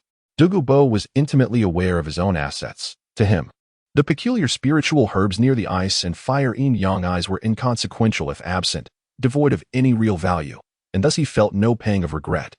Is this truly the Qin Xiao that grandfather spoke of? Is he really a Title Douluo? How handsome. In contrast to Douluo's focus, Douluo gazed at Qin Xiao, her eyes shimmering with intrigue. It must be said, she had never encountered a Title Douluo who was both so youthful and striking. I suppose it is you who is anxious to wait, she mused. API call failed with status code 429. Error. Code. For 29. Message. Resource has been exhausted. E.G. Check quota. Status. Resource exhausted. Qin Xiao smiled faintly, presenting the elixir capable of controlling the venom of the Bailin snake. Is it truly so? Upon hearing this, a flicker of surprise and delight danced in Douluo's eyes. Almost immediately, his body trembled with anticipation. If he were to doubt its authenticity, so be it. Qin Xiao feigned an intention to retract the box. Wait, I believe you. Douluo swiftly seized the box from Qin Xiao's grasp. His heart raced, and his hands quivered as he eagerly opened the container. Yet, in the next moment, he was left astounded. Inside the box lay a large blossom of pale pink, devoid of leaves, its diameter exceeding a foot. Each petal glistened like crystal, transparent and exquisite, while the stamen shimmered in a soft lavender hue, resembling a cluster of purple diamonds embedded within. Undoubtedly, Qin Xiao had presented him with the ethereal herb, the fragrant Qiluo. This is the antidote you prepared for me? He gazed at Qin Xiao, utterly bewildered. Although he could not name it, he recognized this herb, which thrived beside the eye of ice and fire, a sight he had beheld for decades. Are you attempting to deceive me with my own possessions? Do you believe I am a fool? Douluo felt a pang of betrayal, questioning whether he truly appeared so naive. Chapter 58. Why resort to commerce when you could simply take it? One could only say that you previously failed to discern the value of gold amidst jade. API call failed with status code 429. Error. Code. For 29. Message. Resource has been exhausted, e.g. check quota. Status. Resource exhausted, Qin Xiao remarked softly. Undoubtedly, the use of Haotian Hammer in such a manner would render both Douluo and Douluo incapable of achieving an immunity to all poisons. Nevertheless, alleviating the threat posed by the Bailin snake's venom remains a manageable task. Furthermore, Qin Xiao never committed to assisting the duo in cultivating a body impervious to toxins. Moreover, the benefit derived from merely half an immortal herb is already considerable for the two of them. In comparison to Tang San from the original narrative, Qin Xiao believed he had been sufficiently generous. Upon hearing Qin Xiao's words, Douluo furrowed his brow, questioning the simplicity of the matter. Is it truly that straightforward? Or is there more difficulty involved? Qin Xiao spread his hands and remarked, I can't help but feel that your words are laced with disdain for me. Douluo irked, retorted, you must understand that I have devoted decades to unraveling the antidote for the Bailin snake's venom, yet I have achieved naught. If this continues for a few more years, I too shall succumb to the poison. Yet, he was dismissed by Qin Xiao's nonchalant remarks. Grandfather, I believe it is indeed possible, Douluo interjected, gently tugging at Douluo's sleeve. What leads you to such a conclusion? Douluo inquired, taken aback. Douluo whispered. Such a young Title Douluo must possess secrets unknown to others. Douluo nodded slightly. Qin Xiao, I shall attempt it now. Should I succeed, this estate shall bear the surname Qin henceforth. Qin Xiao nodded slightly, unconcerned. As he spoke, he turned and strolled away to wander near the Eye of Ice and Fire. Without hesitation, Dugubo settled himself into a meditative posture on the ground. He then broke off a portion of the ethereal fragrant silk and stuffed it into his mouth. Duguyin watched Dugubo with mounting anxiety. Time ticked by agonizingly slowly for her. Suddenly, in the next moment, a tremendous surge of soul power erupted from Dugubo, overwhelming Duguyin, who was utterly unable to withstand it, and sent her flying. API call failed with status code 429. Error. Code 429. Message. Resource has been exhausted, e.g. check quota. Status. Resource exhausted. Qin Xiao was perplexed, pondering why he should take you in. Duguyin fell silent, unable to respond. Ha ha ha, it worked. I never expected it to truly succeed. At that moment, the hearty laughter of Dugubo echoed through the air. Qin Xiao glanced over and saw the 9 soul rings on Dugubo's body pulsating, a look of sheer ecstasy adorning his face. Grandfather, how have you changed? Your hair has darkened, your eyes are black, and there is color in your face. Duguyin, disregarding the dust covering her, hurried to Dugubo's side, her gaze fixated on him. The more she observed, the more alarmed she became, and her eyes quickly reddened. Grandfather, you haven't returned to your former self, have you? Dugubo's smile abruptly froze on his face. He raised his hand and playfully delivered a hefty slap to Duguyin's head. What nonsense is this? I, your grandfather, am in excellent condition now. I could easily live for several more decades.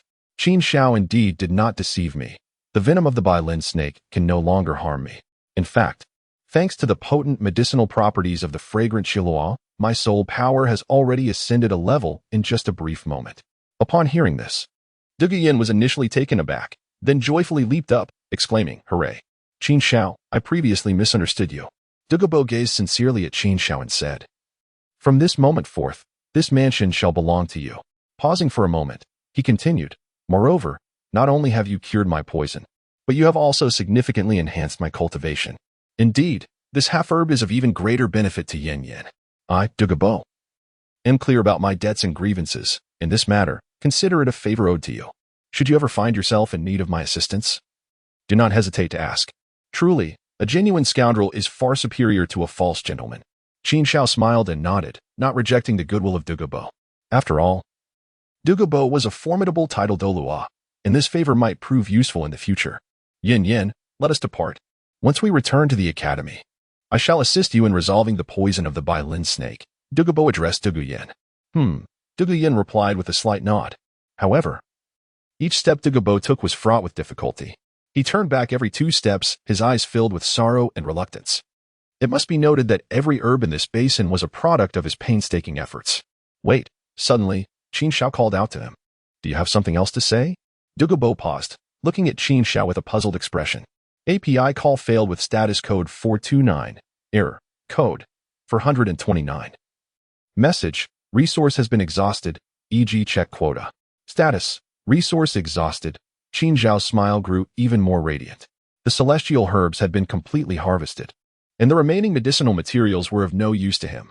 It would be a pity to let them go to waste, especially since he had other matters to attend to and no time to tend to them. It would be better to entrust them to Dugubo for maintenance, while also taking advantage of the opportunity. What? Upon hearing Qin Xiao's words, Dugubo's pupils constricted, and he retorted with irritation, Are you joking?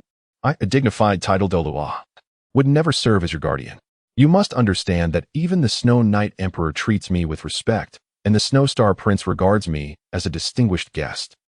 However, Qin Xiao remained unfazed.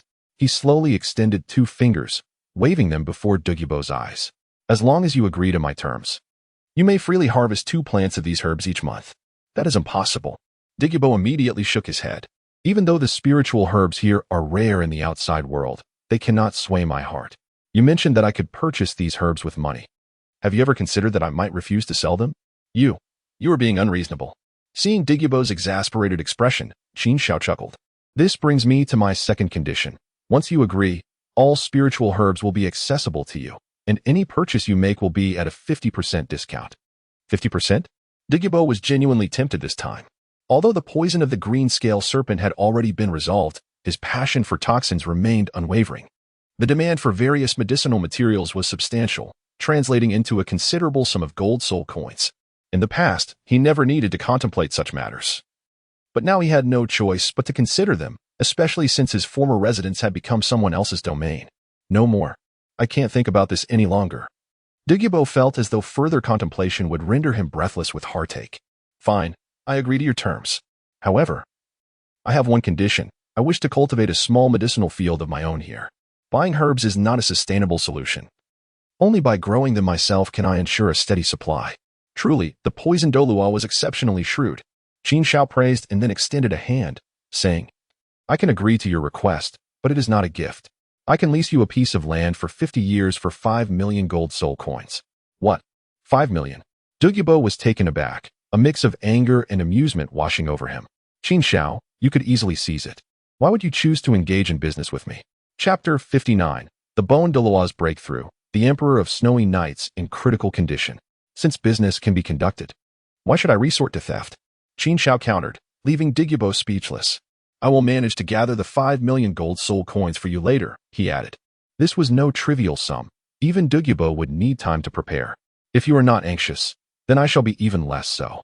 Qin Xiao casually remarked that, regardless of his current financial status, he would leave the management of this place to others from now on. If any issues arose, they could find him at the Lamba Academy, where he would temporarily reside. According to the original storyline, Qin Xiao recalled that after leaving the Heaven Do Royal Academy, the Shrek group headed to Lamba Academy, leading him to conclude that their next mission would likely commence there. Very well, Dugubo nodded in response. He and Dugu Yan watched Qin Xiao depart. Alas, I never imagined I would become a source of such profound grievances. Gazing at the medicinal garden that once belonged to him, Dugubo felt a whirlwind of emotions. In other words, he was guarding a treasure yet remained oblivious to its worth. Grandfather, you must look on the bright side. After all, the biling snake's venom has been contained, hasn't it?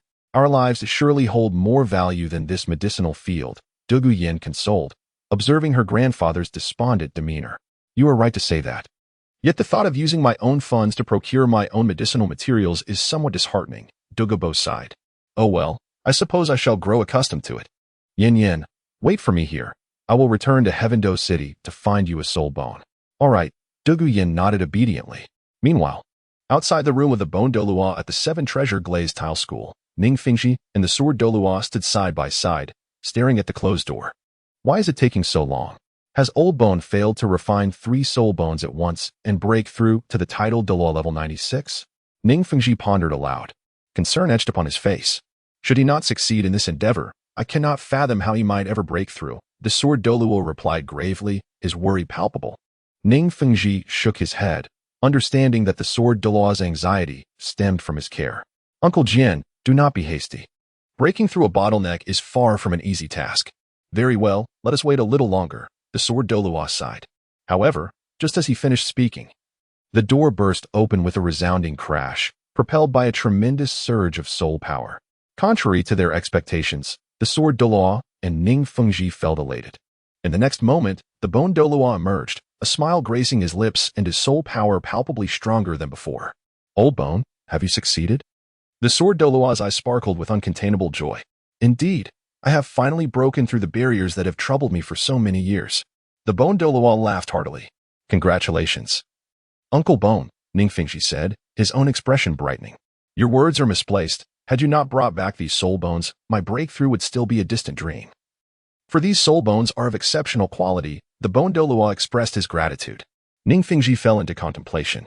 If that is the case, it seems we should also extend our gratitude to Qin Xiao.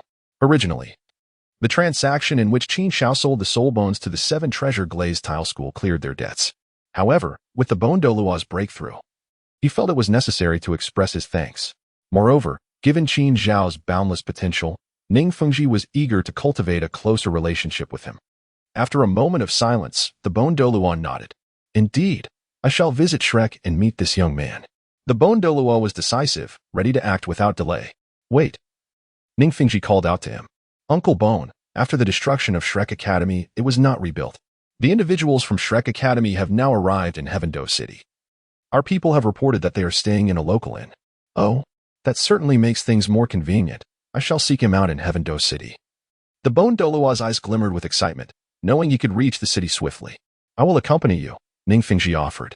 At the same time, outside the Duga residence, a warrior clad in silver armor greeted Dugubo with palpable excitement. Your Highness, you have finally returned. What has happened to the Emperor? Dugubo's gaze sharpened as he recognized the warrior as one of the attendants beside the Snow Knight Emperor. Your Highness, the Emperor's condition is not good. That is why I have come to find you, the silver-armored warrior replied. What? His health was stable before. How could it suddenly deteriorate? Dugubo furrowed his brow in concern. Seeing no one around, the warrior lowered his voice. Last night, the Emperor summoned Prince Xuexing and flew into a rage. Understanding the gravity of the situation, Dugubo quickly grasped the essence of the matter. It must be that Prince Xuexing's abuse of power and exclusion of rivals had come to light. Alas, Xuexing is indeed unfortunate.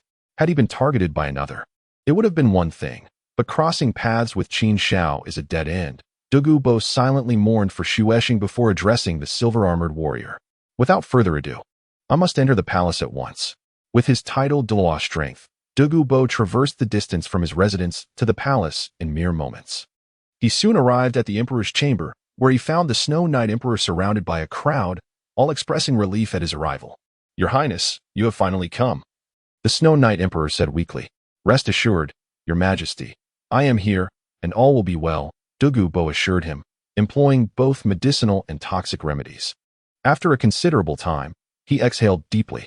Your Majesty has experienced a flare-up of an old ailment due to emotional distress. It is not serious. With a few doses of medicine to regulate your condition, you will recover. That is a relief, the attendants surrounding the Emperor rejoiced. However, they soon noticed Dugubo's expression was far from serene. What troubles you, Mr. Dugu? Is the Emperor's condition worsening? The Snow Knight Emperor inquired, sensing the tension. Not exactly. It is more about the cost of the remedies. Dugubo's countenance darkened. The ingredients required for your Majesty's treatment are quite rare and will necessitate a substantial amount of gold soul coins. What? The crowd gasped, utterly unprepared for such a statement. How much is required? The Snow Knight Emperor asked quietly. To procure the necessary ingredients, we will need 49 primary herbs and 81 supplementary herbs, amounting to approximately 500,000 gold soul coins. Dugubo calculated and presented the figure. This was a fair estimation, accounting solely for the costs without any markup. 500,000 gold soul coins. The crowd collectively inhaled sharply. May I inquire, Your Majesty, why was there no such expense for the previous treatments?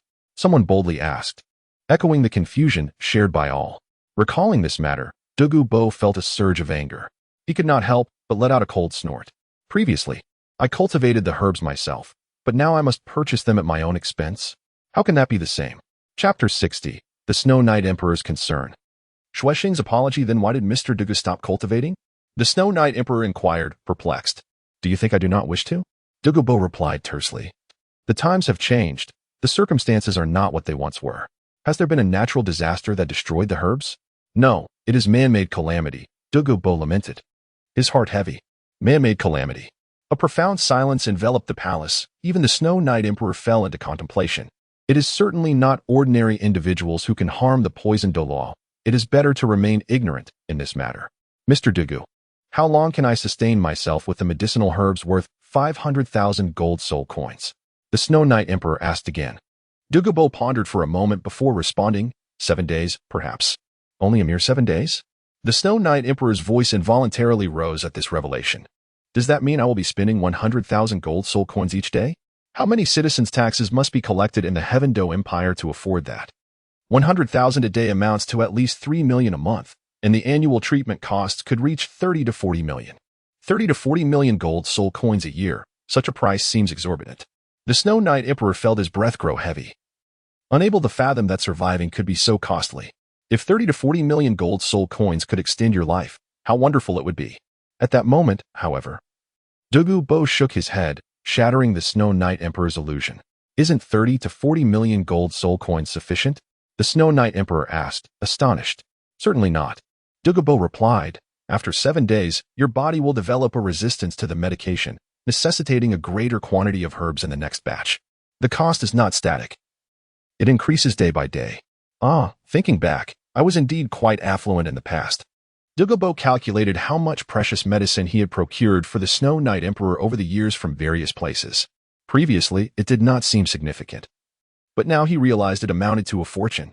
At the very least, it must be several 100 million gold soul coins, wouldn't it? In comparison, the meager benefits provided by the royal palace seem truly pitiful. Your Majesty, if you find the medicinal costs exorbitant, I can prepare a list for you to procure the herbs personally, Douluo said solemnly, observing the Snow Knight Emperor's silence. You misunderstand, sir. It is not a matter of distrust. I merely feel that my wretched life does not merit such an exorbitant expenditure for treatment. Moreover, it is not a cure. Merely a means of prolonging existence, the Snow Knight Emperor explained with a weary expression. Douluo's gaze flickered slightly, yet he chose not to respond further. For the Snow Knight Emperor spoke the truth. Someone, escort Mr. Douluo to receive his payment, the Snow Knight Emperor commanded his guards. Your Majesty, perhaps you should rest for a while, someone nearby advised with concern. 100,000 gold soul coins for merely 12 hours. How can I sleep? The Snow Knight Emperor replied, a bitter smile gracing his lips. For the time being, the Heaven Do Empire could bear the burden of several million in annual expenses. But what if this continues? In the future, I might need to spend over 100 million gold soul coins for my treatment. Perhaps even more. No one dared to speak further. It is unfortunate that Qinghe is still young and not yet fully capable, and with Prince Xuexing secretly undermining him. Even if I were to pass the throne to him, what good would it be? The Snow Knight Emperor pondered. He has endured thus far. But it is out of necessity. In truth, he no longer harbored any desire for the throne of Heaven Do. His only concern was for Xuexinghe. Prince Xuexing's influence in Heaven Do is deeply entrenched, and with a title-level powerhouse like the Poison Douluo serving him, it only emboldens Prince Xuexing's ambitions.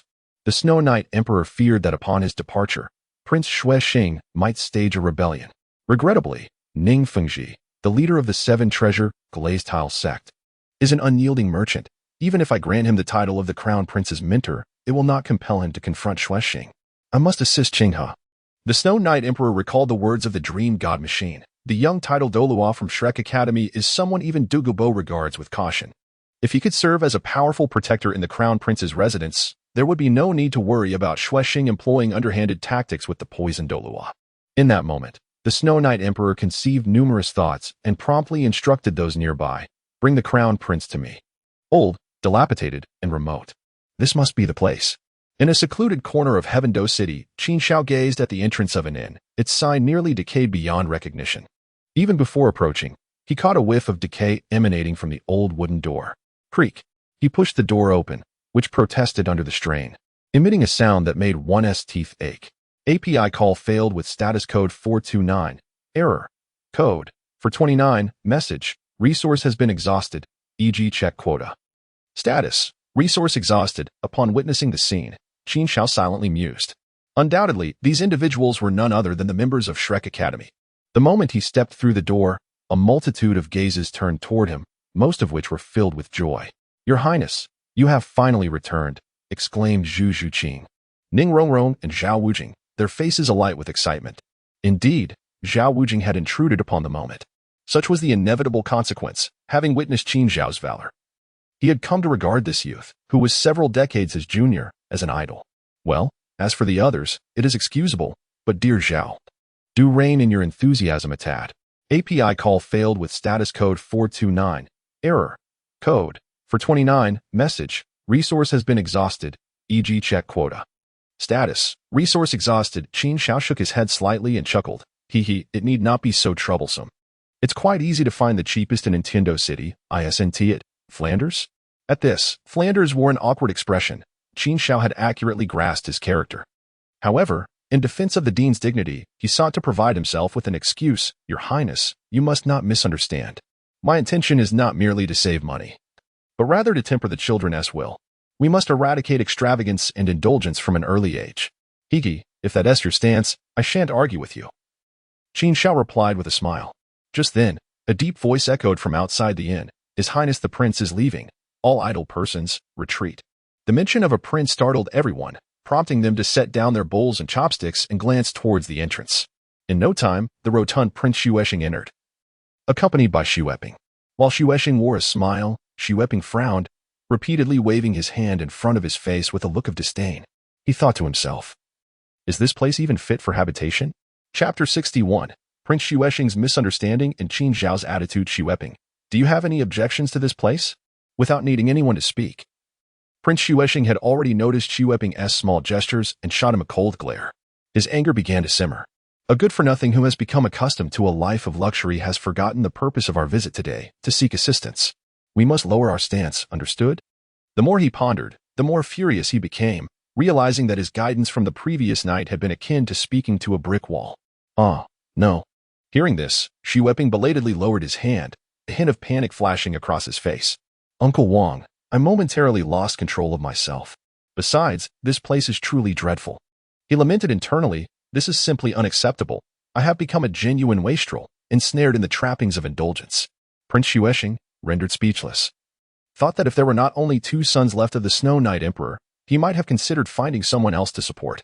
Nevertheless, he resolved to walk this path with Xu Weiping, his only choice, and even if he were akin to mud, he would still strive to elevate him.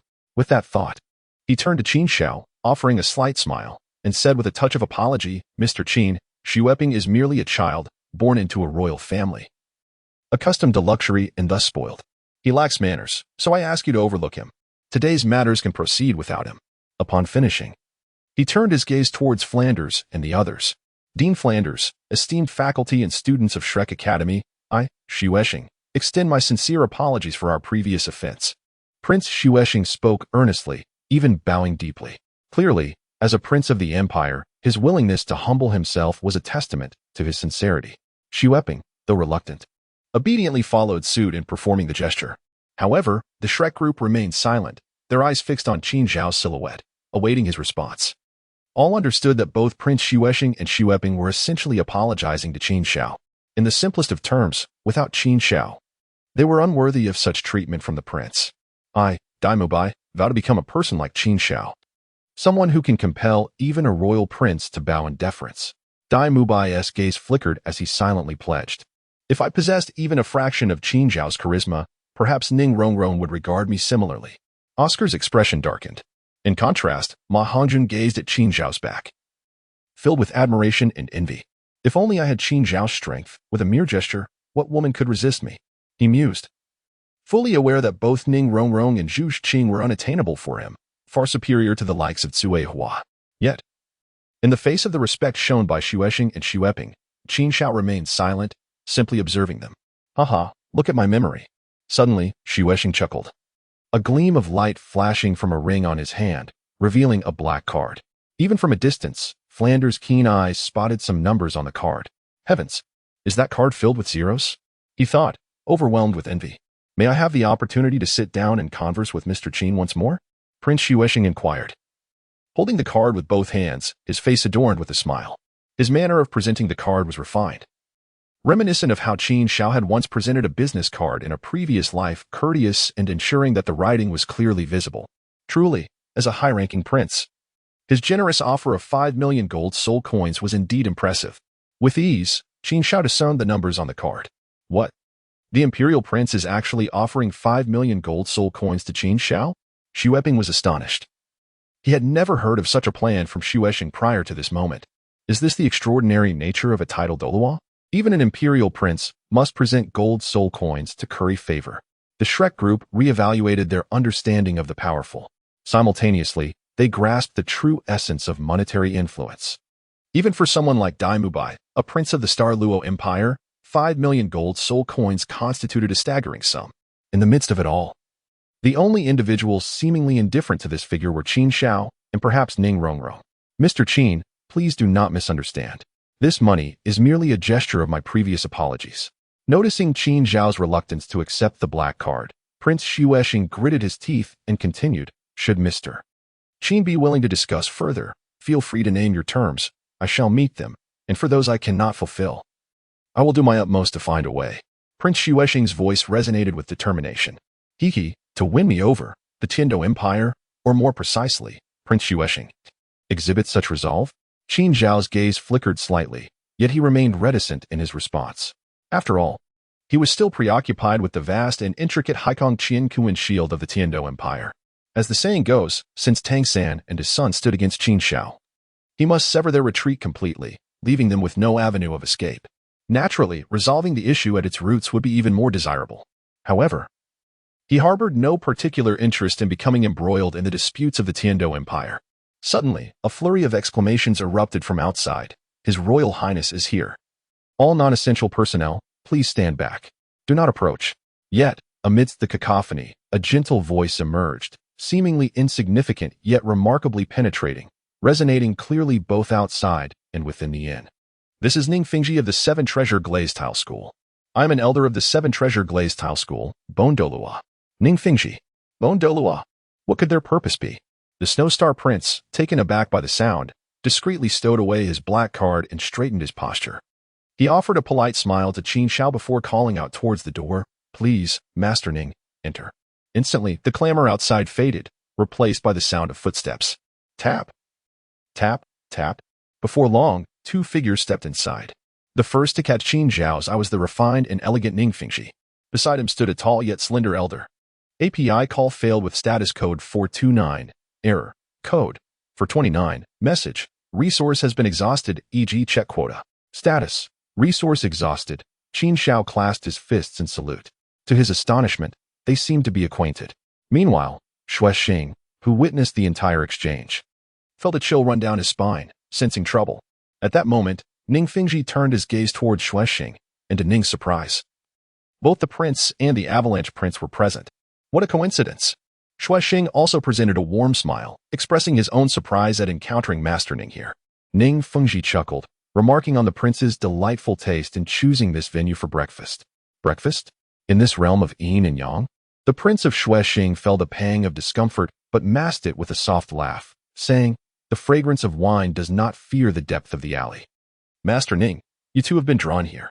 They were both seasoned in the ways of yin and yang. Ning Fingji had teased him, and naturally, he would respond in kind. However, Ning Fingji's reply left Shuexing momentarily stunned, as he candidly stated, "I specifically came to seek out Brother Qin." Was he truly this forthright? Did he not wish to conceal his intentions? Both Shuexing and Avalanche were taken aback. Ning Fingji's honesty caught them off guard, leaving them momentarily at a loss for words. "May I inquire what business Master Ning has with me?" API call failed with status code 429. Error. Code. 429. Message. Resource has been exhausted, e.g. check quota. Status. Resource exhausted. Qin Xiao was momentarily taken aback, gazing intently at Bone Douluo. In his perception, the aura surrounding Bone Douluo fluctuated erratically, clearly indicating a strenuous effort to maintain control. Ordinarily, such a phenomenon in a soul master would signify a significant advancement in their cultivation. It seems that only after absorbing and refining the soul bone left by Tang Xiao did he become aware of the opportunity for a breakthrough. Qin Xiao was taken aback. "Senior, you overestimate my contributions. My relationship with the Ning sect leader is merely one of mutual benefit. Any opportunities you possess are solely due to your own capabilities and have no bearing on me." He waved his hand dismissively, refusing to take credit. Such a statement is misguided. Bone Douluo gently shook his head. "Brother Qin, you are being too modest." Ning Fingji then added, "By the way, Brother Qin, I have brought a small local specialty as a token of my appreciation for Bone Uncle. You must accept it without hesitation." Upon hearing this, everyone was taken by surprise. What? Ning Fingji is giving Qin Xiao a gift? And what sort of gift could it be? A local specialty? The illustrious leader of the Seven Treasure Glazed Tile sect, the wealthiest person in the world, is offering a mere local product? Doesn't that seem rather trivial? However, when they saw Ning Fingji retrieve a black card from his spatial soul guide, their expressions turned to astonishment. Goodness, is this what you call a local specialty? This is money. Upon further reflection, it seemed perfectly reasonable. After all, the Seven Treasure Glazed Tile sect is the richest sect in the realm. And if one were to offer something, it would undoubtedly be wealth. Ning Fingji presenting a local specialty in the form of a black card was indeed within reason. This card holds 88 million gold soul coins, universally accepted across the continent. Brother Qin, do not be shy about it, Ning Fingji said with a smile. Indeed, young friend Qin, please accept it. Without you, there would be no present-day me. Bone Douluo's voice carried a note of gratitude. After all, Qin Xiao had the option to sell the soul bone to the Blue Lightning Tyrant Dragon Clan or the Spirit Hall. Yet he chose to sell it to the Seven Treasure Glazed Tile sect, thereby enabling Bone Douluo's current status. Ning sect leader, Bone Senior, you are too kind. Such a grand gift, how could I possibly accept it? As Qin Xiao spoke, he accepted the card from Ning Fingji's hand. A classic case of professing disinterest while the body reveals the truth. This certainly indicated that Qin Xiao did not reject Ning Fingji's goodwill. Unlike Shuexing, the relationship between him and Ning Fingji resembled that of a killer and a looter, making them somewhat accomplices. Thus, Ning Fingji's money was not to be dismissed lightly. Oh, Ning Fingxi, how inhumane you are. Having witnessed the exchange and actions between Qin Xiao and Ning Fingxi, Shuexing was utterly disheartened. What on earth was happening? Ning Fingxi had merely intended to express gratitude, yet he bestowed upon Qin Xiao a staggering 88 million gold soul coins? What hope did he have in persuading Qin Xiao to join the Heavenly Do Royal Academy, or to recruit him under his banner with a mere 5 million gold soul coins? Wasn't he that somewhat ludicrous? Was this not a slap to his own face? He inwardly scorned Ning Fingxi for such inflationary tactics. Bah! Is it merely an excess of wealth with nowhere to spend? How presumptuous! Uncle Wang, perhaps we should take our leave for now and discuss matters with Mr. Qin later? At that moment, Xuebeng gently tugged at the somewhat dazed Prince Shuexing. In truth, even Xuebeng felt a tinge of embarrassment. He sensed that Uncle Wang's face was on the verge of being bruised by Ning Fengji's actions. Very well. Regaining his composure, Prince Shuexing clasped his fists towards Qin Xiao and said, "Since Sect Master Ning and Mr. Qin are old acquaintances, we shall not intrude upon your reunion any longer. Wishing you a safe journey, Your Highness." Ning Fengji offered a faint smile. Qin Xiao calmly uttered 2 words, "No need." After the Snow Star Prince and others departed, Ning Rongrong joyfully rushed to Bone Douluo's side. "Grandpa Bone, I've missed you so much. I heard the sect leaders say, once I have you, I won't return to the sect." "It's not that serious. I merely engaged in a little more conversation," Bone Douluo replied, feeling a bit embarrassed. Ning Rongrong tugged at her clothes. "Sect leader Ning, you must have something important to discuss during this visit?" At that moment, Qin Xiao inquired. Ning Fengji nodded. "Indeed. There is something, but there is no rush. Tonight, at the most luxurious hotel in Tiando City, I will host a welcoming dinner for everyone. We can discuss matters while dining." This was primarily directed at Qin Xiao, but it also served as an invitation for Flander and others. It seems there is indeed something of significance. Qin Xiao pondered for a moment before agreeing. Subsequently, Ning Fengji and Bone Douluo departed side by side. It is worth mentioning that despite Bone Douluo's invitations, Ning Rongrong chose to remain in Shrek Academy. "Flander, what are your plans next? Surely you won't stay here indefinitely?" Qin Xiao asked solemnly after Ning Fengji left. "I have a friend in Tiando City who runs an academy there. Perhaps we should pay a visit?" Flander suggested tentatively. "Are we to meet Lu Erlong?" Qin Xiao expressed some anticipation. He recalled that Lu Erlong was considered quite a beauty in the original narrative. He was eager to see if this fiery woman was as stunning as described in the text. On the other side, within the Tiando Imperial Palace, Shuexing had entered the chamber of Emperor Shuiyi. "Father, are you feeling any better?" he inquired, his face displaying a facade of concern upon seeing the bedridden emperor. "Better? That is hardly an easy claim. Or rather, I have little hope left," Emperor Shuiyi replied with a bitter smile. "I summoned you to discuss my health. Father, please do not despair. You will surely recover." Shuexing had quickly reassured him, his eyes flashing with determination. "Ha ha ha. Qinghe, spare me the comforting words. I've grown weary of them." Emperor Shuiyi chuckled, shaking his head. After a moment, his smile faded, and with a grave demeanor, he stated, "Qinghe, I have called you here to inform you of my decision to cease treatment. There was no time to separate the chapters, thus, both are released together." Chapter 62. Emperor Shuiyi's Arrangement, Lu Erlong's Shock. In the vast hall, only Emperor Shuiyi and Shuexinghe remained. Upon hearing his father's declaration, Shuexinghe momentarily forgot to breathe. What is happening? Why has the emperor made such a decision? This is too much.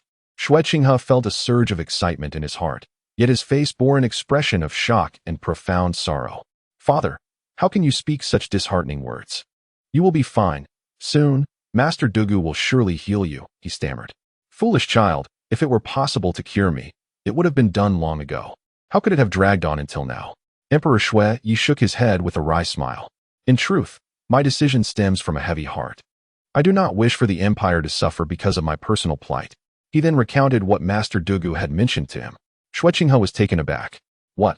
The cost of maintaining your condition is so exorbitant? The Tiando Empire's annual tax revenue is merely a few billion, and after accounting for various living expenses, what remains for the treasury is even less. Yet, the treatment costs are in the tens of millions? How terrifying. Ah, tens of millions is just the beginning. The future cost will only escalate," Emperor Shuiyi sighed. "However, this realization solidifies my resolve to resolve certain matters before my passing. Father, please do not abandon treatment. Even if it costs over 1 billion, the Tiando Empire can bear it. It is unnecessary." Emperor Shuiyi shook his head at Shuexinghe's insistence. His weary eyes seemed to have long seen through worldly affairs. I summoned you merely to inform you of my decision, not to seek your opinion. There are also several matters I must entrust to you. I shall listen attentively to your teachings, father. Shueqing about his head, refraining from further words. The first matter is for you to adjust your demeanor. You cannot extend courtesy to everyone. As the crown prince and future ruler of the empire, your attitude must be more assertive, even towards Shueqing or your brother Shuebing. Shueqing has pupils contracted sharply, but they are ultimately members of the royal family. Which emperor hasn't climbed over the corpses of their brothers? Emperor Shueye's voice resonated firmly despite his frail state. If Shueqing continuously suppresses you, seeking to elevate Shuebong, you must retaliate fiercely, for you are the chosen heir, and I am behind you, supporting you. Despite lying on the sickbed, Emperor Shueye's words were resolute. I understand, Shueqing replied solemnly after a brief silence. In truth, what Emperor Shueye did not know was that for years he had contemplated eliminating Shueqing and Shuebing, fearing that a hasty move would arouse his father's suspicion. However, that was no longer a concern. The second matter is to find ways to enhance your strength. Despite Ning Fengji being your teacher, he cannot intervene in royal affairs. In contrast, the Snowstar Princess residence has the Poison Douluo as a protector, while you lack such top-tier power beside you. If Snowstar were to covertly strike at you, you would be caught off guard. Emperor Shueye continued, expressing his greatest concern. Poison Douluo, you say? Shueqing's expression remained unchanged, yet he scoffed internally. Did they truly believe that the porcupine Douluo lurking beside him was inept? That individual could counter Poison Douluo effectively. If Poison Douluo dared to act against him, it would indeed be a path to self-destruction. Noticing Shueqing's silence, Emperor Shueye added, however, previously there was no way. Now, with Qin Xiao's emergence, it presents an opportunity. From what I gathered from Dream Machine's descriptions, Qin Xiao is likely a formidable figure even Poison Douluo fears. If he can guard you, I would feel much more at ease. But didn't father already send Uncle Wang to recruit Qin Xiao? It's unlikely. Emperor Shueye gently shook his head. Qin Xiao is young and ambitious. He is unlikely to tolerate any slights. You must remember to adopt a humble approach when meeting him and offer sufficient benefits. May I ask, what kind of benefits would entice him? Shueqing inquired. He may set his own conditions, as long as he is willing to join your ranks or serve as a protector of the Tiando Empire. I would even offer our national treasures. What? Shueqing was astonished, not expecting Emperor Shueye to be willing to make such a significant sacrifice. His future is limitless. Perhaps he may not hold great value today, but he surely will in the future. Qinghe, you must think long-term. Thank you for your guidance, father. I understand. Shueqing replied respectfully. The last matter, you must be cautious. Protect yourself and do not give Shueqing any opportunities. I even harbor doubts about my condition, suspecting it might be the result of Shueqing covertly manipulating Du Gubo. The Emperor of Shui earnestly conveyed, Father, is this truly the case? Shueqing's eyes widened, feeling as if he had stumbled upon a new continent. Surprised, are you? The Emperor of Shui remained composed. And Shueqing even perceived a hint of heartache on his father's visage. It is rather amusing. I had previously harbored suspicions about Shueqing, Shueping, and even you. However, today I have come to a definitive conclusion. Shueqing bears the greatest likelihood of culpability. After all, when I began to utilize the golden soul coins to sustain my life, the benefits accrued were most significant.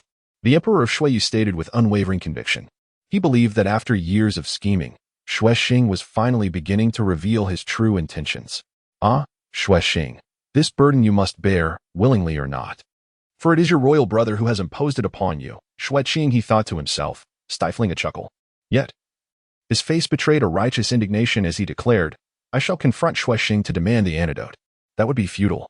Your immediate task is to grow swiftly, to uphold the weight of the Tiando Empire, for my time is running short, the Emperor of Shui interjected, halting the impetuous Shueqing. I understand, father. I shall seek out Qin Xiao at once. Shueqing responded decisively. The Emperor of Shui nodded, affirming that this was indeed the wise course of action. At the end of a bustling street in Tiando City stood the magnificent Blue Tyrant Academy, where Qin Xiao paused. Before him loomed an imposing institution. Dean Flanders. Is the old friend you mentioned the head of Blue Tyrant Academy? Ning Rongrong read aloud the name inscribed on the Academy's plaque from behind Qin Xiao. Oscar, Ma Hongjun.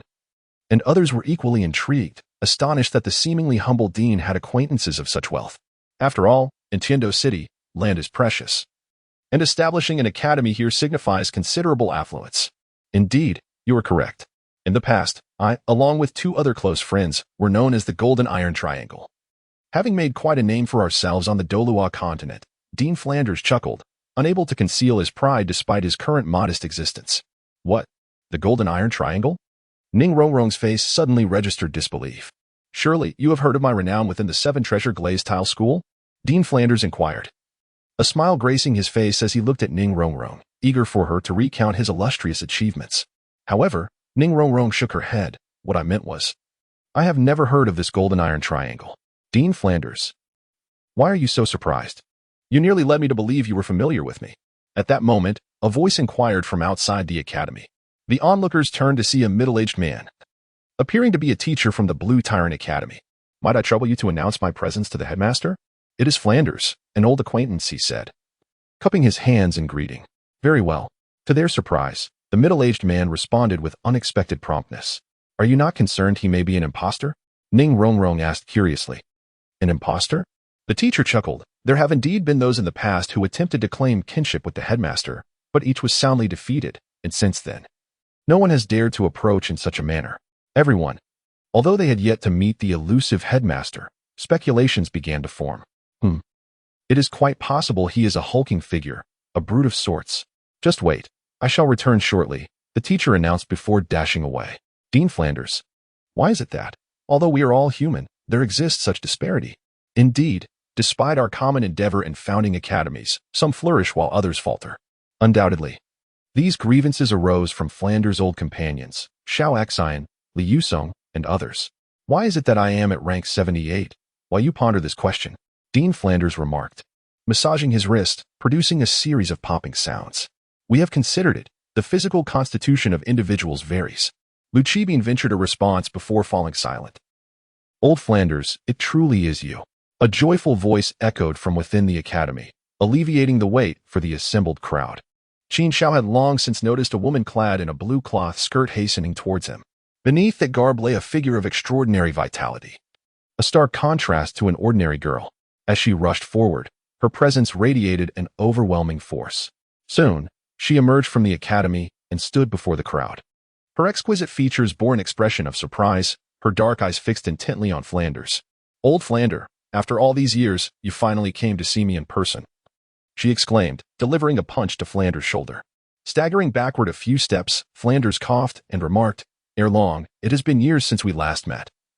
Your method of greeting remains uniquely special, and your strength has indeed increased. At this, Lu Erlong felt a twinge of embarrassment, her emotions surging uncontrollably. Old Flander, you are magnanimous. Surely, you won't hold this minor issue against me? Enough with the flattery. You know that referring to me as magnanimous is a sarcastic jest. Wait a moment. Flanders interjected, scrutinizing Lu Erlong. You aren't intentionally mocking me, are you? Huh, how could I? Lu Erlong chuckled awkwardly, glancing at the crowd behind Flanders to swiftly change the subject. Old Flander, if you weren't coming here to merge with my Blue Tyrant Academy, why bring such a large entourage? Although Lu Erlong had not seen Flanders for a long while, they had kept in touch through letters, and she was aware that Flanders Shrek Academy was not particularly thriving. Of course, her words were meant in jest, as she had previously extended an invitation that Flanders had declined. Well aware of his pride. However, Flanders' response left Lu Erlong momentarily speechless. Ha, you guessed correctly, Erlong. What? I guessed correctly? Lu Erlong's eyes widened in astonishment, disbelief swirling within her gaze.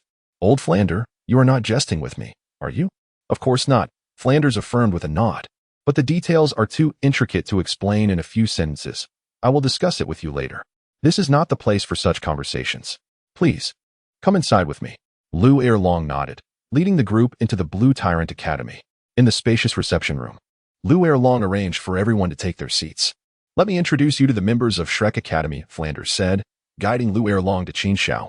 This is His Excellency, the Thunder Emperor, Qin Xiao, who has just turned 18 and is a newcomer to Shrek. Oh, Lu Erlong replied nonchalantly, then added, Old Flander. No offense, but shouldn't you introduce the teachers of Shrek first? Why introduce a student instead? Wait, what did you say his name was? Lu Erlong suddenly realized she had missed something crucial. I said, this is His Excellency, the Thunder Emperor, Qin Xiao. Flanders reiterated. Your Excellency, Lu Erlong exclaimed, her eyes widening in realization. You mean he is a Title Douluo? Indeed, His Excellency is a Title Douluo, and a formidable one at that, Flanders replied solemnly. Moreover, he is just 18 years old and a newcomer to Shrek.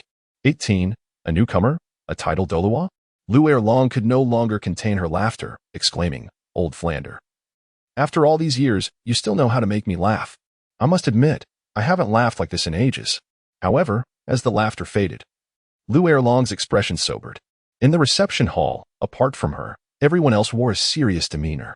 Ah, could it be that Old Flander speaks the truth? This young man is truly an 18-year-old Title Douluo? As this thought took root, a chill surged from her feet to the crown of her head, extinguishing any lingering amusement.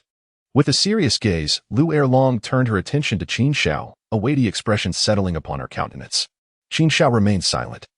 Yet a formidable aura of soul power erupted from him, descending upon Lu Erlong. While others remained unaffected, Lu Erlong's expression transformed in an instant. It felt as though she bore the weight of a mountain. This pressure could only be wielded by a formidable force beyond the rank of a Soul Douluo. However, this overwhelming force dissipated within the span of a single breath, as Qin Xiao retracted it. Lu Erlong exhaled in relief, gasping for air. She looked at Qin Xiao in astonishment, and said, Your Highness, I did not mean to offend. It is truly astonishing and incomprehensible for an 18-year-old Title Douluo. Chapter 63, The Plan of Snowstar, inviting the poisoned Douluo to act for 1,000 words. In response to Lu Erlong's astonishment, everyone felt it was to be expected. After all, they had all endured their own shocks and setbacks. This is merely the beginning. Once you witness His Highness's peculiar training methods, your jaw will undoubtedly drop. Ning Rongrong thought, a mischievous glint in her eyes, already envisioning Lu Erlong's shock upon seeing Qin Xiao's lightning-struck training methods. Fear not, Qin Xiao replied with a faint smile, gently waving his hand towards Lu Erlong. At the sound, Lu Erlong instinctively glanced at Flinder, her expression complex. In her gaze, Flinder nodded slightly, allowing her to finally set her mind at ease. Simultaneously, she suppressed the myriad of doubts swirling within her. How could they keep such a monster from me at Shrek Academy? They must be deliberately trying to see me make a fool of myself, Lu Erlong thought, somewhat vexed, resolving to give Flinder a piece of her mind later. Come, Erlong, allow me to introduce you. This is Zhao Wujia, our vice principal at Shrek Academy. Flinder, unaware of Lu Erlong's intentions to reprimand him, was preoccupied with thoughts of escape.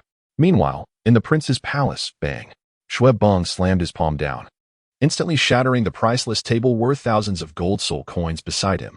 Uncle Wang, that Qin Xiao is utterly ungrateful. Is he not just a Title Douluo? How dare he act so arrogantly before us?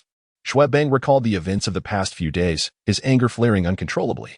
If one were to ask him what emotion dominated his heart regarding Qin Xiao, it would be encapsulated in a single word: hatred. Qin Xiao has utterly humiliated him. He wishes nothing more than to see Qin Xiao suffer 1,000 deaths. Enough. Had it not been for your utter lack of foresight in offending Qin Xiao from the very beginning, how could such a colossal trouble have arisen? Uncle Wang, that is not quite accurate. You yourself stated before that we must not embolden Xueqing's arrogance. We must diminish his power. Without your support, how could I have dared to provoke the people of Shrek? Xue Beng insists that he cannot bear this burden alone. Are you implying that I inadvertently aided you in your folly? This is truly a calamity. Xue Beng seethes with anger, while Xueqing's rage intensifies. The memories of his failures against Qin Xiao only serve to stoke the fire. He feels that if he does not vent his frustrations soon, he might explode. Yet, in the spacious room, he is entirely alone. Smack. Xueqing strides forward 2 steps and delivers a stinging slap to Xue Beng's face. The moment the slap lands, he feels an immense relief wash over him. In contrast, Xue Beng appears utterly stunned, his expression frozen in disbelief. You hit me. You struck my face. Not even my father has struck me so. He sounds like a cat whose tail has been stepped on, his voice suddenly shrill. How dare you complain? Xueqing's eyes glint with icy fury. Hitting you is merely a light punishment. Were you my son, I would surely put you to death. The hidden threat in his voice sends a chill down Xue Beng's spine. In the next instant, he snaps back to reality, fear creeping in. Uncle Wang, I realize my mistakes. Please do not be angry. Having played the dandy for too long, I have developed some uncontrollable bad habits. Xue Beng quickly offers a contrite smile. Prince Xueqing huffs coldly, warning him not to let it happen again. Yes. Xue Beng, as if granted a reprieve, nods vigorously and continues. Uncle Wang, you need not worry about Qin Xiao. I shall plead with him, No matter what, we must accomplish the task set by my father. However, Shuexing's response surprises Xuebong. He merely waves his hand dismissively. What do you mean? Let it go. I have investigated the depths of Shrek Academy. They have fallen to the brink of collapse. I previously thought that offering them some benefits would compel them to submit, to obey. But the emergence of the seven-treasure, glazed tile school has altered my perspective. Shuexing explains. Ning Fengji readily offers millions of gold soul coins to Qin Xiao, as you have seen. Moreover, it is also known that Qin Xiao has rendered significant assistance to the Bone Douluo. This indicates that Qin Xiao shares a close relationship with the seven-treasure, glazed tile school. It is not that I do not wish to recruit such a figure. Rather, I cannot afford to do so. Must we truly abandon this pursuit? Yet, if we do not, it seems there are no alternative paths left. Xuebing feels a wave of helplessness. Should we simply forsake Qin Xiao? But my father would surely hold you accountable, would he not? Xuebing's worry lingers. He is concerned for Shuexing and for himself. Should Shuexing truly lose control over the Tiando Royal Academy, the future would indeed be dominated by the Shuexing family. How could we possibly allow that? Let us not forget that we have already established enmity with Qin Xiao. Who knows if he might stand against us in the future? As Shuexing speaks, a glint of murderous intent flashes in his eyes. If he cannot be utilized. Qin Xiao smiled faintly. Could it be that your highness looks down upon the culinary offerings of the Blue Bada Academy? No matter, simply express your desires, and I shall make the necessary arrangements. Lu Erlong was taken aback and couldn't help but inquire. That is not the case. I merely have prior engagements. API call failed with status code 429. Error. Code. For 29. Message. Resource has been exhausted.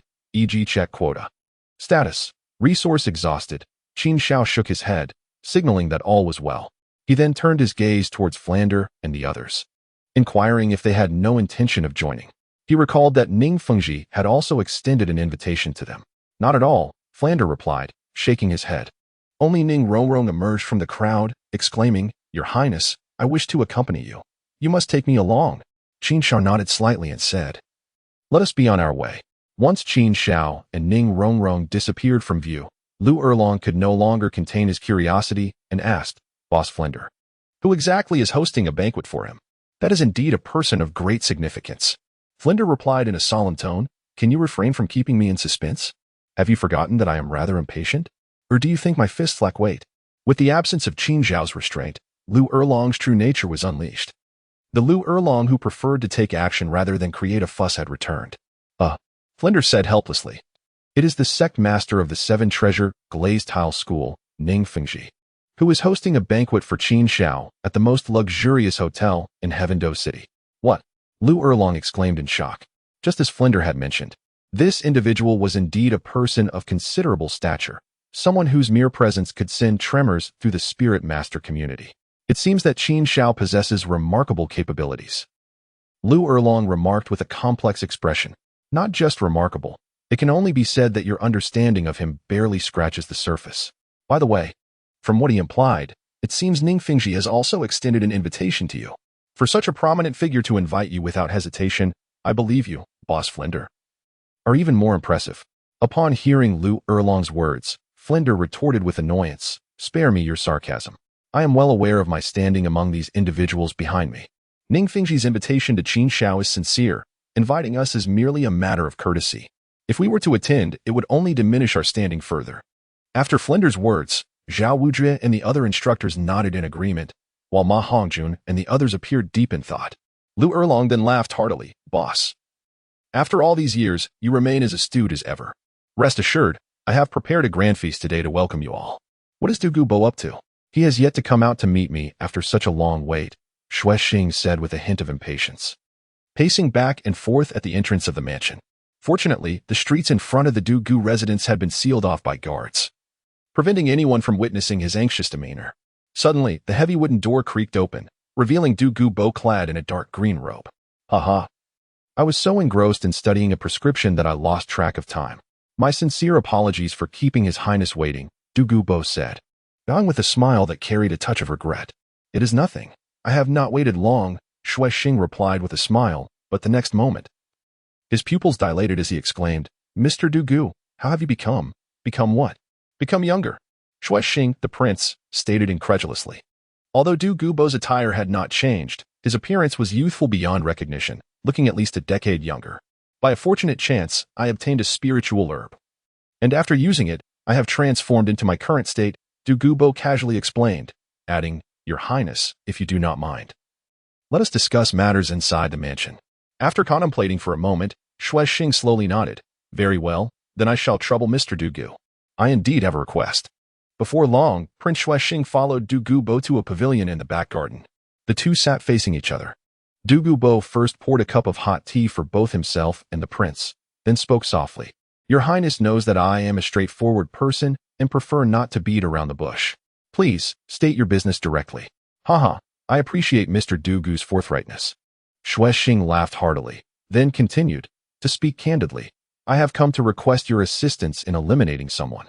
Oh, Douluo's eyes sparkled with curiosity, wondering whom the prince wished to dispose of. He lifted his teacup and took a gentle sip. Xuexing glanced around to ensure no one was nearby, then leaned closer to Douluo and whispered, This person, Mr. Douluo, you have also encountered Qin Xiao, the Title Douluo we met at the Heaven Do Royal Academy. Puffed. Douluo immediately sprayed the hot tea he had yet to swallow all over Xuexing's face. The prince hurriedly stepped back, repeatedly wiping the tea from his face with his sleeve. Mr. Douluo, what are you doing? He said, his voice tinged with displeasure. However, Douluo paid no heed to Xuexing's emotions and asked again, Did you say you wish to kill him? Shrek Academy's Qin Xiao. Xuexing's declaration was resolute and powerful. After confirming that he had not misheard, Douluo's eyes widened in disbelief as he exclaimed, Have you lost your mind? Kill him? Is he someone one can simply eliminate? Douluo distinctly remembered Qin Xiao's potent lightning abilities that could counteract toxins, as well as his formidable prowess. Moreover, Douluo believed that Qin Xiao possessed considerable knowledge of medicine and poison. Otherwise, how could he have cured him? Even more importantly, while Douluo was not a paragon of virtue, he understood the importance of gratitude and reciprocation. Qin Xiao deceived him, yet also saved both his and Douluo's lives, which he perceived as a far greater debt of gratitude. How could he possibly harm Qin Xiao? I am truly sorry, Your Highness, but I am unable to assist you in this matter, he lamented. Without much hesitation, Douluo promptly rejected Xuexing's proposal, already contemplating how he might discreetly warn Qin Xiao once Xuexing departed. What? He rejected me so decisively? In stark contrast, Xuexing wore an expression of shock and confusion. He had never anticipated Douluo's immediate refusal without a single word of explanation. Could it be due to Qin Xiao's formidable strength? Mr. Douluo, I believe there has been a misunderstanding. I do not wish for you to confront Qin Xiao directly. Even if your strength cannot match his, you could employ your skills in poison discreetly. The method is of no consequence to me, as long as Qin Xiao is eliminated. My goal will be achieved. Chapter 64. The various intentions and attempts to win over Qin Xiao. For 1,000 words. Within the Douluo residence, Xuexing anxiously regarded Douluo. Why must your highness insist on killing Qin Xiao? Douluo did not provide a clear answer. Instead, he posed a question. To be frank, the Snow Knight has commanded me to recruit Qin Xiao once more. I attempted it, but failed. Those who follow me shall prosper, while those who oppose me shall perish. Qin Xiao cannot be my ally. Thus, he must be my adversary. And as an enemy, the only resolution is his demise, which will afford me peace of mind. The mere mention of Qin Xiao ignited a fierce glimmer in Xuexing's eyes. Undoubtedly, this extraordinarily talented young man had become a significant threat to him. After speaking, he turned to Douluo, uncertain of when Mr. Douluo intended to act, and inquired, Is there anything I can do to assist you? Douluo raised an eyebrow. Your Highness may be mistaken. I did not imply that I would assist you in dealing with Qin Xiao. What a jest! Setting aside the debt of gratitude he owed to Qin Xiao, in terms of sheer strength, he was no match for him. After painstakingly curing the poison from the Bailin snake, he yearned to live a few more years and relish life. This task is beyond my capabilities. I cannot undertake it, no matter the persuasion. Douluo resolved firmly in his heart. Mr. Douluo, Xuexing paused, reluctantly attempting to persuade him, yet was halted by Douluo's hand. Your Highness, even if you weave grand tales, I cannot act against Qin Xiao. Given our long-standing acquaintance, I advise you to abandon your intentions toward him. It is unwise. It is impossible. If Qin Xiao is not dealt with, I will completely lose control of the Tiando Royal Academy, a loss I cannot bear. Xuexing grew frantic. Mr. Douluo, I beseech you, For the sake of our past friendship. Enough. Dugubo interjected sharply. Your Highness need not invoke past friendships. I have assisted you in numerous matters over the years, and that debt has long been repaid. My refusal to help you now is merely a matter of principle. Boom. Dugubo's words reverberated like thunder in Xuexing's mind. He was taken aback by Dugubo's complete disregard for sentiment. Your Highness, please take your leave. Suddenly, Dugubo's voice broke through Xuexing's thoughts, bringing him back to reality. Sigh. Sir, today I have been reckless. Xuexing apologized to Dugubo. Dugubo merely waved his hand. I have matters to attend to today, so I will not see you out, Your Highness. As he spoke, he poured himself a cup of hot tea. Upon witnessing this, Xuexing turned away in silence. In that moment, his gaze turned icily cold. He realized that the poisoned Douluo was of no use and could not rely on him any longer. How could he be so intimidated by Qin shouting? I refuse to be thwarted.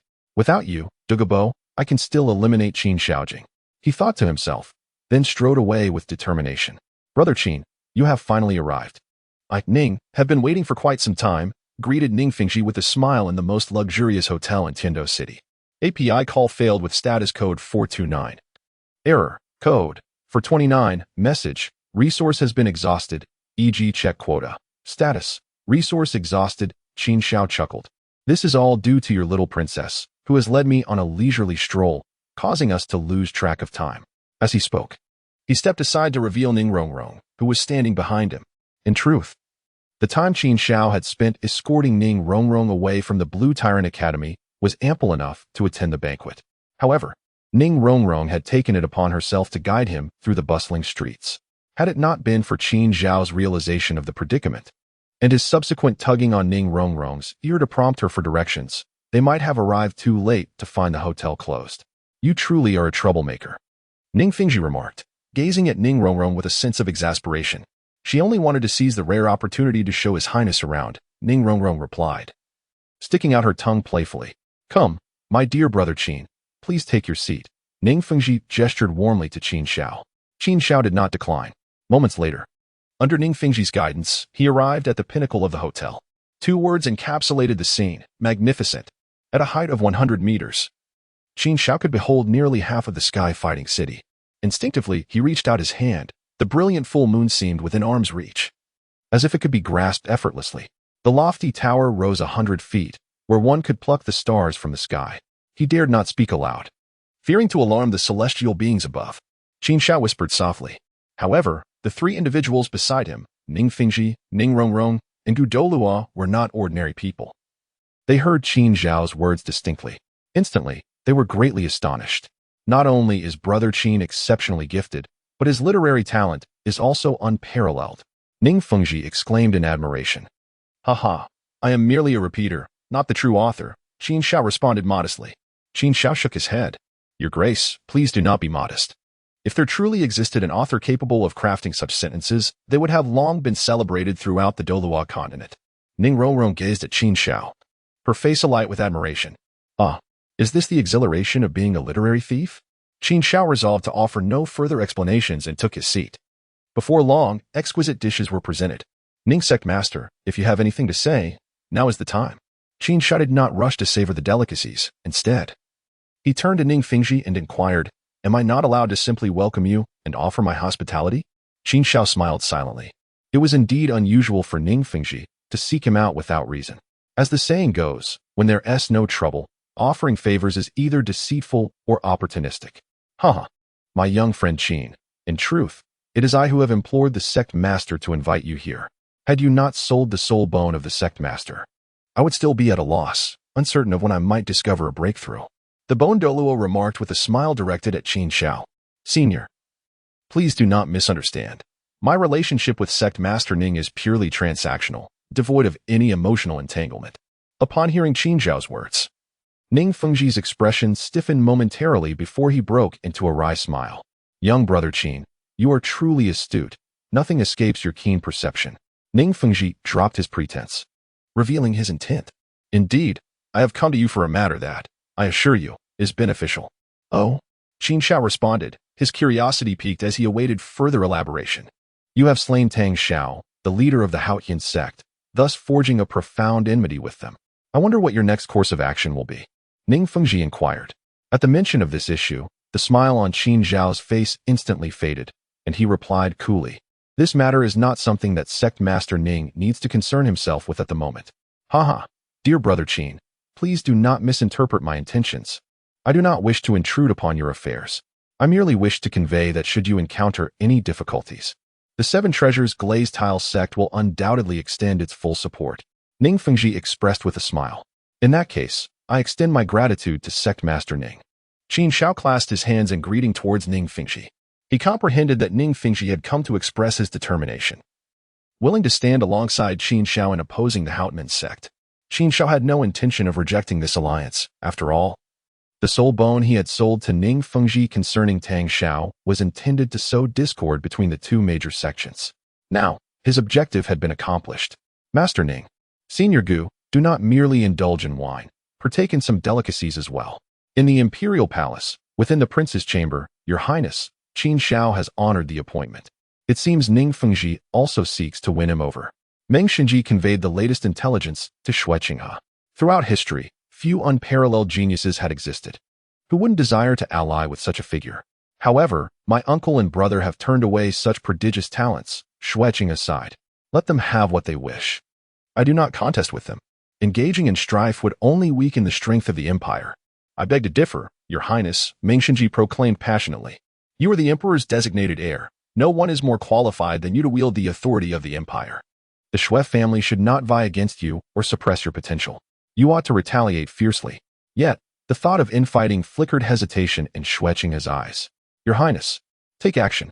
Should you successfully recruit Qin Xiao, it would be an immense advantage.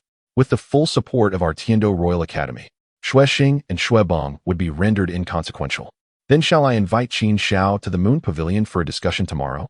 I will assist you in delivering the message." Meng Xinji's face lit up with joy. He believed the prince was admirable in every regard, albeit overly kind-hearted and benevolent. In the depths of the night, Qin Xiao returned to Lamba Academy. To his surprise, a graceful figure was waiting at the entrance, seemingly for quite some time. Upon noticing Qin Xiao approaching from a distance, her delicate face lit up with delight. "Your Highness, you have returned?" Zhu Zhiqing exclaimed joyfully, hastening to stand before Qin Xiao. Qin Xiao inquired, "Why are you still awake at this late hour?" Zhu Zhiqing earnestly replied, "Dean Lu Erlong assigned us our accommodations, and I feared you might not find your way back, so I waited here. What if I do not return tonight?" he asked. "Then I shall wait until you do," she responded. Hearing her words, Qin Xiao felt a warmth in his heart, touched by her sentiment. He opened his mouth to say something further but hesitated. Letting the words linger unspoken, his gaze wandered into the distance, where he spotted 3 figures approaching. The central figure was a towering man, resembling an iron pillar. Flanking him were 2 young men of similar stature, clearly as sycophants. "Boss, the new beautiful girl at the academy is over there," one of them exclaimed, pointing at Zhu Zhiqing. "See, I wasn't lying. But she's with someone," another remarked. The imposing youth in the center retorted, "So what if she has a man? As long as they are not married, I have the right to pursue her. Besides, look at my strength. As a woman, how could you resist?" "Huh. Even if I were a man, I would still choose you." Boss, one of them chuckled suggestively, only to be kicked away by the towering youth. "That man among them is Tyrone. He had previously harassed me, but Teacher Zhao came to my aid," Zhu Zhiqing whispered to Qin Xiao. Tyrone? API call failed with status code 429, error, code, for 29, message, resource has been exhausted, e.g. check quota, status, resource exhausted in an instant." Qin Xiao made a resolute decision. "Haha, you little rascal, you've actually heard of the Clan of Strength?" "Indeed, I am a member of that clan." "Known as Talon." Talon chuckled, "Kid, I have taken a fancy to this girl. If you yield her to me, you shall henceforth be my friend." Ding. Mission initiated. Novice. As a soul master, you must never lose your fervor. In the face of your companion's humiliation, you ought to stand up. Even if you know you are at a disadvantage, you must charge forward without hesitation. Mission requirements. Employ every possible means to engage Talon for 5 minutes. Mission reward. An increase of 5,000 years to the duration of the 3rd soul ring. A task indeed exists. Even without this mission, I could not let him off the hook. However, an increase of 5,000 years to the 3rd soul ring's duration is quite commendable, truly. The rewards for missions escalate progressively. Qin Xiao was taken aback, pondering silently. "Hey, are you deaf, young man?" Our leader is speaking to you. Can you not hear? At that moment, a young man beside Talon rushed forward, fist clenched. A frosty expression emerged on Zhu Zhuqing's delicate face as she swiftly retaliated, sending the young man flying. This girl, the more I observe her, the more I find myself captivated. She is quite fierce. Talon's eyes gleamed with excitement as he extended his tongue to lick his lips. In contrast, a glint of coldness flickered in Zhu Zhuqing's eyes. Yet a broad hand rested upon her shoulder. You are still no match for him. Allow me to handle this. As Qin Xiao approached, he stood directly before Zhu Zhuqing.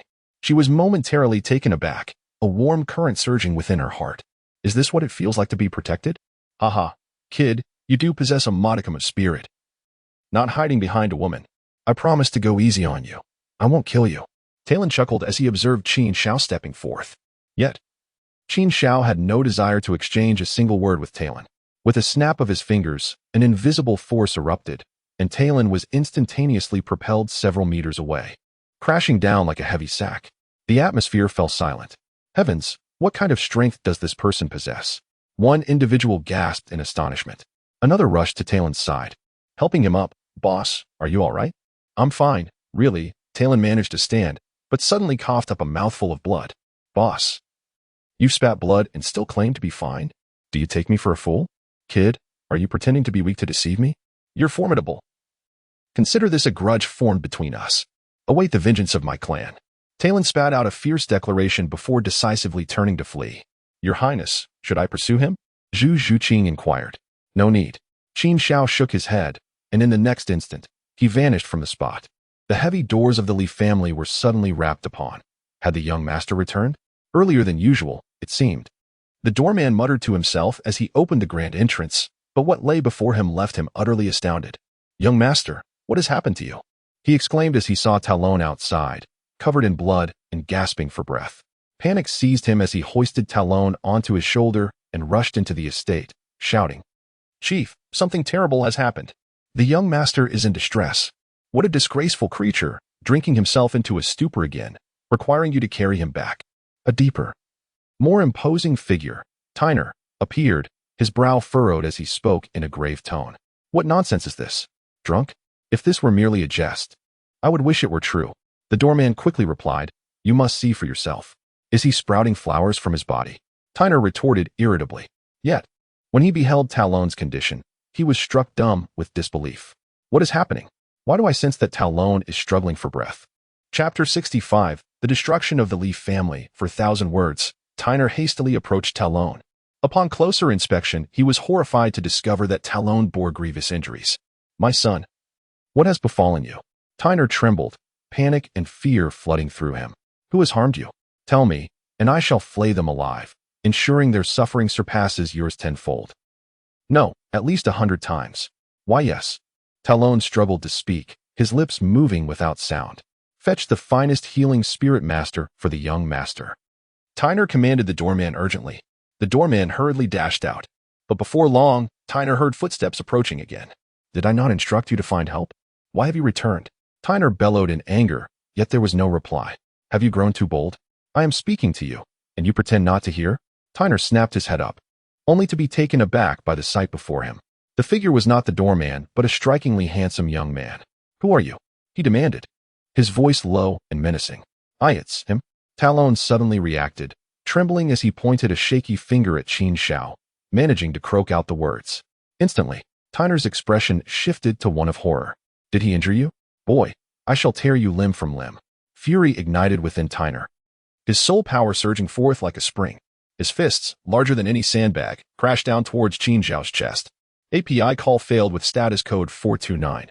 Error. Code 429. Message. Resource has been exhausted, e.g. check quota. Status. Resource exhausted. API call failed with status code 429. Error. Code 429. Message. Resource has been exhausted, e.g. check quota. Status. Resource exhausted. API call failed with status code 429. Error. Code 429. Message. Resource has been exhausted, e.g. check quota. Status. Resource exhausted. Qin Xiao spoke softly. The Li family possesses a modicum of strength. Should they choose to submit, there could be certain advantages to be gained. However, What he truly yearns to witness is the expression on Tang Hao's face upon realizing that his devoted sycophant has turned traitor. Submit? You actually expect us to submit? A resounding laughter erupted from Tai Nua, echoing like a grand jest. Do you comprehend to whom the Li family pledges its loyalty, that you dare to utter such preposterous words? Your presumption is laughable. Tai Nua's gaze towards Qin Xiao gradually filled with disdain. Had you known the name of my master, you would likely find yourself on your knees, begging for mercy. So, this is how it is. Qin Xiao nodded thoughtfully. Since you are so loyal to Tang Hao, I shall not hold back. What? You. Knowing that our master is Tang Hao, how dare you lay a hand on us? Tai Nua was astonished. A cold smile crept upon Qin Xiao's lips. Even if Tang Hao stood before me, I would dare to strike at you. As the words fell, a powerful surge of soul power erupted. Talon could no longer withstand this overwhelming pressure. His head slumped, severing all vitality. In response, there was no flicker of emotion in Qin Xiao's eyes. He understood that showing mercy to an adversary is akin to cruelty towards oneself. Moreover, the members of the Strength Clan were hardly virtuous. They often wielded their power to oppress others. Take Zhao Wujia, for instance. He was merely fortunate to have escaped the Titan's pursuit. Had fortune not favored him, he would have long been a restless spirit beneath the Titan's hand. Talon, cried Tano, yet no matter how fervently he called, Talon offered no reply. He was dead. Tano's expression shifted dramatically. Boy, I care not whence you hail. I, Tano, swear upon my life that I shall one day exact vengeance upon you. My sincerest apologies. But your life comes to an end today. Should you wish to kill me, it shall have to wait for another lifetime. A cold smirk played on Qin Xiao's lips as he prepared to strike at Tano. However, at that moment, a booming voice echoed through the arena. You little thief. Cease your actions. As the voice resonated, a figure descended like a meteor, landing firmly before Qin Xiao. It was a robust, silver-haired elder, the ruler of the Strength Clan, Titan. Yet, Titan did not appear at ease in the presence of Qin Xiao. 8 soul rings of yellow, purple, and black pulsated rhythmically around him. With wide, coppery eyes, he scrutinized every movement of Qin Xiao, contrasting starkly with Qin Xiao's relaxed demeanor. Boy, who exactly are you? Unable to contain his curiosity, Titan coldly interrogated Qin Xiao. Qin Xiao's response was straightforward, merely a faint utterance of 5 words. Tang Hao's enemy. Ha ha ha, how audacious. How could one like you presume to be an adversary of the master? Titan scoffed. Who is Tang Hao, you ask? He is renowned as the youngest Title Douluo of the Douluo Continent. What merit or capability do you possess to contend with the Title Douluo? Woa, father. Do not waste your breath on him. Tai Long is already dead. Tai Nua clung to the hope of salvation, lamenting to Titan. What? Titan turned to see Tai Long lying motionless on the ground. Boom. He felt as if struck by lightning. Upon sensing an unusual presence, he had rushed over, only to realize he was too late. How dare he? How dare he? In the next moment, an overwhelming fury ignited within Titan, erupting like a volcano. Boy, I shall flay your skin and rend your muscles, yet it would not quell the hatred in my heart. Roar. In a fit of rage, Titan unleashed his martial spirit's true form. Transforming before their eyes, he became a towering black-furred gorilla, over 5 meters tall. This was indeed the inherited martial spirit of the Strength Clan, the mighty gorilla. A powerful surge of soul power erupted, sending dust and debris swirling through the air. Thud, thud, thud. The mighty gorilla pounded its chest continuously, akin to a war drum echoing in a fierce battle. At that moment, his momentum surged to its zenith. Ding. A chain quest has been triggered. Strike the young to reach the old. The unexpected demise of Tai Long had summoned Titan, the patriarch of the Strength Clan. Hold on until the teachers and students of Shrek Academy arrive, and the crisis can be averted. Quest requirements: survive for 1 hour. Quest reward: an increase of 10,000 years to the 3rd soul ring's duration. Note: Titan is immensely powerful. Under his assault, each second is tormenting. Use all your strength and strive to survive. Another quest has been triggered? Qin Xiao was taken aback, and upon discerning the essence of the task, he could not suppress a chuckle. How amusing it was that one had to endure for an entire hour merely to await the arrival of the teachers from Shrek. Such an efficiency was quite remarkable. It was needless to say that, regardless of whether one was a soul sovereign or soul sect, even a soul king or a soul emperor would find it arduous to confront this enraged old gorilla. An hour was ample time for one's ashes to be scattered. Undeniably, the Titan's strength was formidable, with its true combat prowess not far removed from that of a genuine Title Douluo. However, this bore little significance for Qin Xiao. It was not merely that the Titan's power could only be likened to that of a Title Douluo. Even a true Title Douluo would struggle. Boy, are you laughing? With death looming, you dare to laugh? The Titan, perceiving Qin Xiao's mirth, felt he was being mocked. The clan of power had always been the one to invade others' domains. Yet today the tables had turned. This was a disgrace. Father, you must reduce this brat to ashes. Only then can my resentment be alleviated, Tanawa said vehemently. His voice laced with animosity. Titan, boom, heaven fist. At that moment, the towering 5-meter-tall mighty gorilla unleashed a thunderous roar. He launched a devastating strike at Qin Xiao. Employing his 8th soul skill, which was also his most powerful technique, the impact zone extended 100 meters in all directions. Another targeted skill? Yet, I have no intention of evading at all. Qin Xiao slightly bent his body, clenched his left fist, and then unleashed a powerful strike. Are you so frightened that you have lost control? Not even using your soul skill? Titan could not help but sneer. Yet, in the next moment, his heart sank. A beam of azure light instantly pierced through his form, shattering his heart into fragments.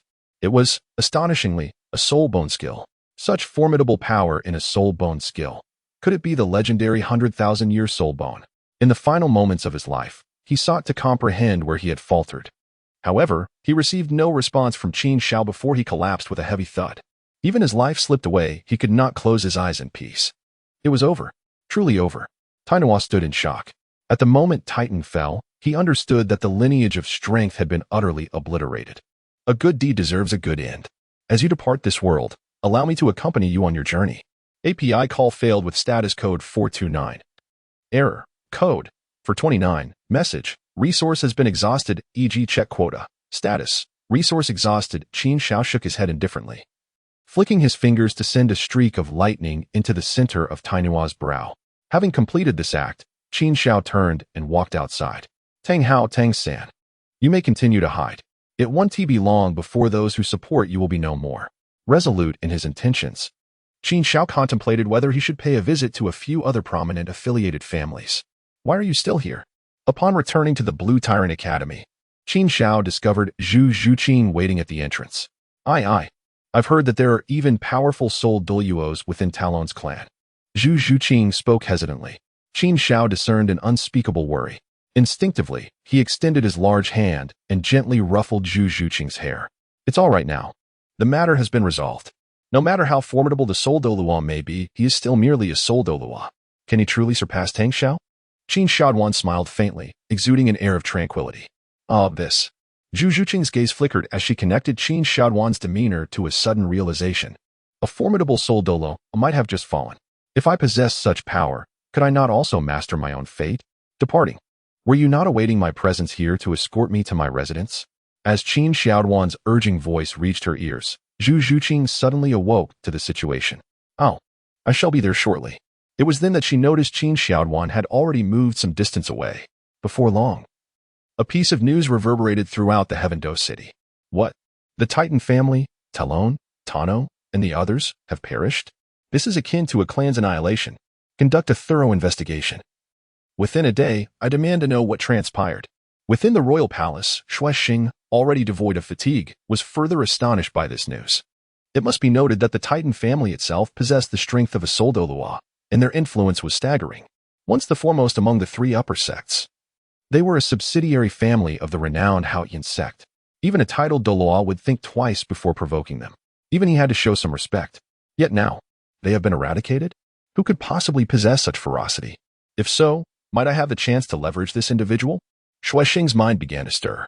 After all, Dugubo could undoubtedly not assist him. Resolving the matter of Qin Xiaoduan would have to rely solely on himself.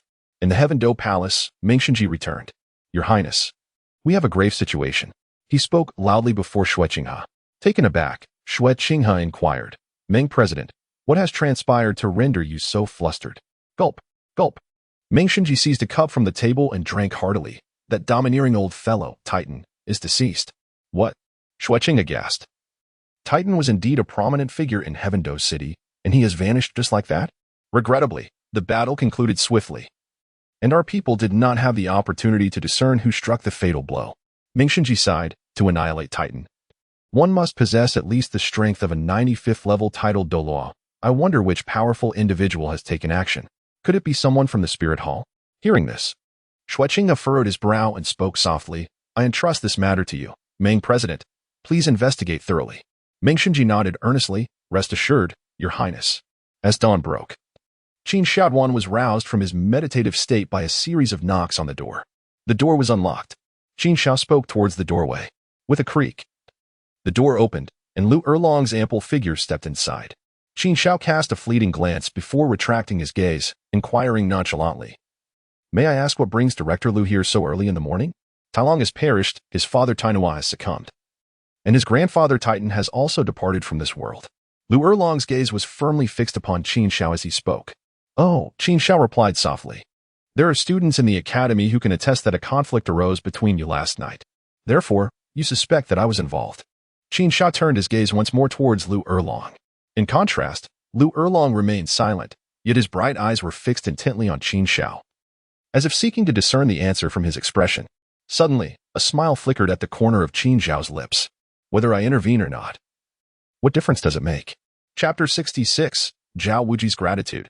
Tang Hao's Arrangement. 4. Qian. In the room, upon hearing Qin Xiao's words, Lu Erlong's breath caught abruptly. She could sense an overwhelming force of will pressing upon her, rendering her breathless. This realization made her acutely aware that the person before her was not merely a student of the Blue Tyrant Academy, but a formidable being of the Title Douluo level. Your Excellency, I mean no offense, Lu Erlong managed to articulate with difficulty. I have other matters to convey. As her voice fell, Qin Xiao responded with a soft acknowledgement. The terrifying pressure dissipated in an instant. What could possibly warrant the personal delivery from the Dean Lu? With a hint of curiosity, Qin Xiao inquired. It is the Crown Prince Xueqing of the Tiando Empire who has extended an invitation for you to meet at noon today in the Moon Pavilion. As Lu Erlong spoke, he deftly retrieved an invitation from his spatial soul guide and presented it before Qin Xiao. Xueqing. Qin Xiao could clearly see the three bold characters inscribed on the invitation. Taking the invitation, Qin Xiao smiled at Lu Erlong, expressing his gratitude. However, Lu Erlong remained stationary, seemingly with no intention of departing. Might it be that Director Lu has further matters to discuss? Qin Xiao inquired softly. To his surprise, the usually straightforward Lu Erlong displayed an unusually bashful expression. She fidgeted with her flowing hair that cascaded down her chest, her lips pressed tightly together. After a brief moment, she finally spoke. Your Highness, I have heard from Flandra that you possess a secret technique capable of unlocking the latent potential within a person. Indeed, Qin Xiao nodded. I have a friend who has persistently struggled to surpass the 30-level soul power threshold. Is there any hope that he might achieve his aspirations through such a means? Lu Erlong concluded, her gaze fixed earnestly upon Qin Xiao. This friend she referred to was likely the invincible theorist, Yu Xiaojiang. A flicker of realization ignited within Qin Xiao's heart as he discerned the identity of the person Lu Erlong was alluding to. Some matters, he mused, cannot be accurately addressed without first embarking on a venture. He spoke with a calm demeanor. Then, should I request your esteemed assistance, what kind of price would be required? Upon concluding his inquiry, Lu Erlong fixed an anxious gaze upon Qin Xiao. Price? Qin Xiao echoed with a soft chuckle. Rising from his seat, he approached Lu Erlong step by step. In contrast, a trace of panic flickered in Lu Erlong's eyes, prompting her to instinctively retreat. Thud. The table within the room trembled slightly. Lu Erlong soon realized that she had retreated to the point of no return. Her hips now pressed against the edge of the table. A sense of unease washed over her. Yet, in the next moment, a large hand gently grasped her chin. Qin Xiao's gaze locked with Lu Erlong's. If you wish for my assistance, you ought to contemplate not what you desire from me, but rather what you are willing to offer in return. API call failed with status code 429. Error. Code. For 29. Message. Resource has been exhausted, e.g. Check quota. Status. Resource exhausted. API call failed with status code 429. Error. Code. For 29. Message. Resource has been exhausted, e.g. check quota. Status. Resource exhausted. Qin Xiao chuckled heartily. It must be said that managing to keep the fiery and strong-willed Lu Erlong in check to such an extent filled Qin Xiao with a sense of accomplishment. Director Lu, what I desire is beyond your means. You can only see what may sway me. In the blink of an eye, Qin Xiao had already departed the room. Yet, his voice lingered in Lu Erlong's ears. Heaving a sigh, Lu Erlong felt as though the brief interaction with Qin Xiao had been more exhausting than engaging in a fierce battle. As she recalled Qin Xiao's words, her expression became exceedingly intricate. Xiao Gang, what must I do to enlist his assistance? Your Majesty, API call failed with status code 429. Error. Code. For 29. Message. Resource has been exhausted, e.g. check quota. Status. Resource exhausted. API call failed with status code 429. Error. Code. For 29. Message. Resource has been exhausted, e.g. check quota. Status. Resource exhausted. API call failed with status code 429. Error. Code. For 29. Message. Resource has been exhausted, e.g. check quota. Status. Resource exhausted. Qin Xiao was taken aback. Is today the new year? Should I offer you a red envelope? Zhao Wuji replied with a slight smile. Your Highness, you have misunderstood. Once he ensured that no one was around, Zhao Wuji continued to explain to Qin Xiao, Your Highness, upon receiving the news yesterday about the annihilation of the Li family, I could hardly contain my eagerness to investigate the scene. Upon observing the wounds on the old gorilla, I realized it was your doing. While it may seem trivial to you, perhaps no more significant than squashing a fly, it holds immense significance for me. You might not be aware, but I have long harbored dreams of vanquishing that overbearing and shameless old gorilla. Given my own abilities, I thought such revenge was beyond my reach. The only means of retribution I could envision was to outlast him. Yet, unexpectedly, you took action and eliminated him. I can only express my exhilaration with one word. Delightful. Is that the matter at hand? Qin Xiao pondered, recalling that the original text indeed mentioned Zhao Wuji being pursued by the Titans. It was certainly a stroke of luck to have escaped. It was only natural for Zhao Wuji to be so agitated upon learning of his formidable foe's demise. Rise. Qin Xiao said, I thought you were here to demand a red envelope. API call failed with status code 429. Error. Code. 429. Message. Resource has been exhausted, e.g. check quota. Status. Resource exhausted. API call failed with status code 429. Error. Code. 429. Message. Resource has been exhausted, e.g. check quota. Status. Resource exhausted. Upon witnessing the scene, Qin Xiao jested, Now you care about your dignity? Instantly, Zhao Wuji felt a wave of embarrassment wash over him. In the heart of the Stardow forest, Tang San sat beside the life lake, which shimmered like a sapphire. His gaze distant and lost in thought, his mind drifting to unknown realms. Xiao San, why aren't you cultivating today? What are you pondering? Inquiringly approached him was Xiao Wu. Clad in a pink dress, her expression one of confusion. I just finished my training. Tang San regained his focus, glancing at Xiao Wu with a hint of concern. Xiao Wu, you know how powerful Qin Xiao is. I can't help but worry about my father. I wonder if he has avenged Erming by defeating Qin Xiao. Rest assured, Xiao San. Haotian Douluo is one of the most gifted individuals on the Douluo Continent. And Haotian sect is among the strongest sects here. Together, they can easily confront a single Qin Xiao. Xiao Wu replied with unwavering conviction. Indeed. My uncle is the leader of Haotian sect. According to my father's assumptions, he is at least a level 95 Title Douluo. Unless Qin Xiao possesses 3 heads and 6 arms, he wouldn't even be able to escape. Tang San nodded, a smile finally gracing his lips. I was indeed overthinking. However, scarcely had he finished speaking when the lake's surface began to undulate violently. Suddenly, with a deafening roar, a column of water shot skyward, revealing the massive form of the sky blue bull python within. Deming, what is happening? Xiao Wu's expression shifted alarmingly, the python's actions instilling a sense of dread and unease within her. I sense a formidable aura charging towards the depths of the Stardow forest. Deming's voice boomed, resonating throughout the life lake. This is bad, Tang San exclaimed in horror. Xiao Wu, it must be Qin Xiao coming to kill us. In his mind, such ferocity could only belong to Qin Xiao, and he feared his arrival the most. Humph, look at your cowardice. Deming scoffed at Tang San, dismissively huffing. The aura of that person shares some resemblance to yours. There must be some connection. What? Tang San's expression darkened as he felt a wave of dismay. How could I, Tang San, be ridiculed and scorned by a beast? Humph. Sky Blue Bull Python, is it? One day, I shall make you repay today's humiliation tenfold. Xiao San, could it be that this person is Haotian Douluo? Has he already dealt with Qin Xiao and come to retrieve us? Xiao's eyes brightened with this speculation. That's hard to say. Tang San initially shook his head, then nodded. However, you should be a friend rather than a foe. After a brief moment, the shores of the life lake echoed with the sound of rushing wind.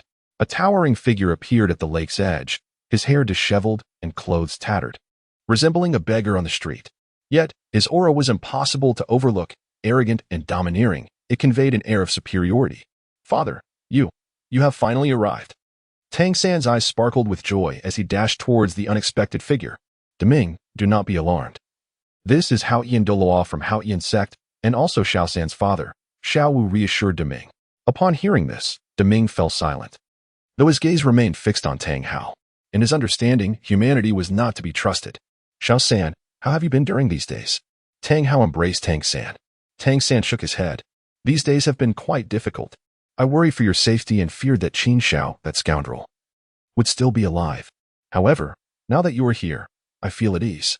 Father, could you tell me about Qin Xiao's miserable state before his demise? Though I did not witness it, I would find joy in your description of the event, Tang San said eagerly, his eyes brimming with anticipation. In contrast, Tang Hao appeared bewildered. What on earth is Xiao San talking about? He wants me to describe Qin Xiao's death? I wish I could. But Qin Xiao is not dead. Xiao San, you are mistaken. Qin Xiao has not perished. The truth slipped from Tang Hao's lips, revealing the grim reality. What? What do you mean? Qin Xiao isn't dead? How can that be? Tang San's face contorted in disbelief, followed by a surge of anger. Could it be that uncle did not honor brotherly ties and failed to assist you? This was the only possibility he could conceive. Assisted. Tang Hao. Upon hearing Tang San's words, wore a bitter expression. When I sought help from your uncle Tang Xiao, he agreed without hesitation, but complications arose during the operation. Ultimately, your uncle Tang Xiao met a tragic end at Qin Xiao's hands, while I managed to escape by a stroke of luck. As Tang Hao spoke, memories of his battle with Qin Xiao flooded his mind, sending a shiver down his spine. He was simply too formidable. Qin Xiao's strength was simply extraordinary. If it weren't for his devoted brother Tang Xiao risking his life to protect him, Tang Hao feared that he might have been reduced to ashes by Qin Xiao. What? The two Title Douluo of Haotian sect joined forces and still couldn't withstand Qin Xiao? One of them even perished? How could Qin Xiao be so formidable? Who could possibly contend with him in the future? Not only Tang San was taken aback, even Xiao Wu felt a jolt in her heart. Instinctively, she recalled Ming and glanced at Deming, wondering if Deming was also in danger. Had she known, she would have never brought Tang San to the Douluo forest to seek refuge. With Ming gone, if Deming were also to perish because of her, her life would be insufficient to atone for their loss. Regret washed over Xiao Wu. Had she foreseen this, she would have stayed put and at the very least given Qin Xiao a soul bone and a soul ring. Now it seemed, one set would not suffice. Oh, Xiao Wu, what sort of formidable adversary have you entangled yourself with this time? The sky blue bull python, Deming understood Tang Hao's words, realizing that their enemy was far mightier than he had anticipated. Father, what should we do next? Tang San believed that since Tang Hao had come to find him, there must be a plan in place. Remaining in the Douluo forest was not a viable option. You are a Soul Master. The Soul Master Academy is where you ought to be at this moment, Tang Hao said solemnly. Are you suggesting that I return to Shrek Academy? Tang San furrowed his brow in disbelief. Shrek? That once was a good place for you. Had it not been for Qin Xiao, you would have led Shrek to greatness and garnered significant support in the future. Alas, it was Qin Xiao's emergence that disrupted my plans and ruined the carefully crafted scenario. Tang Hao lamented, his frustration palpable. In truth, the root of the matter stemmed from these very developments. Then where am I supposed to go? Tang San inquired, perplexed. To the capital of the Tiando Empire, Tiando City. It is home to numerous academies, and finding one where you can learn about Soul Master knowledge should not be difficult. Tang Hao instructed. Tiando City? Tang San was taken aback. I still have some connections there. Tang Hao nodded emphatically before adding, the Li clan, which has always been loyal to me, is thriving in Tiando City. The Titan of the Li clan is an 86th level Soul Douluo, whose combat strength rivals that of a Title Douluo. I can rest assured with you under his protection. Dad, can Xiao Wu accompany me? Tang San did not immediately agree to Tang Hao's proposition, but countered with a question. Tiando City is not as small as Sodo City. Tang Hao shook his head.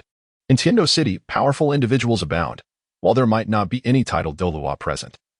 One could never know if a Title Douluo might happen to pass by and inadvertently discover Xiao Wu's identity.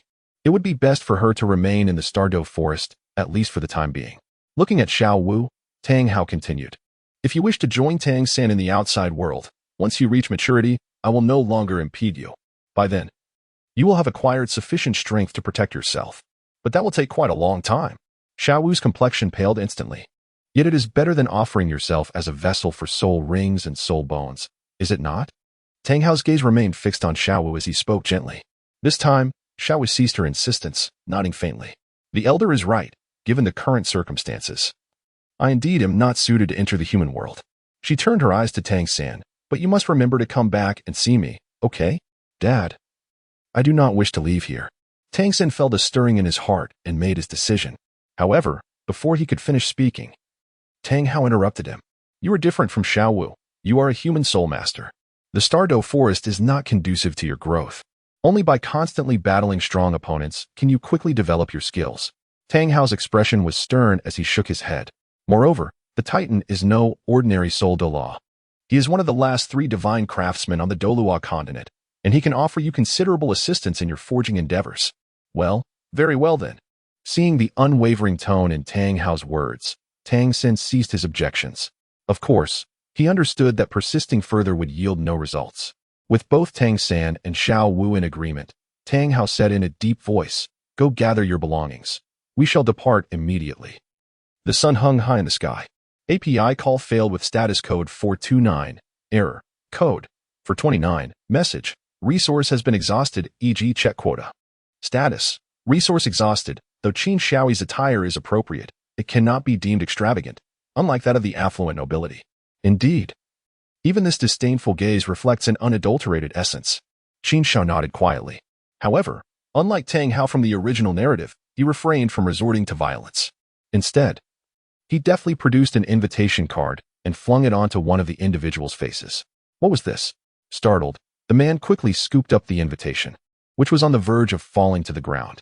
Upon recognizing the prominent name Shui Qinghe inscribed on it, he became even more flustered. What was happening? The other individual, filled with confusion, turned to look as well. Instantly, their expression turned to one of horror. What? He was indeed the esteemed guest invited by His Highness the Prince? Oh, dear, I am but a humble servant, lacking the discernment to recognize such grandeur. I meant no offense. The 2 men's demeanor towards Qin Xiao underwent a complete transformation, bowing repeatedly, nearly prostrating themselves before him. Ignorance is no excuse. Please lead the way. Merely minor characters, Qin Xiao had no desire to make things difficult for them. Upon entering the Moon Pavilion, Qin Xiao was enveloped by an atmosphere of nobility and elegance, luxurious yet unpretentious. Guided by a young attendant, he ascended to the 2nd floor and paused outside a door. Gently, the attendant rapped on the door, whispering, Your Highness, the esteemed guest you await has arrived. As his voice faded, Qin Xiao could distinctly hear hurried footsteps approaching from within. Creak. The door swung open. Qin Xiao beheld a somewhat familiar visage. Meng Huichang? He was taken aback, yet upon further contemplation, it seemed quite reasonable.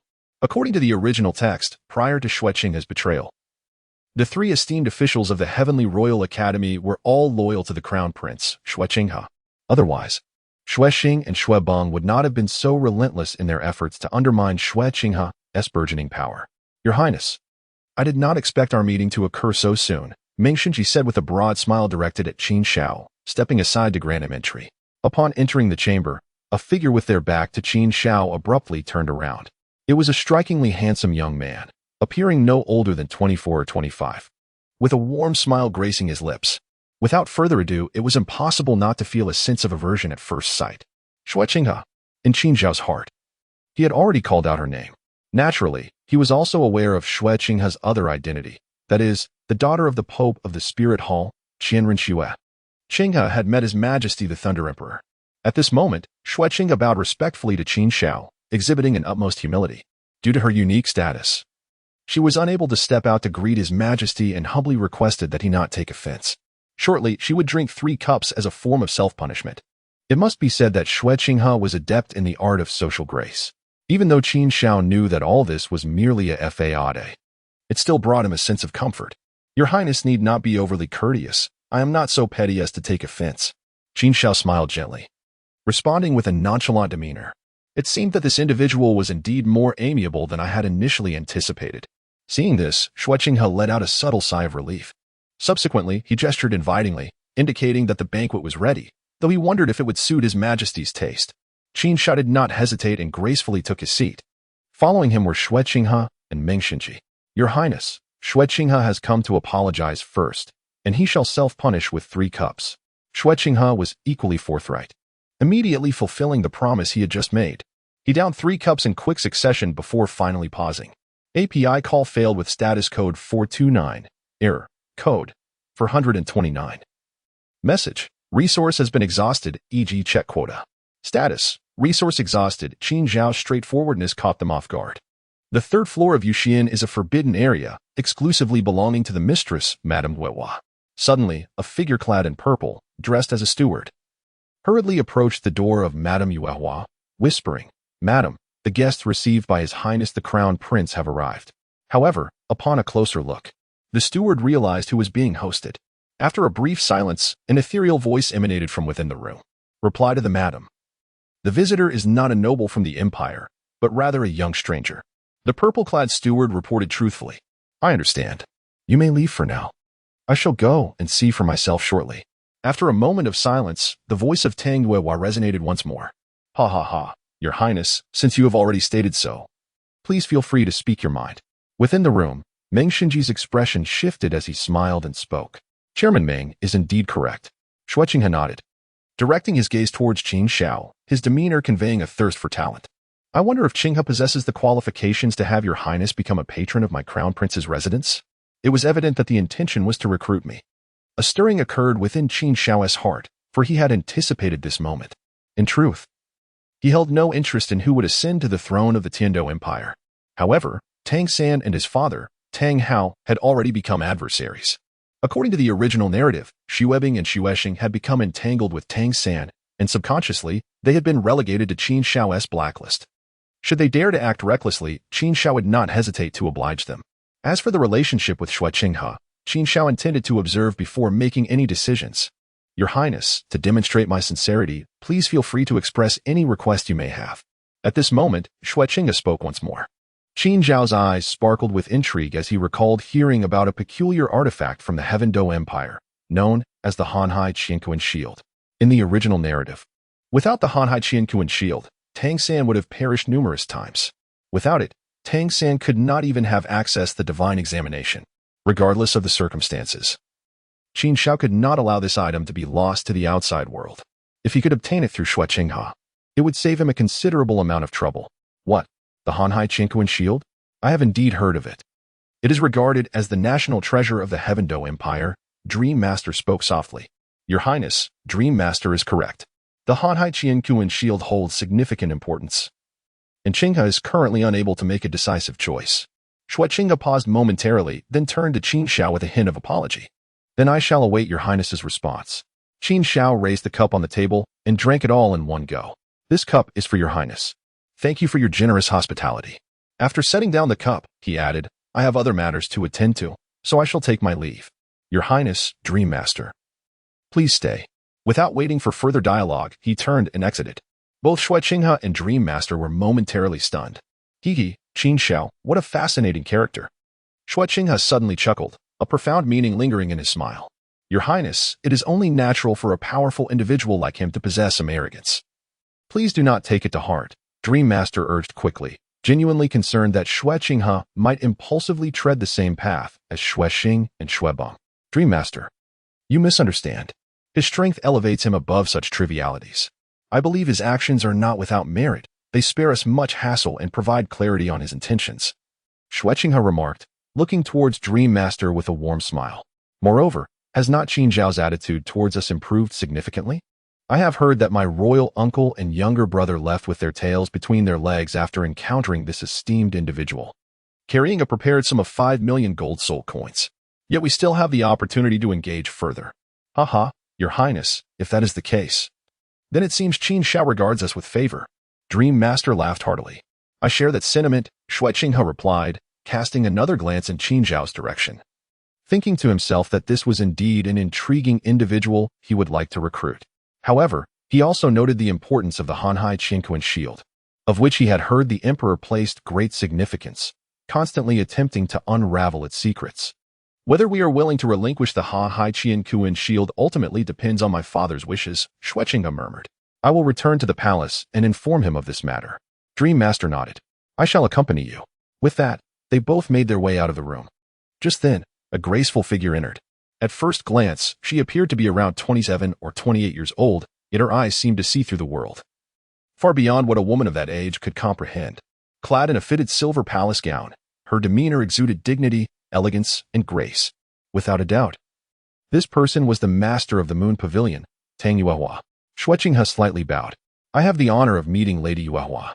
As Tang Yuehua had instructed him in etiquette, it was only fitting that he showed her respect. Tang Yuehua returned the gesture, puzzled. I heard that your highness was dining here, so I came to take a look. However, it appears you are in quite a rush to leave. As she glanced at the table, she noticed that the sumptuous dishes had not been touched. Is there something unsatisfactory with today's meal? She inquired, perplexed. Xueqinghe was taken aback, shaking his head. There is no need for concern, lady. An urgent matter has arisen that requires my attention.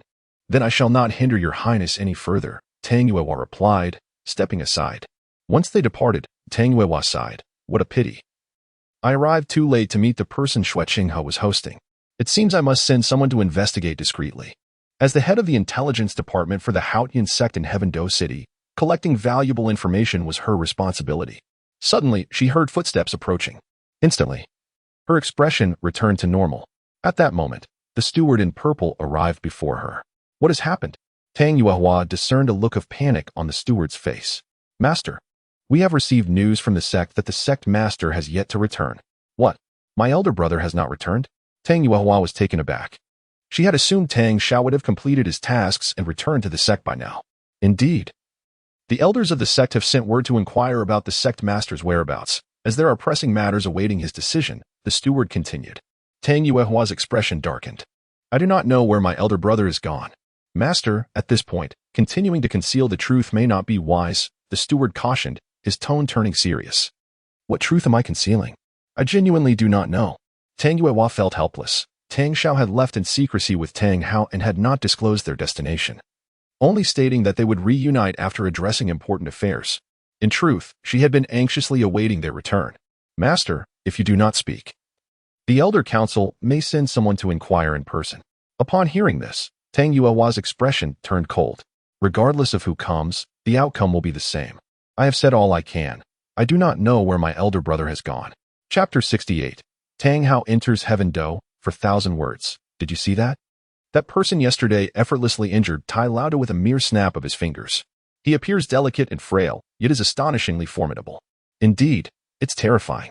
Do not be overly fearful. Remember the new ice-cold beauty who just joined the academy. Do not provoke her under any circumstances. API call failed with status code 429. Error. Code. For 29. Message. Resource has been exhausted, e.g. check quota. Status. Resource exhausted. API call failed with status code 429. Error. Code. For 29. Message. Resource has been exhausted, e.g. check quota. Status. Resource exhausted. Qin Xiao was acutely aware that this was merely the beginning. As news of the annihilation of the Li clan spread, the number of those who feared him would only grow. In due time, whispers would be silenced. Wherever he resided, few would dare to approach. After wandering around the academy for a while, Qin Xiao found it utterly mundane and decided to return to his quarters.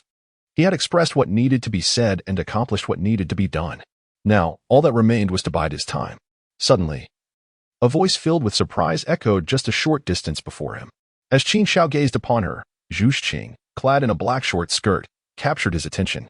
It must be said that such attire made Qin Xiao's eyes widen in admiration. Her fair and delicate long legs, coupled with her alluringly curvaceous figure, bestowed upon the icy beauty an additional touch of enchantment and sensuality. Do you know that I would return? Curious, Qin Xiao inquired. I do not know. I have merely been waiting here since you departed this morning. This is the sole path to your residence, and I was certain I would be able to await your return. Under Qin Xiao's gaze, Zhu Zhiqing found it difficult to meet his eyes, her voice dwindling to a whisper. In the end, were it not for Qin Xiao's profound cultivation and robust physique, he would scarcely have discerned her words. It turned out that after such a lengthy wait, Qin Xiao uttered, "Come with me," and upon finishing his words, he strode ahead. Zhu Zhiqing obediently followed in his wake. Qin Xiao remained oblivious to the enigmatic smile that graced Zhu Zhiqing's lips. It seemed that Lord Dai had been gazing at her more intently than usual today. It appeared my choice was indeed prudent. Dai. Oh Dai, the crowd has dispersed. In the distant shade of the trees, Ma Hongjun waved his hand before Dai Mubai's vacant eyes. Gradually, a flicker of life returned to his hollow gaze, and emotions began to stir upon his previously expressionless face. That was anger. Was it truly excessive? It could be overlooked at Shrek Academy, but now at Blubba Academy. With so many witnesses, was it not rather outrageous for Qin Xiao and Zhu Zhiqing to behave in such a manner? Dai Mubai, clenched his teeth in fury. Excessive? I see no such thing, Ma Hongjun replied, his expression one of confusion. Dai Mubai, do not take it to heart. Those two are merely indulging in mutual feelings. Why should it concern us? I dare say, the act of eavesdropping here feels a tad excessive. Fortunately, Qin Xiao has not discovered us. Otherwise, the consequences could be dire. Ma Hongjun recalled Flander's words from earlier that morning, and a shiver ran down his spine. A family guarded by a formidable soul Douluo was annihilated by Qin Xiao. Now, upon seeing him, he felt an overwhelming urge to flee. What does mutual consent even mean? How can you say it does not concern me? Dai Mubai felt as if he might shatter his molars in rage. That is my fiancée. How can I simply let it go? Dai Mubai lamented that Ma Hongjun's attempts at consolation were more vexing than helpful. Suddenly, Ma Hongjun pointed ahead and exclaimed, Boss, look. Is that Director Lu? At this, Dai Mubai turned to gaze in that direction, his eyes widening in astonishment. Indeed, it was her. However, today, Lu Erlong appeared markedly different from their initial meeting yesterday. She donned a striking red dress that clung tightly to her figure, accentuating her ample bosom. The skirt was cut high, revealing glimpses of her long, graceful legs with each step. If Qin Xiao were to witness this, he could not help but mutter to himself, isn't that the fabled battle attire? The stepmother's gown? Gulp. Ma Hongjun swallowed hard. Today, Director Lu seemed to radiate even more brilliance. Fatty, do you think there is something amiss with her wearing that outfit to meet Qin Xiao? Dai Mubai inquired softly. No, I must seek the teacher, Ma Hongjun replied, scampering off with alacrity. Meanwhile, in another room, API call failed with status code 429. Error. Code. For 29. Message. Resource has been exhausted, e.g. check quota. Status. Resource exhausted. Qin Xiao slightly nodded and snapped his fingers. A surge of electricity cascading over Zhu Qing. Instantly, she collapsed onto the bed, her body convulsing momentarily. During their time at Shrek, Qin Xiao had promised to assist Zhu Qing in her cultivation. The day she could surpass Dai Mubai would mark the conclusion of her struggle. Before long, a somewhat ambiguous sound emanated from the small room. Outside, Lu Erlong was about to knock on Qin Xiao's door when her hand froze in midair. A flush of crimson crept across her face, reaching all the way to her ears. If she were to enter now, not only would it be inappropriate given the circumstances surrounding Xiao Gang, but it might also irreparably offend Qin Xiao. Was it truly acceptable for such events to unfold in broad daylight? The embarrassment was overwhelming. Even the typically fiery and straightforward Lu Erlong found herself flustered. An unusual display of bashfulness gracing her features. She then stepped aside, patiently waiting. An hour passed, then 2, and finally 3. As dusk settled, Lu Erlong's expression began to shift. Had night truly fallen? Was this even humanly possible? Creak. After what felt like an eternity, the door finally swung open. Qin Xiao stepped out. Is she all right? Lu Erlong inquired with a tinge of sympathy.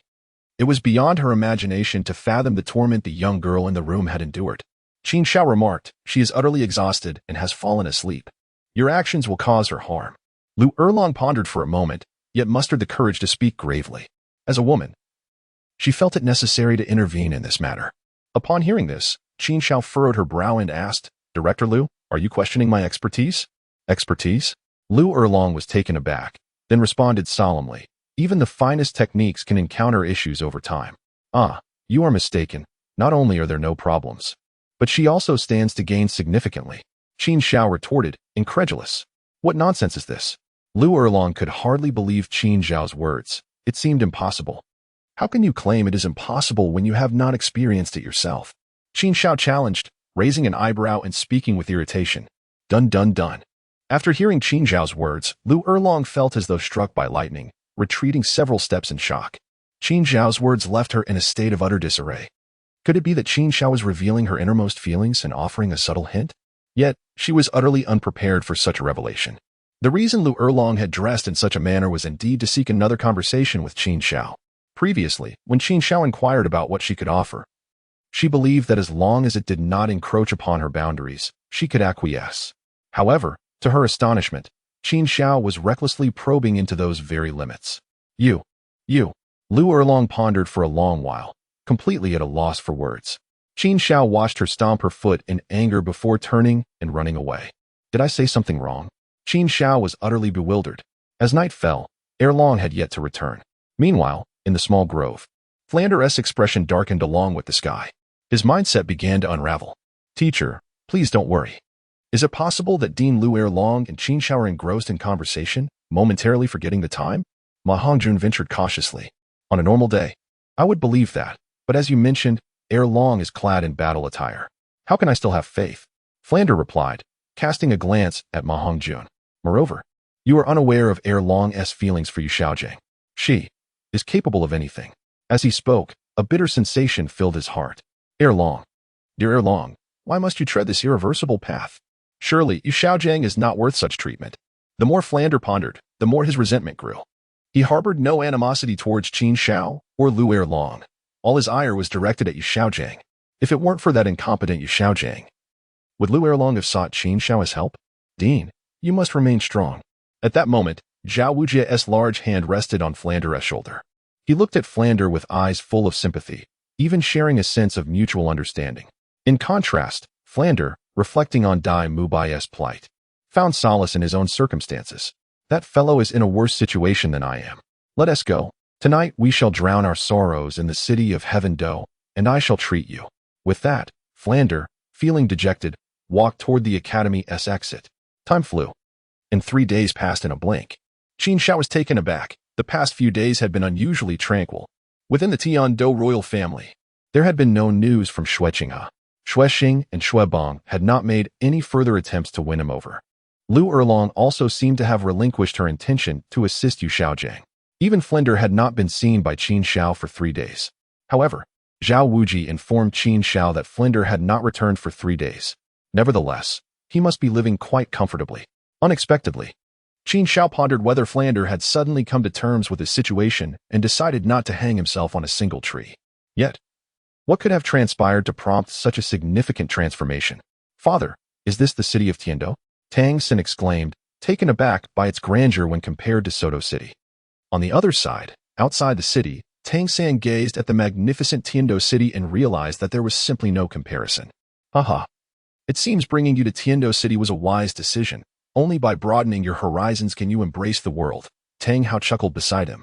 When the opportunity arises, I shall take you to Spirit City, which is truly spectacular. Really? Tang San's eyes sparkled with excitement. Of course, Tang Hao replied, ruffling Tang San's hair. But remember, whether it be Tiando City or Spirit City, neither can rival the grandeur of our Haotian sect's main gate. At his words, an overwhelming yearning blossomed within Tang San. He wondered if there would ever come a day when they could return to their sect. He longed to see what the world's foremost sect, Haotian sect, was truly like and how it compared to the Tang sect of his past life. Fear not, there will certainly be a chance to return to the sect. Tang Hao assured him firmly. You are a genius with dual martial souls. Your future is limitless. Although the elders of Haotian sect may be conservative, they understand the value of a dual martial soul. If you wish to return to your roots in the future, they will not refuse you. Tang San was taken aback by these words and asked, And you, father? Me? Tang Hao chuckled. Once you return to the sect, you will undoubtedly become a pillar within it, and there is even a possibility that you may inherit the position of sect leader.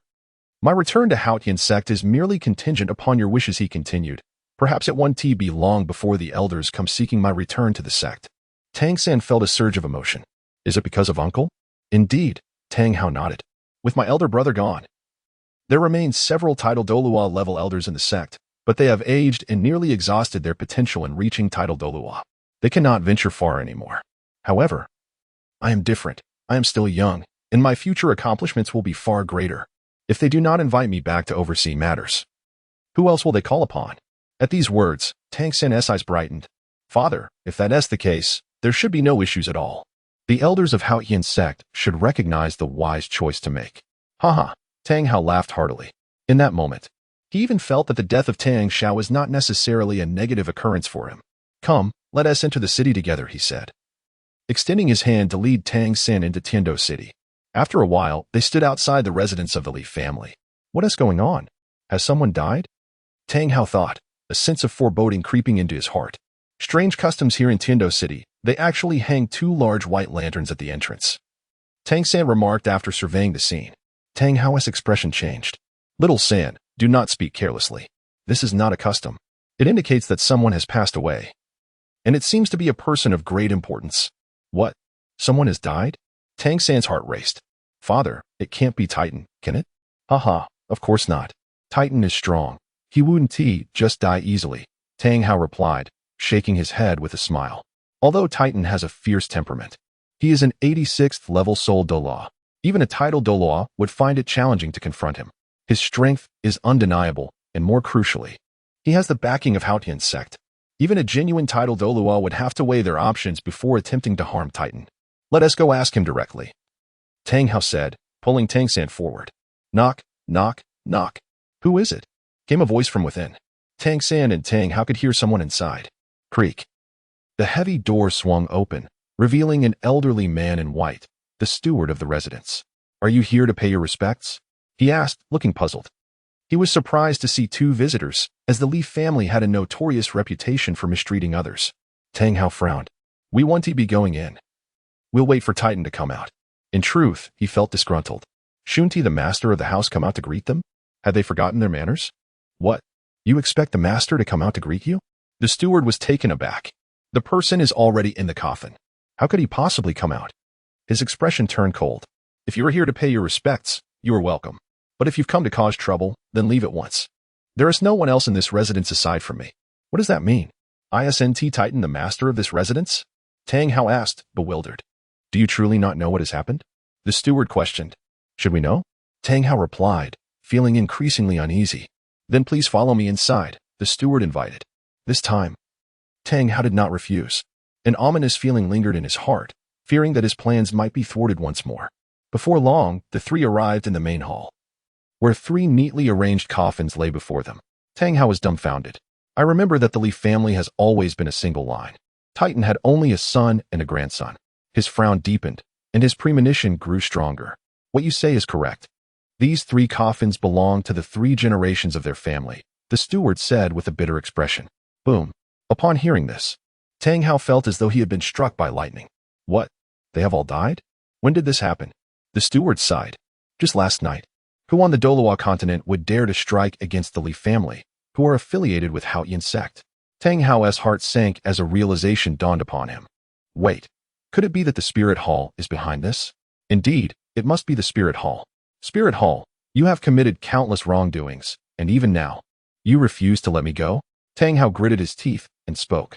However, the steward shook his head, stating that he had not seen who had made the move. By the time he sensed the commotion, the battle had already concluded. This left Tang Hao increasingly convinced of his suspicions. After a brief moment, Tang Hao and Tang San departed from the residence of the Li family. Father, what should we do now? Tang San tugged at Tang Hao's sleeve and asked in a hushed tone. At that moment, his heart was filled with mixed emotions. Initially, he had hoped to avoid the storm and seek a new place to develop, which was why they had sought refuge with the Titans. However, plans often change faster than anticipated. After a moment of silence, Tang Hao formulated a new plan in his heart. At this juncture, it seems we can only seek your aunt. Aunt? Tang San asked in confusion. Yes, she resides in Heaven-Do City, managing a place known as Moon Pavilion. It serves as a crucial hub for our Haotian sect to receive information from the outside world. Moreover, your aunt is well connected among the nobility and is an exceptionally formidable figure. Since we can no longer rely on the Titans, we shall seek her assistance to arrange for your admission into the Royal Academy of Heaven-Do. Tang San noticed a sense of pride on Tang Hao's face when he mentioned Tang Yuehua. Is she also a powerful soul master? Tang San inquired curiously, envisioning her as a mighty Title Douluo. Yet, Tang Hao shook his head, his expression complex. Your aunt lacks the talent for cultivation. She is merely an ordinary person. It is precisely because of this that she appears even more formidable. However, remember that your aunt shares a deep bond with your uncle and me. You must not let her know of your uncle's demise. Faced with Tang Hao's instructions, Tang San nodded earnestly. Father, you can rest assured, I will heed your words. Meanwhile, within the Heaven-Do Palace, Emperor Shui, whose health had just begun to improve, summoned his son, Crown Prince Shuqinghe.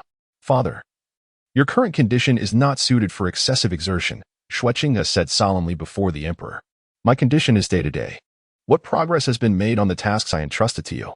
What response did Qin Xiao provide? Emperor Shui, lying on his sickbed, asked impatiently. Shuqinghe hesitated. What is the issue? Is it difficult?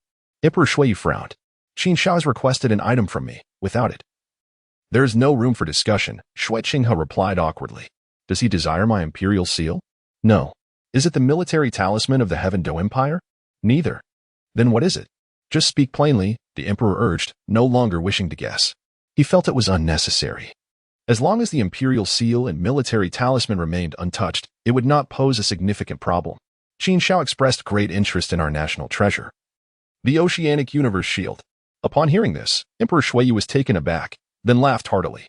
If he desires it, let him have it. It is not particularly valuable. Father, did you not tell me that this item is a national treasure? Shui Qingge questioned, puzzled. Is it not valuable? He began to suspect that perhaps the medicine given to Emperor Shui had dulled his senses. If that is the case, then please send more. The Oceanic Universe Shield indeed harbors secrets, yet I have had people attempting to decipher them for decades without success, rather than allowing it to gather dust in the palace. It would be far better to use it to win over a potentially limitless Title Douluo. Emperor Shui said, taking a deep breath. Help me sit up. I shall go to the palace treasury now and retrieve it for you. Once you secure Qin Xiao's allegiance, I will be at ease handing the Heaven Do Empire over to you. Upon hearing this, Shui Qinghe felt a surge of determination. It seemed unfair to let Emperor Shui worry about his own affairs so much. Perhaps it was time for him to make an effort as well. Second brother, you have finally returned. In the Moon Pavilion, Tang Yuehua's face lit up with joy upon seeing Tang Hao. However, her second sentence was, where is eldest brother? Tang Hao's expression stiffened. He has matters to attend to and cannot return for the time being, he replied, forcing a smile. His acting was commendable. Only a slight unnaturalness betrayed his true feelings. Yet, at that moment, Tang Yuehua's focus was entirely on Tang San, and she paid no heed to these subtleties. Who is this child? She inquired, already harboring some guesses in her heart. He is my son, Tang San. Tang Hao said, ruffling Tang San's hair. You little rascal. Do not forget to greet your aunt. Tang San hurriedly bowed to Tang Yuehua. I did not expect second brother's child to be so grown up.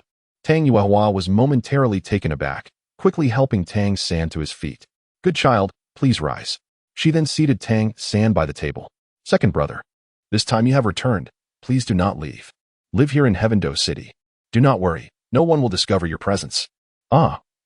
How I wish that were the case, Tang Hao sighed internally as he listened to Tang Yuehua. Yet, life was seldom that simple. The vendetta against the Spirit Hall remained unavenged, and now they had drawn the attention of a formidable foe in Qin Xiao. Reflecting on it now, it truly felt like a curse. Who could have anticipated that a novice Title Douluo could become so extraordinarily powerful? I cannot remain. There are more pressing matters at hand. However, I hope that little San can stay by your side. Please take care of him. Tang Hao spoke softly. Tang Yuehua did not respond immediately. She simply gazed at Tang Hao. After a considerable pause, she finally nodded slowly. Second brother, pursue your endeavors without hesitation. Whenever you need support, I, along with eldest brother and the entire Haotian sect, will stand firmly behind you. Her tone was resolute. Had Tang Hao not known that Tang Xiao had already perished, he might have believed her. Then, Tang Yuehua turned her gaze to Tang San. Since little San is your child, I will treat him as my own, teaching him the most noble etiquette to become an outstanding person. Indeed. Your words bring me comfort. Tang Hao was about to express his relief, but suddenly sensed something amiss. Tang Yuehua seemed to be veering off track. He could not help but correct her. Yuehua, little San must not only learn etiquette, he is a genius soul master who should enroll in a soul master academy. I believe the Royal Academy of Heaven Do would be an excellent choice. The Royal Academy of Heaven Do? Upon hearing this name, Tang Yuehua's brows furrowed slightly. Is it difficult for you to secure little San's admission there, given your capabilities? Tang Hao now feared the slightest frown from others. Under normal circumstances, as long as one possessed decent talent and was willing to pay for their education, there would be no issues. However, it seemed that the Tiando Royal Academy was on the brink of significant upheaval, with both faculty and students likely to undergo substantial changes. I worry that Shaoxin may be affected, thus it would be prudent to delay our arrival. Tang Yuehua expressed her concerns. Tang Hao felt a stirring in his heart and could not help but ask, isn't the Tiando Royal Academy directly controlled by the Tiando Royal family? How could there possibly be a problem? Sigh, this is a long story, one that begins with a certain Shrek Academy. Tang Yuehua sighed deeply. Shrek. Upon hearing this, both Tang Hao and Tang Sin trembled, a chill rising from their souls straight to the crown of their heads. Could it be? Could the Shrek Academy associated with Qin Xiao truly be involved?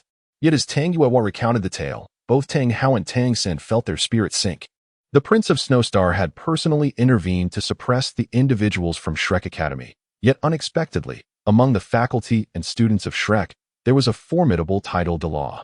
I have heard that even the poisoned Douluo held this person in great regard, due to the exclusion by Snowstar.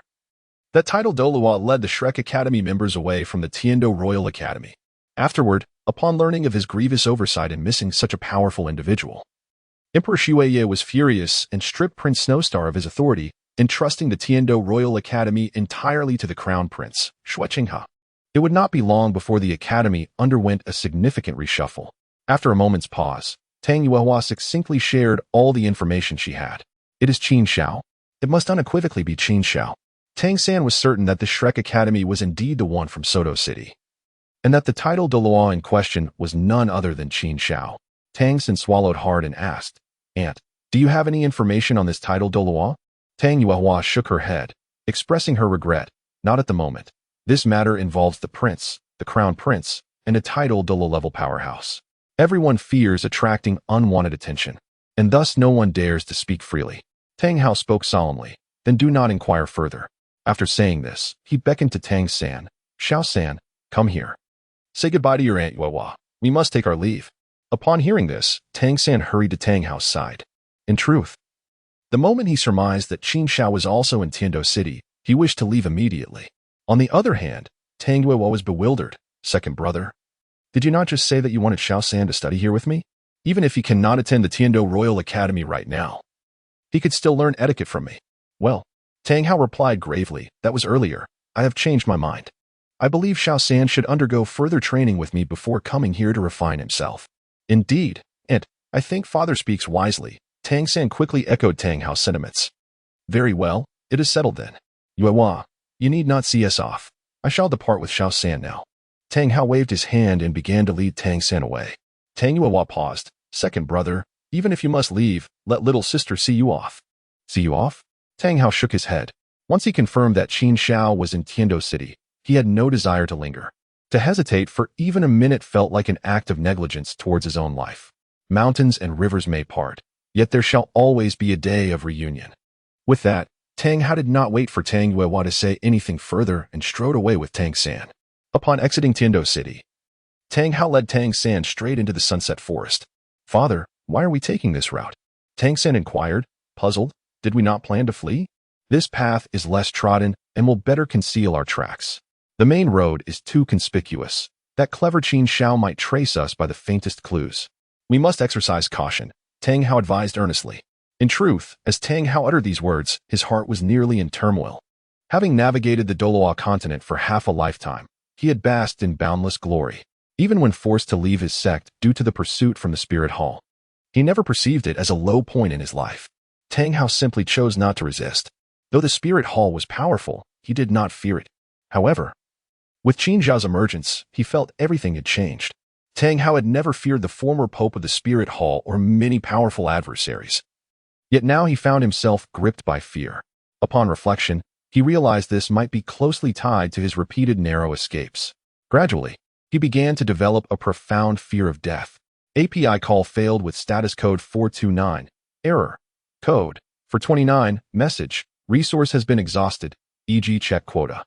Status. Resource exhausted. Qin Xiao is overwhelmingly formidable, instilling such fear that he has rendered any glimmer of hope unattainable for himself. However, with Tang Xiao's demise, who else could lend him aid? Thus, he pondered as he walked. Nevertheless, Tang Hao and Tang San did not lag in their pace. With the assistance of his soul power, each step they took spanned several meters. Time seemed to lose meaning in the mountains, and suddenly, Tang San tugged at Tang Hao's arm with urgency. Looking down, Tang Hao inquired, "What is it, little San?" "Dad, have you been to that place?" Tang San pointed towards a distant hill that towered 4 to 5 meters high. Tang Hao surveyed the surroundings and murmured, given the location, "This must be the core of the Sunset Forest. Unbeknownst to us, we've arrived here. There are many hills in the Sunset Forest, but I do not recall visiting that one. Can we go and take a look?" Tang San's eyes sparkled with eagerness. He sensed that the terrain ahead might be extraordinary, as the Xiantian treasure record contained numerous references to geographical features. The faint acrid scent in the air hinted at sulfur, leading him to surmise that a volcanic crater might lie beneath the hill. Some toxic plants thrive in extreme environments. Very well, Tang Hao conceded without further inquiry, guiding Tang San to ascend the hill. Upon reaching the summit, Tang San was taken aback by the sight before him. They stood on the edge of an inverted cone-shaped depression, from which thick, humid heat billowed, carrying the distinct scent of sulfur. He activated his purple extreme demon eye and gazed intently. A red and white spring emerged faintly within his view. Heavens! The ice and fire yin yang eye. We have stumbled upon the ice and fire yin yang eye. Tang San exclaimed in astonishment, unable to contain himself. What is the ice and fire yin yang eye? Tang Hao mused inwardly, pondering if it was something edible like the dragon eye. Dad, this is a unique terrain that may yield exceptionally rare spiritual herbs. Perhaps even celestial grasses. Tang San's voice quivered at the mention of celestial grasses. Tang Hao furrowed his brow, questioning, where did you hear about spiritual herbs and celestial grasses? Ah. Tang San's gaze sharpened as he formulated a response. It was my teacher who informed me. He has always sought breakthroughs in his cultivation and concluded after extensive research that certain spiritual herbs and celestial grasses can facilitate such advancements. Yu Xiaojing. A failure is a failure. Lacking intrinsic potential, he resorts to these unorthodox paths. Relying on external substances for cultivation is akin to hastening the growth of seedlings. It bears no benefits for one's practice. Tang Hao scoffed dismissively. Little San, remember to focus on the foundational teachings of soul masters from Yu Xiaojing. He has perused the records of the Spirit Hall and the Blue Lightning Tyrant Dragon Clan, thus possessing a wealth of knowledge. As for concepts like the top 10 core competencies or such esoteric matters, it's best to steer clear. They hold no advantage for you. Tang San was taken aback by Tang Hao's disdain for Yu Xiaojing. However, with the treasure so near, he could not dismiss the urge to investigate. Dad, I recalled something. The information about the ice and fire yin-yang eye and celestial grasses was discovered by my teacher in the Spirit Hall's texts, said to be a closely guarded secret. Feigning contemplation, he continued, moreover, you shared with me several powerful celestial grasses that not only enhance one's cultivation but also purify the body. All without adverse effects or side effects. Even the Spirit Hall is searching for them. What? This is news circulating within the Spirit Hall? Tang Hao felt compelled to take this seriously. Are such treasures truly existent? Would they also benefit a Title Douluo level expert? Absolutely. Tang San affirmed emphatically. Does this mean I have renewed hope for enhancing my strength? Truly, the heavens do not forsake the desperate. Tang Hao's eyes brightened. Then we must descend and investigate. Swiftly, Tang Hao carried Tang San down into the valley. Not far ahead, they encountered an oval-shaped pond. Within it, milky white and crimson spring waters coexisted distinctly, neither invading the other's domain. Remarkable, utterly remarkable. This pond indeed harbors both icy and fiery energies, truly deserving of the name, ice and fire yin-yang eye. Tang Hao marveled at the sight. Tang San was equally astonished, but his wonder stemmed from the various spiritual herbs surrounding the ice and fire yin-yang eye. Everywhere he looked, diverse plants flourished, each more rare than the last. Is that the finest cordyceps? The snow silkworm? And beside it, the scarlet lotus? How has it grown so large? Not to mention the deadly seven-step by the fire spring. Tang San stood still, his gaze darting as he discovered yet another spiritual herb. His eyes sparkled, as if he had entered paradise. Little San, what are all these? Have you found any celestial grasses that would greatly benefit a Title Douluo? Tang Hao asked eagerly, his voice tinged with urgency. Celestial grasses. Tang San suddenly realized. Why have I not noticed any celestial grasses? Logically, given the flourishing growth of spiritual herbs around, it is improbable that not a single celestial grass exists here. As he began to think critically, he recognized the inconsistency and started to search diligently. Finally, through the meticulous observation of his purple extreme demon eye, he uncovered traces of something extraordinary. This is the root of the extreme cold flower, the 8-petal profound ice grass. In an instant, Tang San's eyes glimmered with excitement. Celestial grasses had indeed once thrived here. What is that? Tang Hao inquired, brow furrowed, his voice serious. Yet Tang San disregarded his words, consumed by a fervor as he continued to search. Soon, he made another significant discovery. The roots of the fiery apricot blossom, the roots of the luxurious tulip, the roots of the 8-petal celestial orchid, the roots of the water fairy jade bone. Tang San counted hastily and realized that he had discovered no less than 10 varieties of celestial grass roots. However, he felt disheartened. What good were these roots without the actual celestial grasses? As his head buzzed and the world spun around him, he felt himself about to faint. Fortunately, Tang Hao had been vigilant, quickly supporting Tang San. Little San, what is wrong with you? He asked in a deep voice. Dad, they are all gone, all gone. Tang San's heart was in turmoil. Just the thought of the eight-pointed ice grass and the blazing apricot flower being plucked from the earth brought him excruciating pain. If I could consume both kinds of celestial herbs and cultivate with the ice and fire yin-yang, my strength would undoubtedly surge rapidly. And even my blue-silver grass martial soul would reap unimaginable benefits. Yet, not a single herb was left for us. Why did you not uproot them entirely, leaving me with no hope whatsoever? Unable to contain his anguish any longer, tears streamed down Tang San's face. It was heart-wrenching. Hope had been so near, only to be swiftly replaced by despair. He even felt that the ice and fire yin-yang should never have come to be. Indeed, it should not have existed. Had it not appeared, he would not have had to endure such suffering. What? The celestial herbs have all been uprooted? Who could be so heartless? Upon hearing Tang San's words, Tang Hao's heart sank. He had come seeking the herbs Tang San spoke of, filled with dreams of their potential. Yet now, Tang San's revelation struck him like a thunderclap, shattering all his illusions. With the herbs gone, was there no hope of increasing his strength and vanquishing Qin Xiao? Heartless? No. No, it was beyond heartless. I just witnessed the one who acted, as if they knew we were coming. Not a single spirit herb was touched. Only the celestial herbs were specifically targeted. This was not merely a coincidence. The more Tang San spoke, the angrier he became, feeling a surge of wicked fire ignite within him. Suddenly, he could no longer hold back and coughed up a mouthful of blood, collapsing weakly into Tang Hao's embrace. Xiao San, why are you so hot-tempered? Tang Hao exclaimed in alarm. Just then, a sharp voice rang out. Who are you? What are you doing here? Making such a commotion? Do you not have any manners? As the voice fell, Dugu Yin strode over, her anger palpable. She had been meditating in a distant cave when the various exclamations from Tang San and Tang Hao roused her, prompting her to approach. There are others? Tang San struggled to rise from Tang Hao's arms. Meanwhile, Tang Hao's gaze had already settled on the girl nearby, and he asked in a low voice, Little girl, tell me, did you pluck those celestial herbs? His inquiry was not merely casual. A powerful pressure from his soul power enveloped Dugu Yin. Dugu Yin staggered back several steps as if struck by lightning, barely managing to remain upright. Her delicate face turned pale, devoid of color. Yet, she exhibited little fear. Coldly retorting, You want the celestial herbs? Dream on. With that, she gave a chilling smile. In truth, she was unaware of what celestial herbs were. But it was evident to her that these two were not virtuous individuals. To Dugu Yin, they resembled bandits intruding upon her home, demanding to know where her valuables lay. Some might choose to part with their riches to save their lives, but Dugu Yin was not that kind of person. As a granddaughter, she was determined to uphold her grandfather Dugubo's promise to protect the medicinal garden for Qin Xiao. Ha ha ha, little girl, though you are young, your words carry weight. Tang Hao laughed. Yet, his smile was laced with a chilling intent. Let us see how long you can withstand this. As his voice faded, an even more formidable pressure from his soul power erupted.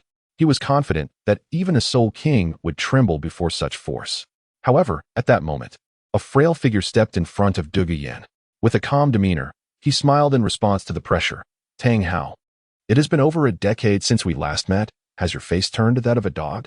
If you have any votes, I would greatly appreciate it. Chapter 70. Tang San, Qin Xiao truly deserves to die. 500 words. It's you. Dugubo. Tang Hao's pupils constricted sharply as he recognized the elder standing before the girl. Grandfather, you have finally returned. This father and son duo look suspicious and are clearly not good people. After I appeared, they even attempted to harm me. Upon seeing Dugubo, Dugu Yin felt as though she had found her pillar of support. Her feelings of grievance erupted, and tears welled in her eyes, presenting a pitiful sight. Do not be afraid, Yin, your grandfather has returned. Rest assured, I will seek justice for you. Dugubo reassured her, before turning his gaze toward Tang Hao. In an instant, his expression turned icy. Tang Hao, do you not think you owe me an explanation? You dare to demand an explanation from me? Are you suggesting that I should apologize to your granddaughter? Tang Hao scoffed. What a joke. I have never bowed to someone like Qin Xiao. Do you really think I care about the feelings of a mere 92-level Title Douluo? Anger flared within Tang Hao, his brows knitting tightly.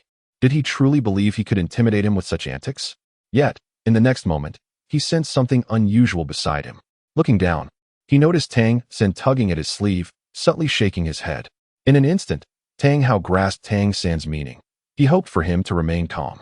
Recognizing this, Tang Hao's thoughts began to shift. Indeed, Dugubo's presence here likely had something to do with the celestial herbs. It was even possible that he was the one who harvested them. Dugubo was not someone to offend lightly. If he wanted the celestial herbs, He would need to approach him carefully. Tang Hao did not abandon hope for the herbs. Gradually, his expression softened, and he spoke in a low voice. Previously, I acted rashly. I hope you can forgive me. He clasped his hands in a gesture of respect. Tang Hao apologized so easily? Dugubo was taken aback by Tang Hao's unexpected humility. Was this truly the same domineering Haotian Douluo he remembered? Instinctively, he rubbed his ears, incredulous. Did I hear incorrectly? The formidable Haotian Douluo is actually submitting to us? Of course, his astonishment was not entirely feigned. At least a portion of it was genuine. It was well known that during Tang Hao's earlier exploits on Douluo Continent, he had a reputation for being overbearing. He had never shown kindness to those weaker than himself. Tang Hao clenched his fists, striving to suppress his rage, and spoke softly. People change. What a profound statement. It seemed even Haotian Douluo had not been spared the harsh lessons of reality. Very well, since you have apologized, you may leave now. But remember, do not return. You are not welcome here, Dugubo stated coldly. Tang Hao's concession was satisfactory to him. If this story were to spread, it would certainly be something to boast about. However, one should not push others too far. Even a cornered dog can leap over a wall, let alone Tang Hao. However, in the face of Dugubo's eviction order, Tang Hao and Tang San remained undeterred. What? You're not leaving now? Are you waiting for a banquet? Dugubo furrowed his brows, and his words struck a nerve with Tang Hao. Had it not been for their unfulfilled purpose, he would have gladly given Dugubo a thorough beating. Sensing the escalating tension, Tang San realized silence was no longer an option. Otherwise, Tang Hao might lose his composure. He stepped forward, clasping his fist respectfully, and said, Senior, I have a matter to discuss, though I am uncertain if it is appropriate. Dugubo waved his hand impatiently, dismissing him. Not appropriate. Spare me your time.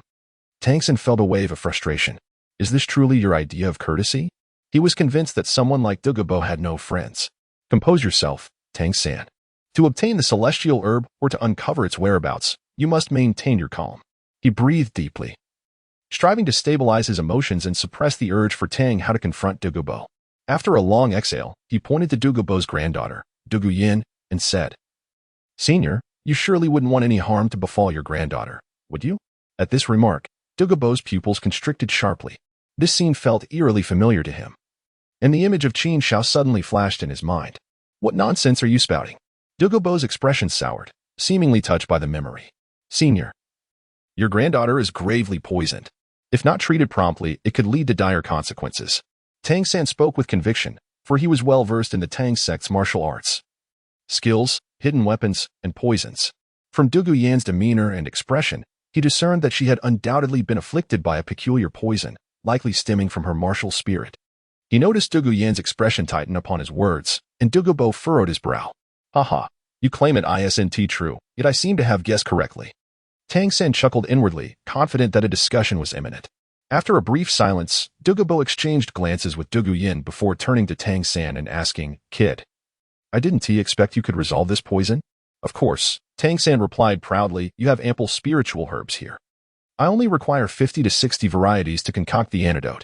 How many? 50 to 60? Dugubo's interest waned immediately. This young man was seeking to create an antidote. He was asking for his life. Do you have any idea how much Qin Xiao would charge me for 50 to 60 spiritual herbs? Besides, Qin Xiao managed to resolve the issue with just one herb. How dare you request so many? How many might you pocket for yourself? In that moment, Dugubo felt a mix of irritation and admiration for Qin Xiao. At least he was forthright about his intentions. I want your herb garden, he thought, while the young man before him appeared rather scheming. I can handle my granddaughter's issues myself. It would be best if you left now, before I lose my temper. Dugubo's impatience was palpable, as he believed that following Qin Xiao's approach was more reliable, given that his own poison had been treated using Qin Xiao's methods. Little did he know, upon learning that the method used by Qin Xiao was an advanced version of Tang San's, he would be astounded. Senior, are you truly reluctant to part with these spiritual herbs? Is your granddaughter's life not worth more than them? Tang San was momentarily taken aback by Dugubo's unexpected response. The abrupt change in demeanor caught him off guard. Xiao San, observed Dugubo's state. He is not as he once was when I encountered him. He likely has already resolved the Bailin snake poison and does not require your assistance, Tang Hao advised. Let us dispense with the pleasantries and get straight to the point. Allow me to communicate with him. At that moment, Tang Hao's voice resonated in Tang San's mind. This was a technique of sound transmission. He stepped forward, addressing Dugubo in a low tone. Dugubo, you are a perceptive man. You must realize that we, father and son, have come seeking something. In truth, we require several spiritual herbs. Name your price. Upon hearing this, Dugubo's gaze flickered slightly. What do you seek? 8-pointed ice grass, fiery apricot blossom, and the ever-watching autumn water dew. Tang San enumerated 3 celestial herbs, which he valued highly. He also thought of Tang Hao, adding, additionally, I require 9-rank purple ginseng or 8-petal celestial orchid, and water fairy jade skin bone. Without a doubt. The last herb was meant for Xiao Wu's selection. Oh, so that is the case. You should have mentioned it sooner, Dugubo realized. So, do you agree? To Tang San's surprise, Dugubo shook his head. No. In truth, Dugubo had no idea what the herbs Tang San mentioned were. But could he admit that? How embarrassing. How could that be? I can tell that those celestial herbs were likely harvested just a few days ago. Given their nature, it is improbable that they have been entirely consumed. Tang San grew anxious, inadvertently uttering the term celestial herbs. What? Dugubo's pupils dilated. Realizing that the herbs harvested by Qin Xiao a few days prior were celestial herbs. The term celestial herbs sounded far more prestigious than spiritual herbs, immediately suggesting they were no ordinary items. Simultaneously, he grasped the situation. No wonder Qin Xiao hadn't touched any of the spiritual herbs here. He had taken all the more precious celestial herbs. Damn it. What a significant loss. Reflecting on how he had guarded this treasure for so long without recognizing a single celestial herb, Dugubo felt a wave of frustration and nausea. Qin Xiao, you have truly caused me endless trouble. Since you have already taken all the most valuable celestial herbs, why continue to occupy my herb garden?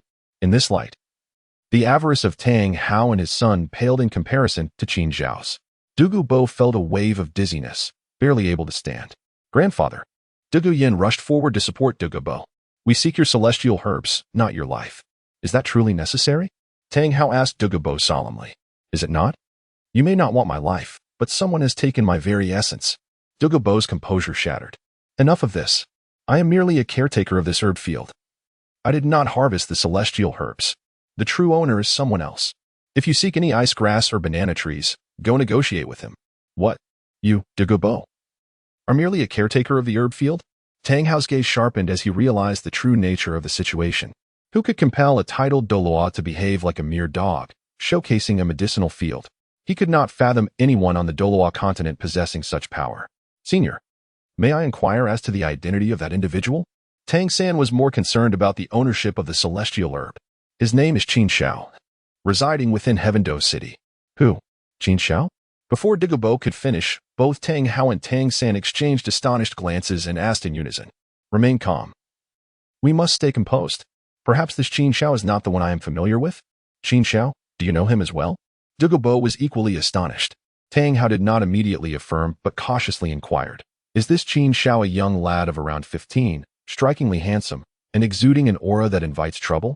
The more you describe him, the more accurate it becomes. That is indeed him. Dugubo nodded emphatically. While he did not place much importance on looks, the attributes of youth and troublemaking indeed resonated with Qin Xiao's character.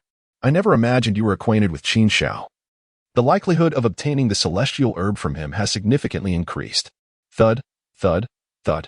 After hearing Dugubo's words, Tang Hao and Tang San simultaneously took several steps back, their minds churning with tumultuous thoughts. It truly is him. This Qin Xiao is indeed a persistent specter. Why does his shadow linger everywhere? Tang San felt his composure shatter. He had encountered him in the Stardoe Forest, found him in Heavendoe City, and now he was involved in the excavation of celestial herbs? He truly deserves to be cursed. Tang San's teeth nearly ground to dust. Upon accepting this reality, Tang Hao's first reaction was to bow his head towards Tang San and say, Little San, it seems we must temporarily set aside matters concerning the celestial herb.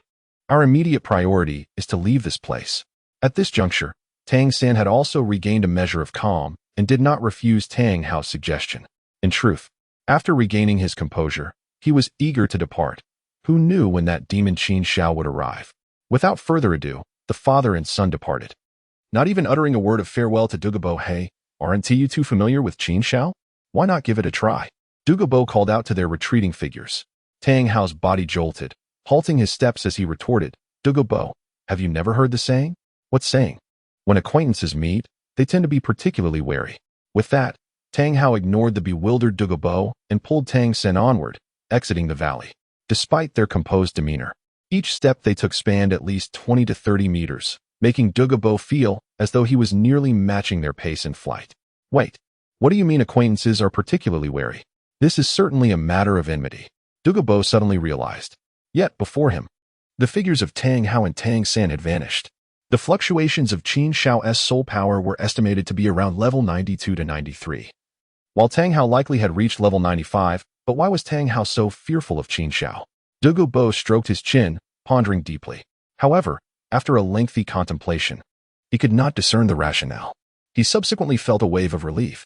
Fortunately, I did not allow Tang Hao and Tang San to take a single herb today. Otherwise, wouldn't he that be assisting the enemy? Thank goodness it was Douluo who came today and not Qin Xiao. Otherwise, we would not have escaped that valley. On the other side, after Tang Hao and his son had distanced themselves considerably, Tang Hao finally exhaled a sigh of relief. He instinctively wiped the beads of sweat from his forehead, his tone heavy with a sense of having narrowly escaped disaster. Indeed, we have evaded yet another calamity. Tang San echoed his sentiments, reflecting on how, since offending Qin Xiao, he felt that every additional day of life was a boon. There was no other choice. Qin Xiao's brutality is unparalleled. Even the master of the Haotian sect cannot withstand his advance. Tang San is acutely aware of the vast chasm that separates him from Qin Xiao. Father, must we truly live our lives in hiding? He lamented, feeling the weight of Qin Xiao's oppression closing in on him. Tang Hao clenched his fists tightly in response to Tang San's despair. No. He cannot maintain his arrogance for long, he declared solemnly. Looking at Tang San, he continued, believe me, one day, I shall personally avenge us. However, Tang San harbored doubts about his father's words, for Tang Hao had made similar promises before. Father, where shall we go now? Tang San inquired. Let us head to the Douluo Empire. I refuse to believe that Qin Xiao can extend his reach there. If he is indeed powerful enough to drive us from the Douluo Empire, then I will take you far away across the seas. The Douluo Continent is vast. There must be a place suitable for our development. In truth, the island that surfaced in Tang Hao's mind was the Isle of Sea God, his final sanctuary. Your Majesty, Dean Lu Erlong has arrived, came the voice of Zhu Shiqing from outside the door of Qin Xiao's chamber at the Lamba Academy. Lu Erlong has returned. I wonder what delightful surprise she brings today? API call failed with status code 429. Error. Code. For 29. Message. Resource has been exhausted, e.g. check quota. Status. Resource exhausted. API call failed with status code 429. Error. Code. For 29. Message. Resource has been exhausted, e.g. check quota. Status. Resource exhausted. Qin Xiao nodded. Very well. I shall go and meet them. In the reception hall, Shueqinghe, having met Mr. Qin, observed the joy reflected in Qin Xiao's eyes. API call failed with status code 429. Error. Code. For 29. Message. Resource has been exhausted, e.g. check quota. Status. Resource exhausted. API call failed with status code 429. Error. Code. For 29. Message. Resource has been exhausted, e.g. check quota. Status. Resource exhausted. API call failed with status code 429. Error. Code. For 29. Message. Resource has been exhausted, e.g. check quota. Status. Resource exhausted. API call failed with status code 429. Error. Code. For 29. Message. Resource has been exhausted, e.g. check quota. Status. Resource exhausted. Qin Xiao held the vast and boundless cosmos in his hands, meticulously examining it, sensing an enigmatic power emanating from its surface. He understood that it was highly likely the lingering spirit of the sea god was at play. Without the heart of the sea god, could Tang San still ascend to divinity? API call failed with status code 429. Error. Code. For 29. Message. Resource has been exhausted, e.g. check quota. Status. Resource exhausted. Qin Xiao toyed with the Han Haiqian Kuanjiao for a while before discreetly putting it away. Nevertheless, he genuinely expressed his gratitude to Shueqinghe. After all, had it not been for Shueqinghe's intervention, he would have faced considerable obstacles in his pursuit of the heart of the sea god. There is no need for formality, my dear sir, Shueqinghe inquired. Are you now inclined to engage in a discussion with me? Indeed, it was high time for a thorough conversation. API call failed with status code 429. Error. Code. For 29. Message. Resource has been exhausted, e.g. check quota. Status. Resource exhausted. API call failed with status code 429. Error. Code. For 29. Message. Resource has been exhausted, e.g. check quota. Status. Resource exhausted. The soft voice of Qin Xiao resonated throughout the hall. What? Only a favor in return? Meng Xinji found this somewhat intolerable. Initially intending to add an additional 2,000 words, he decided to rest today due to feeling unwell. Chapter 71.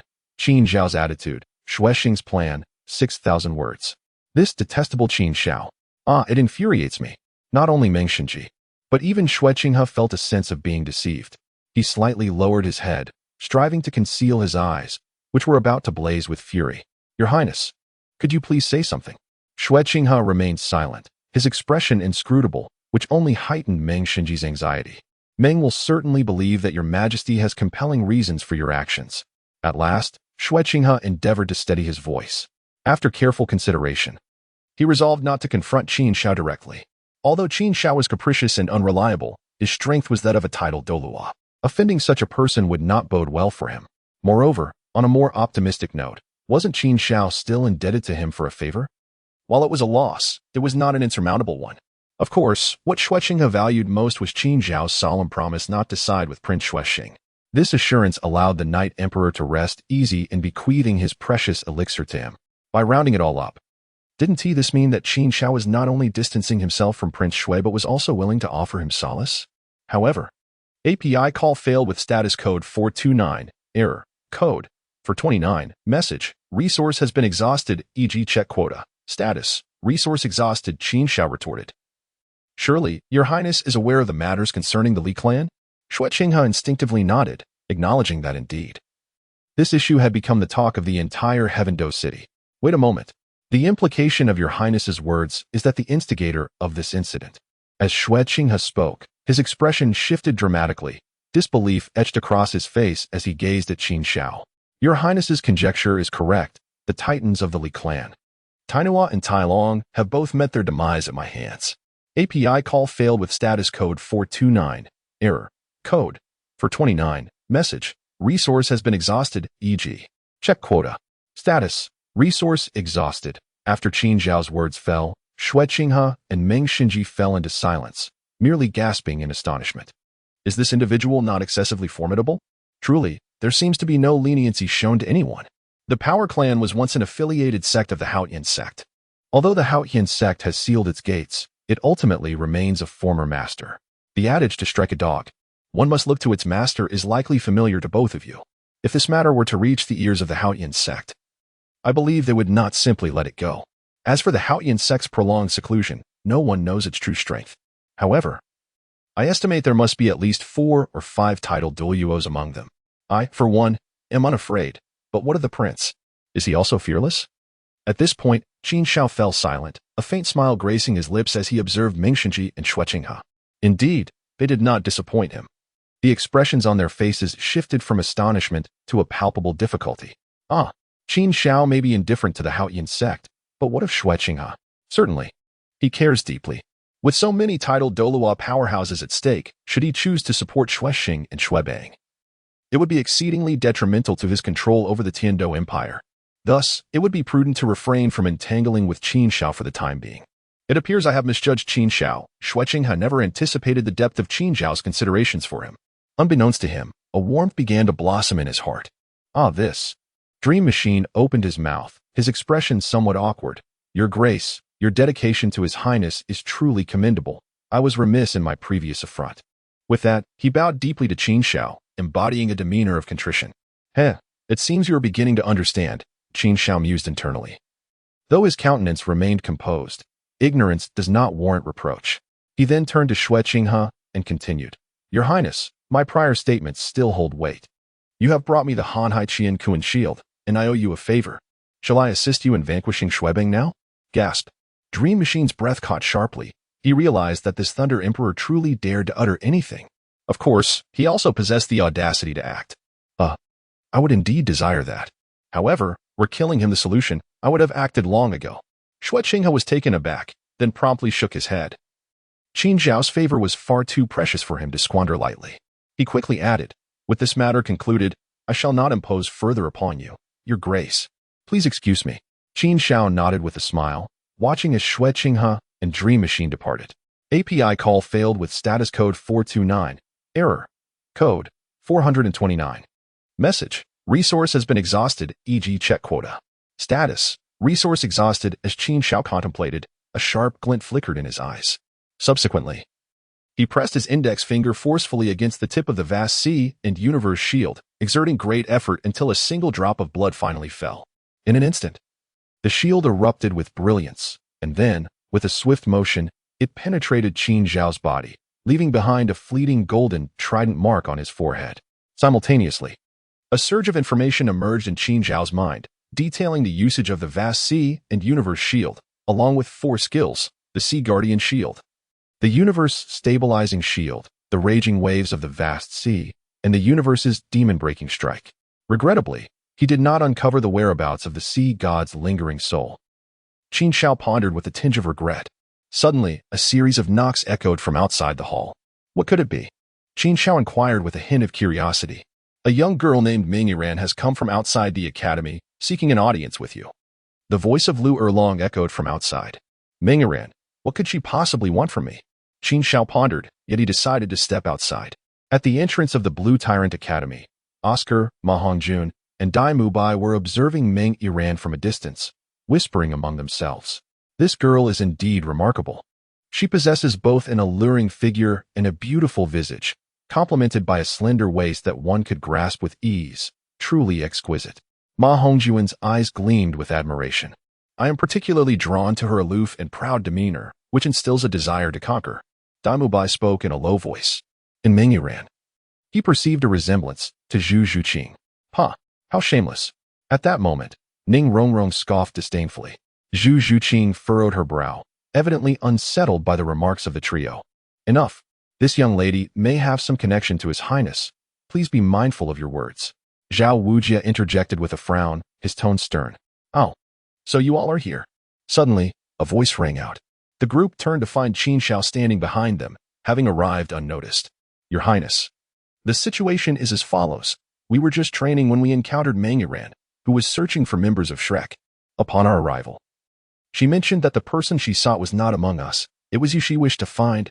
Zhao Wujia succinctly recounted the events. So that is the case.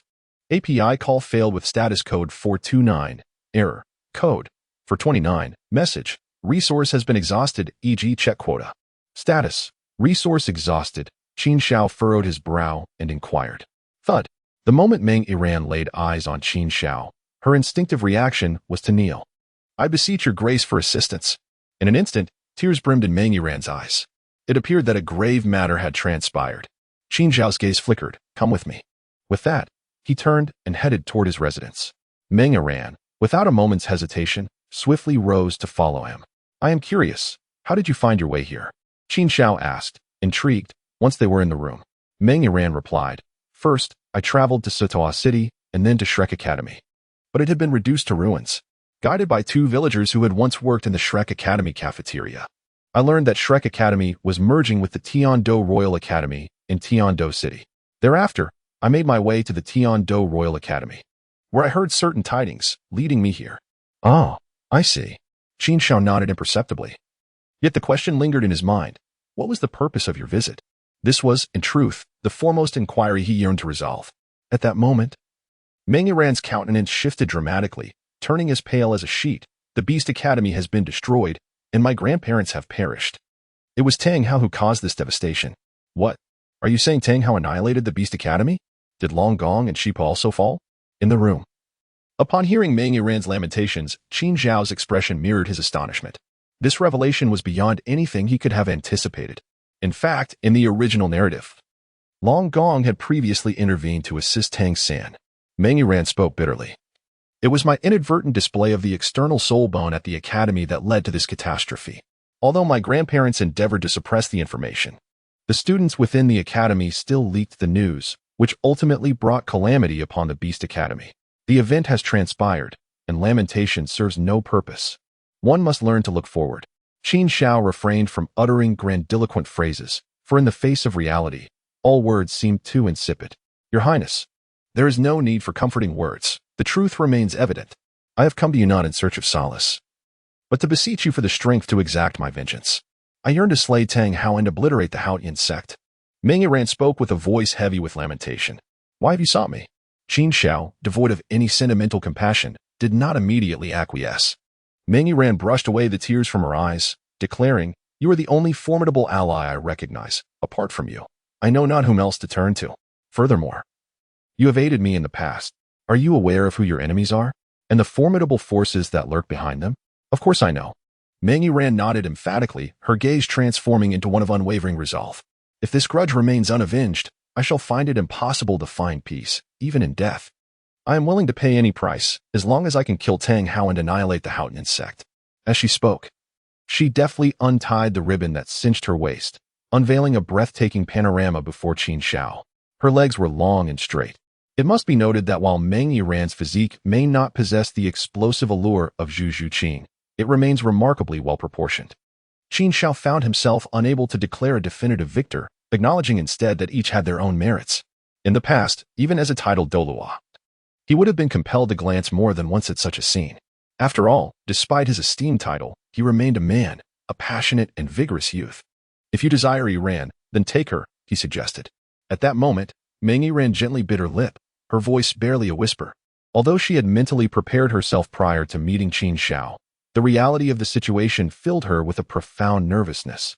Yet, Qin Xiao turned his back to her and declared, "Though I, Qin Xiao, do not claim to be a paragon of virtue, I would never exploit someone in a vulnerable position. Of course, should it be an enemy, the matter would be different. Every person has an appreciation for beauty, and I too admire it. However, I do not wish to obtain it in such a manner. Please, put on your clothes."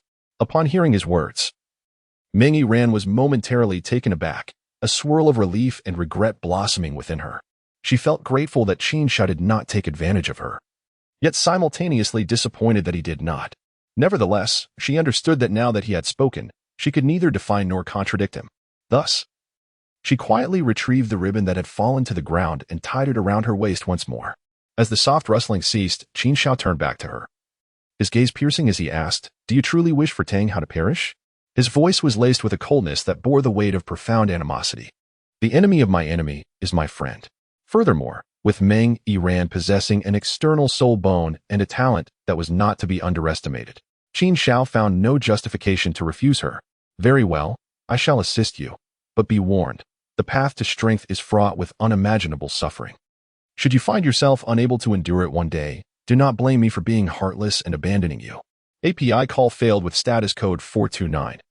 Error. Code 429. Message. Resource has been exhausted, e.g. check quota. Status. Resource exhausted. API call failed with status code 429. Error. Code 429. Message. Resource has been exhausted, e.g. check quota. Status. Resource exhausted. As Qin Xiao spoke, he began to stride towards the door. However, just as he reached the threshold, he abruptly halted. Meng Yiran's expression tightened. "Your Highness, is there something else you wish to entrust to me?" "There is indeed a matter." Qin Xiao turned his back to Meng Yiran and said, "You should wear more clothes. It's getting cold." "Ah, what?" Meng Yiran was momentarily frozen, her cheeks flushed with a rosy hue that quickly spread to her ears. The memory of the previous scene stirred her heart like rippling waves on a lake, leaving her unable to find tranquility. Meanwhile, in the prince's residence, Shueping hurriedly burst into Shuexing's chamber. "What has happened now? Look at you, in such a fluster. It's quite unbecoming," Shuexing remarked, seated regally. "Uncle Wang, I will be more cautious next time. However, this matter is truly urgent." Shueping took a deep breath, striving to compose himself. "Speak. What is it?" Shuexing maintained a demeanor of calm authority, reaching for a teacup on the table beside him. Shueping pondered seriously before asking, "Uncle Wang, there are 2 pieces of bad news. Which would you prefer to hear?" "Oh, 2 pieces of bad news," Shuexing instinctively replied, only to realize the gravity of the situation. "What do you mean? 2 pieces of bad news?" Crash. He promptly shattered the exquisite cup he held, startling Shueping. At that moment, he heard Shuexing's grave voice ask, "Tell me, what distinguishes them?" "There is indeed a distinction," he replied almost without thought. "One news is bad, the other is worse." Shuexing cursed under his breath. He made a choice, stating, "Then let us hear the bad one first. I have received word that Father Emperor has bestowed the national treasure, the Haotian Hammer shield, upon Shuexing. This was indeed unfortunate. Shuexing's strength had grown even more formidable. However, The Haotian Hammer and Shield had remained a secret within the royal family for so long that even Xueqinghe might be at a loss to uncover its hidden mysteries. Xuexing nodded. This bad news was not as dire as it seemed. Xuepeng then continued with the second piece of information, which also originated from the palace. The Haotian Hammer and Shield is what Qin Xiao desires, and upon acquiring it, Xueqinghe immediately sent it to him. Xuexing was instantly alarmed. What did you say? Qin Xiao wants this item, and Xueqinghe has delivered it to him? This is a tremendous favor. Qin Xiao could very well ally himself with Xueqinghe. The bad news could not be worse. He could no longer remain seated, springing from his throne to pace anxiously. Uncle Wang, there is no need to panic. Just tell me why I shouldn't be worried. Didn't you summon the poison Douluo? So, Qin Xiao won't be able to bounce back for long, even if he sides with the crown prince. I doubt he can seize the throne in just a few days, Xuepeng asserted, his eyes gleaming with wisdom. Truly, what a fool. Xuexing felt his irritation rising. Xuepeng had a knack for bringing up irrelevant matters. Xuepeng, don't count on Douluo. He is back down from confronting Qin Xiao. Now, if we want to turn the tide, we must rely on ourselves. I want to hide it from you, had this incident not occurred. I would have refrained from provoking Qin Xiao. The Tindo Royal Academy is handed over to Xueqinghe. I accept my defeat. Xuexing's voice was laced with bitterness and helplessness. If given the choice, he truly wished to avoid further conflict with Qin Xiao. In contrast, Xuepeng, upon hearing Xuexing's words, was rendered speechless. Uncle Wang, what should we do now? Allow me to analyze the situation, Xuexing replied, equally troubled. I too wish to know what to do. Suddenly, a voice called from outside. Your Highness, there is urgent news. What could possibly be more pressing than this? Xuexing thought the guard was overreacting. Speak plainly. What is it? According to your orders, we have identified the suspects involved in Titan's murder. What? You found them? Xuexing exclaimed joyfully, feeling a glimmer of hope. Let them in. Yes. A lean man dressed in coarse fabric entered, kneeling immediately. Your Highness, I have uncovered the latest news. On the night of Titan's demise, his grandson Tailong had an altercation with someone. With whom? With that Qin Xiao from Shrek Academy. Qin Xiao, it's him. Xuexing's eyes brightened. The lean man continued. Your Highness, this is merely speculation. We lack conclusive evidence. What evidence do we need? This vague lead is sufficient. Xuexing laughed heartily, exclaiming, Indeed, there is always a way out. This is your destiny, Xuepeng. What do you mean, Uncle Wang? Xuepeng felt a pang of concern, fearing that Xuexing might be overwhelmed by the shock. It's simple, since Qin Xiao has a motive for murder. It no longer matters whether he actually killed Titan. We shall spread the word, create a narrative that solidifies this accusation against him, and let the situation escalate as much as possible. In due time, someone will intervene to deal with him.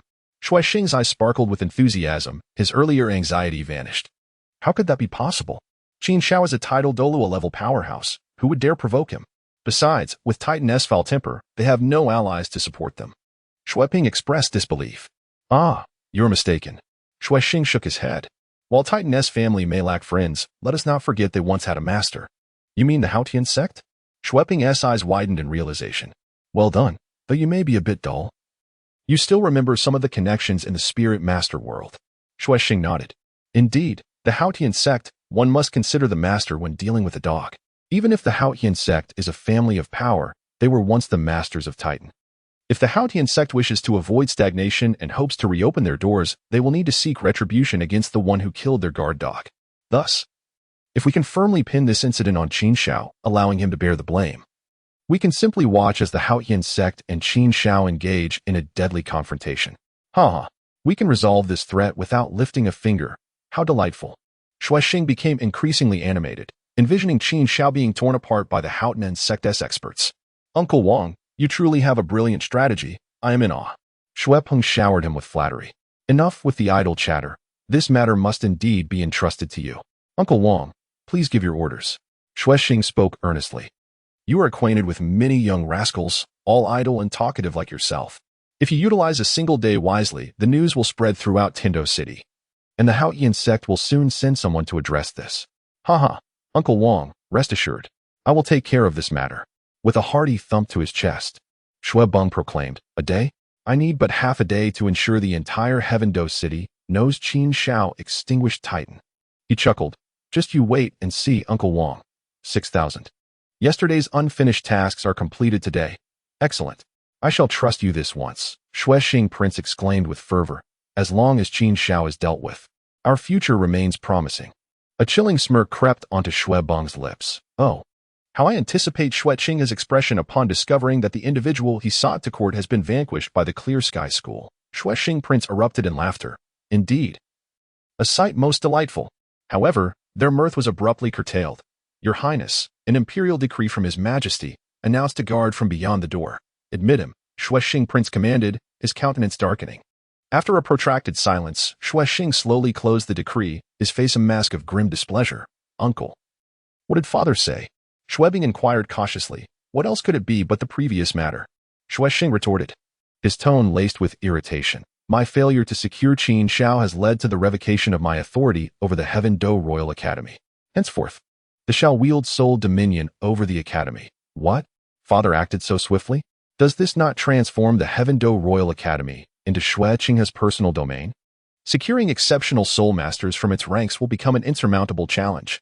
Disbelief washed over Shuebing's face as he recognized the increasingly precarious nature of their position. After all, soul masters were the cornerstone of their power. Indeed, Shuexing Prince sighed. It appears the Emperor's condition is deteriorating, to the extent that he is clearing the path for Shuexing's ascension. Uncle. Should we not present the evidence we have amassed over the years to father, revealing Shuexing's role in the demise of his other sons? Shuebing suggested. Grasping at straws, do you truly believe your father would heed such claims? Shuexing retorted, unmoved, almost amused. Furthermore, even if he did, what would it avail us? What do you mean? Allow me to remind you that the late emperor, your grandfather and my father, had more than just your father and I as sons. Yet, where are they now? Shuebing's pupils constricted, a chill running down his spine. Are you suggesting? I merely wish to impart that naivety has no place in the ruthless game of royalty. The struggle for the throne often necessitates bloodshed. As long as someone ultimately claims the throne, all is deemed acceptable. Shuexing's gaze bore into Shuebing as he spoke, his voice low and grave. I understand, Shuebing murmured, a shiver coursing through him as the brutal reality dawned upon him.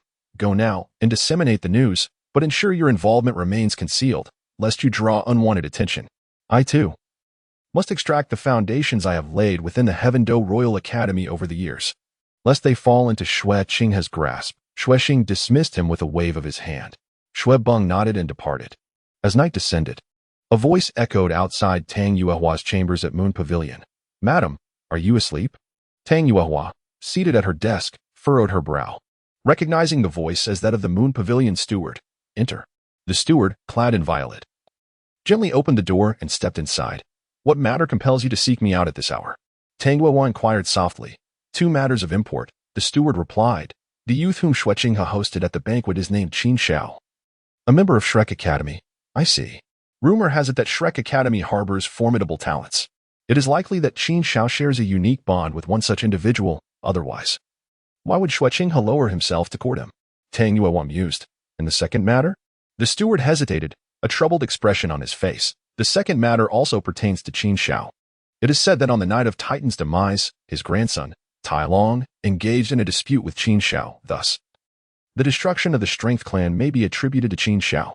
A look of surprise crossed Tang Yuehua's face. In truth, Moon Pavilion had been investigating the matter, but the information had surfaced sooner than expected. Suddenly, she noticed the steward's unease. Is there something more you are not revealing? The steward swallowed hard. Madam, the rumors circulating outside claim that Qin Xiao himself slew Titan. What? Impossible! Tang Yuehua exclaimed, shaking her head. Titan was an 86th ranked Soul Douluo, a rare powerhouse on the Douluo Continent. How old is Qin Xiao? Even at his most gifted, he would only be a soul ancestor.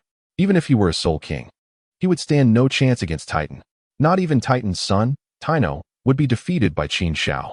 Furthermore, Titan's wound has been examined, revealing a single, fatal blow. Madam, I share your sentiments, the steward replied, but such are the tales being spun. Tang Yuehua frowned.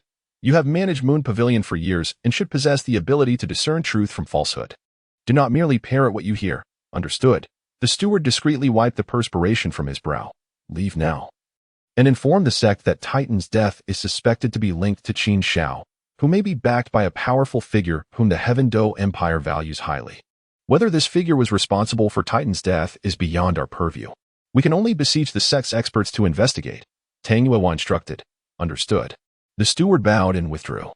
Amidst towering peaks and verdant valleys, far from Heavendoe City yet not entirely remote, lies a secret known to few. The former preeminent sect of the land lies hidden here. Within a majestic fortress, 5 elders adorned in resplendent robes convened, each seated upon an imposing stone chair.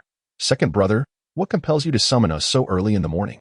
The 7th elder of the Clear Sky School, stationed at the rearmost position, posed his inquiry to the figure at the head of the assembly, his tone laced with perplexity.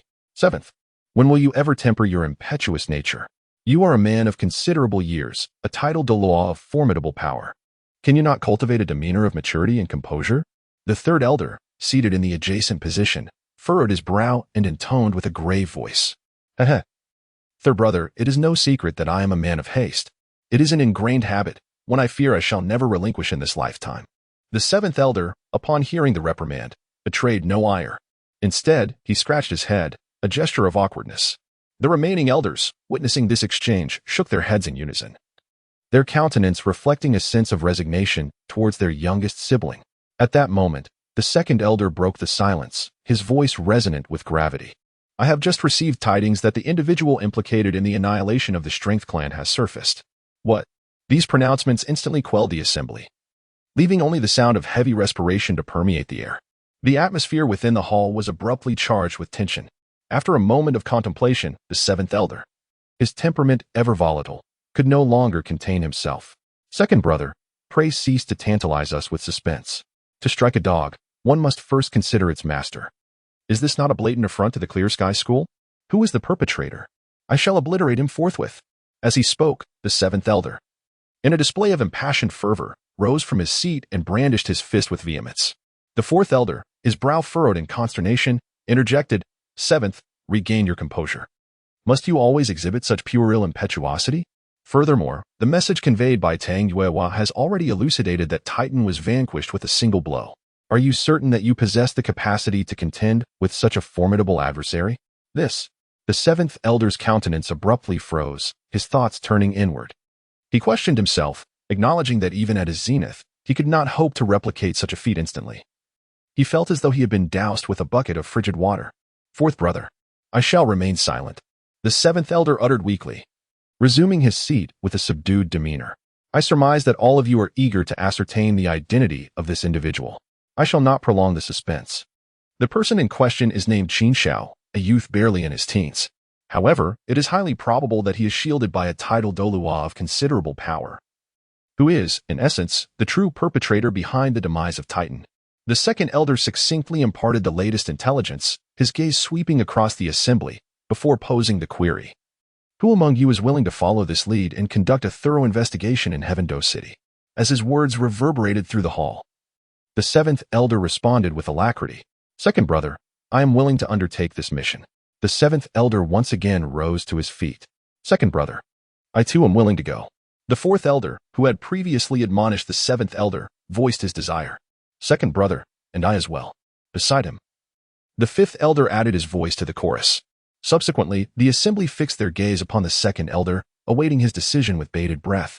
After a brief interlude of contemplation, the 2nd elder finally rendered his judgment. Third brother, your temperament is one of equanimity, and your strength is second only to mine.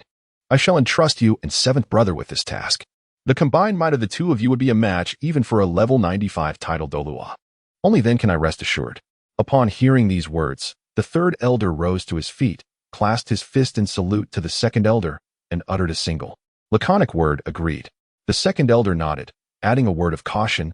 There is one additional matter I must impress upon you. You must bear in mind that your own safety is paramount. Should the adversary prove too formidable, you may first retreat to the sect. If the matter poses a significant threat to the sect, then endeavor to resolve it through amicable means, transforming major issues into minor ones and minor issues into naught. After all, the Clear Sky School is already beset by trials and tribulations and cannot withstand further blows. We were willing to forsake a living Tang. How much more so a deceased Titan? The 3rd and 7th elders nodded in unison. Elder brother, we understand. The 2nd elder waved his hand. Depart forthwith. There is something peculiar about this. The 3rd and 7th elders exchanged glances, instantly comprehending the underlying meaning in each other's eyes. However, the 2nd brother remains the 2nd brother. not only in terms of age, but also in terms of his authority in the absence of the sect master. Nay, regardless of the sect master's presence. He reigns supreme, and his younger brothers are powerless to gainsay him. Heaven Do City, Blue Tyrant Academy. As Qin Xiao pushed open the door to his chamber, the first sight that greeted him was that of Zhu Zhiqing standing outside. Her attire today was not significantly different from her usual attire. However, Qin Xiao detected a subtle alteration. It seemed that her collar had been transformed from a round neckline to a V-neck. Heh, has my foolish girl grown up and begun to engage in subtle coquetry? Qin Xiao mused inwardly. Yet, he refrained from uttering a word. After all, to see through something without revealing it ensures that everyone remains on amicable terms. Your Eminence, you have emerged. Zhu Zhiqing, her mind preoccupied with thoughts unknown, reacted with a delayed response, as if belatedly realizing his presence. Why did you not engage in training with Zhao Wuji this morning? API call failed with status code 429. Error. Code. 429. Message. Resource has been exhausted. E.G. Check quota. Status. Resource exhausted. Qin Xiao was quite taken aback. Ordinarily, one would require several more days to achieve a breakthrough. Indeed. With the aid of the thunder-tempering technique, Zhu Zhiqing had remarkably advanced 4 levels of soul power in such a brief period, reaching the 30th level. However, the enhancement of her strength did not come without considerable suffering. The pain she endured was immense. To succinctly summarize, her relentless efforts were truly heart-wrenching. Yet, during her training, Qin Xiao had never shown her any leniency. He understood that being overly compassionate would only harm Zhu Zhiqing. At this moment, Zhu Zhiqing could not contain her joy, exclaiming, I indeed needed a few more days, but after returning from your place yesterday, I suddenly experienced an epiphany and inadvertently achieved a breakthrough. How enlightening. Qin Xiao nodded, acknowledging that not only was your hard work commendable, but luck also seemed to be on your side. Indeed, Zhu Zhiqing replied with a radiant smile.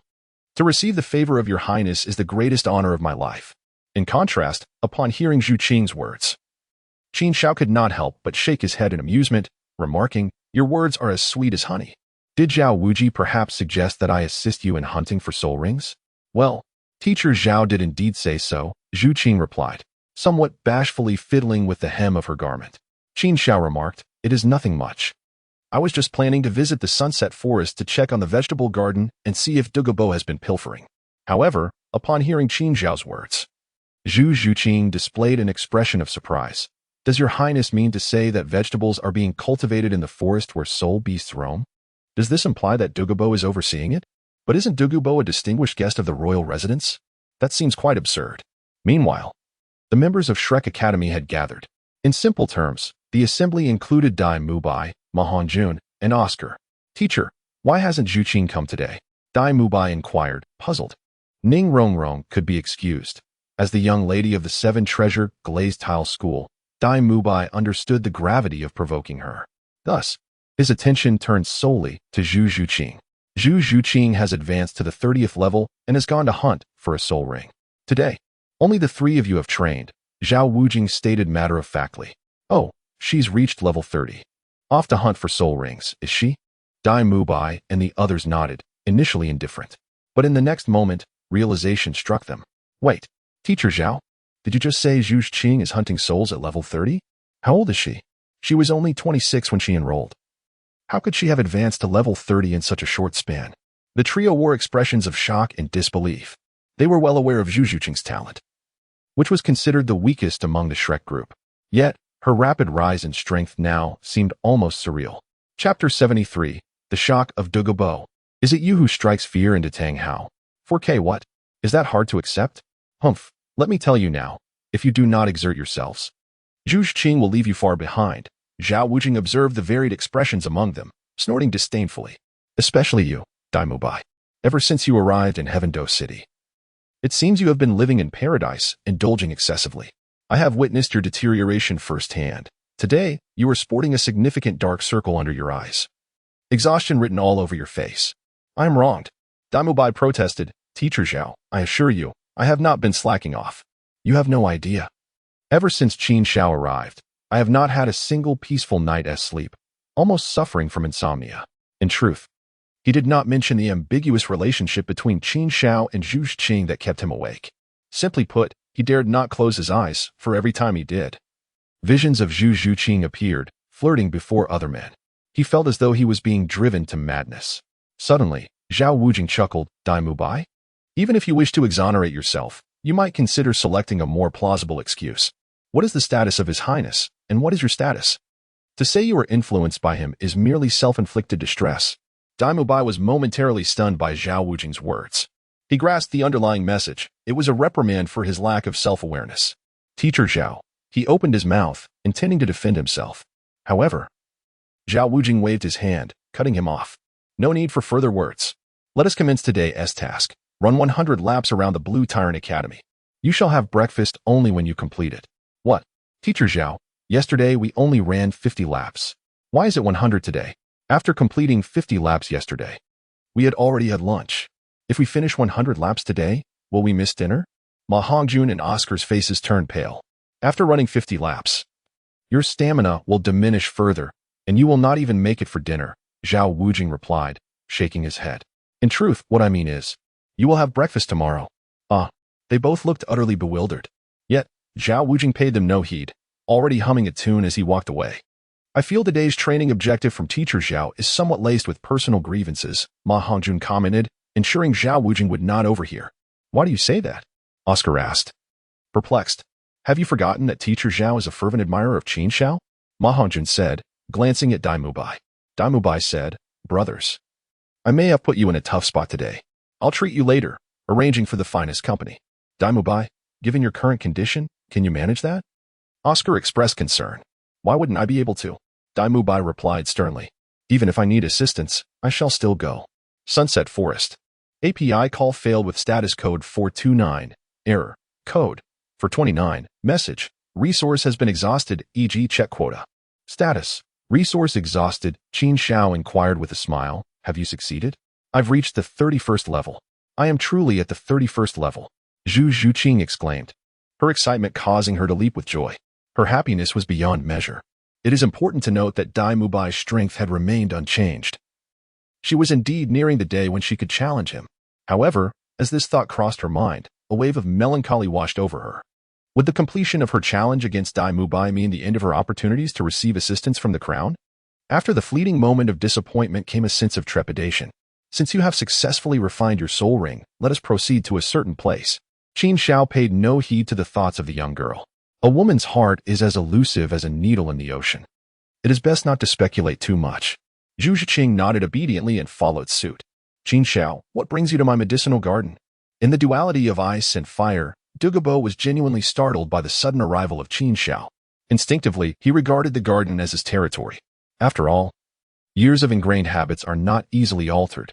With a chuckle, Qin Xiao corrected him. Dugubo, let me clarify. This is my medicinal garden. Your medicinal garden? Dugubo was taken aback for a moment, but he quickly realized that it no longer belonged to him. A bitter smile crossed his face as he conceded. You are indeed correct. This is truly your garden. By the way, who is she? At that moment, Dugubo noticed the beautiful young girl clad in black behind Qin Xiao and inquired with a hint of puzzlement. He found her vaguely familiar but could not recall where he had seen her before. Senior, I am the maid of the Crown Prince. We met during our time at the Tiando Royal Academy. Zhu Zhuqing interjected before Qin Xiao could respond, humbly presenting her identity. Qin Xiao cast a surprised glance at Zhu Zhuqing, utterly taken aback that this seemingly frosty beauty could utter such words. Clearly, she held herself in high regard. Nevertheless, this was a fortuitous development, as it would spare him considerable trouble. Humph, you have quite a number of lovely companions. It seems my yin-yan's competitiveness remains formidable. Suddenly, Dugubo let out a snort. What do you mean by that? Qin Xiao was momentarily flabbergasted. Indeed, Dugubo was just as eager to promote his granddaughter as he was in the original narrative. Soon after, Qin Xiao heard Dugubo candidly declare, I've come to a realization. If I wish to reclaim this medicinal garden, it is futile to rely on my own efforts. It appears I must adopt a different approach. If we were to become family, wouldn't that change everything? What is yours would belong to Yin Yan, and what is hers would be mine. And by that logic, this medicinal garden would ultimately revert to me. Wouldn't it? Hee, young man, you initially took advantage of me quite brazenly. Now, I shall return the favor, quite openly. I have already instructed Yin Yan to prepare, and I hope you can withstand her allure. He chuckled ominously. Just dream on.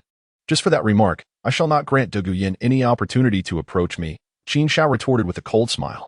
Let us wait and see. Dugubo refused to yield. Undoubtedly, he remained exceedingly confident in his granddaughter. Ah, Dugubo, I have noticed a significant decline in the medicinal herbs recently. Could it be that you have been pilfering from your own store? I had placed so much trust in you. API call failed with status code 429. Error. Code. For 29. Message. Resource has been exhausted, e.g. check quota. Status. Resource exhausted. Qin Xiao, feeling a bit embarrassed, touched his nose and said, I was just joking. Why did you take it seriously? TSK. So petty. Mada. Is this really my fault? Dugubo, feeling even more frustrated, no longer wished to argue with Qin Xiao. He had realized that he had never won a verbal battle against Qin Xiao. Now, don't accuse me of deceiving you. This card contains 1 million gold soul coins, which I earned by helping you sell medicinal herbs, Dugubo declared, producing a black card and handing it to Qin Xiao. Part of this amount is for the spiritual herbs that the Snow Knight Emperor currently requires, along with a portion as an advance payment. You sold these spiritual herbs to the Snow Knight Emperor? API call failed with status code 429. Error. Code 429. Message. Resource has been exhausted, e.g. check quota. Status. Resource exhausted. Qin Xiao discerned the expression of anguish upon the face of his companion. Indeed. He then heard Dugubo continue, reflecting on it now. I have unwittingly supplied the Snowy Knight Emperor with those precious elixirs over the years. It has truly been a grievous loss. Of Taraha. Qin Xiao could not help but laugh aloud. What is so amusing? He inquired. Do you still desire this money? Dugubo asked coldly. Money? Qin Xiao then redirected his attention to the black card held by Dugubo, feeling quite embarrassed. He verbally declined. Yet his body was undeniably honest, swiftly retrieving the black card from Dugubo's grasp. Dugubo silently scoffed. If I believe your words again, I might as well be a fool. He inwardly mused. Quite commendable, indeed. Let us continue to strive. Henceforth, as long as you can sell the spiritual medicine, I shall grant you a 10% commission. Yes, starting from the next transaction. As Qin Xiao's eyes darted, a new thought emerged within him. With such an expansive medicinal field, if all the spiritual herbs were sold, wouldn't that amount to several 100 million gold soul coins? Hiss. Even though Qin Xiao had never been particularly interested in wealth, the sheer magnitude of that figure was undeniably enticing. He chuckled, contemplating the prospect of reaping profits and exploiting the situation. How delightful it seemed. However, I must convey a rather unfortunate piece of news. The Snowy Knight Emperor has resolved to forego treatment. The tone of Dugubo was laced with a sense of discouragement. He had discerned that Qin Xiao was utterly disinclined to engage in any matters involving others. The Snowy Knight Emperor would actually make such a decision? Qin Xiao was taken aback. According to the original narrative, the Snowy Knight Emperor had been in poor health, yet death was still a distant prospect. This predicament is not without your contribution, Dugubo remarked with a hint of irritation. Qin Xiao paused momentarily before the realization dawned upon him. Upon learning that a substantial amount of golden soul coins was required to prolong his life, even the Snow Knight Emperor himself had expressed disapproval. Indeed, relying on others for free benefits seems to be a universal aspiration. It is no wonder that Xueqinghe utilized the vast expanse of the Han Haiqian Kuan Dome to recruit me. It appears the Snow Knight Emperor was aware of his impending fate and was aiding Xueqinghe in enhancing his strength. However, how would he feel if he were to discover that Xueqinghe is none other than Qianrenxue? Qin Xiao muttered to himself. Of course, he would never expose the matter at hand. After all, the enemy of my enemy is my friend. In the original narrative, after Xuepeng became the emperor of Tiando, Tang assumed the role of the imperial teacher. Thus, as the saying goes, it is better to be overly cautious than to be caught off guard. Qin Xiao was resolute in preventing Xuepeng from ascending to the throne. Having grasped the essence of the situation, a faint smile crept upon Qin Xiao's lips. If Xueqinghe were truly to become the emperor of Tiando, he would indeed owe me his gratitude. Besides this, there was another matter at hand. What matter? Do you know Tang Hao? Dugubo suddenly inquired. Are you referring to Tang Hao? Qin Xiao furrowed his brow as a formidable aura erupted forth. Thud, thud. Even the formidable Dugubo found himself compelled to retreat 2 paces in order to withstand this overwhelming presence. In stark contrast, Zhu Zhuqing, standing behind Qin Xiao, fared even worse, having been forced back several meters. Indeed, I am well acquainted with Tang Hao. He is my nemesis. After a brief pause, Qin Xiao continued, a relentless adversary. Hiss. An adversary. Upon comprehending Qin Xiao's words, Dugubo could not help but draw in a sharp breath. You young man, are truly audacious to provoke anyone, let alone someone of Tang Hao's caliber. Qin Xiao, I strongly advise you to flee at once. Douluo was beginning to grasp why Tang Hao and his son had displayed such peculiar behavior upon learning that the master of this domain was Qin Xiao. Flee? Why should I flee? Qin Xiao inquired, perplexed. Because just yesterday, Tang Hao, accompanied by his son, visited this place and, after failing to acquire the so-called celestial herbs, departed. Before leaving, they also discovered that you were the master here. And Douluo trailed off, unable to continue. And what? Qin Xiao inquired softly. They are aware of your presence in Heavendoe City. Since they have not sought you out, I suspect they may very well be lurking nearby, preparing to ambush you. Douluo urged, Qin Xiao, you must flee swiftly. This place is no longer safe. Me escape? API call failed with status code 429. Error. Code 429. Message. Resource has been exhausted, e.g. check quota. Status. Resource exhausted. API call failed with status code 429. Error. Code 429. Message. Resource has been exhausted, e.g. check quota. Status. Resource exhausted. API call failed with status code 429. Error. Code 429. Message. Resource has been exhausted, e.g. check quota. Status. Resource exhausted. Qin Xiao crossed his arms, a faint smile gracing his lips as he spoke. They were momentarily taken aback, bewildered, and astonished. And yes, there was also a hint of panic. Douluo articulated his thoughts one by one. Indeed, the hurried steps of the father and son duo did not suggest a quest for vengeance, but rather, a flight for their lives? Reflecting on this carefully, Douluo nodded emphatically. Yes, they were indeed fleeing. Could it be that they were evading Qin Xiao? A shiver ran down Douluo's spine as he pondered this startling conclusion. Yet, how could that be possible? Tang Hao was a renowned powerhouse on the Douluo Continent, and Qin Xiao was still quite young. Well, even if he were stronger than himself, could he truly be Tang Hao's equal? No, it was not merely a matter of being an opponent. It was as if he were a figure capable of instilling such terror in Tang Hao that he would flee in disarray. Was such power truly within Qin Xiao's grasp? The more he contemplated, the more astonished he became. Douluo resolved to stop wasting his mental energy and asked in a serious tone, Qin Xiao, cease your boasting and tell me honestly, is Tang Hao really not your match? Chapter 74. The Daring of Qin Xiao. Confronting the two elders of Haotian sect. 4K. Do you really wish to know? API call failed with status code 429. Error. Code 429. Message. Resource has been exhausted, e.g. check quota. Status. Resource exhausted. Qin Xiao chuckled casually, remarking, however, we have been here for quite some time, and yet Tang Hao and his son have yet to make an appearance. Does this imply that these matters are indeed true? Douluo believed this to be the essence of the situation. Nevertheless, Qin Xiao's relaxed demeanor hardly seemed fitting for one confronting formidable adversaries. I surmised that when Tang Hao's son, Tang San, failed to attain his desires, he must have displayed an exceptionally dramatic performance. At that moment, Qin Xiao inquired once more. Indeed, it was quite dramatic, akin to the grotesque act of consuming a dead fly. Douluo's expression momentarily faltered as he recalled Tang Hao's previous countenance. Ha ha, that suffices. Qin Xiao let out a hearty laugh, his voice resonating with unrestrained joy. Undoubtedly, witnessing Tang Hao and his son face adversity was precisely what Qin Xiao yearned for. It was perplexing to consider what misstep had led them to provoke this formidable individual. Observing this, Douluo couldn't help but murmur to himself. Reflecting on his own unfortunate encounters with Qin Xiao, he suddenly found a sense of empathy for Tang Hao and the others. After all, we are all wanderers in this vast world. However, in comparison to them, my situation is considerably more favorable, for I can claim a semblance of friendship with Qin Xiao, can't I? With this thought, Douluo reassured himself that his circumstances were indeed far superior to those of Tang Hao and his companions.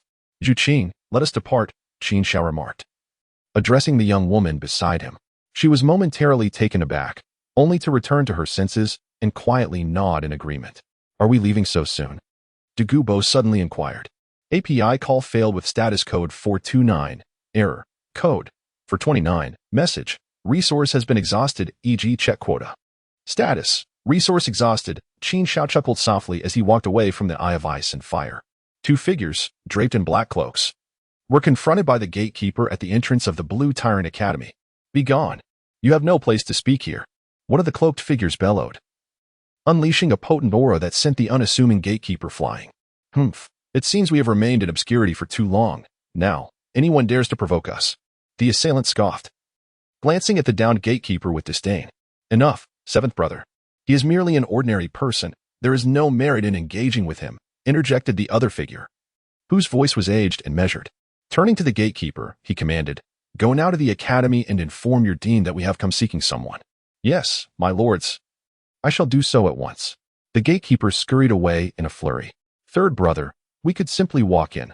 No one would dare stop us," suggested the seventh brother. "Seventh brother, the formidable Title Douluo is present. We must extend a modicum of respect," replied the third brother. "Respect? When has the Haotian sect ever concerned itself with the faces of others?" The seventh brother retorted. "Understand that times have changed, and this individual's power warrants our deference." The third brother responded, leading to a silence between them. Without a doubt, these two were the third elder and the seventh elder of the Haotian sect. Soon, Lu Erlong, Flander, Zhao Wujia, and others arrived at the academy's entrance. "Who dares to stir trouble before me?" Lu Erlong, clad in a fitted outfit and rolling up her sleeves as if prepared for battle, scanned the scene and spotted the two cloaked figures. "Humph, a mere girl with such audacity to act so brazenly before me." The seventh elder huffed, releasing a tremendous pressure of soul force. In an instant, the atmosphere shifted, as if an invisible mountain had descended upon them. Such overwhelming force. A Title Douluo has arrived. The attendees, all seasoned soul saints, felt the enormity of the seventh elder's might. "We were unaware of the esteemed presence. Please forgive us," Flander managed to utter, his voice strained. "Enough, seventh brother. Remember our purpose for being here," the third elder interjected, halting the seventh elder's oppressive display. With a collective sigh of relief, the pressure lifted, allowing everyone to breathe freely once more. "I ask you, is there a member of Shrek among you?" The seventh elder's gaze swept over the crowd, his tone dispassionate. "Your Excellency, I am the Dean of Shrek Academy." Flander stepped forward to introduce himself. "Then I must inquire, is the Title Douluo within your academy present?" The seventh elder questioned, his voice grave. "Are you seeking the Thunder Emperor?" Flander paused, taken aback. They could very well be formidable beings from the Haotian sect. Lu Erlong quickly surmised their identities, and the purpose of their visit became painfully clear. They were here for Titan. She inwardly lamented, "Alas. Even with the strength of a Title Douluo, he is still too impulsive. Fortunately, he is not currently at the academy. Perhaps he can evade this calamity." The visitors bore ill intent. Those who come with goodwill do not arrive uninvited. The expressions of Zhao Wujia and the others shifted as realizations dawned upon them. "I am inquiring. Why do you not respond?" The seventh elder's frigid voice pierced through the tension once more. "Your Excellency, the person you seek is not present," Flander replied, steeling himself. "Not present? Where has he gone?" "That we are unaware of. Given your esteemed status, he certainly would not disclose such information to us." "Indeed." The third and seventh elders nodded in tacit agreement. "I ask again, is there another named Qin Xiao within Shrek Academy? Where is he? Bring him forth to meet me." The seventh elder's voice resonated, commanding and unwavering. "Isn't Qin Xiao the same person as His Majesty the Thunder Emperor? If His Majesty the Thunder Emperor is present, can Qin Xiao also be here? Conversely, if His Majesty the Thunder Emperor were absent, would Qin Xiao still be present?" Upon hearing these words, the crowd felt an odd sensation. What a peculiar question this is. In response to His Majesty, it seems Qin Xiao is also absent. Flander replied once more. His reply was astute, addressing the inquiry without a single extraneous word. "What also absent?" The seventh elder furrowed his brow at this remark, instinctively glancing at the third elder, and subtly conveyed through thought, "Brother San, can we ascertain this matter? It is apparent that Qin Xiao and that Title Douluo are deliberately evading responsibility from us." The Haotian sect? It seems he is merely a coward without any resolve. The third elder nodded slightly, responding through thought. "It appears we must undertake some extra efforts to locate them." However, at that very moment, they noticed the peculiar expressions of the crowd directed towards a point behind them. What is happening? With such curiosity in their hearts, the two turned to look. There, within their line of sight, a young man and woman were advancing step by step. The young man was handsome and striking, while the young woman possessed an ethereal beauty. It was none other than Qin Xiao returning with Zhu Shiqing. "You are here to seek Qin Xiao, are you not?" Qin Xiao smiled broadly, exclaiming, "Indeed, that's me. Ha ha ha, what a clever lad. I never imagined you would willingly walk into the trap." The seventh elder was overjoyed. "Seventh brother, this is not the appropriate place for conversation," the third elder interjected, cutting off the seventh elder's words. He then turned to Lu Erlong and inquired, "Might you provide us with a more suitable space for discussion?" In a rare moment, Lu Erlong bit her crimson lip and nodded. "Your Grace, please follow me." Her voice resonated loudly enough for not only those nearby but even the distant Qin Xiao to hear. In truth, her intention was to subtly warn Qin Xiao, indicating that these two individuals were formidable Title Douluo experts. She trusted that Qin Xiao, with his keen intellect, would grasp the underlying significance of her words. However, to her dismay, Qin Xiao responded directly to her, saying, "Director Lu, I would appreciate your assistance in arranging this." Ah, how utterly futile it is to offer sage advice to those seeking their own demise. Lu Erlong was left speechless. "Please, follow me," she said, leading the way into the academy. "You may wait here." Qin Xiao gazed at the restless crowd and spoke first. If a conflict were to arise shortly, these individuals would be of no assistance. Instead, they would serve as a burden. Moments later, by a man-made small lake within the Blue Tyrant Academy, the seventh elder could no longer contain himself and let out a cold snort. "Young man, do you have any idea why we are seeking you?" Qin Xiao was taken aback. "What do you seek me for? Am I supposed to be aware of it?" At that moment, the third elder spoke up. "I ask you, is the annihilation of the Li clan related to you?" Qin Xiao casually nodded. "Indeed, it was I who eradicated them." "So it is you," the seventh elder remarked, his expression one of anticipated certainty. However, upon further contemplation, he sensed something amiss. "Wait a moment, young man. Did you just claim it was your own hand that struck? Not the might of the powerful figures behind you?" The seventh elder's voice escalated considerably. "Is there a problem with your hearing?" Qin Xiao frowned. At his age, one would not expect him to be so feeble-minded. "Third brother, he. The seventh elder felt his dignity was being insulted. "Old seven, calm yourself." The third elder gestured for the seventh elder to compose himself. He then turned to Qin Xiao with a serious expression and inquired, "How do you prove it?" "Why must I prove anything?" Qin Xiao shrugged, exuding an air of indifference. "Third brother, this brat's demeanor is intolerable. Since this matter concerns him, I shall incapacitate him first." The seventh elder bellowed, an overwhelming aura surging towards Qin Xiao like a tidal wave. It was known that even a Soul King would be brought to their knees under such pressure. He believed that it would not be necessary for him to act personally. The force alone would be sufficient to crush Qin Xiao. However, Qin Xiao's response was remarkably simple. He merely waved his hand nonchalantly. Instantly, the terrifying aura crumbled like dust. Boom. Witnessing this scene, the third elder and seventh elder felt as if struck by lightning. Brother, he could truly be a Title Douluo level powerhouse. Only a Title Douluo could so effortlessly disrupt the momentum I had gathered. Moments later, the seventh elder incredulously conveyed his thoughts to the third elder. "This individual is not to be underestimated. Do not speak for now. Allow me to clarify the situation first." The third elder solemnly replied, already categorizing Qin Xiao as a figure of danger in his mind. "I wonder why you have chosen to target the Li family?" Qin Xiao's answer was straightforward. "It is simple. They have provoked me. I possess numerous flaws, but I have one redeeming quality. I harbor grudges. Rooting out the source is my principle." As he spoke, a chilling smile appeared on Qin Xiao's face. Of course, I did give them a chance. They refused to change their allegiance, so they must abide by my rules. Hiss. What a terrifying individual. Both the third and seventh elders felt the coldness in Qin Xiao's words and secretly inhaled sharply. However, the reputation of the Haotian sect must not be tarnished. Unable to contain himself any longer, the seventh elder asked in a low voice, "Since you are aware that the Li family was once an affiliated sect of our Haotian sect, do you not think that rooting out the source is excessive? Do you not consider where the Haotian sect stands?" "The Haotian sect?" Qin Xiao suddenly chuckled. "I apologize, but I have never regarded the Haotian sect as significant." "What?" The seventh elder was taken aback, never imagining that Qin Xiao would utter such audacious words. How many dared to disregard the Haotian sect? Ha ha. The third elder suddenly burst into laughter. "Young man, you are going too far. Even the Pope of the Spirit Hall would not dare to speak so recklessly." "The Pope of the Spirit Hall?" Qin Xiao shrugged. "It seems you of the Haotian sect have truly been living in your own world all these years. Allow me to offer you 4 words. Overly self-important. Arrogant." The seventh elder shouted angrily, "The Haotian sect is not something you can look down upon. You are courting death." With that, the seventh elder vanished from sight, his massive fist hurtling towards Qin Xiao's face. The force of this punch was sufficient to shatter stone.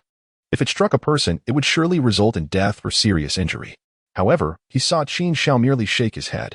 Shortly thereafter, A voice echoed in his ears, too weak, like a turtle crawling. Qin Xiao. He slightly turned his gaze, and in an instant, a chill ran down his spine. He saw Qin Xiao, having appeared above him unbeknownst, descending with a forceful stomp. Boom. Accompanied by a resounding crash, the earth quaked beneath them. As a cloud of dust was swept away by the wind, Qin Xiao's figure materialized before the third elder. Seventh elder. The third elder's pupils constricted sharply, unable to contain a loud exclamation. Below Qin Xiao's foot lay a human-shaped pit, with the seventh elder trapped within, crushed beneath him. To be defeated in a single blow?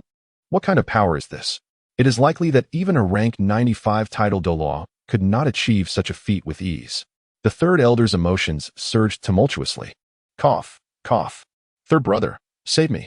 At that moment, the seventh elder, beneath Qin Xiao's foot, coughed violently, speaking in a panic. He never imagined he would be vanquished in one blow. My lord, if you release the seventh elder now, I can assure you that we, the Haotian sect, will no longer pursue the matters concerning the Li family. Furthermore, we will maintain a stance of non-interference with you in the future. The third elder recalled the directive given by the second elder before leaving the sect. In his view, this was a form of capitulation. However, Qin Xiao shook his head, questioning the reality of the situation. Is this truly the demeanor of someone seeking assistance? Chapter 75, Conditions, Driving the Tiger to Swallow the Wolf. What is it that you desire? The third elder inquired in a grave tone. That is precisely the right approach. API call failed with status code 429. Error. Code. 429. Message. Resource has been exhausted, e.g. check quota. Status. Resource exhausted. Qin Xiao smiled. Immediately, with a swift motion, a crackling bolt of lightning struck precisely at the third elder. Hiss. Despite the third elder hastily channeling his soul energy to defend himself, he sustained considerable injuries. In truth, had Qin Xiao not harbored other intentions, he could have seized this opportunity to severely wound the third elder. Third brother, are you all right? The seventh elder exclaimed in alarm. Qin Xiao, I was the one who provoked you. Why harm my third brother? He shouted in a fit of rage. Hee. What do you think? Qin Xiao chuckled. I think you're full of nonsense. The seventh elder roared again. Crack. Instantly, another bolt of lightning accurately struck the third elder once more. The arena fell into a profound silence. Why do you keep targeting me when he is the one who defied you? The third elder lamented, tears welling in his eyes, his patience wearing thin. Third brother, are you still okay? The seventh elder inquired again. For now, I am fine, but who knows how long that will last, the third elder replied with irritation. In reality, his internal energy was surging violently, barely suppressed by his formidable soul power. However, should he be struck by lightning again, he would undoubtedly be unable to hold back the blood from spilling. That is good to hear. The seventh elder sighed in relief upon hearing this. He felt the situation could not be tolerated any longer and was about to speak again. Qin. Wait. The third elder interrupted sharply, furrowing his brow. He truly feared allowing the seventh elder to speak further, knowing Qin Xiao's temperament. If the seventh elder uttered another disrespectful word, it would surely be he who faced retribution. I cannot afford to be injured any further. Third brother, are you really going to bow to him? Let us not be hasty. Perhaps we should first hear what Qin Xiao has to say. The third elder concluded, turning to Qin Xiao and adding, Please, state your demands. We are listening. Excellent. I knew you would make a wise decision. A look of approval appeared on Qin Xiao's face as he slowly remarked. My request is quite simple. Apprehend Tang Hao and bring him before me. Apprehend whom? Tang Hao? Both the third elder and the seventh elder, who was at Qin Xiao's feet, were filled with astonishment. Indeed, I speak of your discarded disciple from Haotian sect, Tang Hao, Qin Xiao affirmed. May I inquire how he has wronged you? The third elder asked, perplexed. This matter will be clarified once you encounter Tang Hao. I can only convey that between him and me, it is a situation of mutual destruction. Qin Xiao spoke with a calm demeanor. Is it because of Tang Hao that you have taken such drastic measures against the Li clan? The third elder suddenly grasped the crux of the matter. What do you think? Qin Xiao winked at the third elder, tossing the question back at him. The truth of the matter seemed to be just as he suspected. Both the third and seventh elders pondered silently. However, the seventh elder was soon engulfed by anger. Tang Hao yet again. He was the one who once thrust the Haotian sect into turmoil, subjecting us to relentless suppression from the spirit hall, forcing us to seal our gates. And now he has drawn the ire of yet another formidable figure? He seethed. Is it only through the destruction of the Haotian sect that this troublemaker will find respite? Indeed, that sentiment rings true. The third elder shared the sentiment after hearing the seventh elder's words. Yet, before an outsider like Qin Xiao, he refrained from voicing his thoughts. Enough, seventh brother, do not speak further. The third elder reprimanded the seventh elder once more and turned to Qin Xiao, saying, this matter. We cannot acquiesce to your request. However, we may return to the sect and deliberate. He believed that the truth must be sought from Tang Hao himself. In that case, I shall return alone. Qin Xiao nodded, expressing no dissent. With Tang Xiao deceased and Tang Chun in the city of slaughter, he was confident that these ancient figures would be inclined to act against Tang Hao to save their old comrade. Of course, whether they could actually capture Tang Hao remained a question. Yet, that was inconsequential, as long as the Haotian sect directed its attention towards Tang Hao. Qin Xiao's aim of pitting the tiger against the wolf would be fulfilled. Who was the tiger and who was the wolf mattered little. Even if they were to discover that they had slain Tang Xiao, it would not be of concern. This strategy, if successful, would reap great rewards, and if it failed, the losses would be minimal. It has been decades since Tang Hao and we last communicated. Finding him will not be a swift endeavor. The third elder hesitated before continuing. No matter, Qin Xiao replied nonchalantly. I am still young and can afford to wait. The third elder exhaled deeply. Take care, seventh brother. With that, he turned to leave. Wait, Qin Xiao called out, halting him. The seventh elder turned back, perplexed, and asked, what else do you wish to say? Qin Xiao remained silent, delivering a powerful kick that sent the seventh elder soaring from the pit. He watched intently as the elder tumbled to the ground, then pointed decisively at him and commanded, you stay, let him return. Qin Xiao recalled that the seventh elder had always been at odds with Tang Hao, even going to great lengths to obstruct him when Tang San returned to the Haotian sect. If the seventh elder were allowed to return, it might yield unexpected results. Let the old seven go back? The third elder was taken aback. This outcome was beyond his expectations. Instinctively, he turned to the seventh elder and asked softly, Old seven, are you willing? I am indeed willing, the seventh elder replied, now standing upright, thumping his chest in assurance. Third brother, you can rest easy. I will surely persuade second brother, fourth brother, and fifth brother. That troublemaker Tang Hao will certainly be dealt with. The third elder was left speechless, completely at a loss for words. What, are you not willing? At that moment, Qin Xiao's voice resonated between the two brothers. How am I supposed to respond to that? The third elder felt a surge of conflicting emotions. In truth, he was very reluctant. After all, who would willingly entrust their fate to another? Young man, what nonsense are you spouting? The bond between brothers cannot be so easily undermined by your mere words. I believe third brother truly hopes for my departure. The seventh elder asserted, casting a glance at the third elder and asking, Third brother, am I not right? By your grandmother's claws. The third elder silently cursed but maintained a composed nod. See, young one, this is brotherly loyalty. I warn you, if a single hair on my third brother is harmed, your conditions shall never be met, the seventh elder cautioned Qin Xiao. Meanwhile, the third elder felt a tremor in his heart at those words, silently pleading for him to say less and leave quickly. Third brother, take care, I'm off, the seventh elder exclaimed, bending his knees to gather strength before soaring into the air, heading resolutely towards the Haotian sect. Qin Xiao withdrew his gaze and gradually approached the third elder. What do you intend to do? The third elder panicked. Qin Xiao's actions instilled in him a sense of foreboding. You, a formidable Title Douluo, have few rivals. It is only by sealing your cultivation that I can feel at ease. Qin Xiao comforted. Do not resist, it won't hurt. To seal your soul power? Wouldn't that render me an ordinary person? The third elder instinctively recoiled. Are you certain you do not wish for me to seal your soul power? Qin Xiao inquired, furrowing his brow once more. I never claimed I was unwilling. The third elder lamented, a sorrowful expression adorning his face. Can the blade poised at my throat be removed now? API call failed with status code 429. Error. Code. For 29. Message. Resource has been exhausted, e.g. Check quota. Status. Resource exhausted. API call failed with status code 429. Error. Code. For 29. Message. Resource has been exhausted, e.g. check quota. Status. Resource exhausted, Qin Xiao inquired with confusion. Flander responded, we sensed the absence of any soul power fluctuations and assumed the conversation had concluded. So we came to see if there was anything we could assist you with. In truth, he was curious if he could aid Qin Xiao with tasks within his capabilities, such as digging a grave. And what about him? Flander turned to the third elder and asked. However, the sharp glint in his eyes did not escape the notice of the third elder. How dare this mere soul saint harbor intentions of harm against me? The third elder was taken aback. He still vividly recalled Flanders' earlier display of humility before him at the academy's entrance. Qin Xiao remarked with a slight shake of his head, "He is merely a captive now. There is no need to be overly concerned. I still find him useful. The negotiations with Haotian sect have not yet collapsed, and he believes there is no necessity to sever ties. I shall step out for a while. You all should attend to your own matters." Qin Xiao waved his hand, then seized the collar of the third elder, soaring into the air and vanishing from the sight of the crowd in an instant. Moments later, a series of sonic booms echoed through the air. "Elder Fu, is there something you have yet to disclose to me? What is the true strength of His Majesty? He has so casually taken away an elder of the Haotian sect, the possessor of the Haotian Hammer martial spirit, as if he were a mere chick."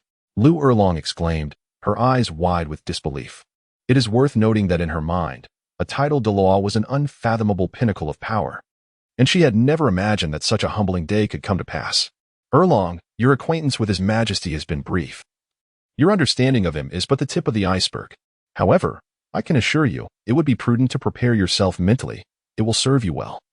Frand reiterated solemnly. He was unaware that if Lu Erlong learned that the esteemed leader of the Haotian sect, Tang Xiao, had been vanquished by Qin Xiao, she would be utterly astounded. "Uncle Wang, I bring good news. Tremendous news." With a crash, Xueping burst through the door of the royal residence, laughing heartily towards Xuexing in the room. Crack! Startled, Xuexing trembled and dropped the exquisite teacup he held, shattering it on the floor. "Damn! Another 1,000 gold soul coins down the drain." He paused for a moment, his face darkening as he turned to Xuepeng. "Tell me what transpired. If I am not pleased, do not blame me for my ruthlessness. Uncle Wang, do not be angry. I assure you, what happened today will surely bring you great joy." "What is it?" Xuexing's voice was nearly squeezed out through clenched teeth. "Haotian sect has sent someone." "Haotian sect?" "Indeed." Xuexing's eyes widened at the mention, followed by a raucous laugh. "Ha ha ha, splendid. Truly splendid. It seems our conjectures were correct. The Haotian sect indeed places great importance on the Li family." "Uncle Wang, you are remarkably insightful. Everything is well within your grasp." Xueping hastened to flatter the prince. However, he quickly noticed Xuexing's brow furrowing once more. "Uncle Wang, what troubles you now? Qin Xiao is a Title Douluo level powerhouse. Even the formidable Duel holds him in high regard. If the Haotian sect sends merely one strong individual, capturing him will be a formidable challenge." Xuexing expressed his concerns. Should Qin Xiao manage to escape this time, the opportunity for future retribution may prove elusive. Eradicate the roots, lest they sprout anew. Given his age, he represents a significant future threat. Is that all? This isn't a trivial matter? Of course it is. Xuepeng chuckled. "Ha! Uncle Wang, rest assured, my sources have revealed that the Haotian sect has dispatched not one, but 2 Title Douluo level powerhouses. Qin Xiao is doomed." "Ah!" Xuexing breathed a sigh of relief upon hearing this. It was indeed a foolproof plan. The Haotian sect was known for its domineering ways, and sending 2 individuals this time indicated they were thoroughly prepared. Qin Xiao, despite his strength, is ultimately too young. After today, our anxieties will be dispelled. Delightful. Ha ha. Prince Xuexing's spirits soared as he spoke, culminating in unrestrained laughter. Eliminating a Title Douluo level adversary without expending a single soldier filled him with a sense of minor pride. However, he instructed Xueping, "Dispatch someone to ascertain the progress of events. Should Qin Xiao have perished, I have alternative arrangements in mind." Xueping, perplexed, inquired, "Might I inquire as to your subsequent plans, uncle? I am at your disposal to execute them. This matter is beyond your capacity. However, there is no harm in confiding in you. Qin Xiao was not the sole source of our humiliation. The sycophantic Shrek Academy also bears responsibility. Qin Xiao must die, and the denizens of Shrek Academy must also be eradicated," Xuexing declared, his voice laced with murderous intent. Indeed, with Qin Xiao gone, Shrek becomes a toothless tiger, ripe for annihilation. Xuepeng's face contorted into a grimace. "Uncle, I shall personally investigate and return with favorable tidings." He turned to depart, but swiftly returned, his countenance ashen. A storm brewing within. "What has transpired? Speak," Prince Xuexing demanded, his voice grave. A premonition of trouble had seized him upon Xueping's return. "Uncle, dire news," Xueping finally uttered, gathering his composure. A knot formed in Xuexing's stomach. Does it concern Qin Xiao? A suspicion had already taken root in his mind. What else could elicit such a dramatic change in Xuebing's demeanor? Xuebing, without further hesitation, divulged the information. I have just learned that an elder of the Clear Sky School has escaped, and another is suspected of being held captive by Qin Xiao. What? How could such a thing occur? Did not the Clear Sky School dispatch 2 Title Douluo level powerhouses? How could they fail to subdue Qin Xiao alone? Xuexing exclaimed in disbelief. To him, it was an utter fantasy. He had anticipated potential complications, but not such a catastrophic turn of events. Indeed, even in my wildest dreams, I could not have foreseen such an outcome, Xuebing lamented, his voice laced with bitterness. In truth, despair gnawed at his heart. If even the elders of the Clear Sky School had suffered defeat, what hope remained for them? Was there no one capable of subduing Qin Xiao? He turned to Xuexing, his eyes pleading. However, Xuexing's eyes had lost their luster, lost in profound shock. Unthinkable, utterly unthinkable that Qin Xiao possesses such capabilities. We have misjudged him. After a long pause, Xuexing shook his head, his expression a mixture of lamentation and admiration. Despite standing in opposition to Qin Xiao, he could not deny his respect. He was an enigma, constantly unveiling new surprises just as they believed they had grasped his essence. Upon hearing Xuexing's words, Xuebing wailed, surprises? I would call them terrors. With such a formidable adversary, I cannot sleep soundly. Uncle, offer some guidance. What is to be done? In response, Prince Xuexing offered but 4 words: await developments. Await developments? Are we to simply stand idly by, doing nothing? Xuebing protested, unwilling to accept such an action. Xuexing chuckled. Then tell me, what actions are you capable of taking? I am all ears. Well, Xuebing stammered, at a loss for words. He was well aware of his limitations. Without Xuexing's unwavering support, he was nothing. Xuexing continued, instruct our agents to closely monitor the unfolding situation. I believe that the Clear Sky School, as the foremost sect in the land, even if only in memory, must consider its reputation. They will not let this matter rest. When the time is right, we shall seize the opportunity to act. Xuebing nodded, understanding dawning. Within the Crown Prince's chambers in the Heaven Do Imperial Palace, a red-haired elder addressed Xuexing with deference. Young master, to what do I owe the honor of your summons? His form of address was peculiar, neither Crown Prince nor your highness, indicative of his extraordinary status. Elder Ci Tun, I have summoned you for a task, Xuexing replied, his tone distant. The affable demeanor had vanished, replaced by an aloofness that bordered on frigidity. An aura of superiority, of one who surveys the world from above, emanated from him. Young master, command me. Ci Tun Douluo, a Title Douluo level elder of the Spirit Hall, replied with utmost respect. Unfazed by Xuexing's bearing. Some time ago, a young Title Douluo level powerhouse arrived in the Heaven Do Empire. You are aware of this, are you not? Indeed, I am. This individual eradicated the Strength Clan. I have just received word that the Clear Sky School's elders have arrived in Heaven Do City to investigate the matter, and have already reached Blue Tyrant Academy. I want you to go to Blue Tyrant Academy and observe. Should a conflict arise, disregard the risk of exposure and ensure Qin Xiao's safety. Xuexing's voice was low and urgent. Such a formidable figure, if brought into the fold of the Spirit Hall, would be an invaluable asset. Your Highness, if I am exposed, who will safeguard your well-being? With only Serpent Spear at your side, I fear. Ci Tun Douluo frowned, voicing his concern. Fear not. Few in the Heaven Do Empire pose a threat to me now. Elder Serpent Spear is more than capable. Xuexing had dismissed his worries with a wave of his hand. Very well, I shall depart at once, Ci Tun Douluo replied, bowing his head. Go. Xuexing waved him off. Before Ci Tun Douluo could leave, however, Xuexing's expression underwent a sudden transformation. Someone is coming? Conceal yourself in the inner chamber. Without hesitation, Ci Tun Douluo vanished into the inner chamber, suppressing his presence entirely. Your Highness, Meng Xinji seeks an audience, a voice announced from beyond the chamber doors. Xuexing inhaled deeply and replied, invite Chairman Meng to enter. With a creak, the doors opened, and Meng Xinji entered.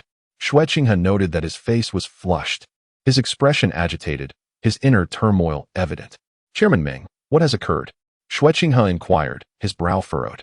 He suspected that Meng Xinji's visit concerned Qin Xiao.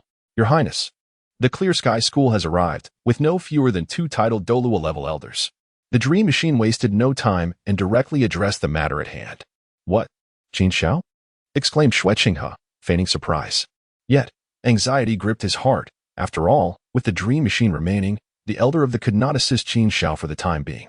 One could only hope that Qin Xiao could endure a little longer against the onslaught of the two Title Douluo elders. Unbeknownst to him, he had already begun to pray for Qin Xiao. Haha. At that moment, however, the dream machine erupted into laughter. Is something amiss? Or could it be that the dream machine is, in fact, aligned with Prince Xuexing, revealing its true colors today? Xuexing asked in astonishment, Dream Master. What is it that amuses you? Your Highness, I am here to assure you that there is no need for alarm. Qin Xiao is unharmed. The elders of the Haotian sect have departed, the dream machine replied, unable to suppress its admiration. We initially believed we had sufficiently estimated Qin Xiao's capabilities. Yet it appears we underestimated him still. One of the two Title Douluo of the Haotian sect has fled, while the other has become a prisoner. What? The two Title Douluo of the Haotian sect, reduced to such a fate? Xuexing was genuinely astonished this time, his shock palpable. Initially, he too found it hard to believe, but upon witnessing Qin Xiao escorting the elder of the Haotian sect out of Tiando City, he could no longer doubt the truth. Indeed, it was quite remarkable. Dream Master, you must accompany me to meet my father. It seems we must revise our plans. The previous strategy is rendered obsolete. Xuexing had declared, his voice rising in intensity. This proclamation was not merely directed at the dream machine, but also intended for the hidden Douluo lurking in the shadows. Your Highness speaks wisely. The dream machine nodded in agreement, then followed Xuexing out of the Crown Prince's chamber. In the Sunset Forest, at the Ice and Fire Yin-Yang, Dugubo was taken aback by Qin Xiao's return. Young man, am I truly so concerning to you? You just left. And now you return? And why bring this old man along? Do you not trust me and seek someone to monitor my actions? If you doubt me so, perhaps I should take my leave? Before Qin Xiao could respond, Dugubo's expression shifted to one of agitation. He was not one to tolerate insolence. And Qin Xiao's actions felt like a stone lodged in his eye. Enough, Dugubo, cease your sulking like a wronged spouse. Take a closer look at this person. Do you not recognize him? As Qin Xiao spoke, he slightly shifted his body, revealing the third elder entirely to Dugubo. Oh, this old man does seem somewhat familiar. Dugubo stroked his chin, scrutinizing the figure before him, yet he could not immediately recall who this person was. It has been over a decade. And you do not recognize me? I am surnamed Tang, the third in rank, although Dugubo could not remember the third elder. The latter recognized him and responded with a complex tone. Tang Laosan, you say. Dugubo mumbled softly, but in the next moment, his eyes widened in astonishment. Wait, you are the third elder of Haotian sect? The third elder, with a darkened expression, nodded affirmatively. Indeed, it is I. Truth be told, being recognized in such a manner by an acquaintance was rather humiliating for him. What brings you here? Dugubo momentarily set aside his thoughts, instinctively posing the question. I sensed your solitude here, so I specifically brought him to keep you company. At that moment, Qin Xiao interjected, and his words were accompanied by suggestive glances towards Dugubo, the atmosphere thick with unspoken implications. To alleviate your troubles, you bring me a beauty. And I could perhaps accept that. However, what use is this old, squint-eyed man? Dugubo retorted irritably. Yet, he noted that the third elder's expression grew increasingly grim. Third elder, do not misunderstand me. It is not that I look down upon you, merely that I feel we are incompatible. After saying this, Dugubo added, yes, precisely incompatible. The third elder could no longer restrain himself. The combination of his rage and the internal injuries sustained from the previous lightning strike erupted, causing him to spurt a mouthful of blood. Dugubo, is this a case of extortion? He was taken aback, then turned his gaze back to Qin Xiao, inquiring, Qin Xiao, what exactly do you intend to do? As you can see, this individual is currently my captive. He possesses some value and cannot die just yet. However, I lack the time to oversee him.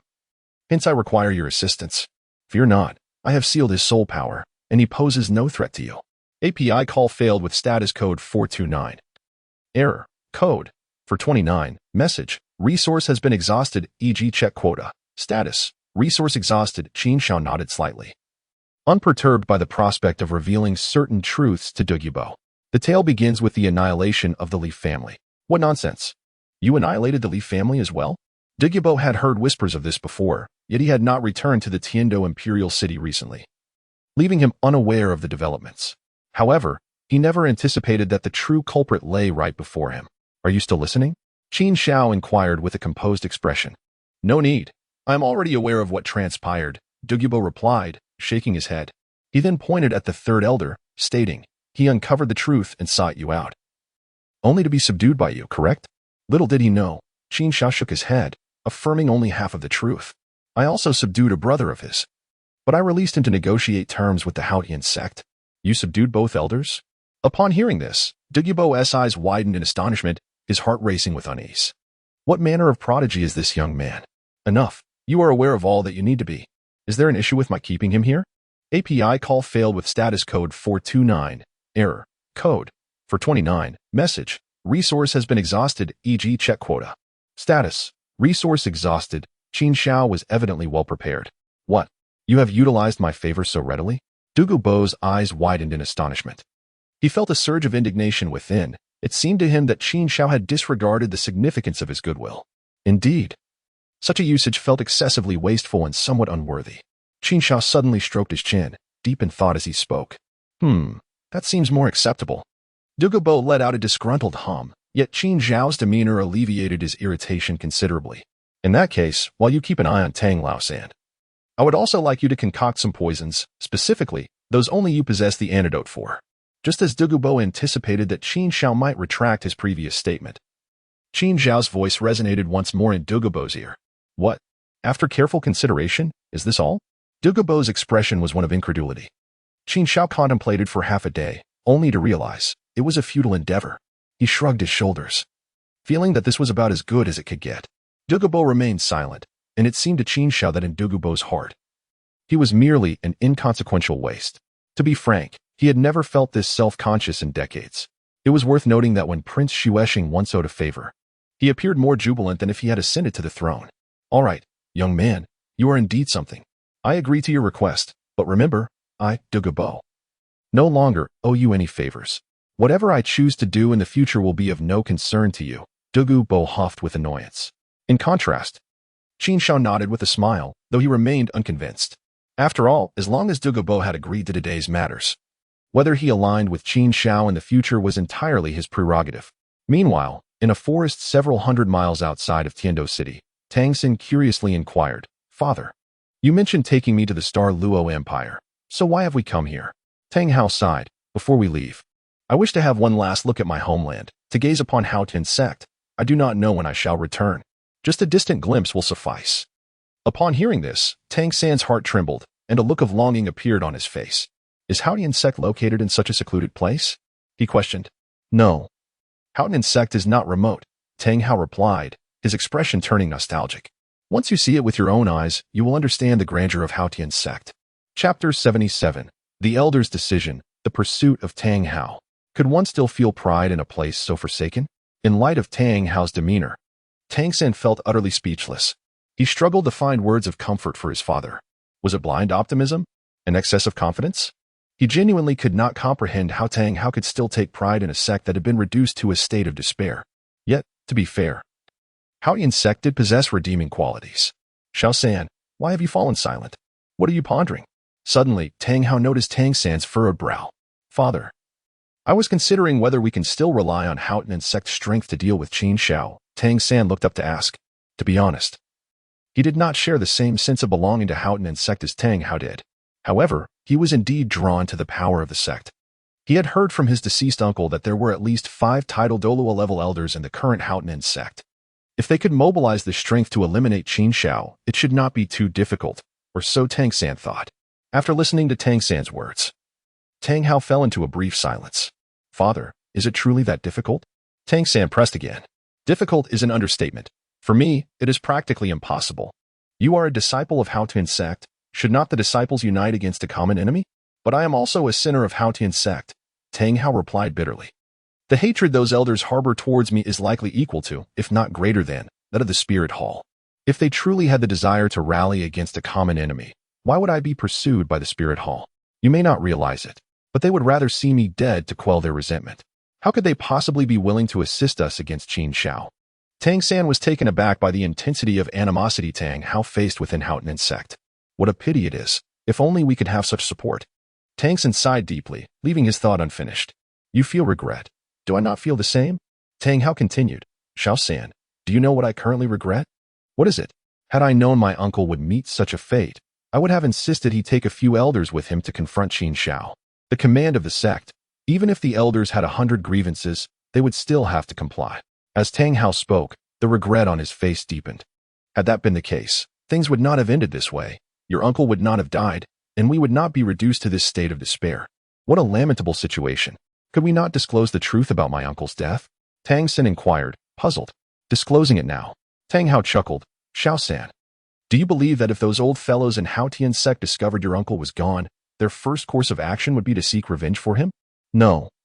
They would argue about who should become the new sect master. Furthermore, my own transgressions would multiply, as I would be blamed for the death of the previous sect master. Ah, this. Tang Xin was left speechless. The illustrious Haotian, the foremost sect under heaven, faces a great enemy, and yet they are preoccupied with internal strife? To outsiders, they are submissive, yet they strike hard against their own. This is their true nature. Tang Hao nodded gravely. This is also why I refuse to inform the sect of my brother's passing. Xiao-san, remember this. The position of sect master has belonged to our lineage since the time of our ancestor Tangxin, and it must not fall into the hands of these elders. Upon hearing this, Tang Xin nodded earnestly. Father, I shall remember. However, deep down, he felt a sense of futility. What good would it do to remember? Within the sect, there was no longer a place for them. Haha. The descendant of the direct line of the sect master wandering about like a ghost. Is it not pitiful? Meanwhile, within Haotian sect, in the Grand Hall, the fourth elder paced back and forth. Fourth brother, would you kindly stop pacing? You are making me dizzy, the fifth elder remarked helplessly. I cannot shake this feeling of unease. By now, third brother and seventh brother should have returned. The fourth elder expressed his concern. Fourth brother, I have a word that perhaps I should not say, the fifth elder began, wanting to offer some comfort, but was interrupted by the fourth elder. Do not say what should not be said. Speak only of what is necessary. The fifth elder sighed. I was merely being courteous. Do not take it to heart. Fourth brother, your worries are unfounded. The reason for sending third brother and seventh brother together was a well-thought-out decision by second brother. It is a foolproof plan and should pose no issues. After saying this, the fifth elder looked towards the second elder and smiled. Is that not so, second brother? To be fair, this compliment had its intended effect. The second elder managed a smile that was hardly more pleasant than a grimace. Fifth brother speaks rightly. Seventh brother is impulsive, but third brother is composed. With third brother to keep him in check, there should be no disturbances. As for the strength of the opponent, I believe there is no cause for concern, even if the adversary possesses the strength of a Title Douluo at level 95. It should not be difficult for third brother and seventh brother to escape. The second elder spoke while stroking his beard, exuding an air of confidence. Brother Heir, I comprehend what you say, yet I cannot shake this feeling. Before the fourth elder could finish, the fifth elder interjected, Brother C, you are simply overthinking it. Brother Heir has articulated it so clearly. What more is there to discuss? Furthermore, it is exceedingly rare for a Title Douluo of the 95th rank to emerge. Aside from Tang Hao, our Haotian sect boasts no one else. Upon hearing this, the fourth elder fell silent. Well, I suppose, however, as soon as his voice faded, another sound emerged from outside the hall. Elders, the seventh elder has returned, announced a disciple of the Haotian sect with a solemn tone. Huh, Brother C. I told you there would be no issue, the fifth elder chuckled. See, he has returned, hasn't he? I shall personally go to welcome seventh brother. Few, it was merely a false alarm.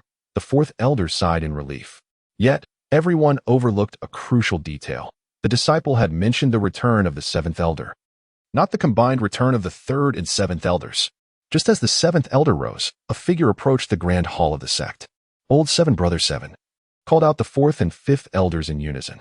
Old Seven, where is third brother? At that moment, the second elder also inquired. The fifth elder, equally curious, asked, indeed, where is third brother? Why did only one return? Brother Heir, Brother C, Brother Wu, third brother has been captured by Qin Xiao. The seventh elder finally reunited with his kin, and despite his advanced age, he could not suppress his tears. He felt an overwhelming sense of sorrow. What? Third brother has been captured. The second elder's expression changed dramatically. The two of you together could easily escape even from a Title Douluo of the 95th rank. How could anyone have detained third brother? His voice was laced with confusion. Logically, this should not be the case. Elder brother, please do not doubt. What if the opponent's strength exceeds the 95th rank? The seventh elder replied mournfully. Do you think we could have escaped then? What? A Title Douluo above the 95th rank? The three elders were struck with astonishment. It is essential to note that even within the Haotian sect, such a formidable being does not exist. Moreover, Judging by the seventh elder's serious demeanor, he was certainly not jesting. This meant that a seemingly inconspicuous individual held such a terrifying status. Subsequently, the second elder asked gravely, "Old Seven, please elaborate on what transpired."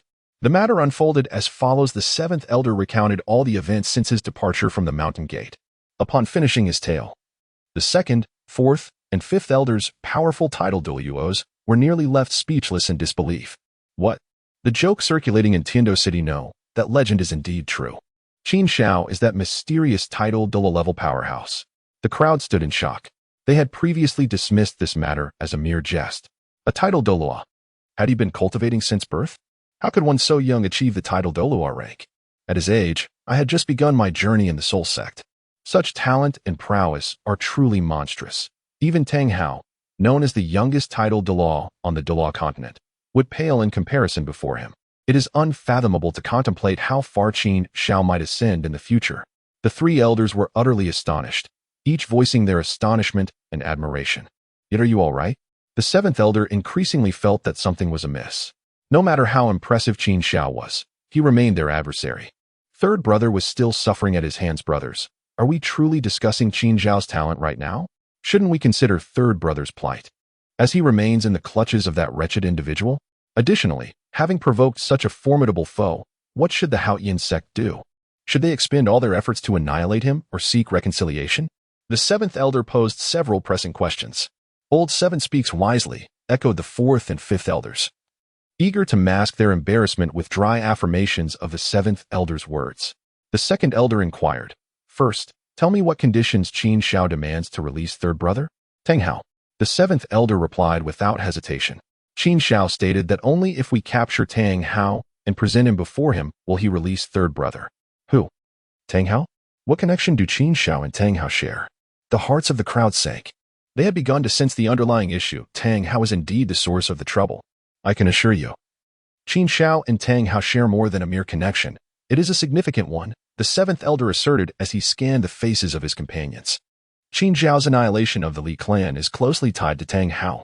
After all, the Li clan was not only a former subordinate of our Haotian sect, but also Tang Hao's most loyal ally. The truth of the matter is thus. So, Qin Xiao's destruction of the Li clan was primarily due to Tang Hao. The crowd was incredulous.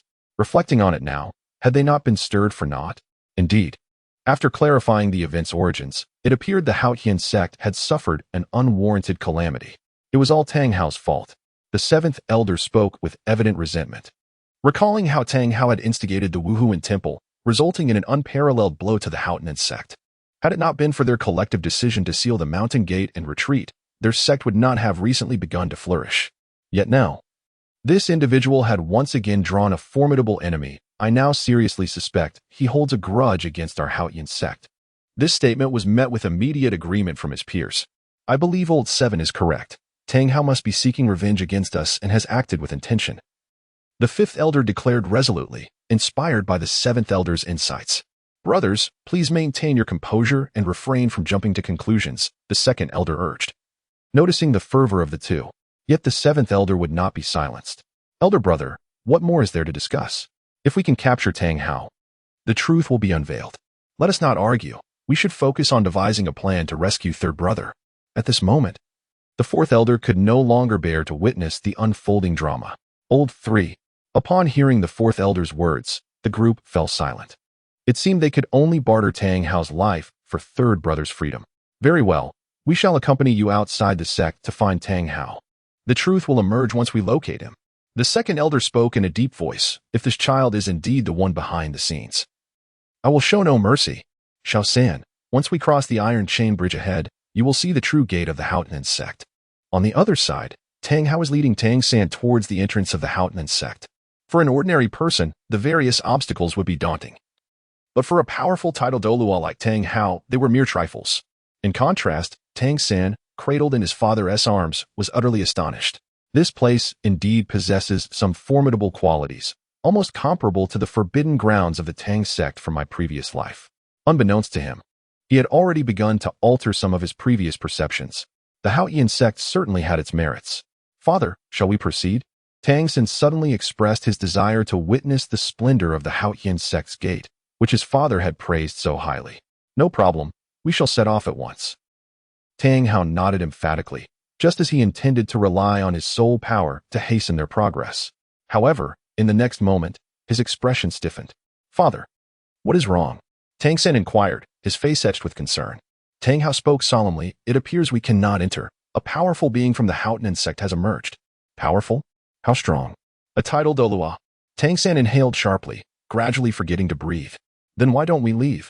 He asked hurriedly, his voice tinged with urgency. Do you think I wouldn't want to? Alas, it is too late now, Tang Hao replied with a resigned smile. He had been preoccupied with observing the surroundings and introducing the Haotian sect to Tang San. Unexpectedly, they had been surrounded. Given the current predicament, it was perhaps best to greet them openly and leave honorably. After all, there was no deep-seated enmity at this point, or so Tang Hao believed. Tang Hao, I must say, your presence is quite unexpected. An ancient voice suddenly emerged from the thick fog, followed by the voice of the seventh elder. He hovered in midair, looking down condescendingly at Tang Hao. Seventh elder, it has been a long time. Tang Hao's expression was complex. He then glanced around. Since the other elders have arrived, they might as well show themselves. With that, 3 whooshing sounds pierced the air as the second, fourth, and fifth elders revealed themselves from the east, south, and west, respectively. Encircling Tang Hao. This is bad. Tang San furrowed his brow, a foreboding feeling creeping into his heart. Xiao San, do not panic. They are unaware of my brother's situation. The grievances with the spirit hall have faded over the years. Currently, I hold no deep-seated enmity with them. They will not act against me. Tang Hao sensed Tang Sen's distress and quietly conveyed reassurance. Upon hearing this, Tang Sen felt a bit more at ease. Esteemed elders, it has been over a decade. How have you all been? I merely felt nostalgic and wished to visit the sect. Now that I have seen it, I am content and will not impose further, Tang Hao said, cupping his fist in greeting to the 4 elders, turning to leave. Wait, the second elder called out sternly. Second elder, is there something more? Tang Hao asked, puzzled. Since you have come, why not sit for a while within the sect? The second elder said in a low tone, seemingly inviting, yet his expression was filled with seriousness. Is this really an invitation? It clearly does not bode well. Tang Hao's expression shifted. What do you mean by that, second elder? The meaning is simple. The Haotian sect is not a place you can enter or exit at will. There are matters we need your cooperation on. The seventh elder spoke coldly. Similar to Qin Xiao's intentions, the seventh elder harbored deep resentment towards Tang Hao. In fact, his animosity towards Tang Hao was not lesser than that towards the spirit hall. If possible, he would have relished the opportunity to slay Tang Hao to vent his frustrations. Yet, that was in the past. Now, he felt that even if he were to kill Tang Hao, it would do little to quell his anger. What? Tang Hao and Tang San's expressions changed dramatically. Elders, have you perhaps gone too far? Although I, Tang Hao, have wronged the sect in the past, it was not solely my fault. Furthermore, those events occurred many years ago. Must you cling to them so tightly? Tang Hao questioned the elders with a grim face. Cling to it? You think we are holding on to the past? The seventh elder initially frowned, then suddenly burst into laughter. Ah ha ha, Tang Hao. It is not that we are fixated on past grievances. Rather, it is you who refuses to fade away, even after the Spirit Hall incident.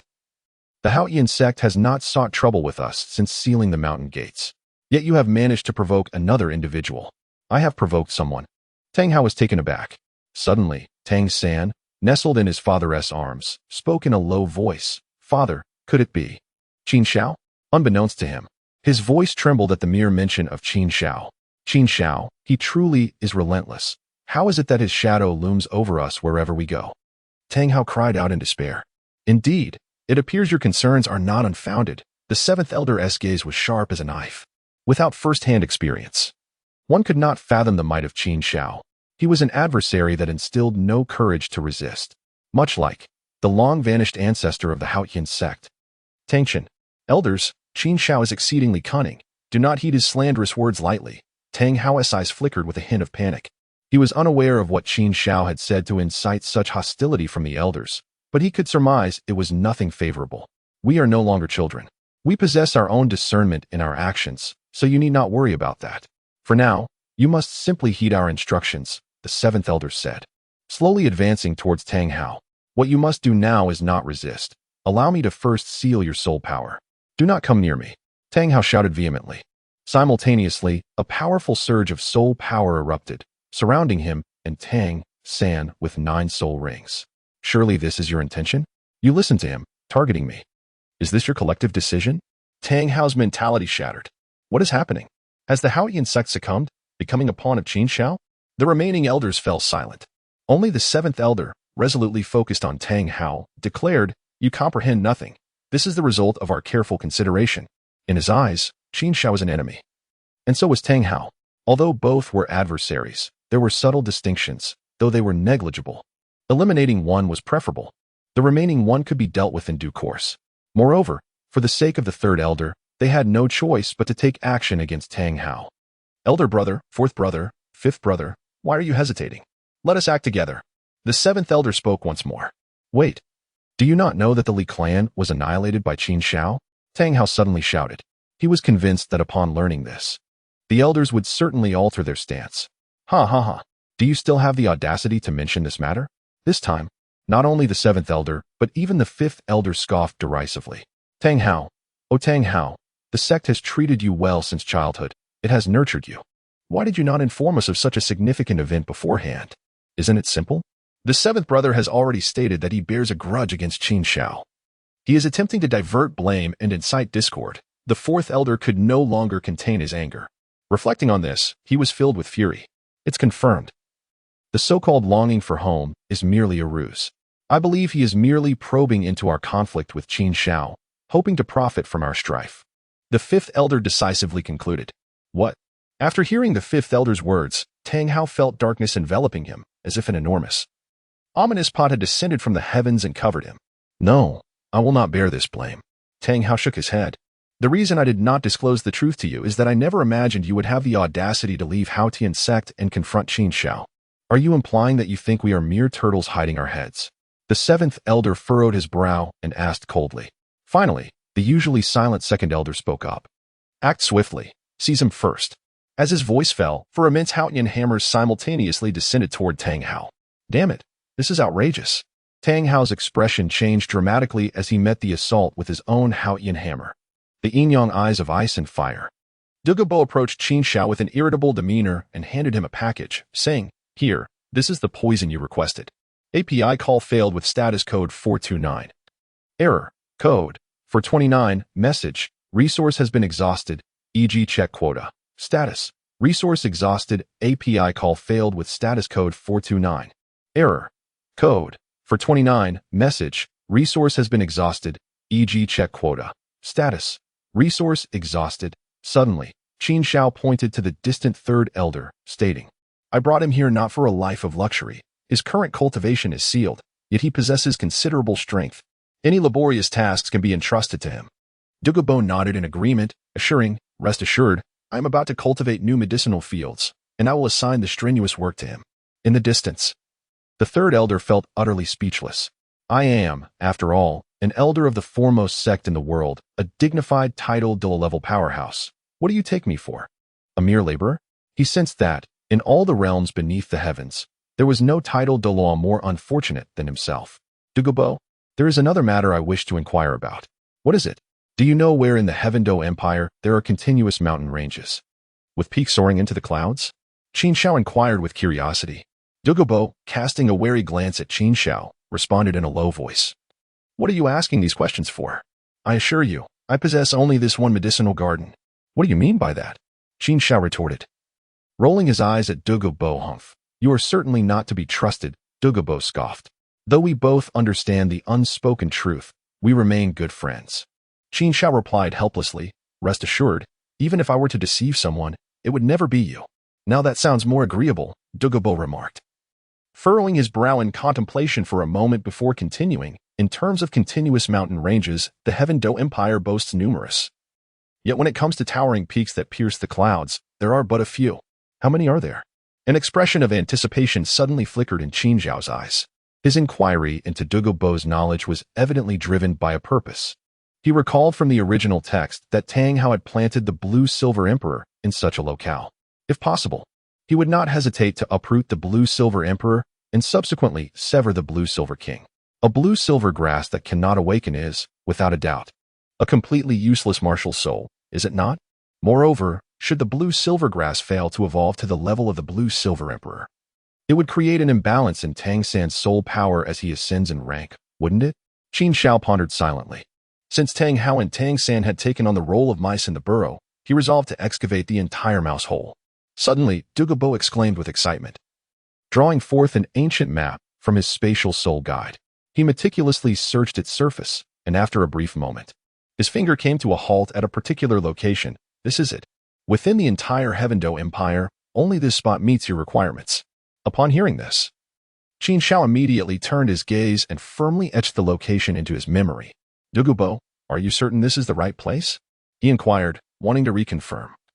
As the distance was considerable, and he wished to avoid an unnecessary journey, Qin Xiao, you may entirely dismiss any tone of skepticism. In my quest for the spiritual herb capable of countering the poison of the Bailin snake, I have traversed the expanse of the Heavendo Empire.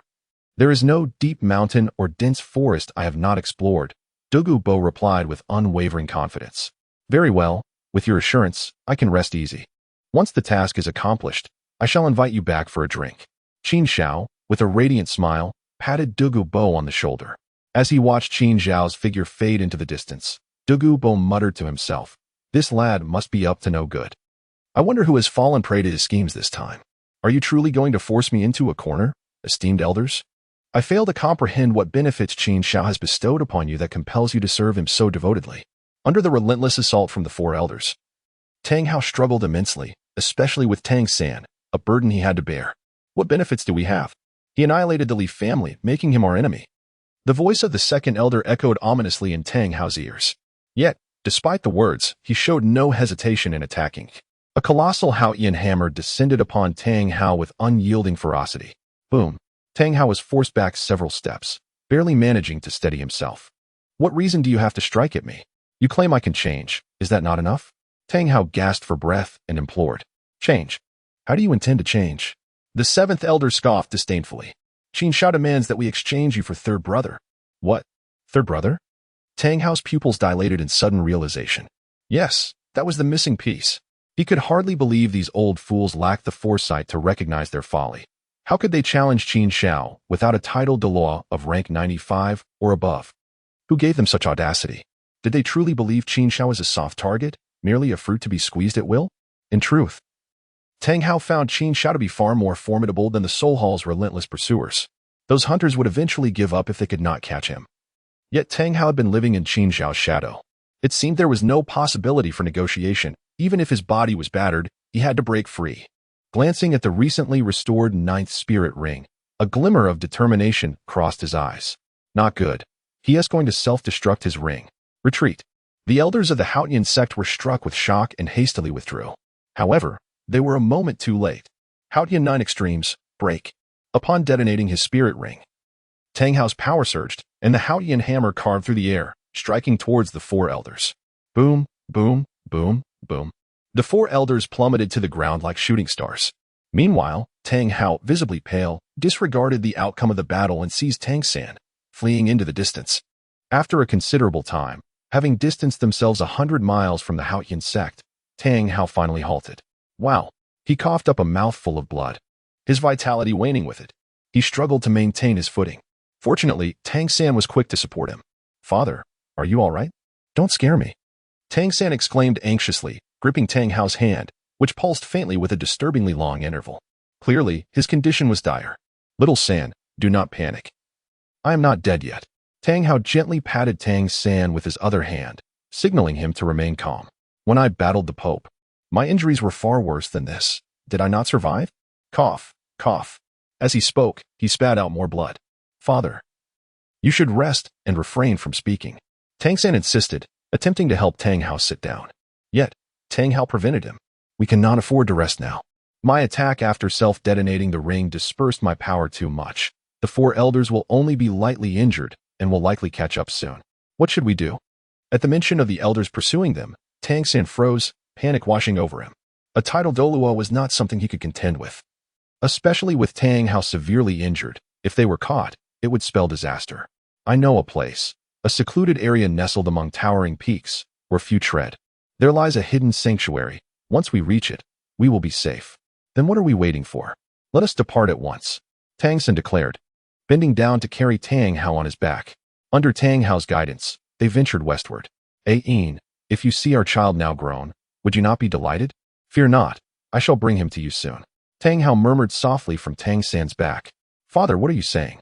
Tang San, astute and perceptive, sensed something amiss in Tang Hao's tone. Yet, his pace remained unyielding. I mean your mother. She would be overjoyed to see you. Tang Hao repeated, continuing in truth. Your mother has passed, but not entirely. She left behind a seed, which has since taken root and sprouted into a blue-silver grass. I have placed it in the sanctuary we are heading to. What? Tang San exclaimed, unable to contain himself. Does that mean mother is not dead? Indeed. This time, you will also have the chance to meet your mother. Tang Hao felt a wave of sadness wash over him as he sighed, pondering if he would ever have the opportunity to see her again in this lifetime.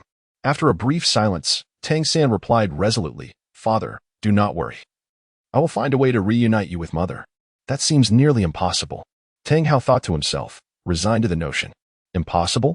Father, do you not realize? The ice and fire yin-yang well, under Dugubo's guard, is a rare treasure. Plants there can grow at tenfold or even hundredfold speed. If mother were to be transplanted there, a reunion is not out of the question. What? The ice and fire yin-yang well possesses such wonders? Tang Hao was taken aback, realizing that it meant there was hope for Ain to reform within his lifetime. Indeed, Tang San affirmed with unwavering confidence. Then Qin Xiao has unwittingly forged a path to his own demise. The ice and fire yin-yang well is mine for the taking, Tang Hao declared emphatically. As night fell, at Shrek Academy, Flinder heard footsteps echoing in the corridor outside his room, finally halting at his door. Who could it be? He pondered.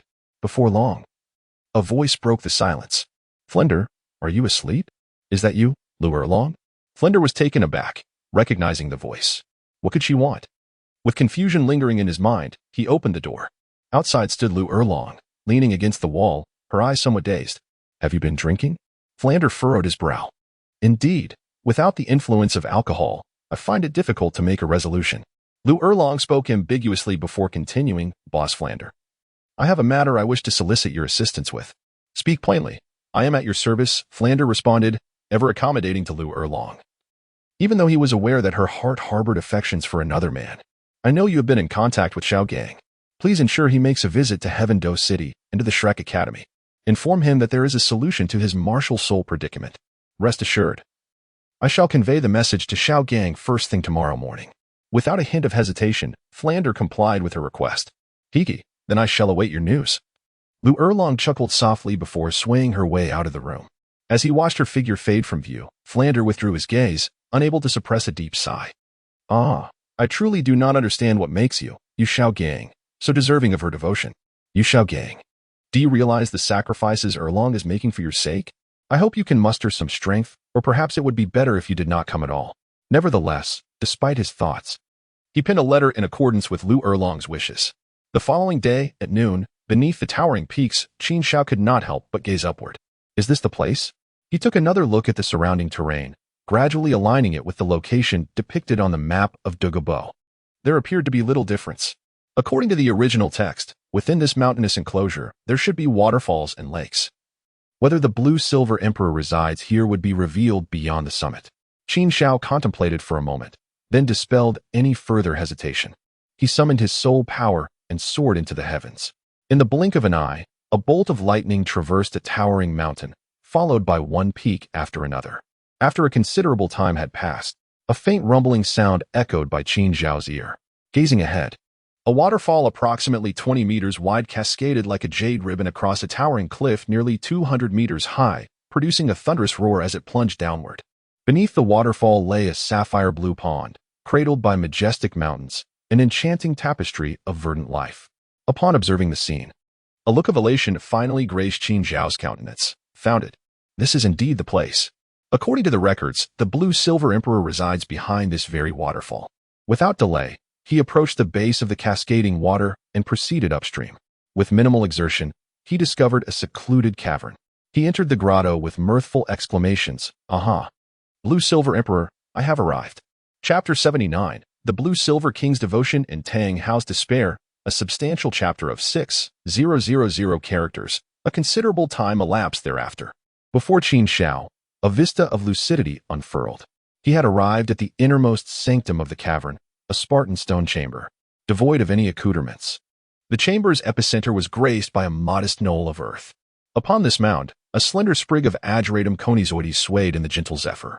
This particular specimen appeared more elongated than its common brethren.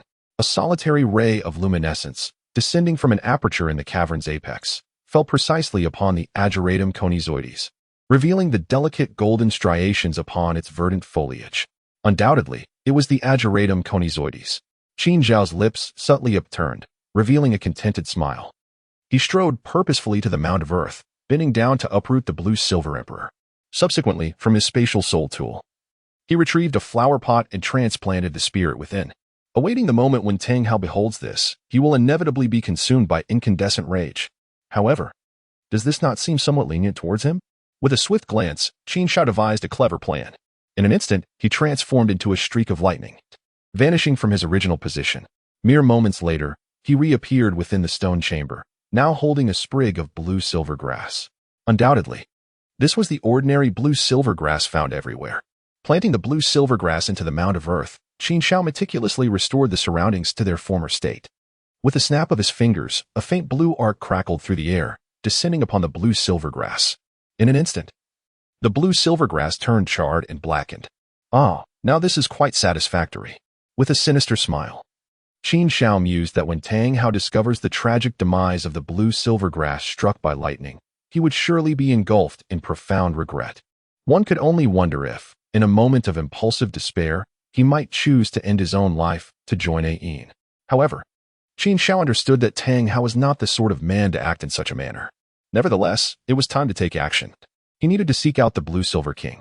The original text mentioned that the Blue-Silver King resided within the borders of the Heaven Do Empire, and not too far from this location.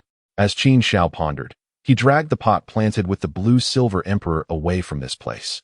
Meanwhile, at the Haotian sect's Grand Hall, the four elders, led by the second elder, were seated. However, the once spirited demeanor of the four elders had dissipated, replaced by expressions of exhaustion. It was evident that despite enduring Tang Hao's devastating attack, they had paid a price for it. Yet, there was an exception. The seventh elder, filled with fury, exclaimed, "Second brother, I cannot swallow this indignation. That brat Tang Hao was raised by us in the Haotian sect. How dare he turn against us with such ferocity?" His chest heaved like a bellows, nearly bursting with rage. "Calm down, seventh elder. Have you forgotten? Tang Hao has already expelled himself from the sect." The fourth elder interjected, taking a deep breath. "Fourth brother, your assertion is flawed. That is merely an unspoken agreement. Can he simply declare his departure and be free of ties?" The seventh elder retorted emphatically, "Has the Haotian Hammer's martial soul been rendered useless? Has he returned the secret techniques bestowed upon him by our sect? Until these matters are settled, he cannot be considered one of us. Moreover, he has brought tremendous trouble to the Haotian sect. Even now, we remain in seclusion due to him. Can he sever ties with just a few words? Even if he wishes to, must we not consider whether the spirit hall agrees?" The second elder, fourth elder, and fifth elder fell silent. As the seventh elder's words struck home, in the entire world, perhaps only Tang Hao believed he was no longer part of the Haotian sect. Thus, Tang Hao is nothing but an ungrateful wolf raised by us. The seventh elder grew more agitated, his face flushed. Enough. What significance do these discussions hold now? Finally, the second elder, who had remained silent, spoke up. "Regardless of what Tang Hao is, he has escaped, and we have not pursued him. Instead of lamenting our fate, we should devise a way to rescue the third brother." Indeed, the seventh elder was momentarily taken aback, then his expression darkened.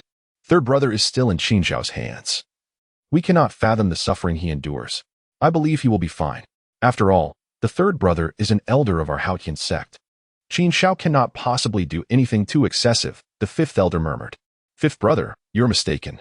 Do you think Qin Xiao cares about the third brother's status as an elder? Or do you believe he values our Haotian sect?"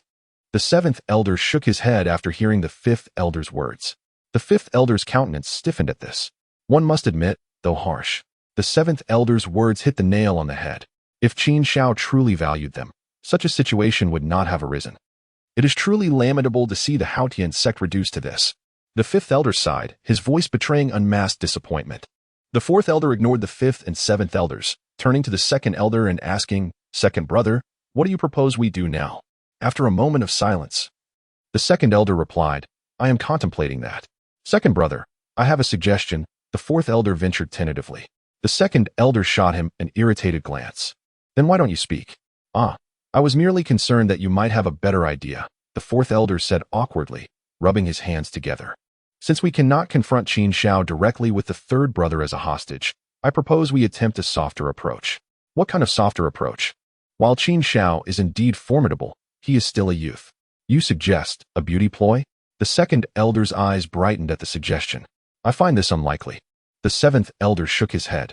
The women of our Haotian sect may wield hammers with ease, but charm is not their forte. That holds some truth. The fifth elder concurred with the seventh elder. Who says? Our Haotian sect has a woman of exceptional beauty and otherworldly grace, the fourth elder countered. Who? I have never encountered her. The seventh elder dismissed the fourth elder, but then suddenly recalled something. Wait, are you referring to Tang Yuehua? He looked at the fourth elder with disbelief. Indeed. But Tang Yuehua is Tang Hao's sister, the fourth elder replied defiantly. Yet she is still a disciple of our Haotian sect. Does she intend to sever ties with the sect for Tang Hao? The sect has nurtured her for so many years and entrusted her with responsibilities. What is wrong with her making a sacrifice now? After all, she is merely a waste. A waste in exchange for a Title Douluo. Surely she understands what to do. Once the fourth elder finished speaking, all were rendered silent. Have we, the Haotian sect, truly fallen to the point of using a woman to negotiate for peace? After a moment, the seventh elder could no longer suppress a sigh. I believe this approach is feasible, the second elder stated. First, we inform Tang Yuehua that she need not succumb to Qin Xiao. She should merely stall him and ensure he does not harm the third brother. Meanwhile, we must quickly dispatch disciples of the sect to locate Tang Xiao. With his 95-level cultivation and our support, capturing Qin Xiao should not pose a challenge. The crisis will naturally be resolved thereafter. Only the second brother possesses such foresight. I have no objections to this plan, the seventh elder conceded. The fourth elder nodded as well, deferring to the second elder's judgment. The assembly then turned to the fifth elder, who had remained silent throughout. Fifth brother, why do you not speak? The seventh elder pressed. I am contemplating a matter. The fifth elder finally spoke, his voice tinged with concern. Oh, the others were taken aback. The second elder inquired, is there something I have overlooked? Not exactly. I simply wonder if Tang Yuehua might be slightly older than Qin Xiao. Will she truly be able to capture his interest? The fifth elder scratched his head, a bit embarrassed. Is that all? The others exchanged peculiar glances at the fifth elder. Fifth brother, you misunderstand, the fourth elder said, patting the fifth elder's shoulder.